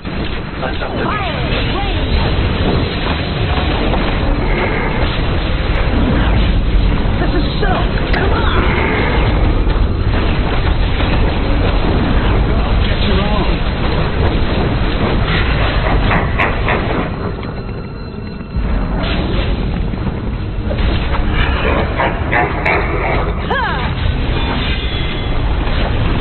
Nice try.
This victory was supposed to be mine. Now, be nice to our guests. I think they have earned an audience. Isis, if you can hear us, we are nearly there.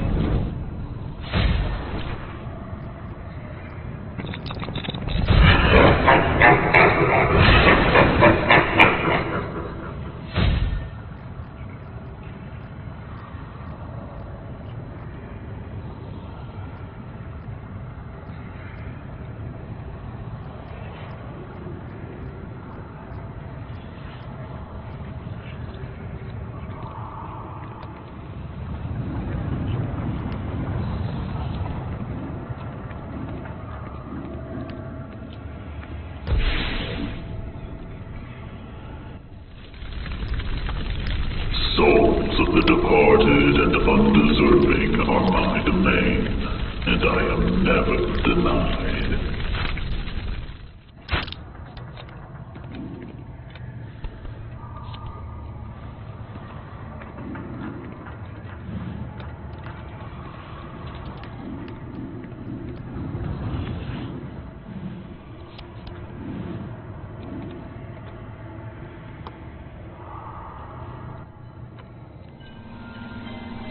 I gave my life defending Karnak against aggressors who confused compassion for weakness.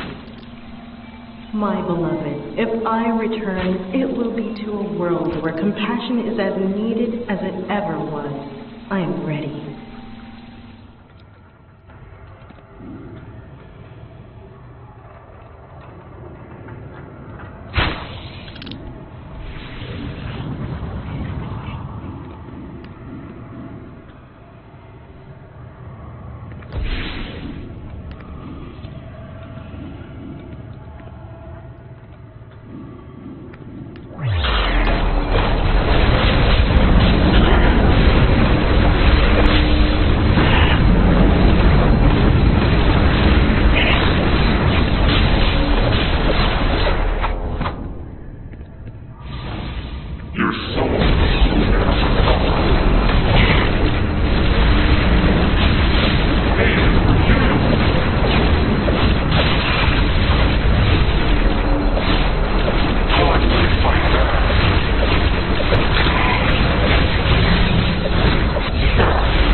Offered a meeting, but could the Lord of the Underworld be trusted?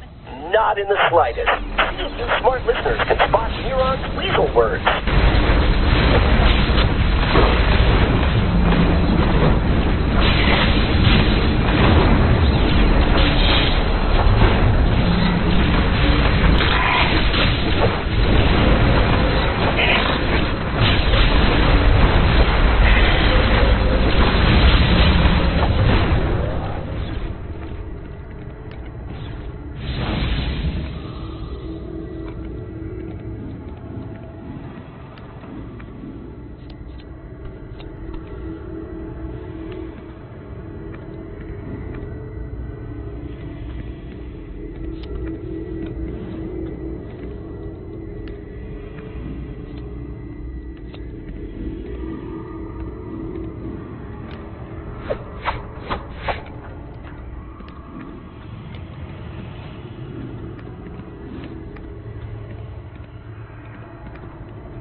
The world has no color, no taste, no beauty without you, my beloved. You inspire my destiny.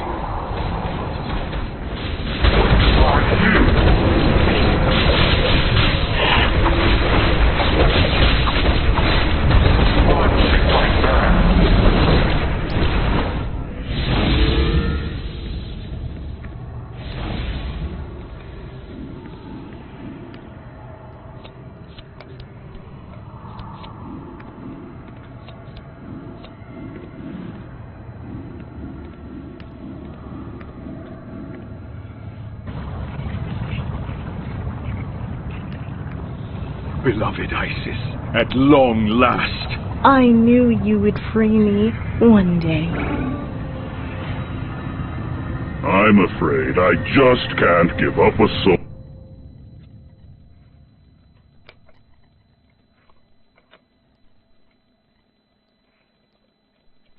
Arrogance inflicts.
I will not stop. Yield? Far from it. What? I thought perhaps we'd be better off making a bargain. A trade. I came prepared to trade this deadly soul for hers. This is your offer. A deadly soul who would be mine soon anyway. Black Adam. No. His words are poison. Beware what he offers. I will listen. Instead of fighting over a full soul I cannot relinquish, let us split Isis in twain. Half deadly, half virtuous, half for the world, half for the underworld. And what would you have in return? Kondak, of course. A new domain for my underworld. You may have Kondak for as long as you can hold it. Blatantly obvious threats, but I do so love a challenge. So it is agreed. Isis. I trust you to the ends of the earth and back. Agreed, then. Wonderful. Watch as I draw out her two selves, deadly and virtuous. As promised, half for the world. Kondak will suffer. And half for the underworld. What? No! What trick is this? Oh, how unfortunate that you didn't think to specify which half would end up where. Such is life. Now I'm afraid I have changes to Kondak to oversee. Ta-ta, Teth Adam.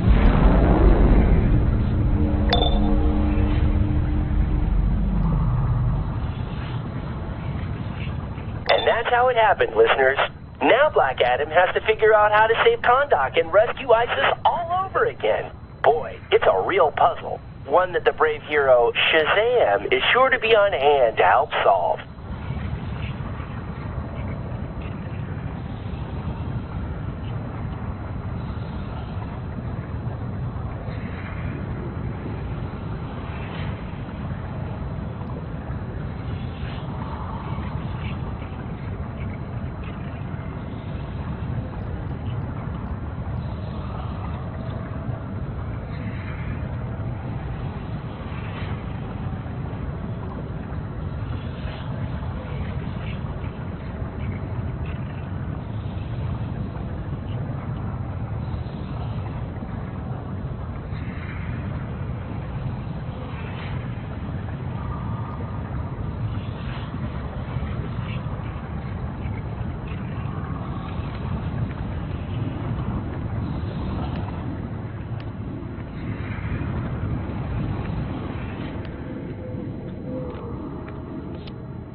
You will be cut down.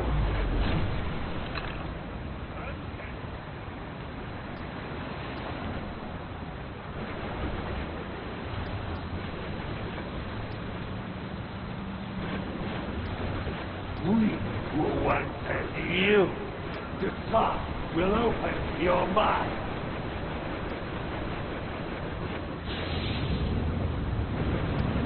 Our master knows all.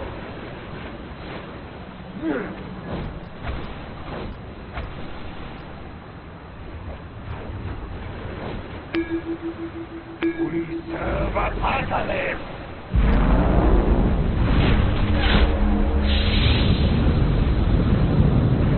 For victory! Another chance!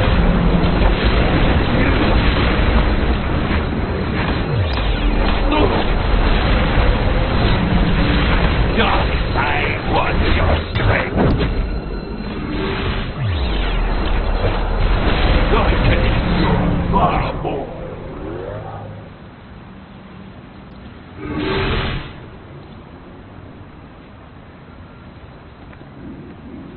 thought will open your mind. Undead is Apocalyptian tech.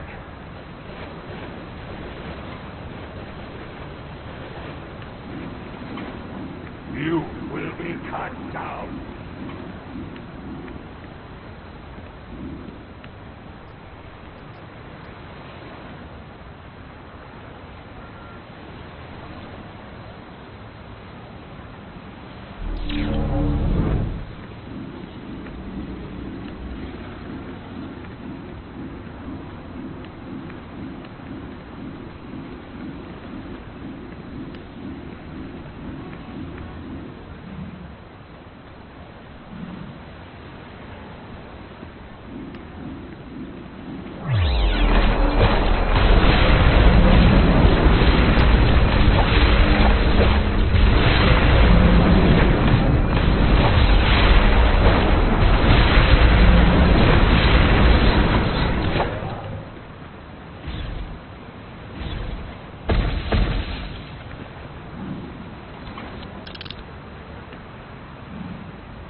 Black hole.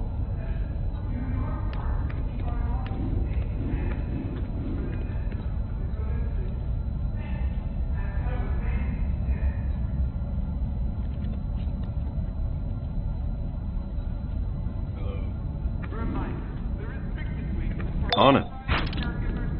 Okay. You'll have to confirm my inputs manually.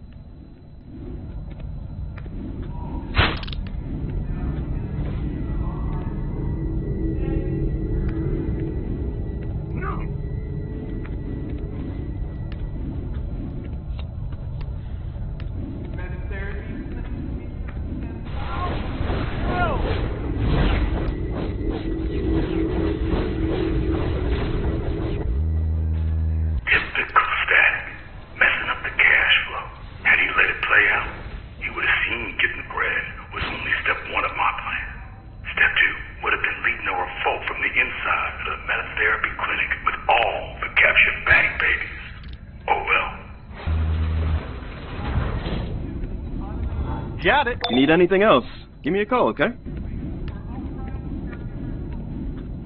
It's Ebon. Knew he'd come.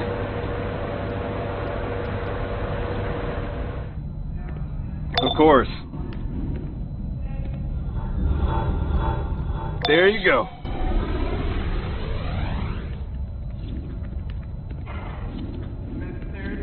I guess that tracks.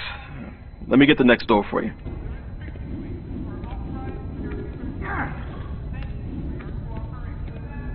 Nobody break rank.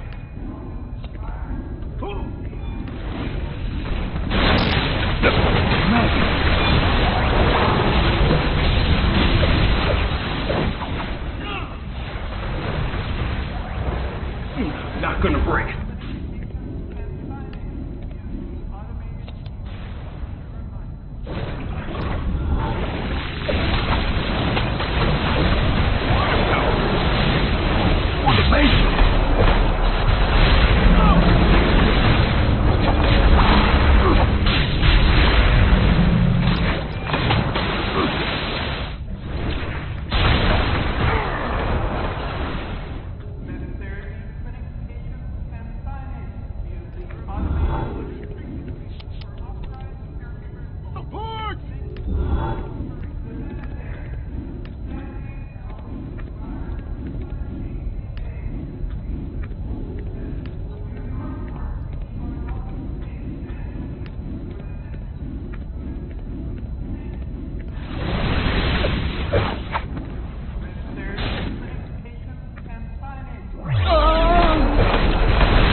one step closer to the Boom Tube portal, to Apocalypse. The what to the where? Before Desaad started paying good money for test subjects, this facility was full of parasites, draining society! Who now? Wait, slow down there, Pinky. But I kept one parasite for myself. This'll stop all you powered freaks! Feed me! Give me your power! Give me! I need power!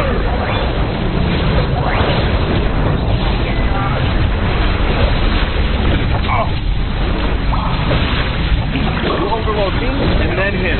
Bring on some more batteries. I calculate the odds of you winning. And still.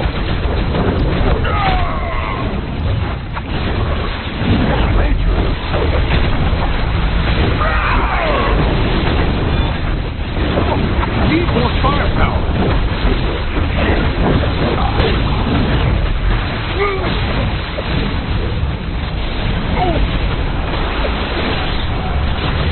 Not gonna break.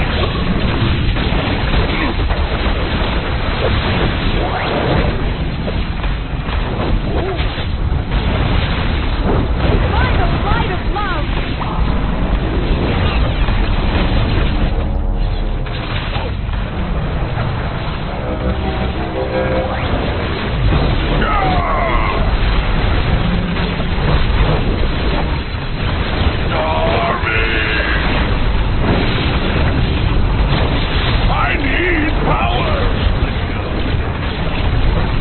Bring me power. We'll overload it. No monsters? No.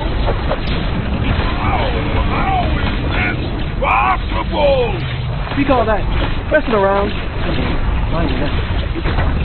Somebody break wax.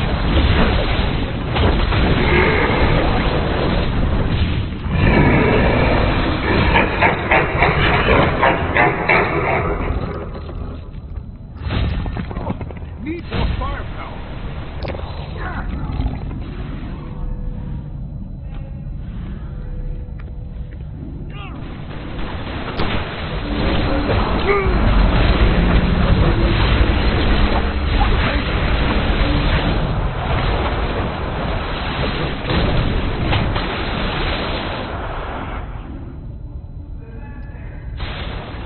No survivors.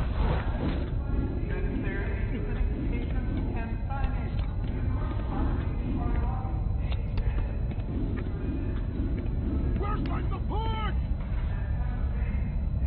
Need more firepower. Oh!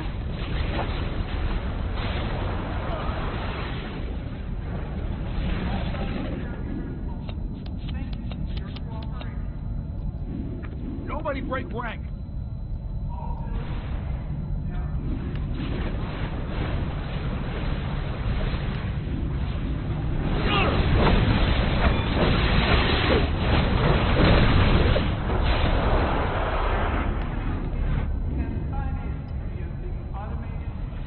All mine. What?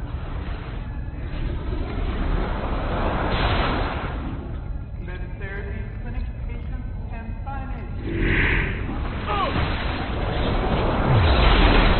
For the patient.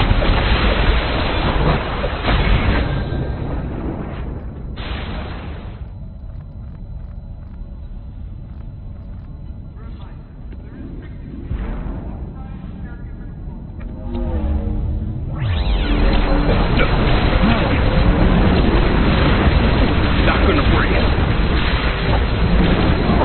Need more firepower.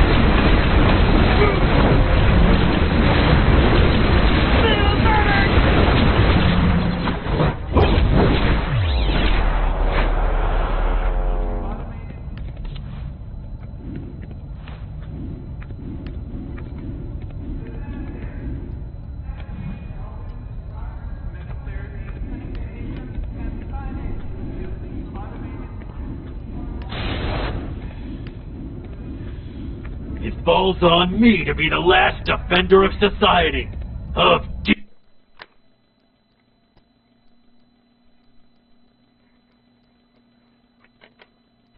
major goofy. Love it when they don't surrender. Baby.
He has the decency to know when he's been beaten. Damn. I complain about wasting Earth's money, but my investment is paying off after all. The data we get from experimenting on you would be exquisite. My current test subjects tolerate so little pain. And where's the fun in that? Hold on. You're buying bang babies just so you can hurt them for fun? Not even E-Bonds deserve that.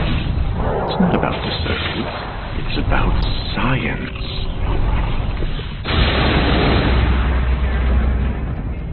Step into the portal. Try to rescue them. I want to feel your anguish when you fail. How about I let you feel my foot to your face?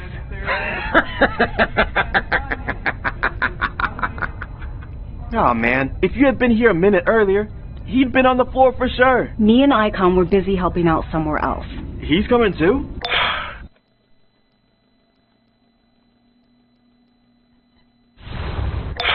It's Icon and I, Rocket. I appreciate the enthusiasm, young man, and that's a great question. However, a greater task demands my attention. Consider this challenge an opportunity for you to test your mettle.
It looks like every inch of Titan's tower is under attack, but that can't be the case.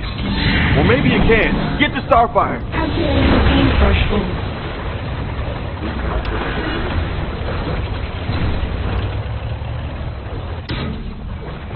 The limit is not achieved. Oh! Don't please! You can do better than that.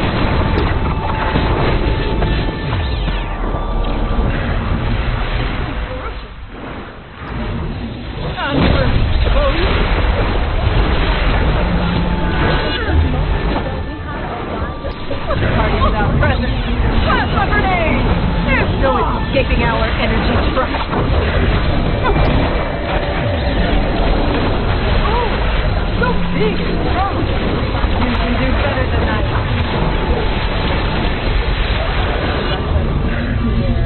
And you can see that we're in a meeting here, courtesy of our partners down at Reuters. There's been a lot of talks that Kim Jong-un is expected to seek economic aid and military technology. We're not letting anything ruin your party, Starfire.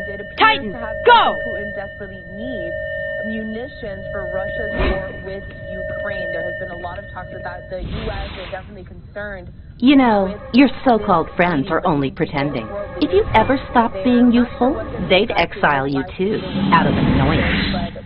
My friends would never. Let's test that, shall we? World leaders there. We know yesterday. I'll see if I can call out anything from my remote monitor.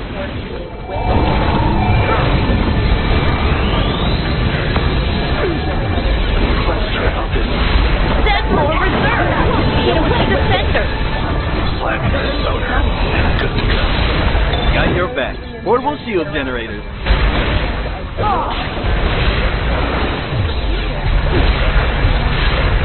They're trying to mess with some of my most dangerous magical artifacts, but I'm warding off the worst of it. I need backup! Now!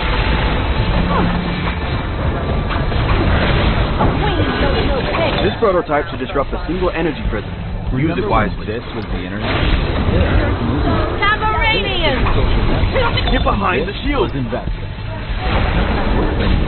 not dashed. Adapt it. You change with it. For over 15 years, Toil has been clear.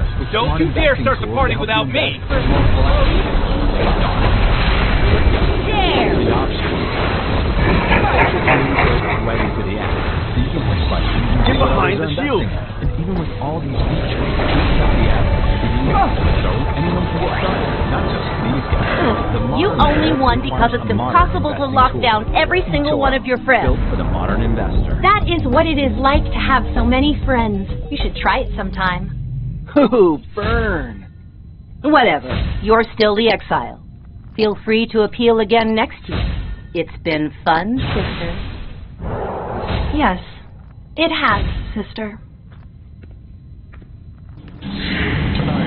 They Thank you, everyone. Oh, it has been such a lovely time fighting alongside some of my best friends. We're always here for you. Go, Starfire. It's your party. Detained in the U.S. Always happy to help you out, Star.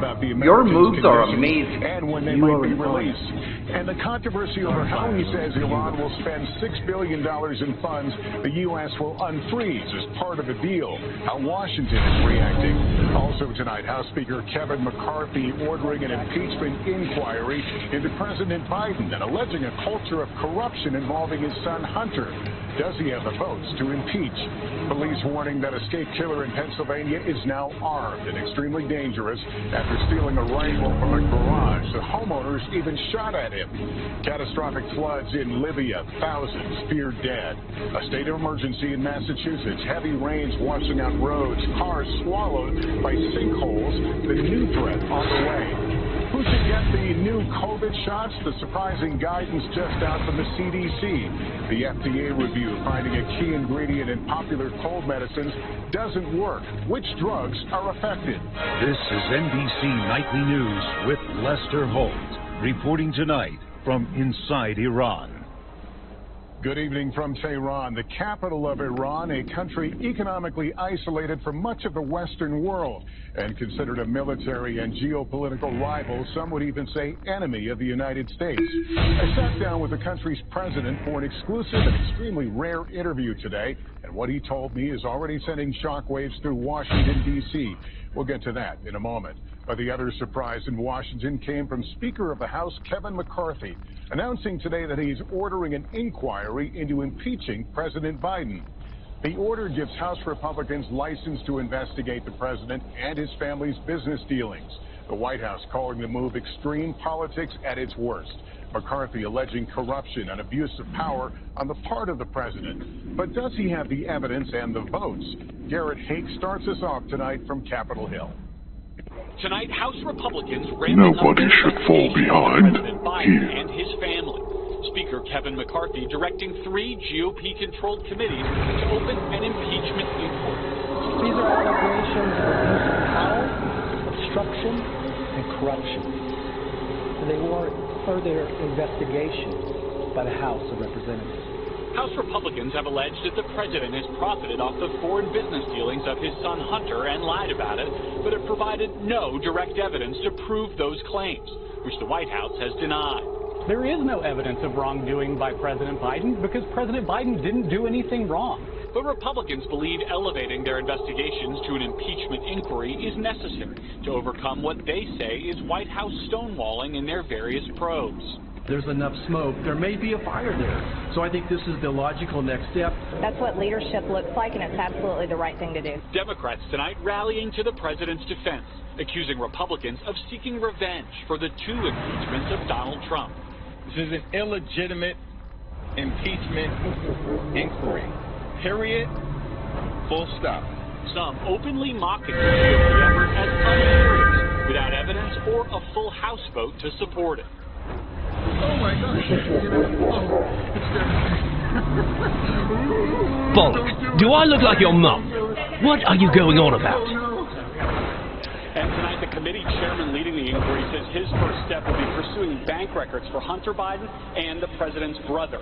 Lester? Garrett Haake starting us off. Thank you. Accept your fate!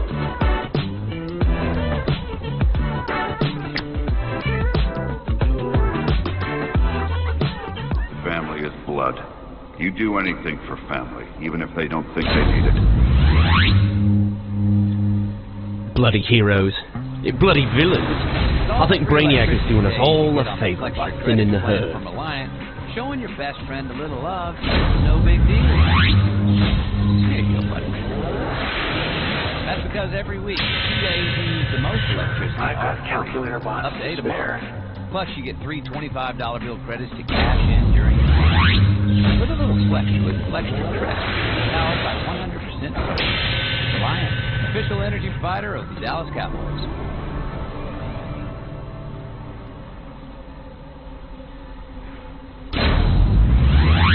Here in Iran, Iran tonight, the pieces are nearly in place for a prisoner swap between the U.S. and Iran. The deal generating controversy tonight after Iran's president suggested to me in an exclusive interview that his country was getting more from the agreement than was first reported. The U.S. now looking to set the record straight. We arrived in Tehran at a critical moment, as consequential as it is controversial. Tonight, the White House moving quickly to frame the details of a prisoner swap that would unlock $6 billion of frozen Iranian funds that the U.S. says would be for Iran's humanitarian use only. After Listen, Iran's president, you don't want to be my mate. My mates end up either worm food or worse. No, that's not true. The system is set up such that this money, these funds, can only be parceled out for humanitarian purposes. Tonight, the 5 Americans at the center of a deal held for years are expected to be freed at any time. Recently transferred from a prison cell where they had been held on espionage charges. The U.S. says they were unjustly detained. Now they wait. Phantom Stranger's a bit out of touch with reality, but he's okay. I think he predates humor, though. For Iran, the deal will free up billions that have been blocked by U.S. sanctions. Walking the busy streets of this capital, it doesn't immediately strike you how isolated this country is. But in fact, Iran is the second most sanctioned country in the world. Russia only surpassed it after its invasion of Ukraine. Speaking to President Raisi through a government-provided translator, I asked about the well-being of the soon-to-be-freed Americans. Are they healthy? Are they well? Let me Let me just power these up. And what do you need? Latest information, they are in full health. I want to ask you about the deal. $6 billion that Iran has, its own money, for humanitarian purposes. There are many in the United States, members of Congress, who have raised concerns that this is a ransom, that this is appeasement of Iran. What are you buying? Oh man, just pulling your leg. Americans in other circumstances and falsely accuse them. What's your response to that? Just from the beginning, we have been intending to release the Iranian frozen assets, which have been unjustly frozen by the United States, to freedom. We believe that this American action was very unjust just from the beginning. It has imposed further pressure on the Iranian people. You believe this money was wrongfully taken from Iran, but what is your expectation of its use? We're told that it's for humanitarian purposes, food and medicine. Do you believe you have the right to use that money in any way that you see fit? This money belongs to the Islamic Republic of Iran, and naturally, we will decide, the Islamic Republic of Iran will decide to spend it wherever we need it. So if I hear you clearly, that it will be used for more than humanitarian purposes in your view. Humanitarian means whatever the Iranian people need. So this money will be budgeted for those needs.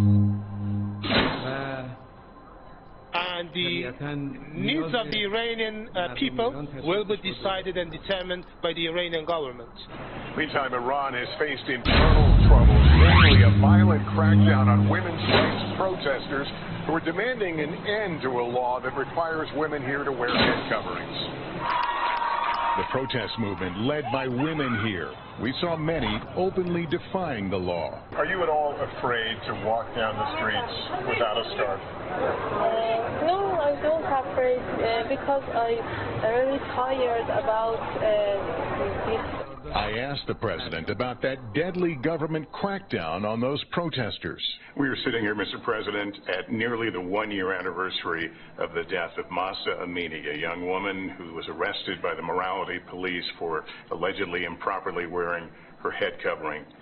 The response, the government response to the protesters was swift, and it was brutal in the eyes of many. Humanitarian groups say at least 500 people were killed, perhaps many young people. Thousands, tens of thousands were arrested. That there were people executed or put on death row. Journalists who were rounded up. What message did that send to the rest of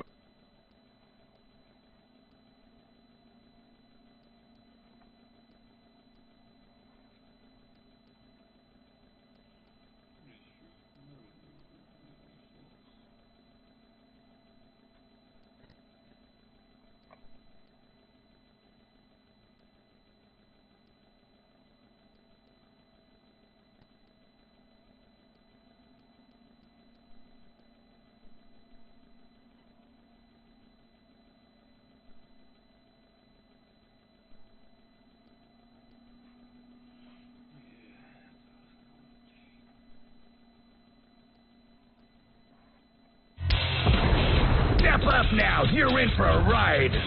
Metal Titans unite. Prepare to embark on a monumental journey where the realms of music and gaming intertwine. And now the story takes a twist. The thunderous gods of metal, Megadeth, are joining forces with the immersive world of naval warfare.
Oh.